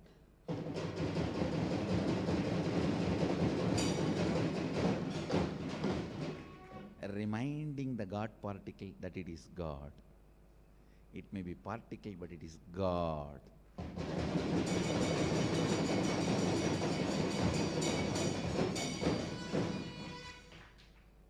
Listen.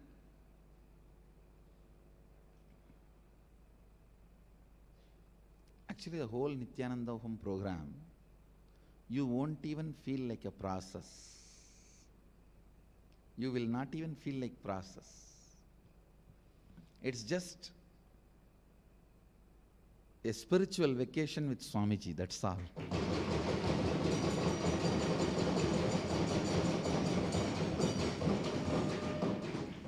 Because even to awaken your biomemory, you need to sit in a mandala, in a specific posture. You don't need to control your mind, but you need to be available in the specific mandala, and the specific way, in a specific dress, attire, and all that, so that I can awaken your biomemory. Here, nothing is required. You just need to be available, that's all. That is why the Nithyananda Home, I have declared that you don't even have to wear the uniform, the white and white, or any. It's your freedom. No dress code.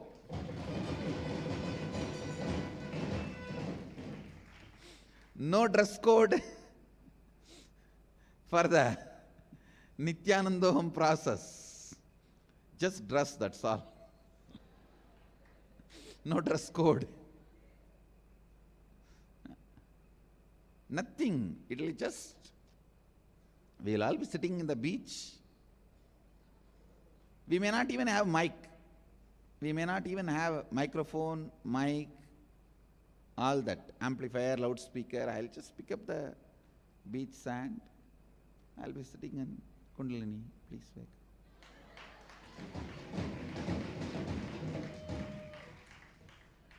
And you will all be surfing on the beach sand. Rolling on the beach sand.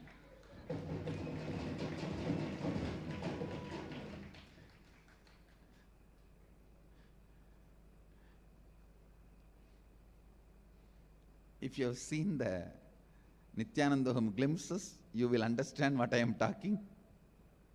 See, to awaken your biomemory, I used sound and light, means verbalization and visualization. Now to awaken your bioenergy, I am going to use silence and unclutching. Silence is absence of sound. Unclutching is absence of light. Silence is absence of verbalization. Unclutching is absence of visualization. For me, because of the mastery, the silence and unclutching has become like a two hand keys in my hand, or two ropes in my hand. For you, silence and unclutching is an absence. At the most, you can enter into it and experience it. For me, they are not only absence, they can be used as a tool or a weapon. I can just pick up the silence and unclutching like a rope.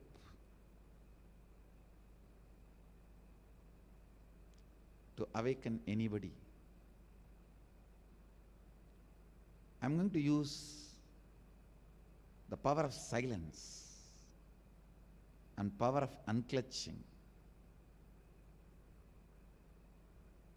to awaken the God particle in you.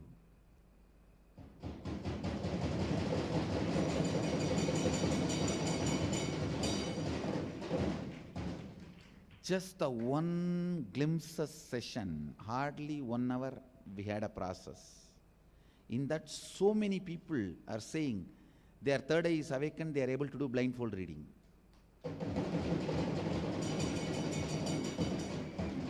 I'm getting messages in the Facebook and everywhere. And still people have not come down from that silence. It's only 1 hour process. 1 hour? At the most 10 or 20 times I would have said Om, That's all. Nothing more.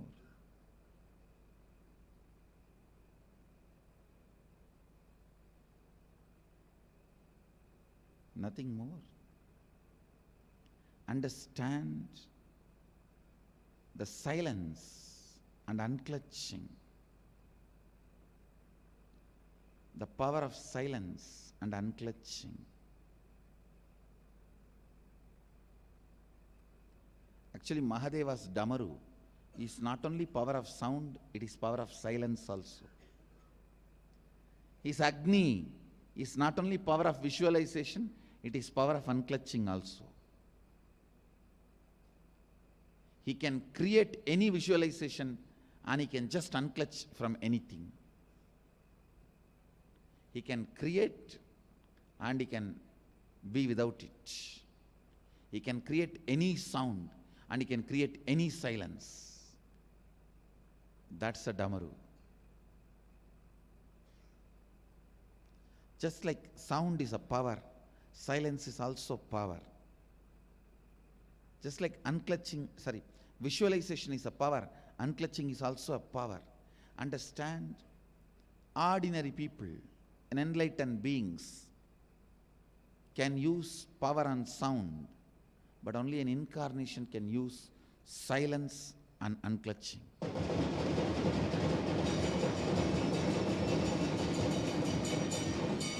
Because it is too subtle. Please understand. You should have a mind which does not pollute when it picks up the silence. See, when you pick up the silence, silence should not be polluted. You should have that kind of a mind. Only then you can use silence.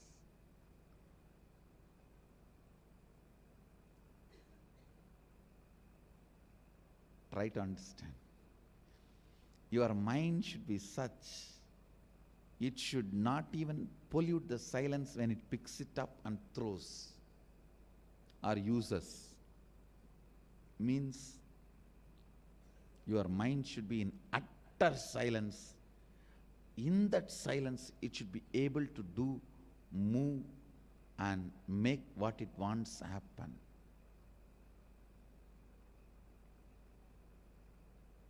Same way unclutching. You should be in such an unclutched space, the visualization.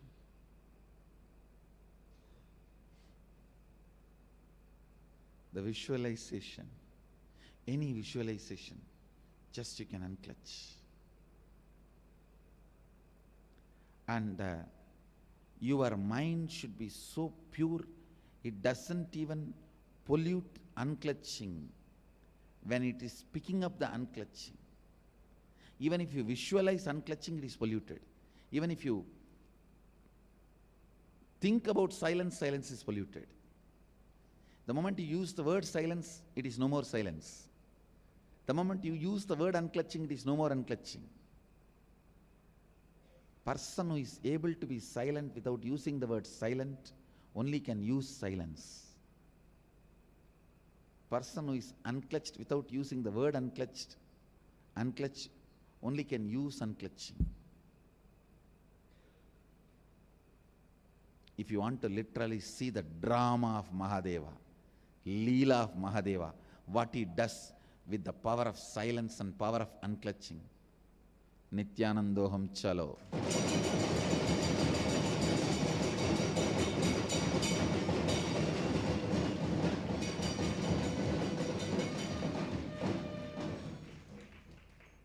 Nithyanandoham chalo.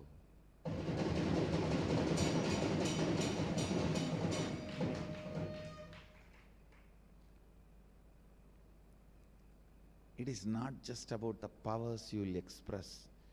It is about the discovery you will do it about you.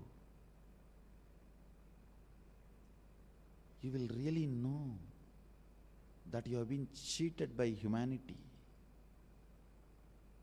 You have been wrongly told you are a human being.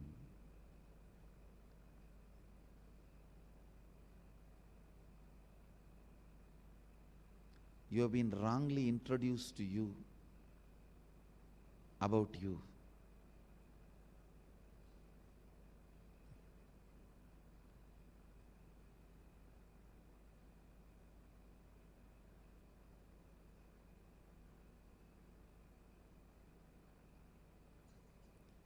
You have been wrongly introduced to you about you.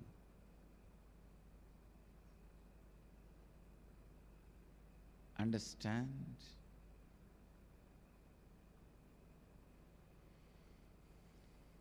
the discovery you will do it about yourself so strongly that will be the immeasurable,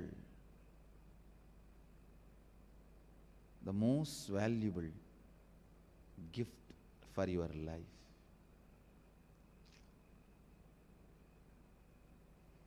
The way you wake up to you, the way the God particle wakes up to itself,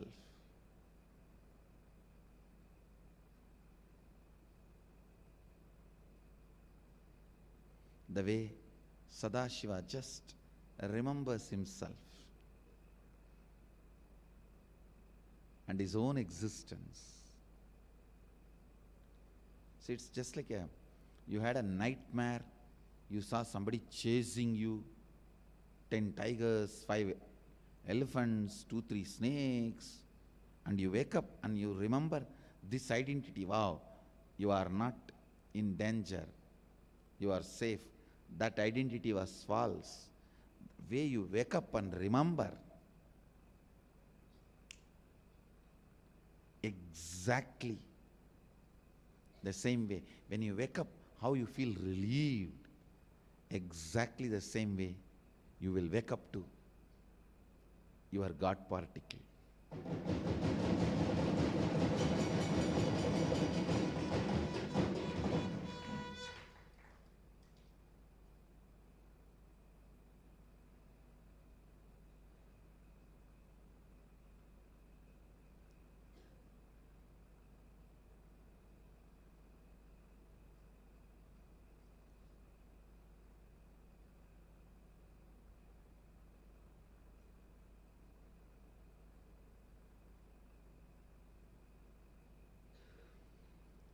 Understand,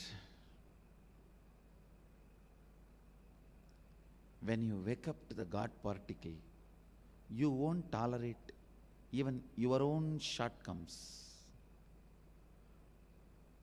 You won't tolerate even your own inefficiency. You won't tolerate even your own incompletions. That is life. Somebody asked me the other day, Swamiji, you don't tolerate even 1 inch of somebody's incompletion, inefficiency. I told them, hey, I don't tolerate even my own incompletion or inefficiency. Where is the question of tolerating somebody else's? The man who does not tolerate his own incompletion, his own limitations, his own inefficiency, is leader.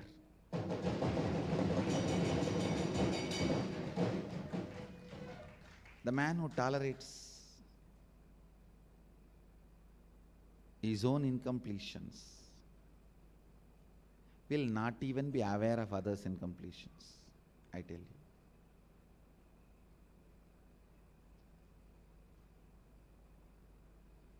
So every day you can send any questions you have about Nithyanandoham or these great truths I am revealing.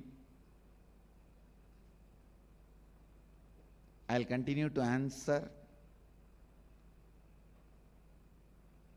and I also too many requests and pressure that people wanted to spend 1 day with me in the island.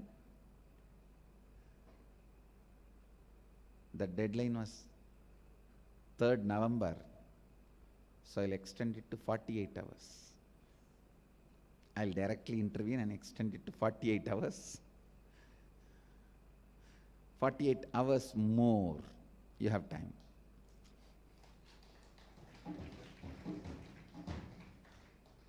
Fifth November. I know the earlier extension was by casting department. This is by me directly.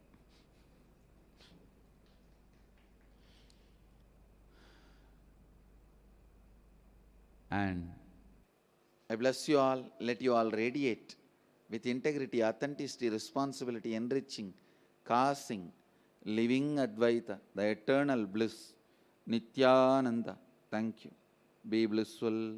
Nithyananda Dhyana Peetham, Nithyananda Nagar, off Mysore Road, Bidadi, Bengaluru. Phone 08027279999. www.nithyananda.org, www.youtube.com/lifeblissfoundation.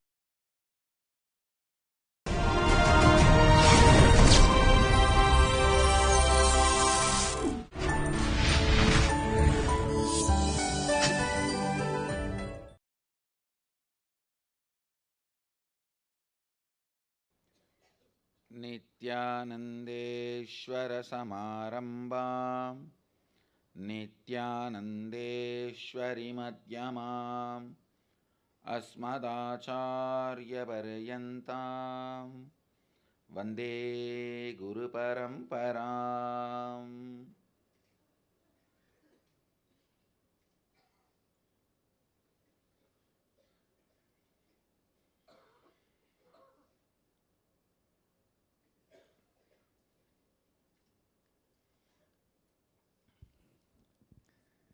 I welcome all the devotees, disciples, owners of Sarvanya Peeta, Samajis, Satsangis, Sri Mahants, Mahants, Kotaris, Tanedars, visitors, viewers, sitting with us all over the world at this time through Nithyananda TV, Sadhana TV, Ara TV, Nakshatra TV and two-way video conferencing, having Nayanadiksha,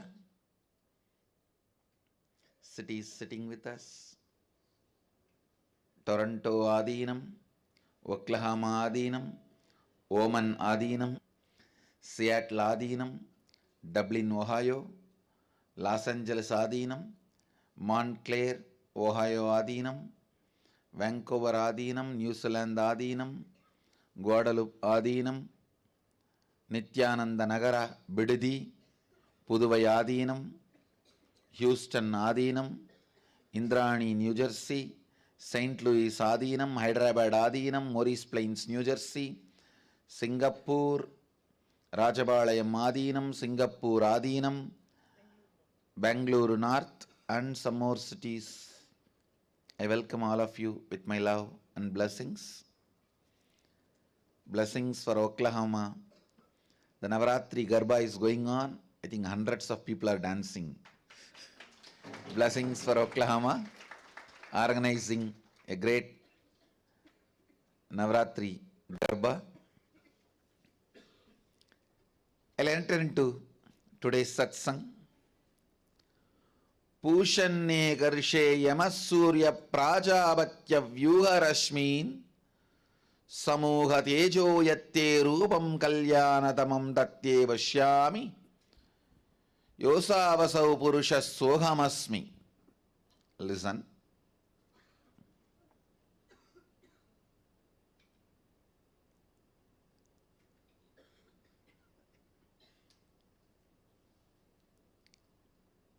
I'll try to explain the science of prayer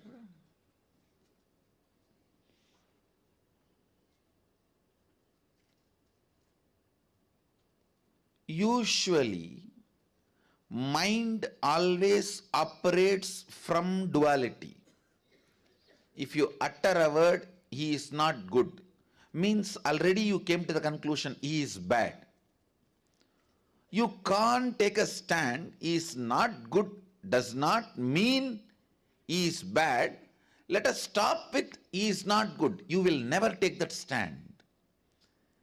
As a natural flow, your logic is always taught to take the extreme stance.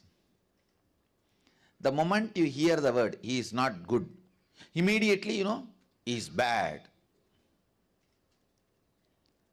Understand, duality keeps the mind alive. Duality keeps the dilemmas alive.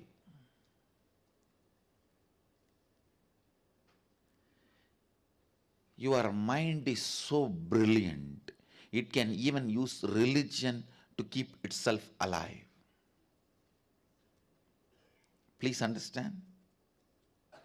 It can even keep religion. It can use even religion to keep itself alive.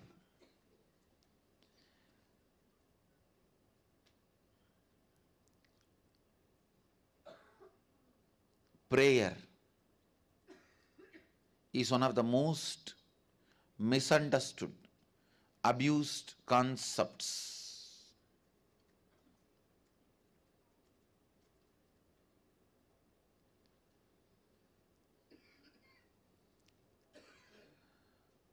The moment you are asked to pray, the moment you need to put the God in the high pedestal, you always decide to put you in low pedestal. And in some stupid traditions, it is even celebrated as humbleness. No.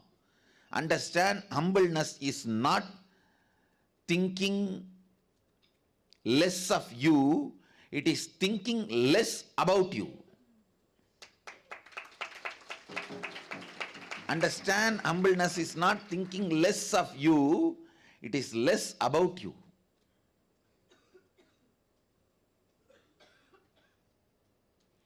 Humbleness is not the image you have about yourself. It has nothing to do with the image you have about yourself. It has something to do with how many times you remember yourself. Stupid, one of the most stupid mistake humanity has committed, putting yourself down and thinking only then you can put your God up. No, understand? Putting your God up does not really requires putting yourself down. Putting yourself down does not necessarily make you to put your God up. This is one of the very important truth you need to know. Please understand. I feel so blessed. The Vedic tradition, the Hindu tradition,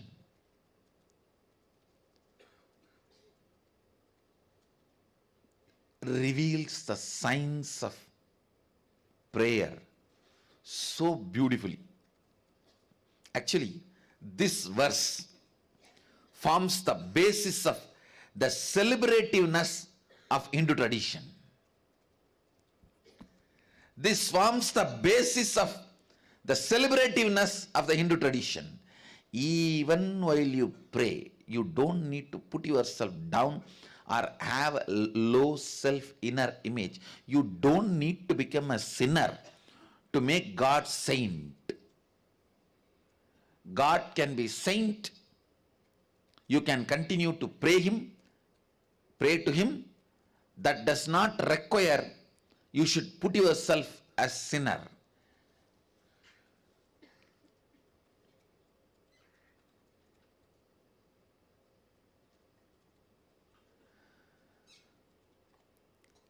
In any form, consciously engaged powerlessness will only lead to bondage, whether during the period of your study or during the period of assimilation and cognition of the truths about your life, or during the periods you practice your profession, or during the periods you build your relationships, career, every part of life, or during the period you pray or you meditate, every part of life, entertained powerlessness only will bring tremendous bondage to you, suffering to you. Understand, even in front of God, you don't need to feel powerless to pray to Him, to ask Him. What a mature tradition.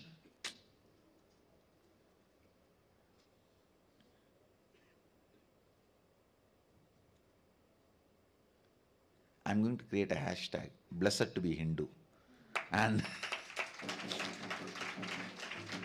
go on adding. See the maturity. The duality keeps your mind alive. Even while you are praying, don't entertain duality, which is source of dilemmas. Even while you are praying, even while you think you do not have something, you miss something, let powerlessness not be entertained in you. Understand, most of your concepts about God is so stupid.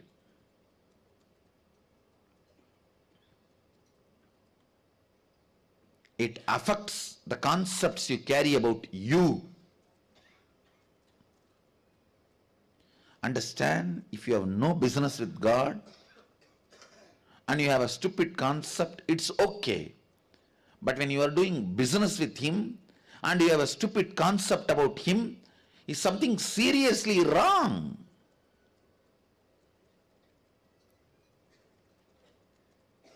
Especially when you have a stupid concepts like if you have to put Him in high pedestal, you have to lower yourself, which is, I can say, the greatest sin you are bringing it upon yourself, which will be very difficult to complete or get out or liberate yourself. Understand?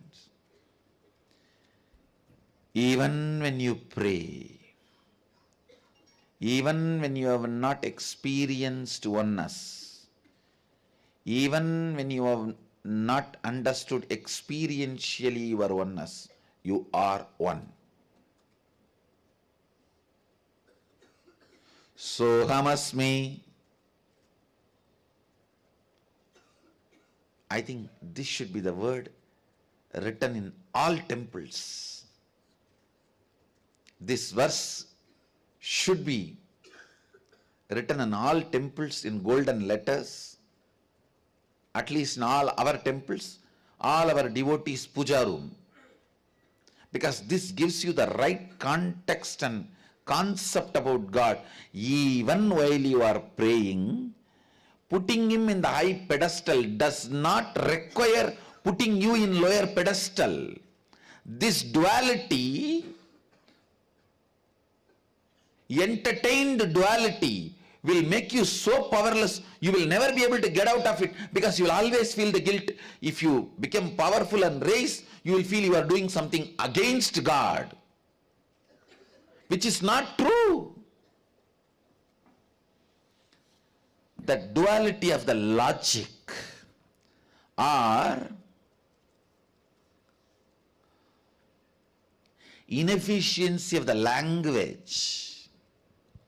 See, the language always will have the inefficiency and restrictions of the originators of the language. Blessed to know Sanskrit. One more hashtag. No, really, because that's a language where originators does not have any restriction in their inner space. So just like the vastness of the inner space of the originators, the language is also so vast.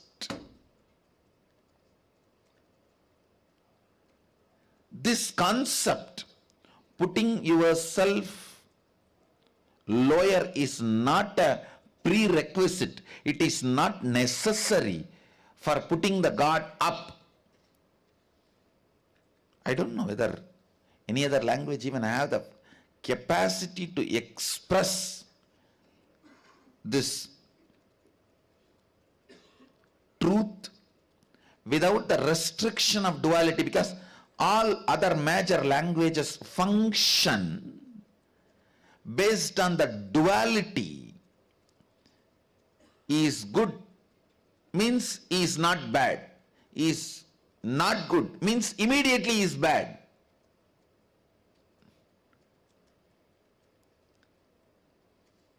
The language which functions based on duality cannot always reveal the truths because it has its own restrictions. Blessed to be Hindu, blessed to know Sanskrit to understand Hinduism in its original form.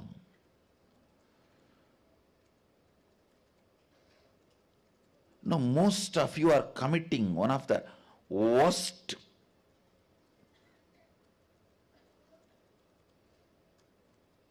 sin. You are building a self-torturing pattern in the name of prayer,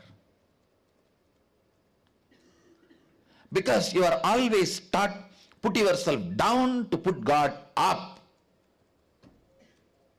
which is not true.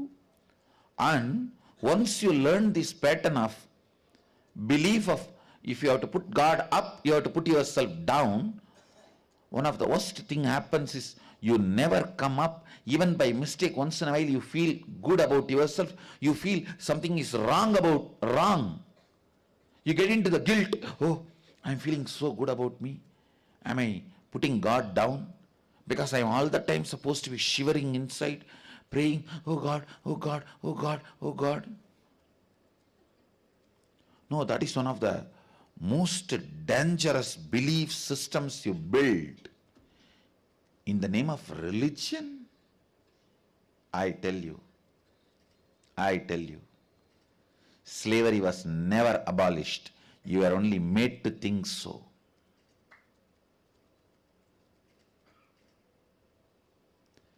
The reins have gone from one hand to different hand.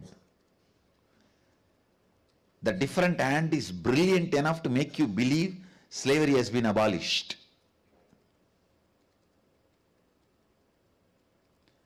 Whether through religion or through the food industry, pharmaceutical industries, the slavery continues to be maintained. Please understand. People will go to any extreme for the sake of power.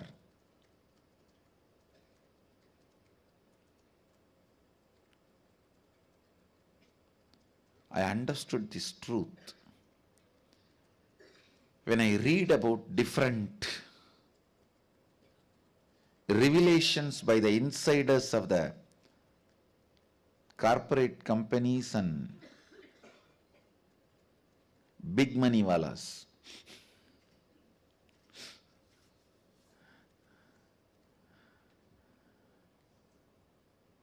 Listen.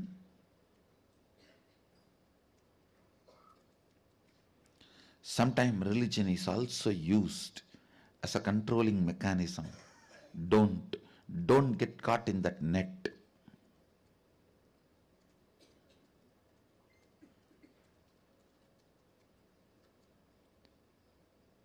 The 16th verse of Ishavasya Upanishad sets you free from all possible slavery related to mental games.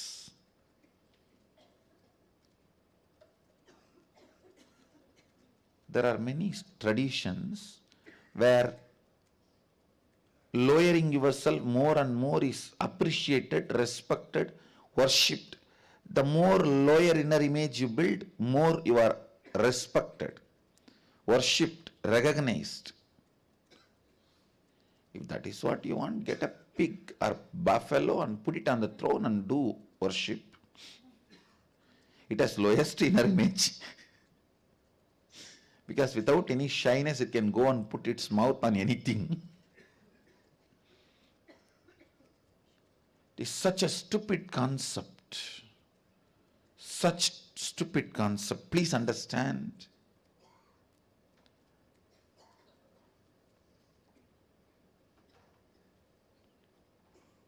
To put God above, you don't need to put yourself down.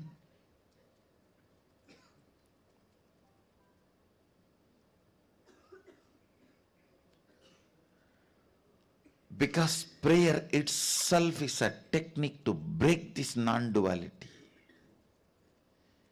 It is to break this non-dual perception. It is to break this non-dual existence.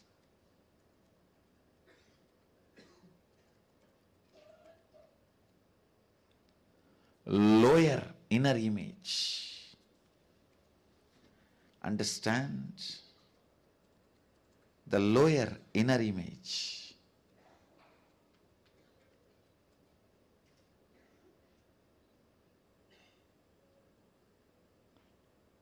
Lower inner image is the worst sin. If you are consciously asked to build that, it is like you build your own cage where you will be locked. Can there be more stupidity than this?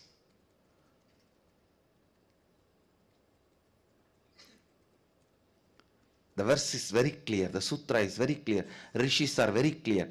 Even when I pray, I am you. Understand?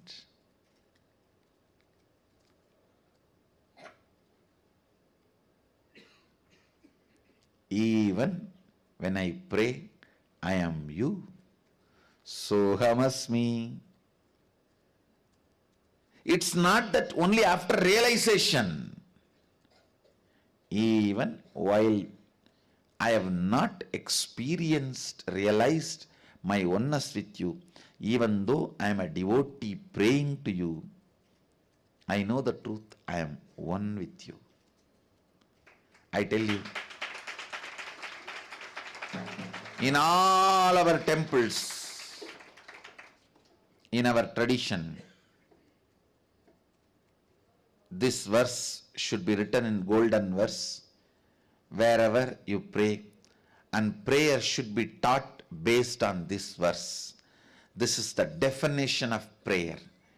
Even while you pray, remember, God is above, true. But you don't need to be below.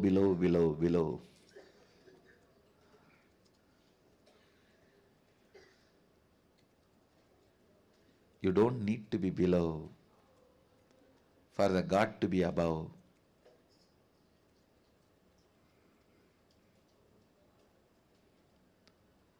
Sohamasmi Pushanneka Rishe Yamasurya Prajavatya Vyugarashmin Samuha Tejo Yatte Rupam Kalyanadamam Tate Vashyami Yo Asavasau Purusha Sohamasmi. Understand? Maybe Vakyartha Sadas need to be done about non-dual prayer. Advaita Prarthana. Even during the Prarthana, being in the state of Advaita.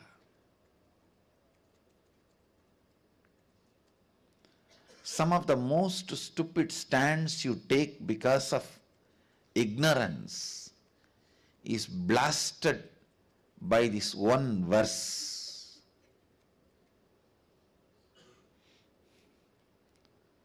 Listen. So many of the stupid attitudes, aptitudes, cognitions you build, thinking that it is necessary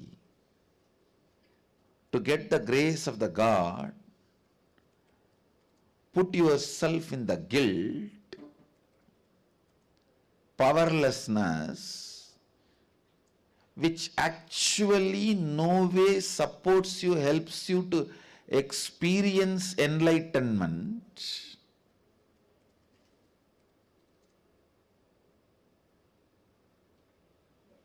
or the higher consciousness,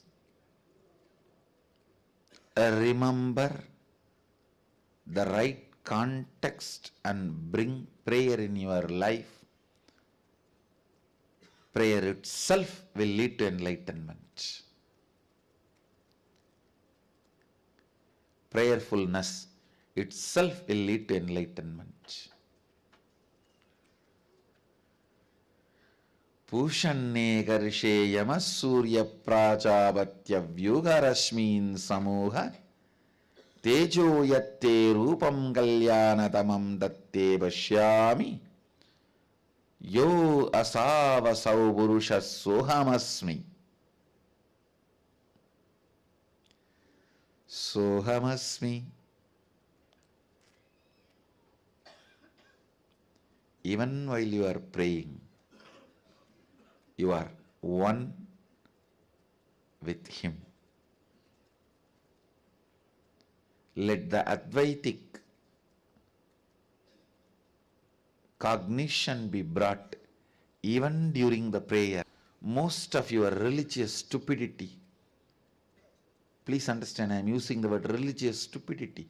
The stupidity you accumulate in the name of religion, the superstitiousness you bring it in the name of religion will disappear. Sohamasmi.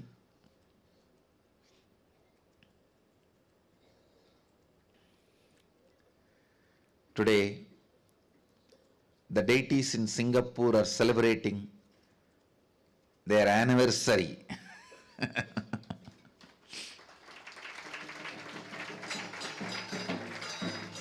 Of course, the ashram is old, the center is old, the deities, great.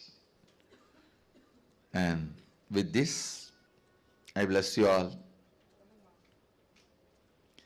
Let you all radiate with integrity, authenticity, responsibility, enriching, causing, living Advaita, the eternal bliss, Nithyananda. Thank you. Be blissful. Nithyananda Dhyana Peetham, Nithyananda Nagar, off Mysore Road, Bidadi, Bengaluru. Phone 08027279999. www.nithyananda.org. www.youtube.com/lifeblissfoundation.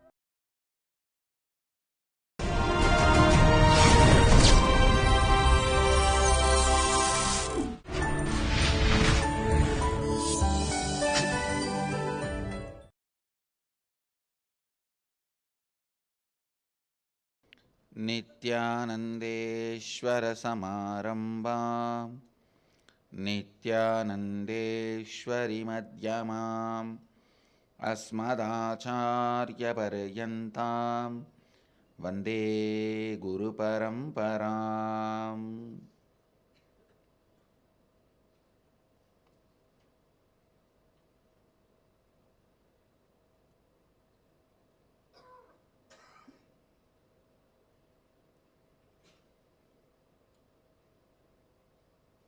I welcome all of you with my love and respects. I welcome all the visitors, viewers, devotees, disciples, samajis, satsangis,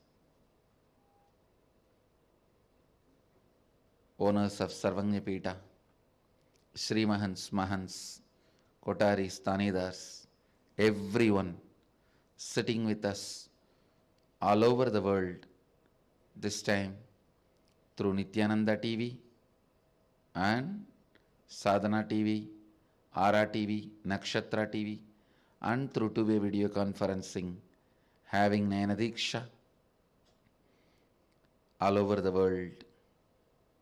Cities sitting with us in two-way video conferencing, having Nayana Diksha, Puduvai Adinam, St. Louis Adinam, Hyderabad Guptakashi, Trinidad Tobago, Houston Adinam, Maurice Plains, New Jersey, Nithyananda Nagara Bidadi, Bangalore North, Rajabalayam Adinam, Los Angeles Adinam, Guadalupe Rameshwaram, Ohio Adinam, Seattle Adinam, Oklahoma Adinam, Kuala Lumpur Adinam, Vancouver, Canada, Toronto Adinam, Ma Shivananda, San Jose Adinam, and some more cities are joining. I welcome all of you with my love and respects. Today, fourth day of Navaratri and third day of Venkateshwara Brahmotsavam, Devi is gracing in the form of Bhuvaneshwari in Varanasi, Nithyananda Sabha. In Bidadi, Devi is gracing in the form of Annapurani. Bhuvaneshwari is the form in which I myself had the darshan of Devi. I myself experienced Devi. At the age of 10, I had darshan of Devi in this very form. Let's first offer our respects to Devi and Venkateshwara and enter into satsang.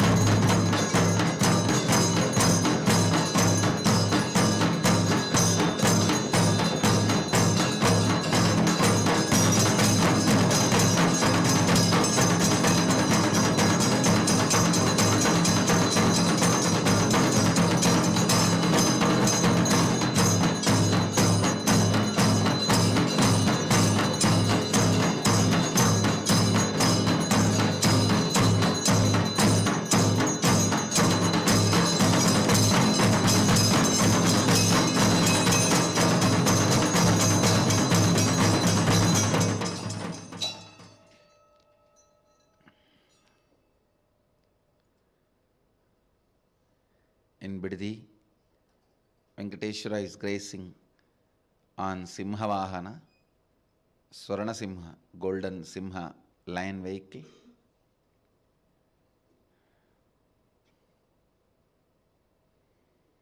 Let's enter into today's satsang.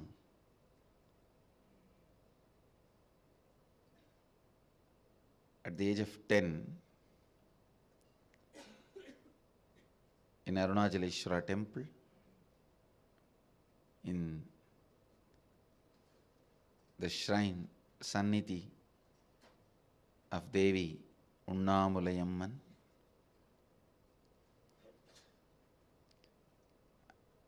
I was standing in one corner. Suddenly I saw the cosmic geometrical representation.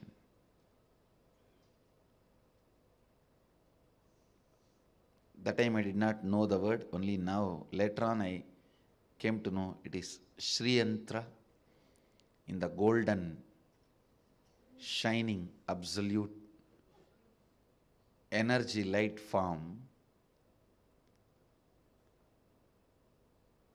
And then Devi appeared in this very form. She is gracing now with Lakshmi and Saraswati. When I had darshan, I saw only Devi, Bhuvaneshwari. Here she is gracing with Lakshmi and Saraswati. There, when I had darshan, I saw her only this form, the Angusha and Pasha and Abhaya and Varada. It's just too much. Too much.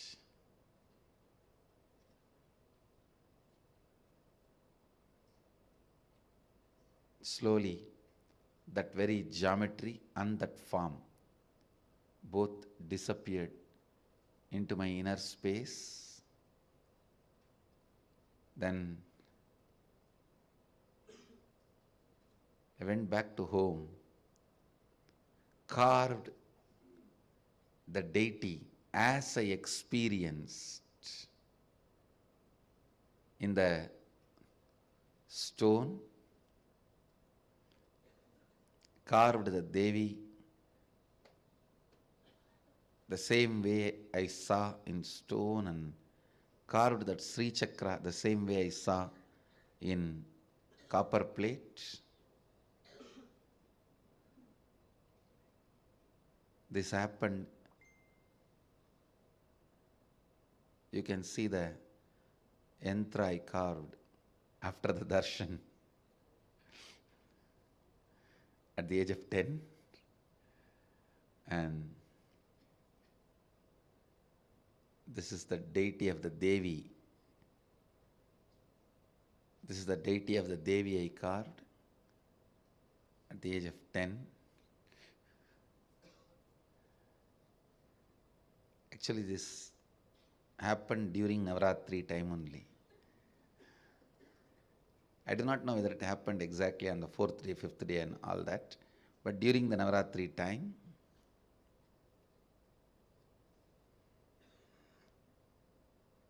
let me enter into the Upanishad, Ishavasya Upanishad. I was expanding continuously. Today I'll continue to expand on 16th verse. Recite along with me. Pushanne karshe Yamasurya Prajapatya Vyuharashmin Samuha Tejo yatte Rupam Kalyanatamam Tatte Pashyami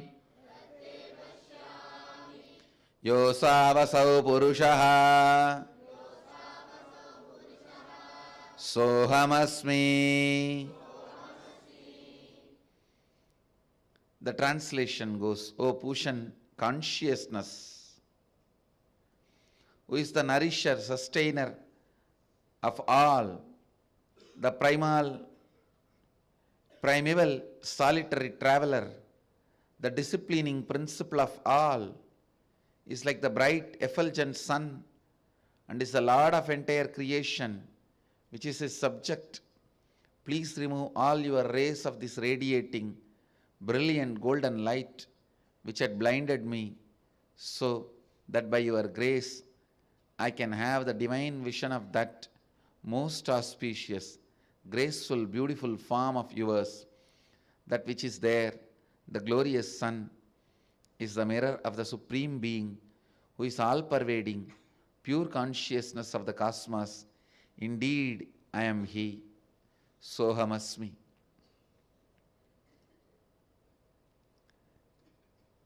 Understand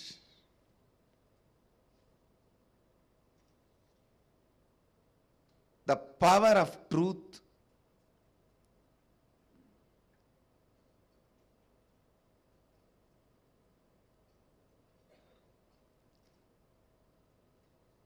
The pristine, pure truth, uncompromised, with no if and but. A clear, straightforward, direct understanding of truth adds so much of powerfulness, energy, ecstasy, excitement, liberation in your inner space. With a deep prayer you can say, I am He. Understand? The prayerfulness does not mean you need to become powerless beggar in front of some supreme energy. See here, the 15th verse and 16th verse, Rishis were so humble. The Upanishadic Rishi is declaring, O Deva, O Bhushan, please remove the veil. And I need to experience you as you are.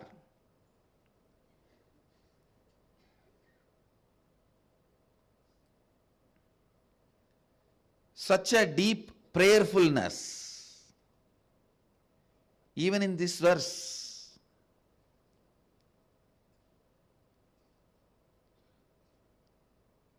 It is so clear.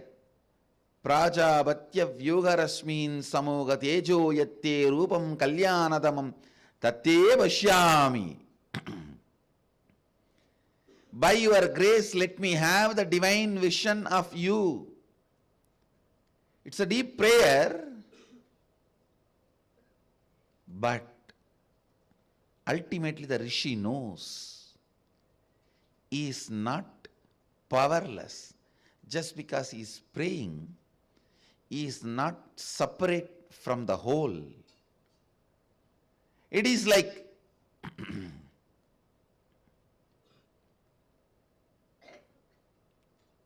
when your right hand wants to do something, ask the support of your eyes to see and give information. For example, your right hand wants to carve a statue.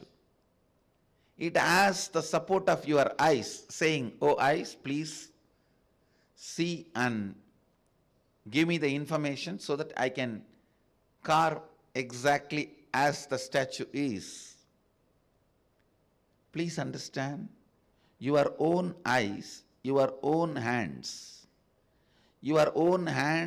requesting something from your own eyes does not mean your hands are separate from your eyes. Rishis had the ultimate understanding. The hand may be praying to the eye, but both are from the same source and same. Both are activated, kept alive, brought to life by the same force from the same source. Pushaneka risheyama surya prajavatya vyugarasmin samugha tejo yatte rupam kalyanadamam datte pashyami yosavasau purushaha sohamasmi.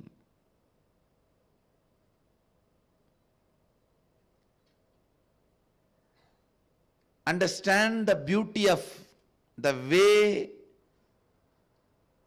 Sanatana Hindu Dharma teaches prayer. There is no powerlessness, no place for powerlessness. Even when you pray, you are not separate. You are not separate from the source. You are not away from the source.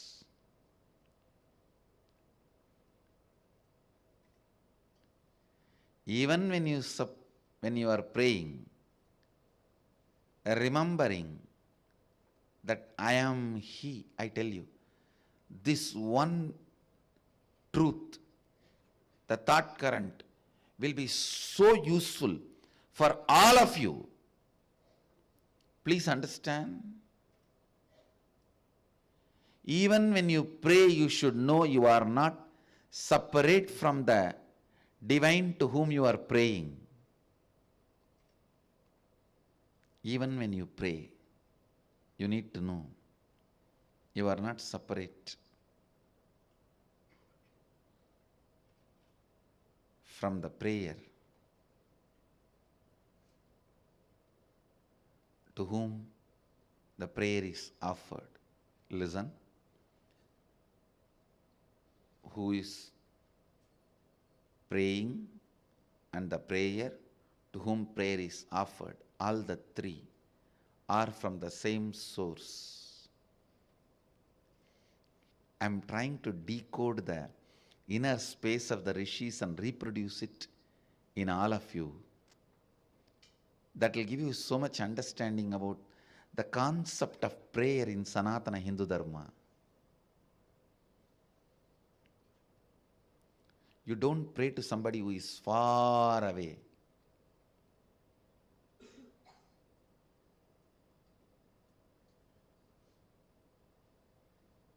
He may be further away or farther away, but not far away. Understand, there's a big difference between these two.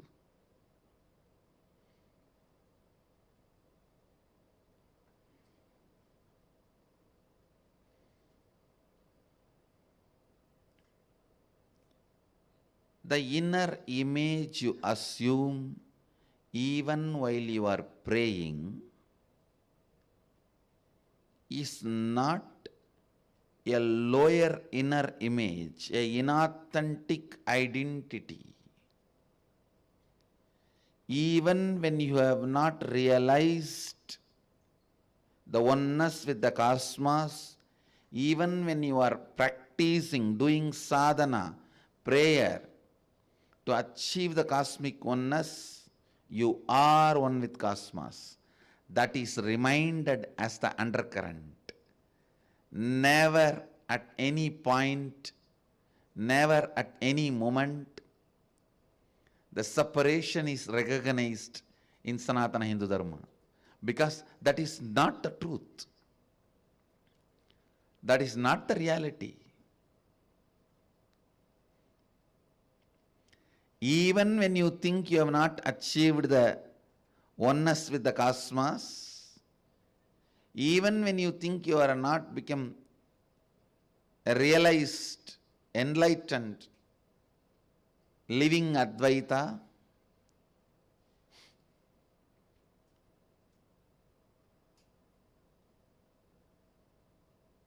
you are one. The absolute truth is truth even when you practice the truth, even when you are doing your sadhana.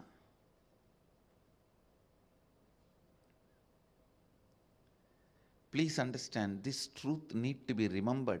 This one thought current need to be understood.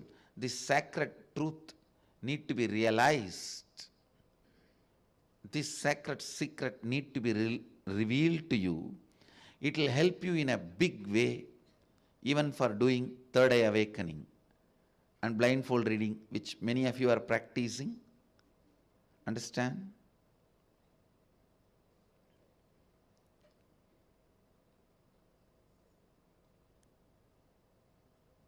Even when you are practicing, you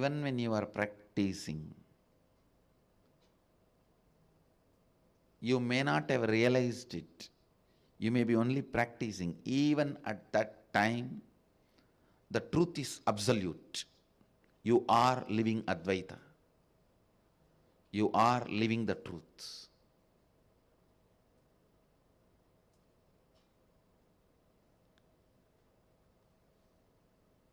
If you think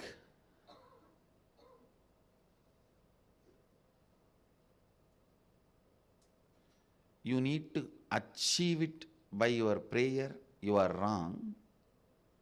You only need to remove the obstacles through your prayer. It exists. Nothing new need to be created. It exists.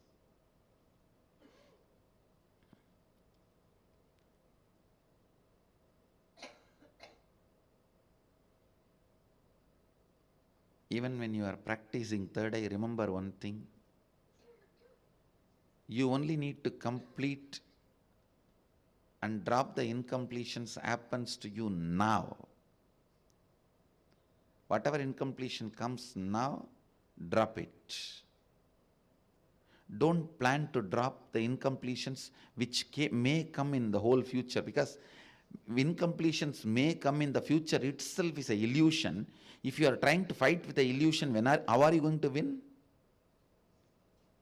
Drop that illusion directly. Don't try to work into that illusion. The moment you try to work into that illusion, you are gone. It's like you are caught by the trap laid by the enemy. I have seen in some of the press meets, some of the journalists will put the question in such a way, whether you say yes or no, you are trapped.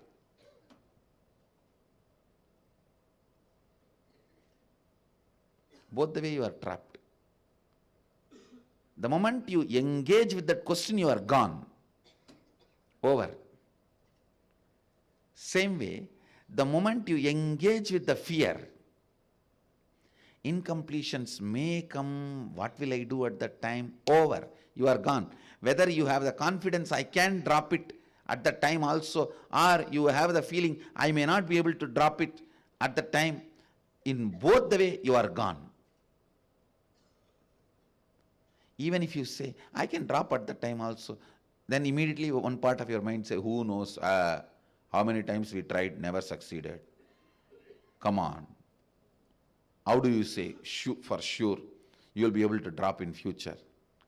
You are gone, you are caught in the wrong argument.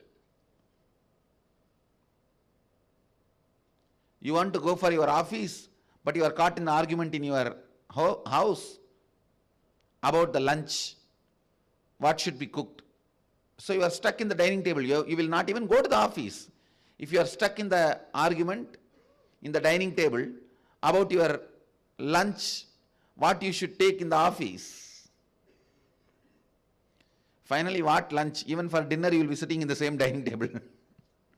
You will never go to the office. But you are, because you are stuck in the wrong space, in the wrong argument. Understand this one example, everyone will immediately understand, connect with it.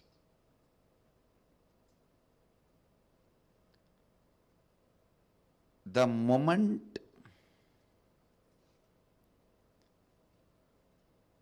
the thought, insecurity about the future incompletions comes up, whether I will be able to handle them in the future or not, the moment that comes up, be informed. The moment that comes up, you are getting into the argument with your spouse, which you are never going to win. Understand? Always you enter into the argument with excitement and vengeance of earlier defeat. That time I lost, not now. Now I have all the arguments prepared, equipped, ready.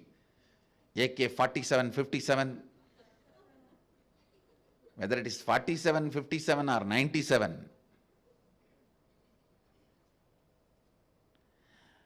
Even by getting into the argument, you lost the game. Because the purpose will not be achieved by the argument. Understand?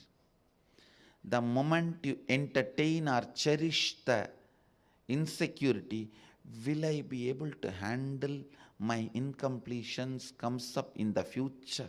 Now I know I can drop it and do the blindfold reading, but will I be able to do the same thing when I go back and try to do demo to my boss? My boss, the very sight is irritating, very presence is agitating. Just like Swamiji has a positive presence, my boss has a negative presence to double the breathing space. Sometimes people tell me, Swamiji, my boss presence is so long, so vast. How the moment we enter the ashram and feel your presence, same way the moment I enter into the parking lot of my office, I can feel my boss presence. You will feel, oh God, in the presence of my boss, all the incompletion comes up. Will I be able to handle? I tell you, the moment you get into engage with this argument, whether you say yes or no, even if you have the confidence, no, I can handle, I'll handle. You are fighting with delusion. And if you think, no, I can't handle, you are losing to the delusion. Whether you fight, whether you win or lose, with the delusion, you lost, because the delusion should not be engaged. You should not engage with the delusion. That's the only way you will win the game with the delusion. Remember, if you can drop your incompletions now, the present moment, all the future moments are going to come only as a present moment. You can drop, you can drop, you can drop, you can drop.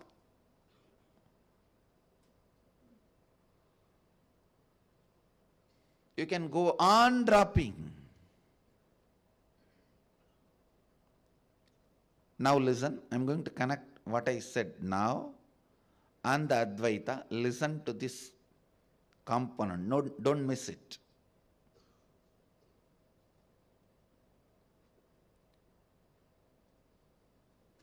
In the ordinary prayers, you always feel to whom you are praying is different, all powerful, and you weak, powerless. This assumption itself, you will lose the game. This assumption itself, even if you are given whatever you are praying for, you lost the game, because forever you will only be praying and receiving in the space of a beggar, because you establish that is what as your identity. I tell you, when you start with the low self-image, inner image, and pray to some all-powerful God, if your prayers are not attended, good for you. Otherwise, you will be established in that stupid attitude. Yes, even if your prayers are attended, you may have little money, some relationships, health, few things, but forever you are a beggar. And the person who gave always can take it away. So you are always in the insecurity. Understand, the so-called superficial, stupid,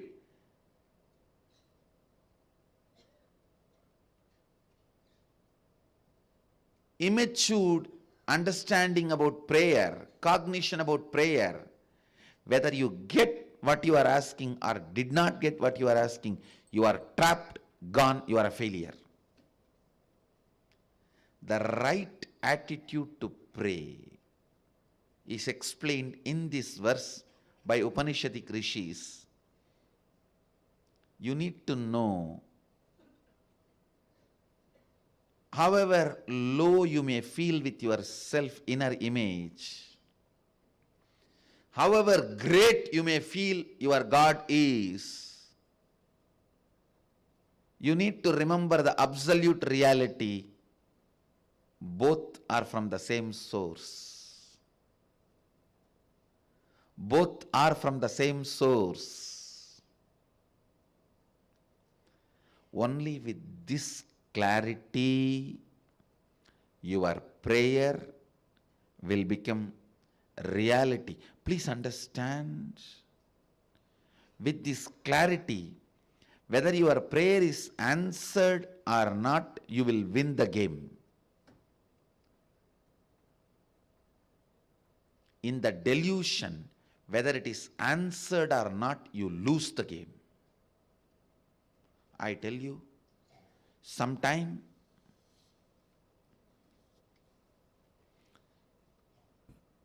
your prayer not getting answered is good for you. Not sometime, most of the time. Because the attitude from which you pray and the perception you have about life is so stupid.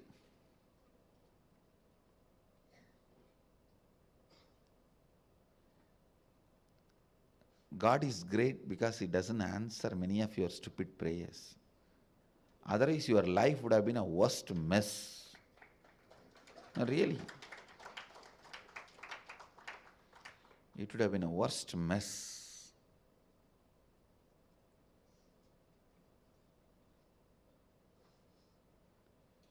playing the role of an insider only gave me the intelligence. Oh God, if all the prayers of these people attended, what will happen? The mess they will create for themselves and others.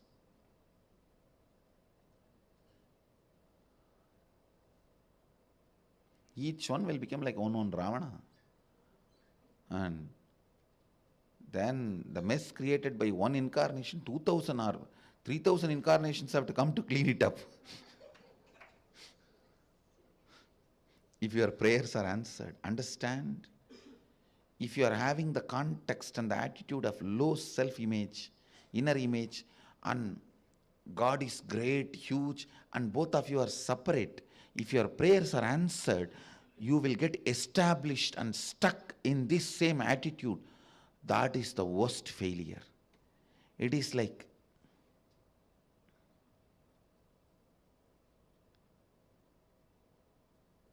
you forget your beautiful glowing skin just for the exchange of receiving a small sari pin.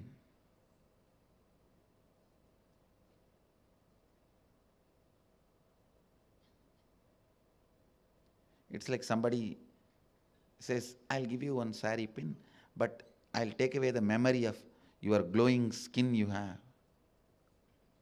What a stupid bargain. I'll give you 2000 rupee, but I'll take away the knowledge you have to earn money for your whole life. What a stupid bargain. So when you are with the wrong attitude, powerless inner image, and pray to some ultimate God, if He gives what you ask, that's the worst thing can happen to you, because the moment He gives, you look at only, wow, my prayer works. Then what I am thinking about me and what I am thinking about God, both are right. So everything, all the zigzag puzzle is matching. So when the result is there, my whole thought current is right. And that is the biggest curse can happen to you. Just for the sake of washing machine, losing your life. Or just for the sake of a painting, losing your eyes. Just to learn few steps dancing, losing both your legs. Absolute stupidity. Even if you are going to be given $1 billion, don't lose your powerful inner image.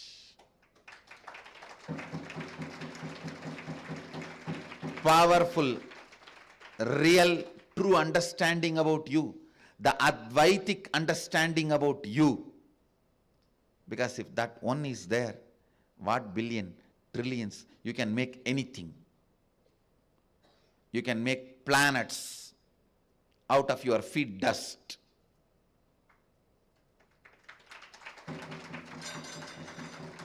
But if you miss that, if you think, no, if I give up my inner image and become a weak, powerful, weak, powerless, surrendering, oh God, I'm going to be given $1 billion. Why not let me do that? After all, I am doing this all the time in front of my boss. Let me do it in front of God.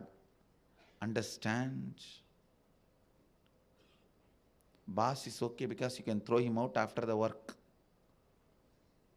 But if you establish this attitude with the God, you can't even throw him out because you will be stuck with that attitude. Even when you pray, be very clear to whom you are praying. And the prayer, who is praying, all the three are from the same source. See the clarity of the rishis. Sohamasmi. Where he is telling this? After intensely praying.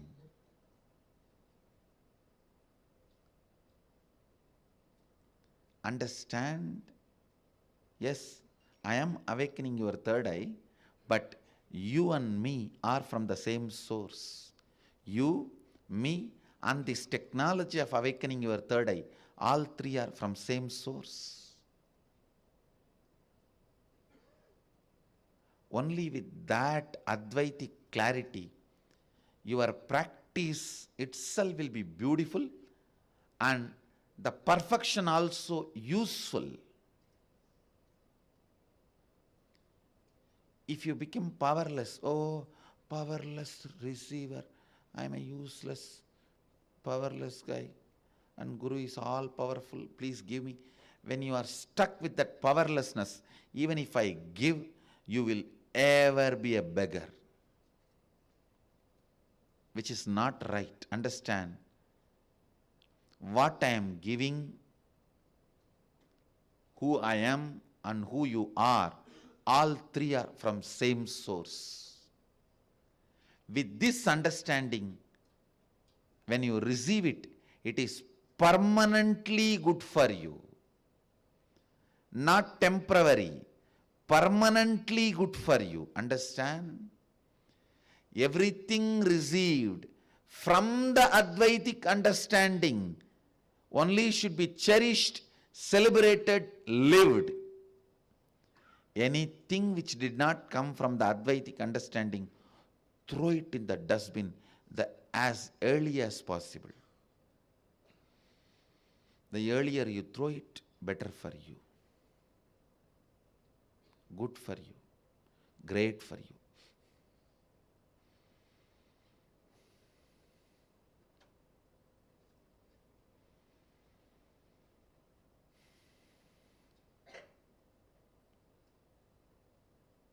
That is why I always insist, even when you receive healing, receive it from an enlightened being. From an enlightened being. Don't go to the stupid Reiki, Pranik, all these stupidopathy healers. There are now tons of stupidopathies.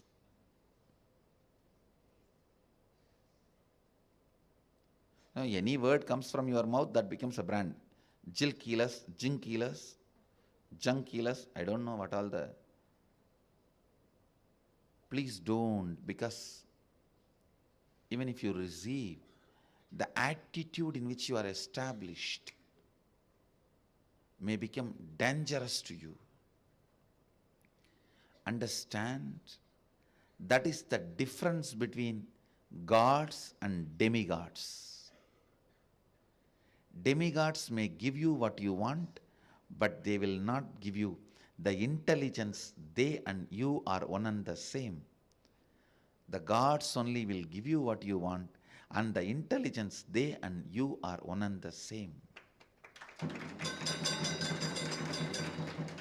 When Mahadeva gives, not only he gives what you want, he gives the understanding of the reality, experience of the reality. You and he is one and the same.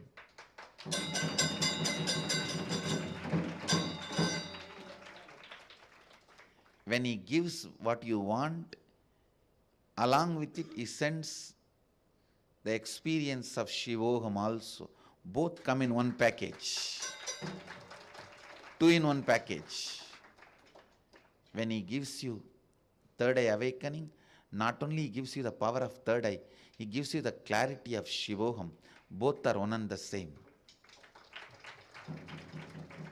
Never be a beggar, even in front of God, because anything makes you beggar is not worthy to be entertained in your life. Understand?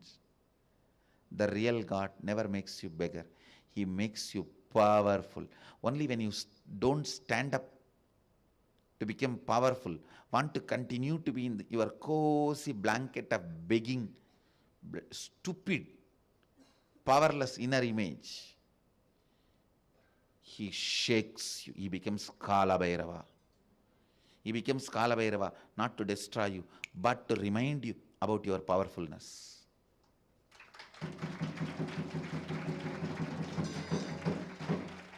He catches your throat and lifts you, not to kill you, but to make you understand you don't need to breathe only through the nose. You can breathe using the whole body.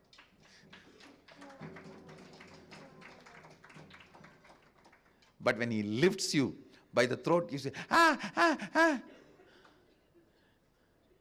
He's killing me, he's killing me, he's killing me.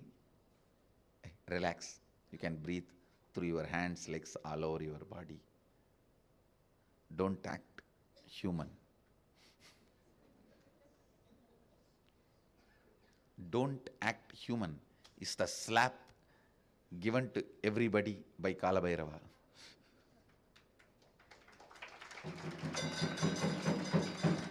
That is why the Kala Bhairava Ashtaka beautifully says, Nityam Advitiyam Ishta Daivatam Niranjanam. Nityam Advitiyam, oneness, eternal oneness. Nityam Advitiyam Ishta Daivatam Niranjanam is in eternal oneness with you and the cosmos. He is the best enjoyable God and He is Niranjana. The whole line is so beautiful. Nityam Advitiyam Ishtadaivam Niranjanam. All the 4 words are amazing.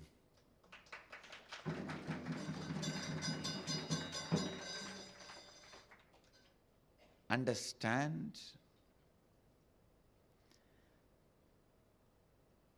worship only the gods. Not only you give you what you want, but give you the true reality of you and He is one and the same.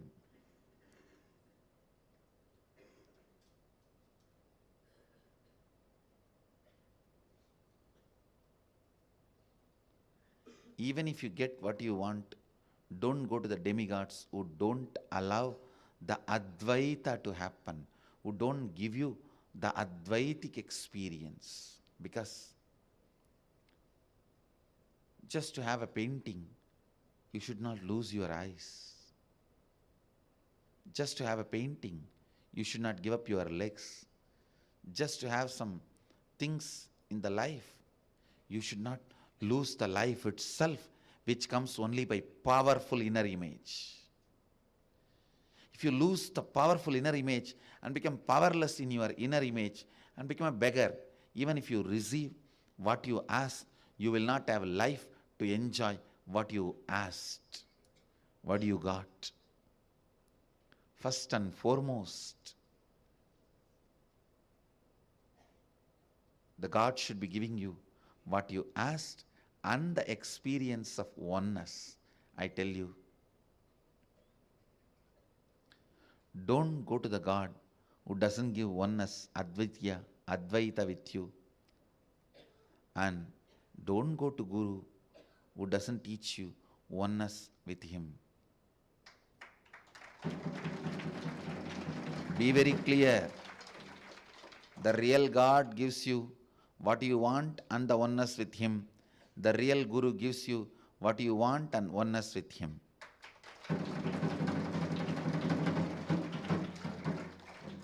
This verse is very clear. Just because I am praying, I am not away from you. I am you. Sohamasmi. I may be praying, but I am you. Sohamasmi.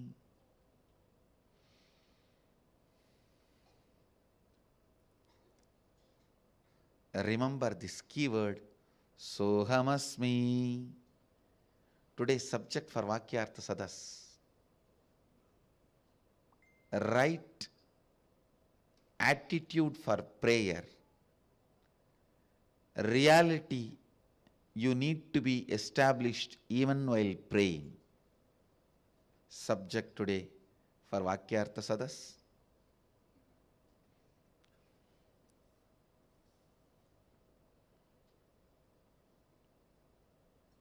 I bless you all. Let everyone here radiate with integrity, authenticity, responsibility, enriching, causing, living Advaita, the eternal bliss, Nithyananda. Thank you. Be blissful. Nithyananda Dhyana Peetham, Nithyananda Nagar off Mysore Road, Bidadi, Bengaluru. Phone 08027279999. www.nithyananda.org, www.youtube.com/lifeblissfoundation.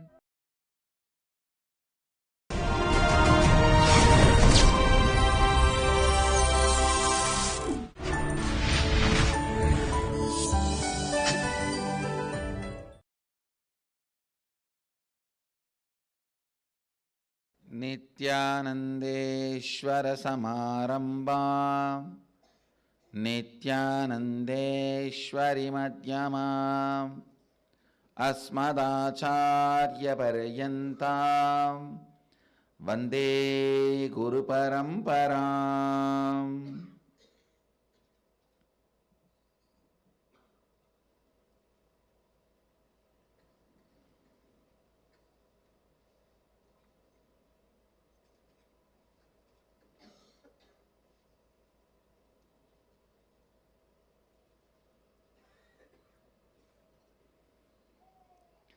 I welcome all the devotees, disciples, Samajis, Satsangis, Sri Mahants, Mahants, Tanedar Kotari, owners of Sarvanya Peeta, visitors, viewers, everyone sitting with us through Nithyananda TV, Sadhana TV, Ara TV, Nakshatra TV, and two-way video conferencing, having Nayana Diksha all over the world.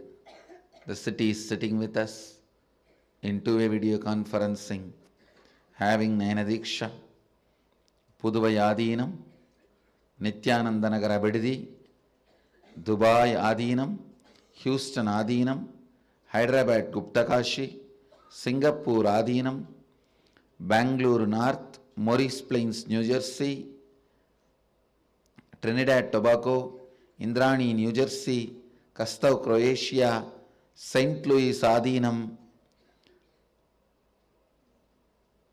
Dakota Dunes, Ponca City, Oklahoma, Dublin, Ohio, San Jose Adinam, Kuala Lumpur Adinam, Toronto Adinam, Philadelphia, Oman Adinam, Montclair, Vancouver, Redmond, Washington, China, Oklahoma Adinam, Ohio Adinam, New Zealand Adinam, Los Angeles Adinam, Guadalupe Adinam, Seattle Adinam, and more cities are joining.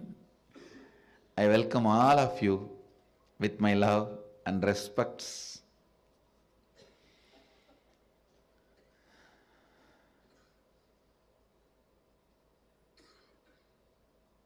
Today,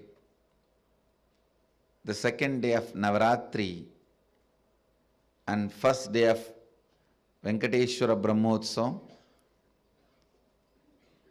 Devi Rajarajeshwari is gracing with Lakshmi and Parvati, and Venkateshwara is gracing with Sridevi and Bhudevi.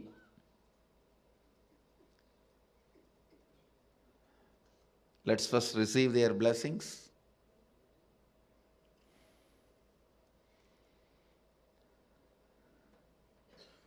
Navaratri is happening in all our temples, ashrams, sangha all over the world, in all centers, mandirs, temples and adinams. I'll expand few words on mother worship. Please understand, first and foremost relationship is mother. Ability to learn, even idea to relate starts with mother. How to relate starts with mother. Understand? Your idea to relate, your ability to relate starts with mother. Mother's contribution in your life, either by doing some things or by not doing some things. Please understand, even if she was not there in your life, the impact of that remains forever. Either she is there or not there, her impact on you remains forever. If she was there, if she is there in a positive way, if she was not there,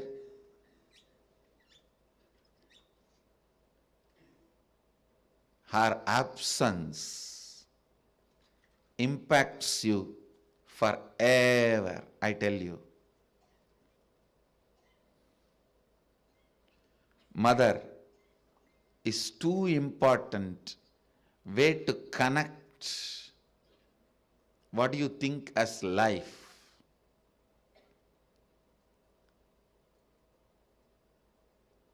In Vedic tradition,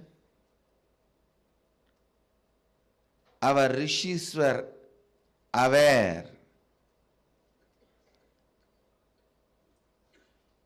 Your ability to connect with the mother should be directed to cosmos. It should inspire.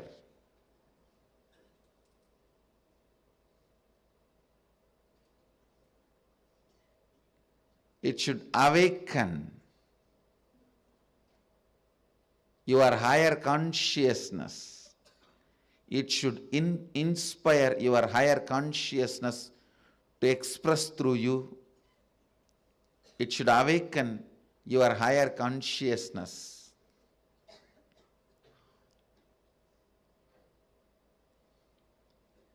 Connecting with life as mother is the most sweetest, most beautiful, most easiest form to ever connect.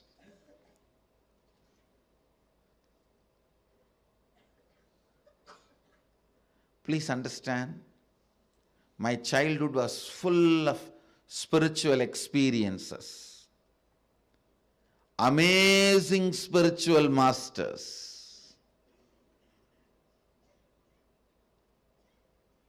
great yogis like Raghupati Yogi, Vibhudananda Puri, the personalities of their stature, Ram Surat Kumar, Annamalai Swamigal, Sadhu Om. I can list the personalities, great spiritual personalities. And I was exposed to all the spiritual thought currents and traditions like Vedanta, Saiva Siddhanta, Shaivism,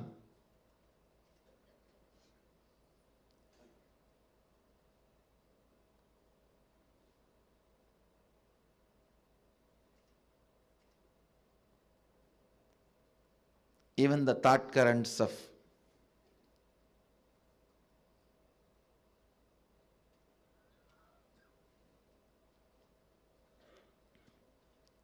Sankhya, Yoga, Nyaya Vaiseshika, Purvamimamsa, Uttaramimamsa, various yogic sampradayas. But I tell you, I found most easiest, most powerful, most inspiring, most exciting way to connect with life as the form of mother. It's mother worship I myself chose after being exposed to so many spiritual masters, experiences, and philosophies. I tell you, if you want tremendous peace and healing in your inner space, choose mother worship.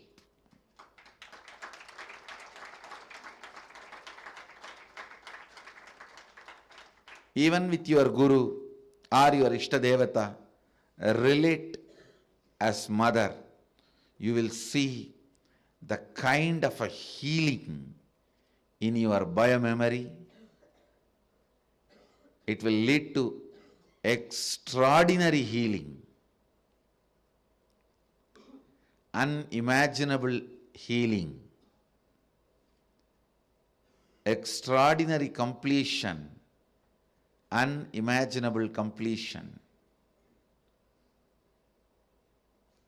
Blessed are those who had responsible mother till you became 14. Actually, till 14 only you need.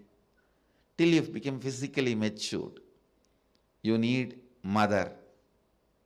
Blessed are those who had life around their mother till 14. I tell you, till 14, if you had mother living around you, living with you, then you know how to connect with mother. You don't need a separate lesson. Connect with the divine the same way.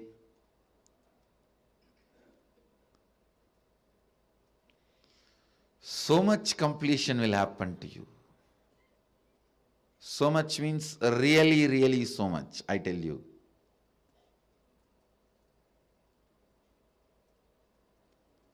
There are various attitudes, bhavas, techniques, methods to connect with the divine, higher consciousness, but nothing like the Matrubhava, connecting with a mother. At least these 9 days, connect with the life as mother, the cosmic mother. I tell you,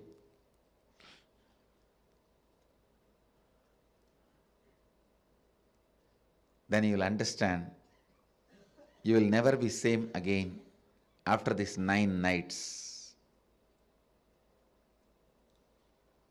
These 9 nights, not only you will wake up, you will be awakened.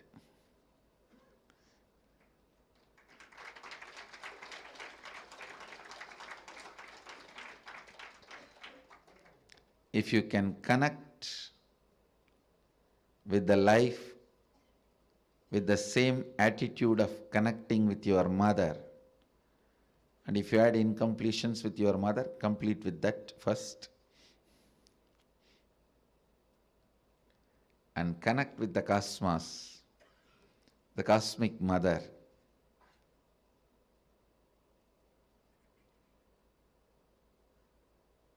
You will not just wake up, you will be awakened.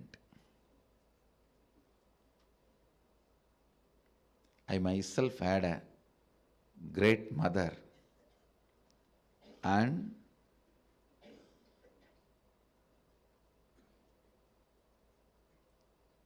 amazing connection with life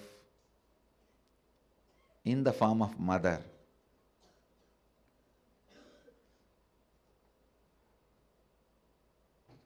Even though I had darshan of different gods, goddesses,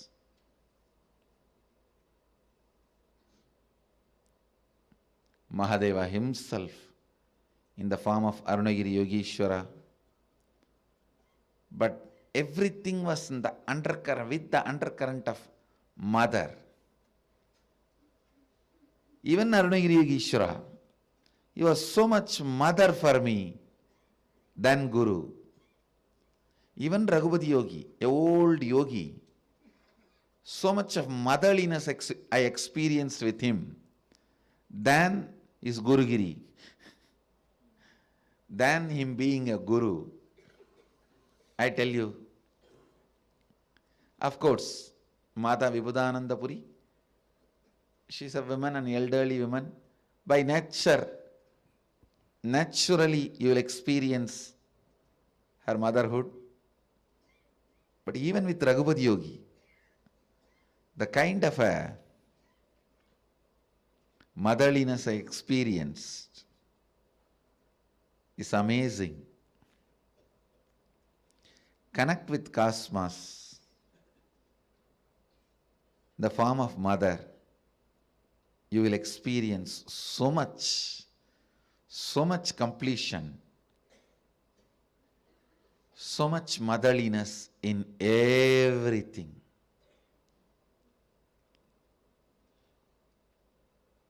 People will experience so much motherliness from you in everything, I tell you.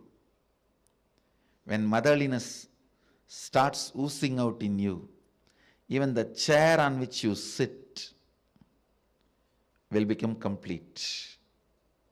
It won't feel the heaviness of you. It will feel you as a blessing. The ground on which you walk will feel blessed by the touch of your feet.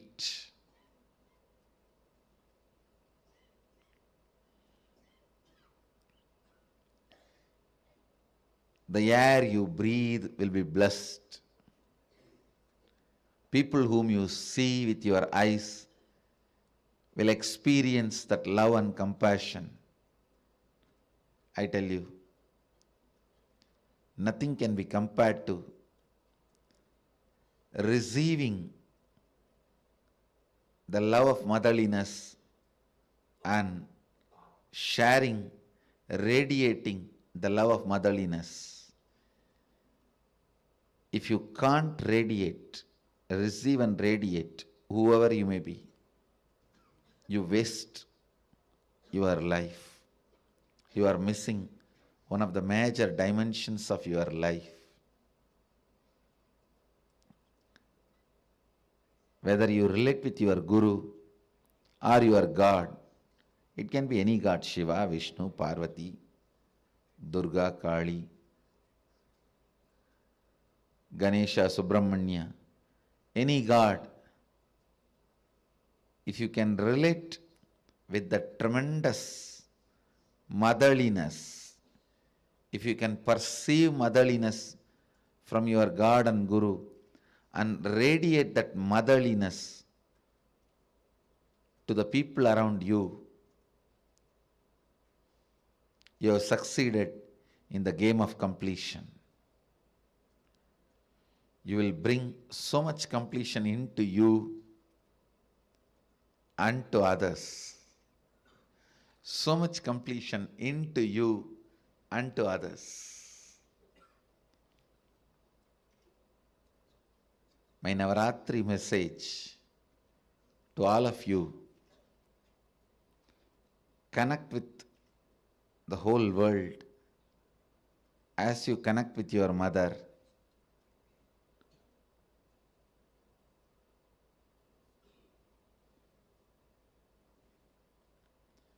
Be a child to life.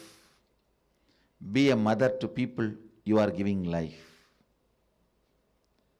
Be a child to the life to receive life in you. Be a mother to people to whom you are giving life. That is enough. You will bring so much of healing and completion to the planet Earth wherever you move, whatever you do, whether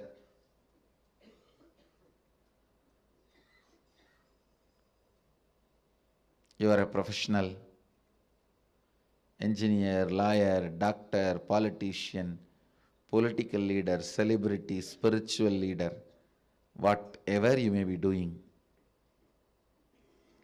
motherliness completes you and others.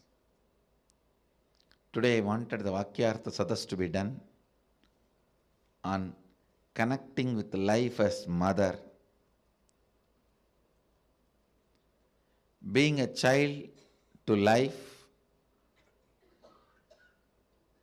and being mother to the people you have to give life. Being a child and being a mother. Have Vakyartha Sadas on this subject and internalize.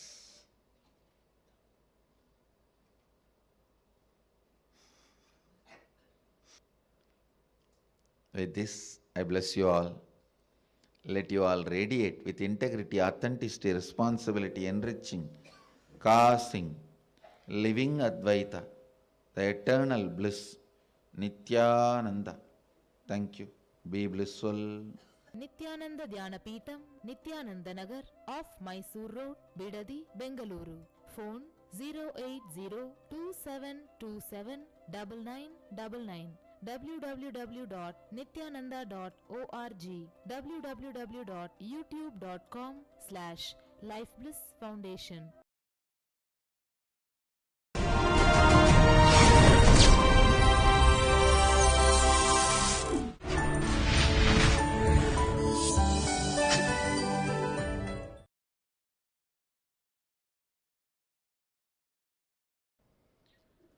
नित्यानन्देश्वर समारम्भां नित्यानन्देश्वरि मध्यमाम् अस्मदाचार्यपर्यन्तां वन्दे गुरुपरम्पराम्.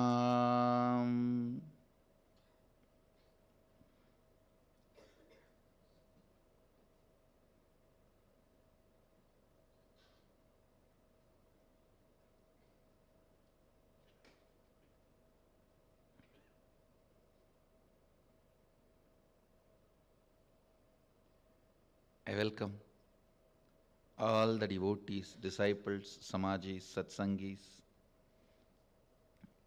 Sri Mahants, Mahants, Tanedars, Kotari, visitors, viewers, owners of Sarvanyapita, everyone sitting with us through Nithyananda TV, Sadhana TV, Ara TV, Nakshatra TV and two-way video conferencing, and having Nayana Diksha all over the world, and in Nithyananda Sabha in Varanasi. I welcome all of you with my love and respects. Cities sitting with us: Kuala Lumpur Adinam, Los Angeles Adinam, Oklahoma Adinam, Vancouver Canada, Seattle Adinam, San Jose Adinam, Ohio Adinam, New Zealand Adinam, Toronto Adinam, Philadelphia, Montclair, China, Mexico, Dublin, Singapore Adinam, Spain, Trinidad Tobago, Dakota Dunes, Nithyananda Nagara Bidadi, Houston Adinam, St. Louis Manchester, Doncaster, Hyderabad Adinam, Kastav Croatia, Rajabalayam Adinam. I welcome all of you with my love and respects.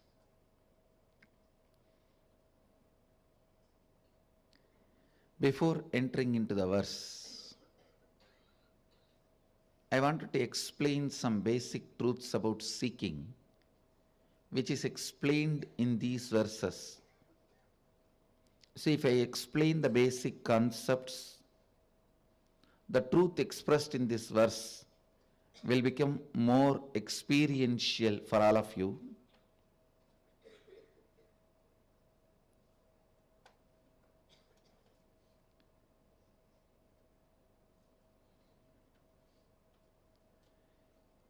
When you are tired of dreaming, or you can't handle dreaming anymore, you decide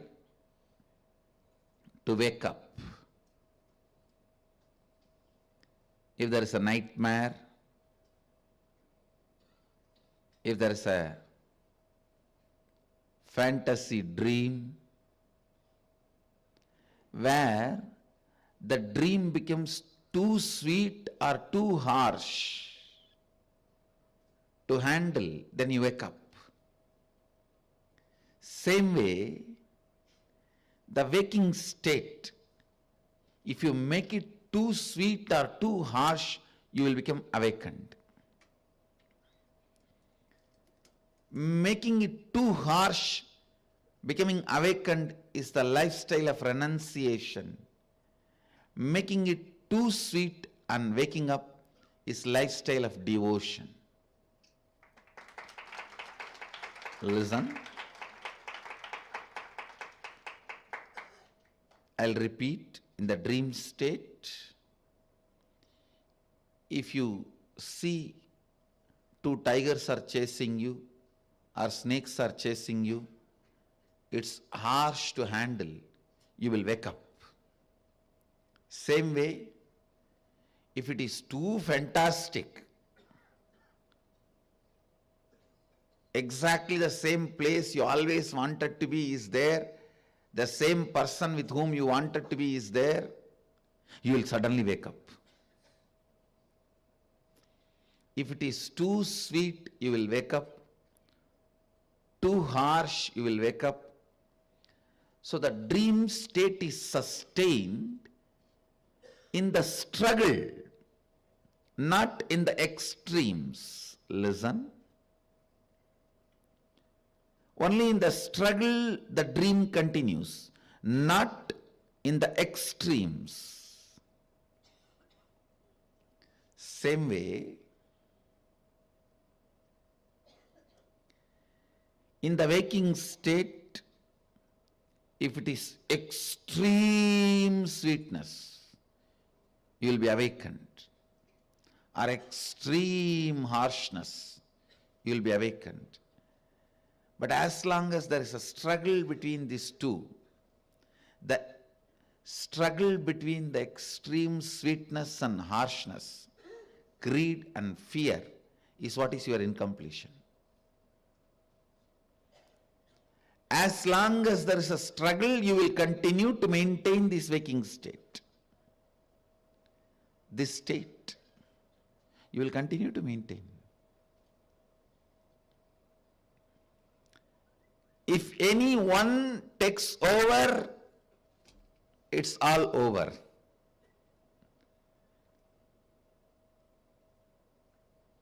Allowing the lifestyle of extreme harshness and awakening, getting awakened, is the lifestyle of renunciation.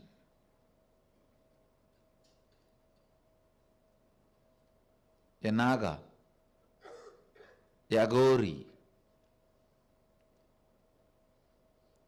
allowing the extreme sweetness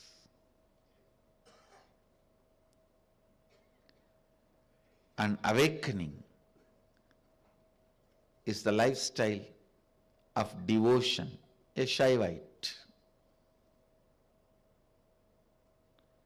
using both the process and getting awakened, is a lifestyle of Nithyanandite.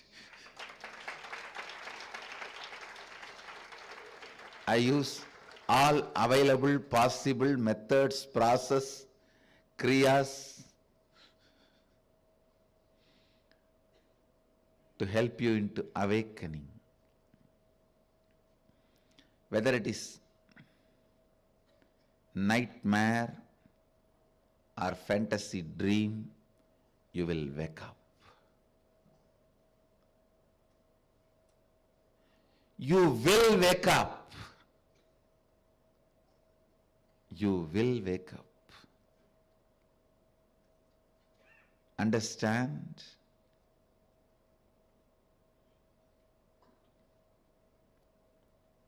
Neither fantasy, dream, nor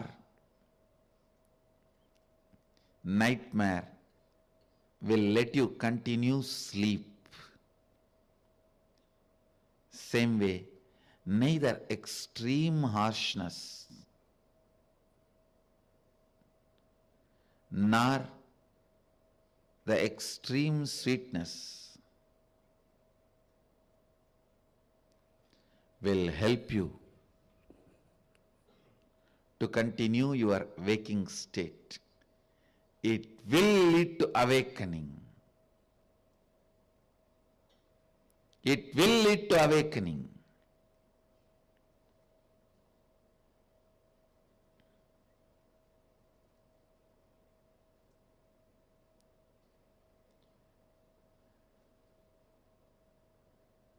I tell you, if life itself brings that harshness and awakens you, if life itself brings that sweetness and awakens you, you will be wasting lot of time. You voluntarily getting into that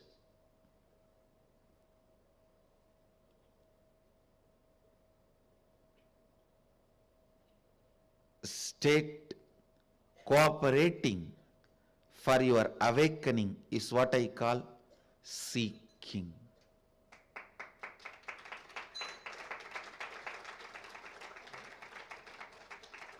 It is not that every night you wake up with a nightmare or fantasy dream. Many nights you wake up because you are too tired.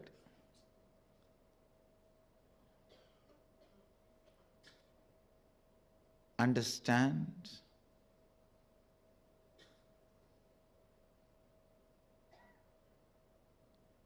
Same way in your life also. It is not that all the time you can get the extreme harsh dream, harsh reality, or extreme pleasant reality.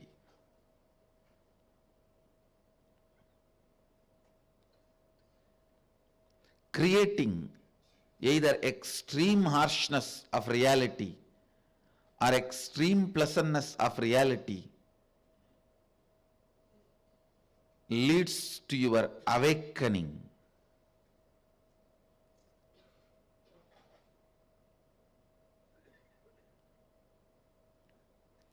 Cooperating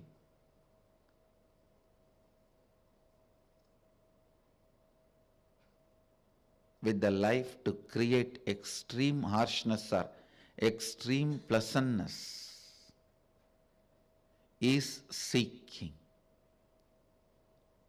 Either with the concept of Shiva, you can make every moment of your life extremely pleasant. You know, this is the place Sadashiva walked. This is the very air he breathed. This is the very forest he and Devi spent so much of time.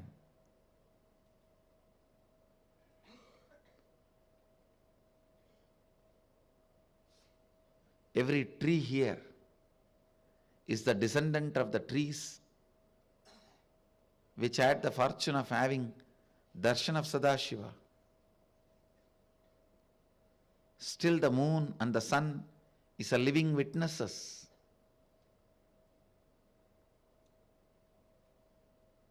You can go on cherishing this and get into the extreme pleasantness that will lead to awakening. Or you can deny everything, including your own existence, and that will lead to extreme harshness. Again, you will be awakened. Use anyone, cooperate with anyone. Allow the awakening to happen. That's all is essence of life.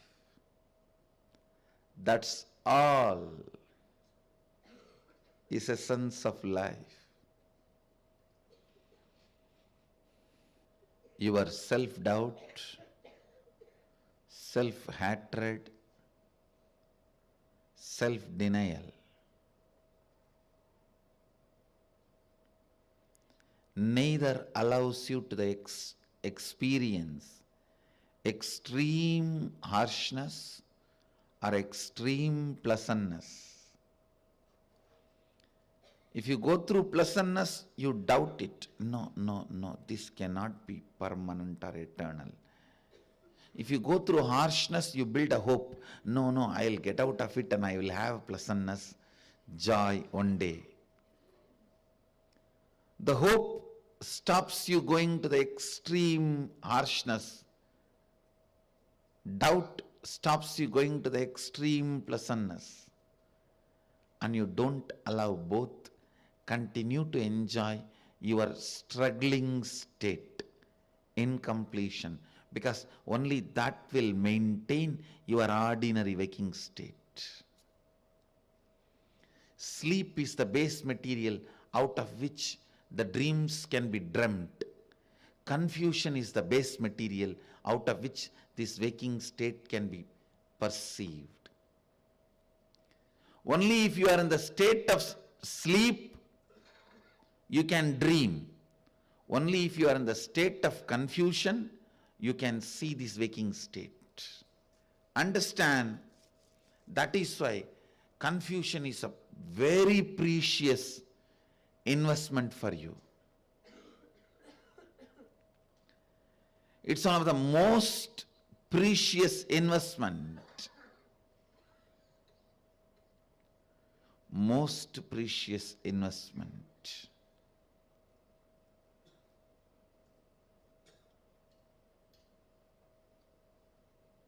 But I tell you, let confusion not become your most precious investment.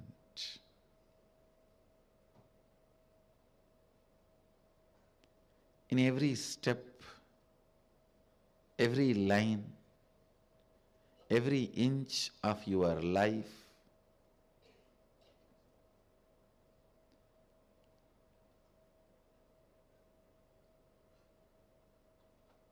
if confusion becomes your basic stand, basic foundation, then imagine the amount of time you are wasting, energy you are destroying.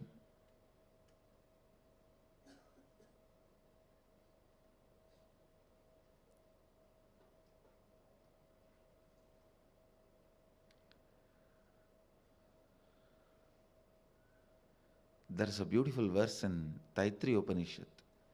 Anandam brahmeti navyajanat. Bliss is God, don't waste it. You may think, what do they mean by don't waste it? Don't waste it by attributing it to your confusion. If you think confusion is bliss, if you maintain the stand confusion is bliss, you are wasting your life, destroying your life.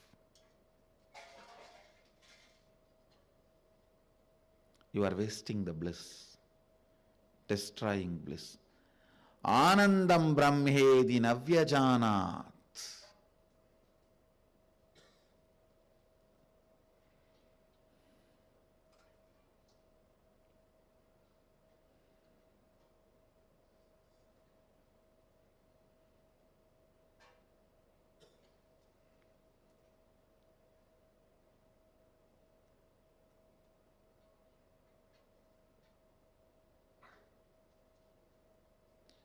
See, your day-to-day habits get recorded in your muscle memory. Your lifestyle patterns, like what you feel about you, all that gets recorded in your biomemory.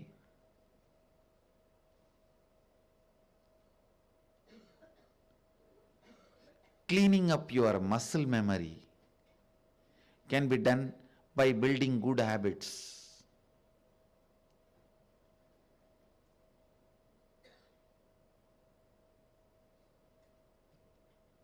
But cleaning up your biomemory, what do you feel about you consciously, can be done only by awakening the seeking. Awakening the seeking.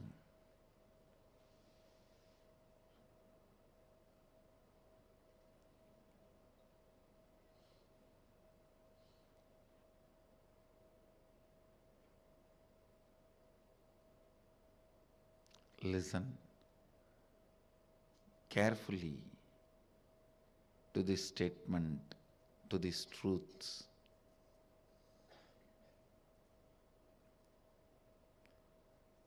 Seeking either leads you to extreme pleasantness or extreme harshness of the reality.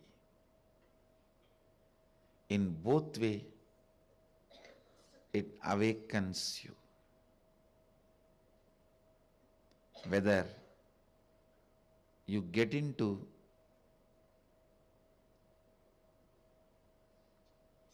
completing your individual existence, or whether you get into expanding your individual existence into cosmic existence.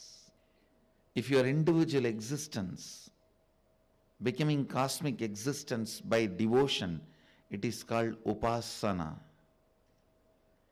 If your individual existence becomes nothing by allowing the cosmic existence, it is called vipassana. In both extremes, you are awakened. Whether upasana or vipassana, you will be awakened.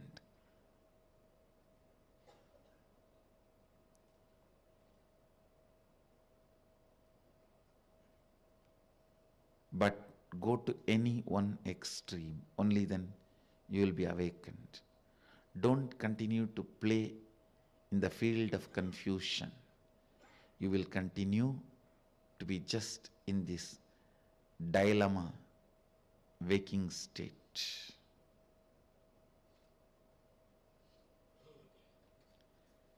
Dilemma destroys your dignity, takes away your respect for yourself.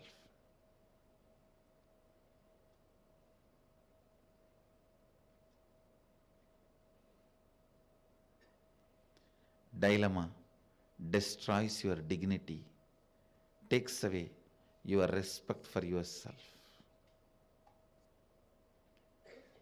Today we are going to be having a long session for inner awakening participants.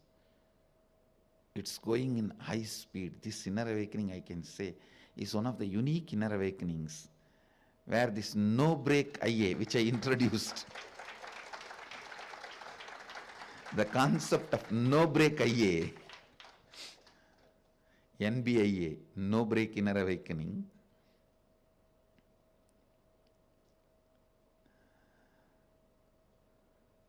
they are completing with all the inner awakening processes, and then Shivaham process and third eye awakening practice, and enjoying Kashi.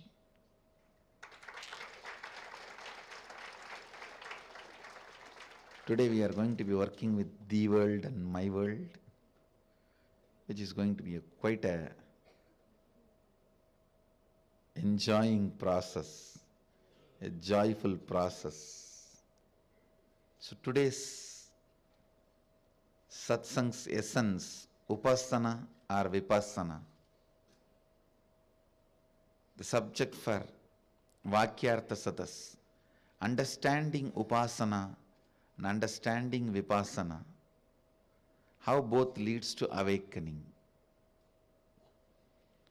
With this, I bless you all, let you all radiate with integrity, authenticity, responsibility, enriching causing living Advaita, the eternal bliss, Nithyananda.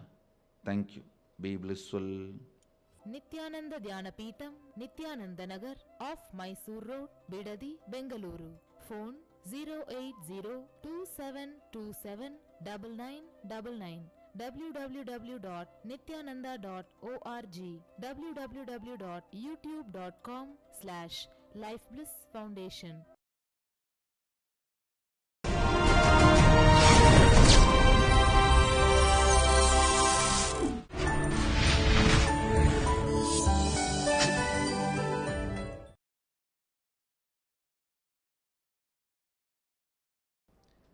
नित्यानन्देश्वर समारम्भां नित्यानन्देश्वरि मध्यमाम् अस्मदाचार्यपर्यन्तां वन्दे गुरुपरम्पराम्.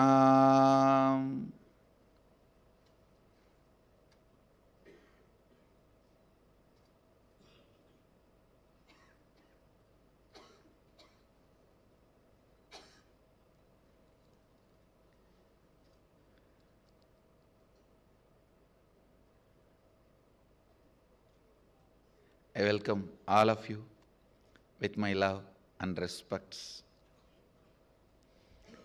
I welcome all the devotees, disciples, Samajis, Satsangis, Sri Mahants, Mahants, Tanedar, Kotari, visitors, viewers, who are sitting with us all over the world at this time through Nithyananda TV, Sadhana TV, Ara TV, Nakshatra TV, and two-way video conferencing, having Nayanadiksha cities sitting with us in two-way video conferencing, having Nayanadiksha, Kuala Lumpur Adinam, Ohio Adinam, Seattle Adinam, Los Angeles Adinam, New York Adinam, Guadalupe Adinam, San Jose Adinam, New Zealand Adinam, Montclair, California, New Jersey Omkareshwar, Philadelphia, Dublin, Ohio, Vancouver Bhuvaneshwar, Toronto Adinam, London Adinam, Nirbeda and Baladara in Phillip Island, Hyderabad Adinam, Hong Kong, Ponca City, Oklahoma, Salem Adinam, Puduvai Adinam, San Diego Tirualavai, Chidambarananda, Dubai Adinam, Nithyananda Nagara Bidadi, Indrani, New Jersey, San Antonio, Morris Plains, New Jersey, Singapore Adinam, Houston Adinam, Trinidad Tobago, not Tobago, and some more cities, Charlotte Adinam, Hong Kong, Rajapalayam Adinam. I welcome all of you with my love and respects.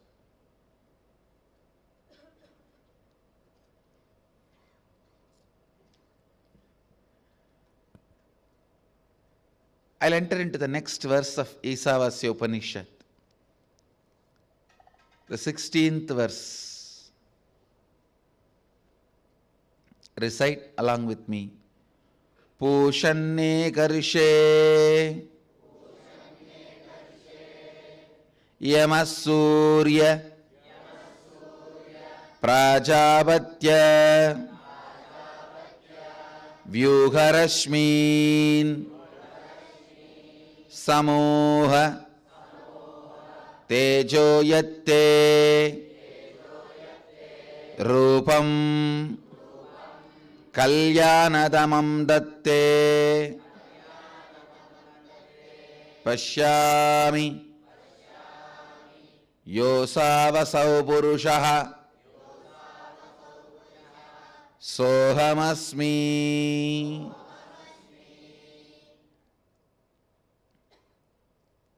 One of the most beautiful verse of this Upanishad.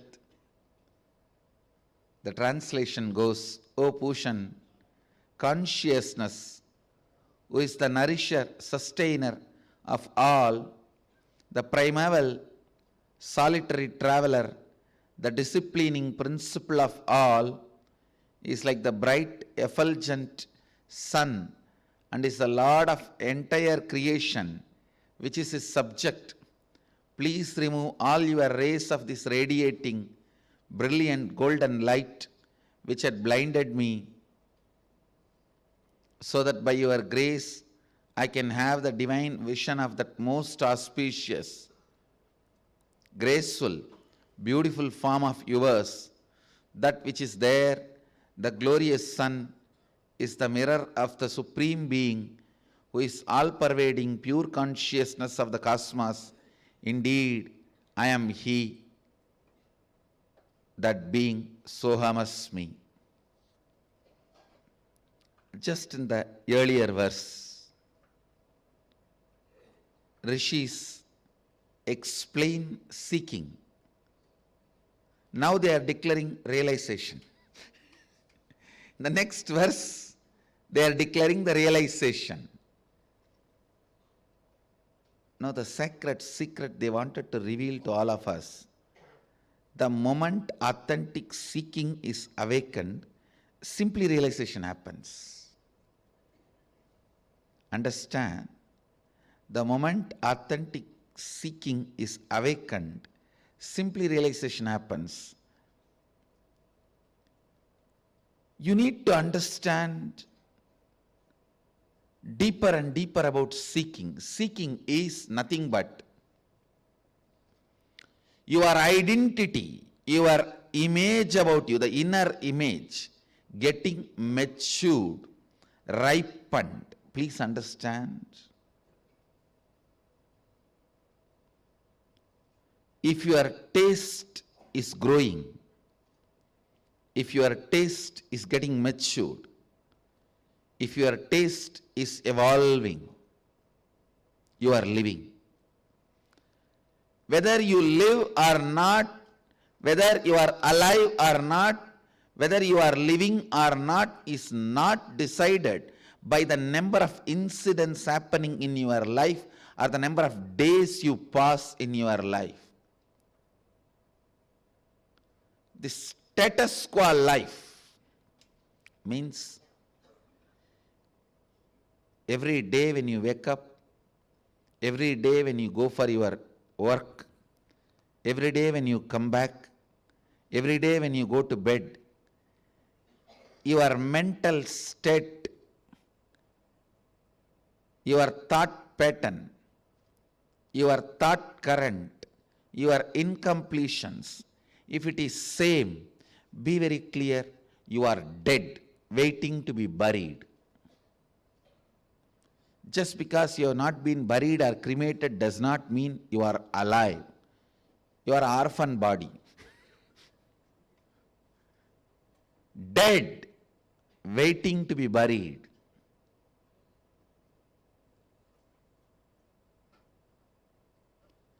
The status quo life is the worst possible life.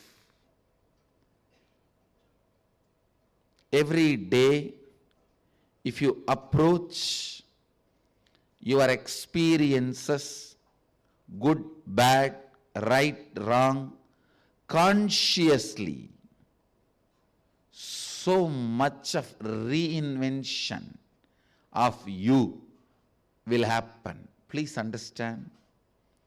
I am not even saying do only right things, don't do wrong things. And I am also not saying do wrong things, don't do right things. All I am trying to tell you, be aware of what you are doing. That itself will mature your taste so much. In any field, A person whose taste has matured achieves. In the life, when your taste is matured,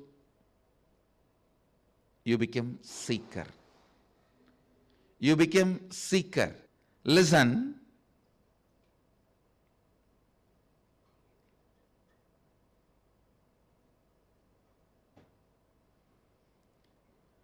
Your taste getting matured is what I define as seeking.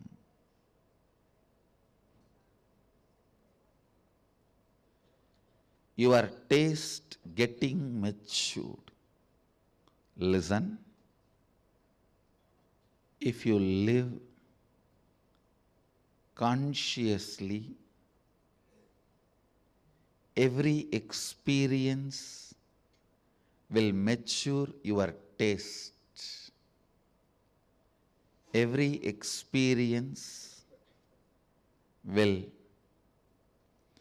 awaken your taste.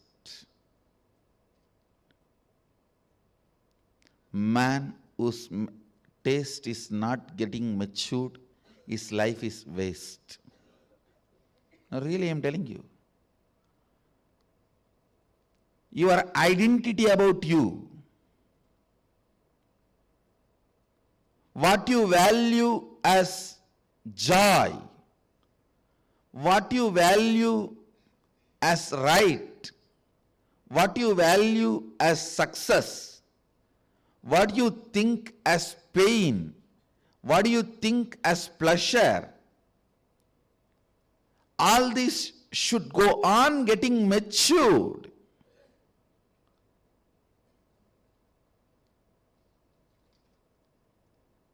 You can't become 70 and still interested in puppy love. No, that shows you have not lived.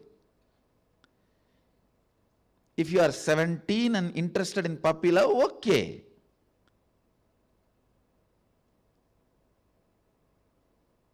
But 70, still you are trying to be in fantasy of puppy love, you are stupid. I am giving you one example. Whether it is name and fame, money, pleasure, luxury, or right, wrong, the ideas you cherish about what should be your career achievement, the concepts you cherish about how you should be contributing to you and to others, the truths, how you should relate with others, what should be the strategy for you to relate with others in your life or human beings. All this should go on getting matured. See, when you are 20 or 30, you try to grab everything, is tolerable. After all, you think you have a huge life in front of you and you want to grab as much as you can from everyone. But by the time you are 40, you should know it is time to grasp, not grab. The taste should get matured. Your concepts about you, even your confusion should get matured. Understand? I am not against getting confused. I am against getting into the same confusion again and again. I am not against you getting confused, but I am against you getting into the same confusion again and again. If it is same confusion, it is just status quo, wasting life. destroying life. If it's the same problem, status quo. Status quo life is hell. Understand? Status quo life is hell. Peace is not status quo life. Peace is state quo life. Understand? Peace is not status quo life. Peace is state quo life. If the state from which you are operating is same, then you have peace, not if your life is in status quo. That is not peace, that is dead. That is dead. One of the biggest confusion human beings entertain is thinking status quo as a state quo. No. I don't know whether this word state quo exists in English or not. I am contributing it. Come on.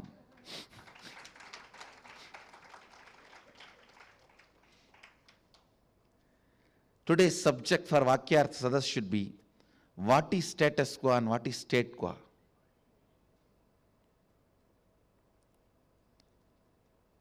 Status quo means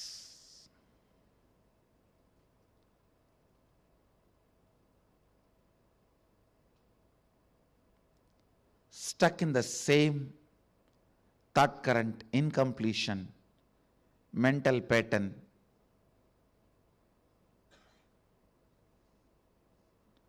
suffering,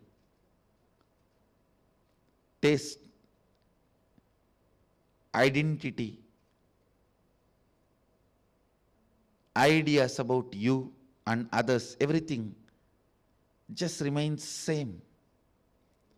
State quo means it is established in the ultimate truth, and constantly the maturity becoming the lifestyle, radiating maturity. Your thinking, words, feeling, actions, everything functioning based on maturity.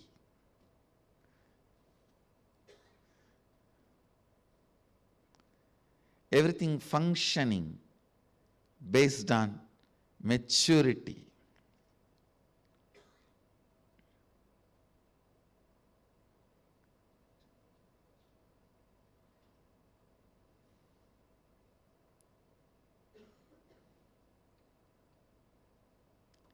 Let your ideas,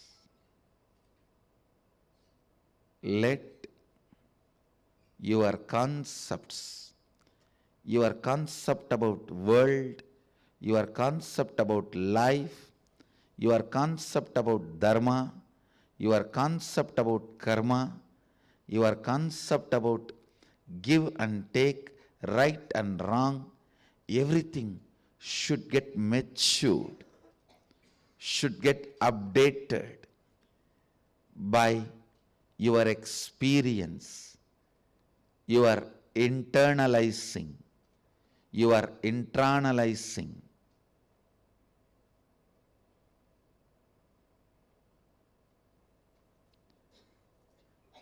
Somebody came and asked me,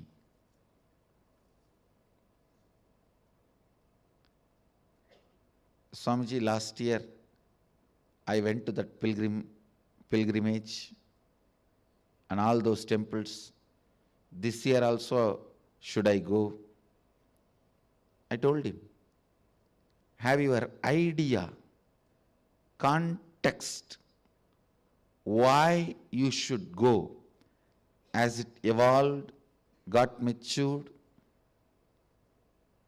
He thought for a few minutes and said, I don't think so. I said, then work on making that matured. why you should go, the idea should get matured. Why you should go, the idea should get matured.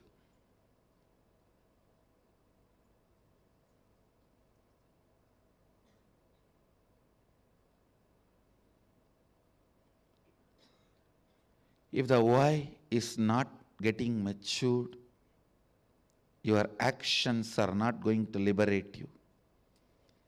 In Viveka Chudamani, very beautifully, Bhagavan Adi Shankaracharya describes Kalpagala Varyandam, even one Brahma's lifetime. If you are doing rituals also, without getting the context matured, it won't lead to liberation. Understand? Even for one kalpa, one Brahma's age, some millions of years, I can tell you exact calculation also. It runs into millions of years.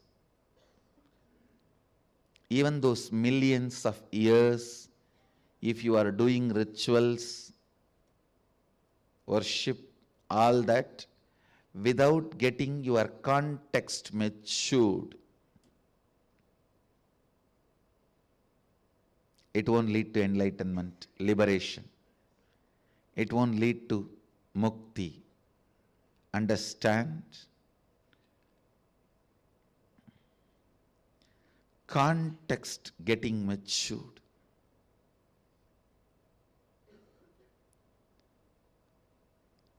Context getting matured is seeking. Your idea about you will get matured.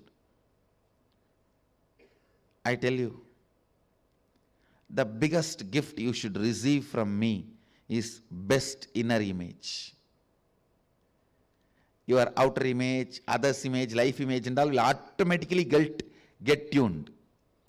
The best gift you should receive from me is inner image. Other than that, anything you receive is waste. Useless. All right, even if you get healing from me and become healthy, what is the use? You may live 100 years. After that, there are monkeys living 100 years. There are trees living 500 years. There are tortoises living 300 years. What's the use? Even if you live 100 years, monkey is the monkey, is the monkey, is the monkey. That's of no use.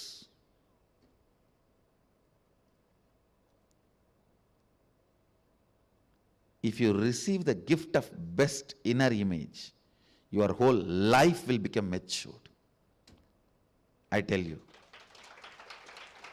Whole life will become matured. That is seeking. Otherwise, a day of Brahma, one day of Brahma, Kalpa, is of duration of 4.32 billion solar years.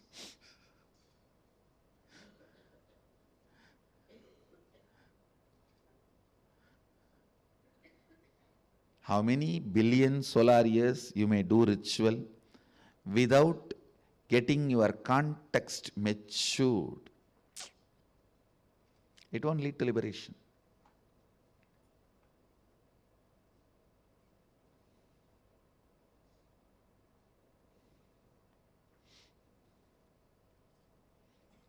Understand? Having right inner image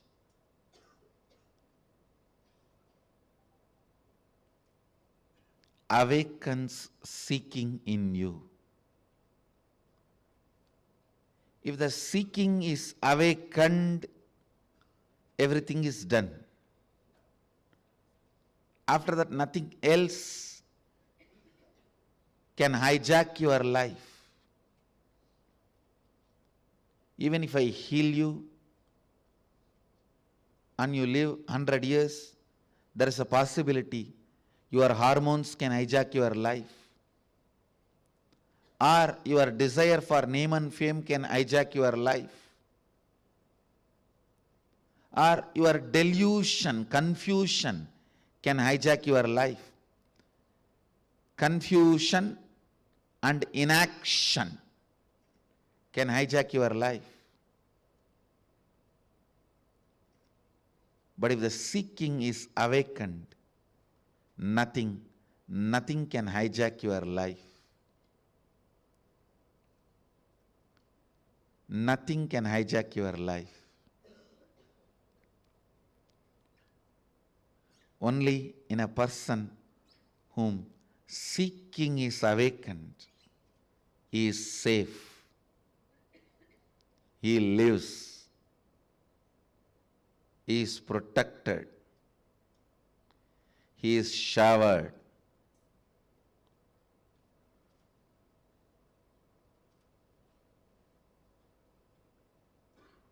If seeking is not awakened in you, life is not worthy of living. Seeking is nothing but remembering your own higher possibility. When you strongly remember, you just wake up from your lower slumbers. I tell you, completion is nothing but remembering your higher possibilities and breaking your lower possibilities, your lower karma patterns, your lower understandings, your lower ideas.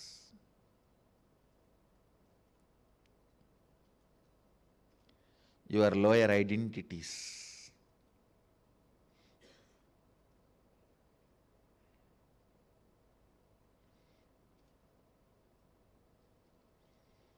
Fifteenth verse, Upanishadic rishis express seeking.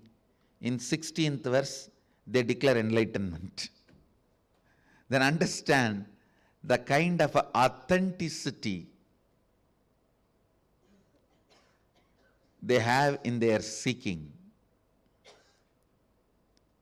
The authenticity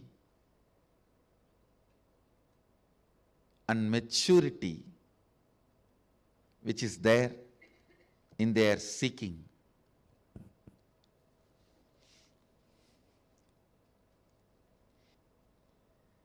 If your taste for life grows and grows and grows, taste about you grows and grows and grows.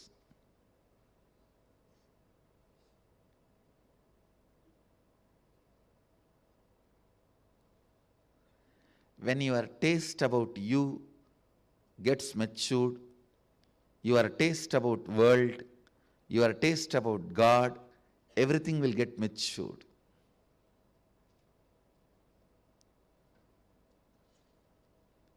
The man who has highest taste about himself only can connect with Mahadeva because he is the best taste of God. Understand? Only if you have a best taste about you, you can connect with Mahadeva because he is the best taste in the realms of God. That is why Mahadeva.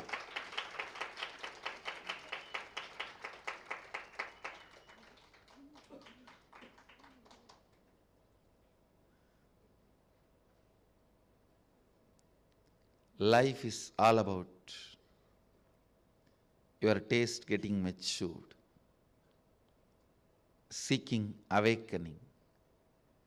Even the story described behind me, where Mahadeva using his Trishul and kicking Yama, Lord of Death, away from his disciple Markandeya, devotee Markandeya. Actually, based on your taste, you can understand this story.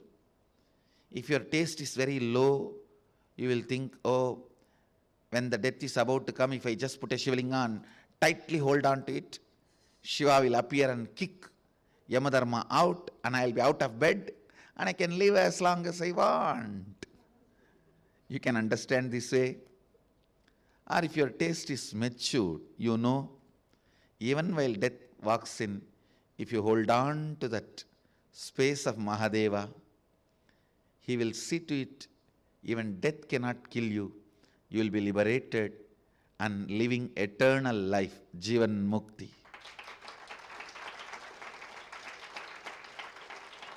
It is based on the maturity, the taste you have about you. You will understand this story.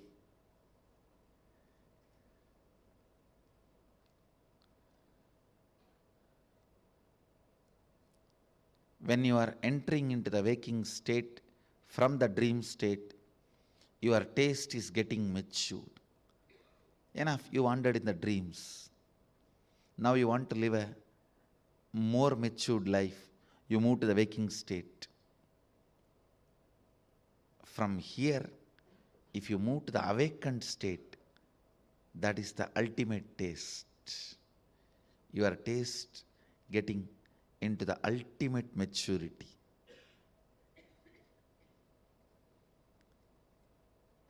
Unless your taste matures to the waking state, you will not come out of dream.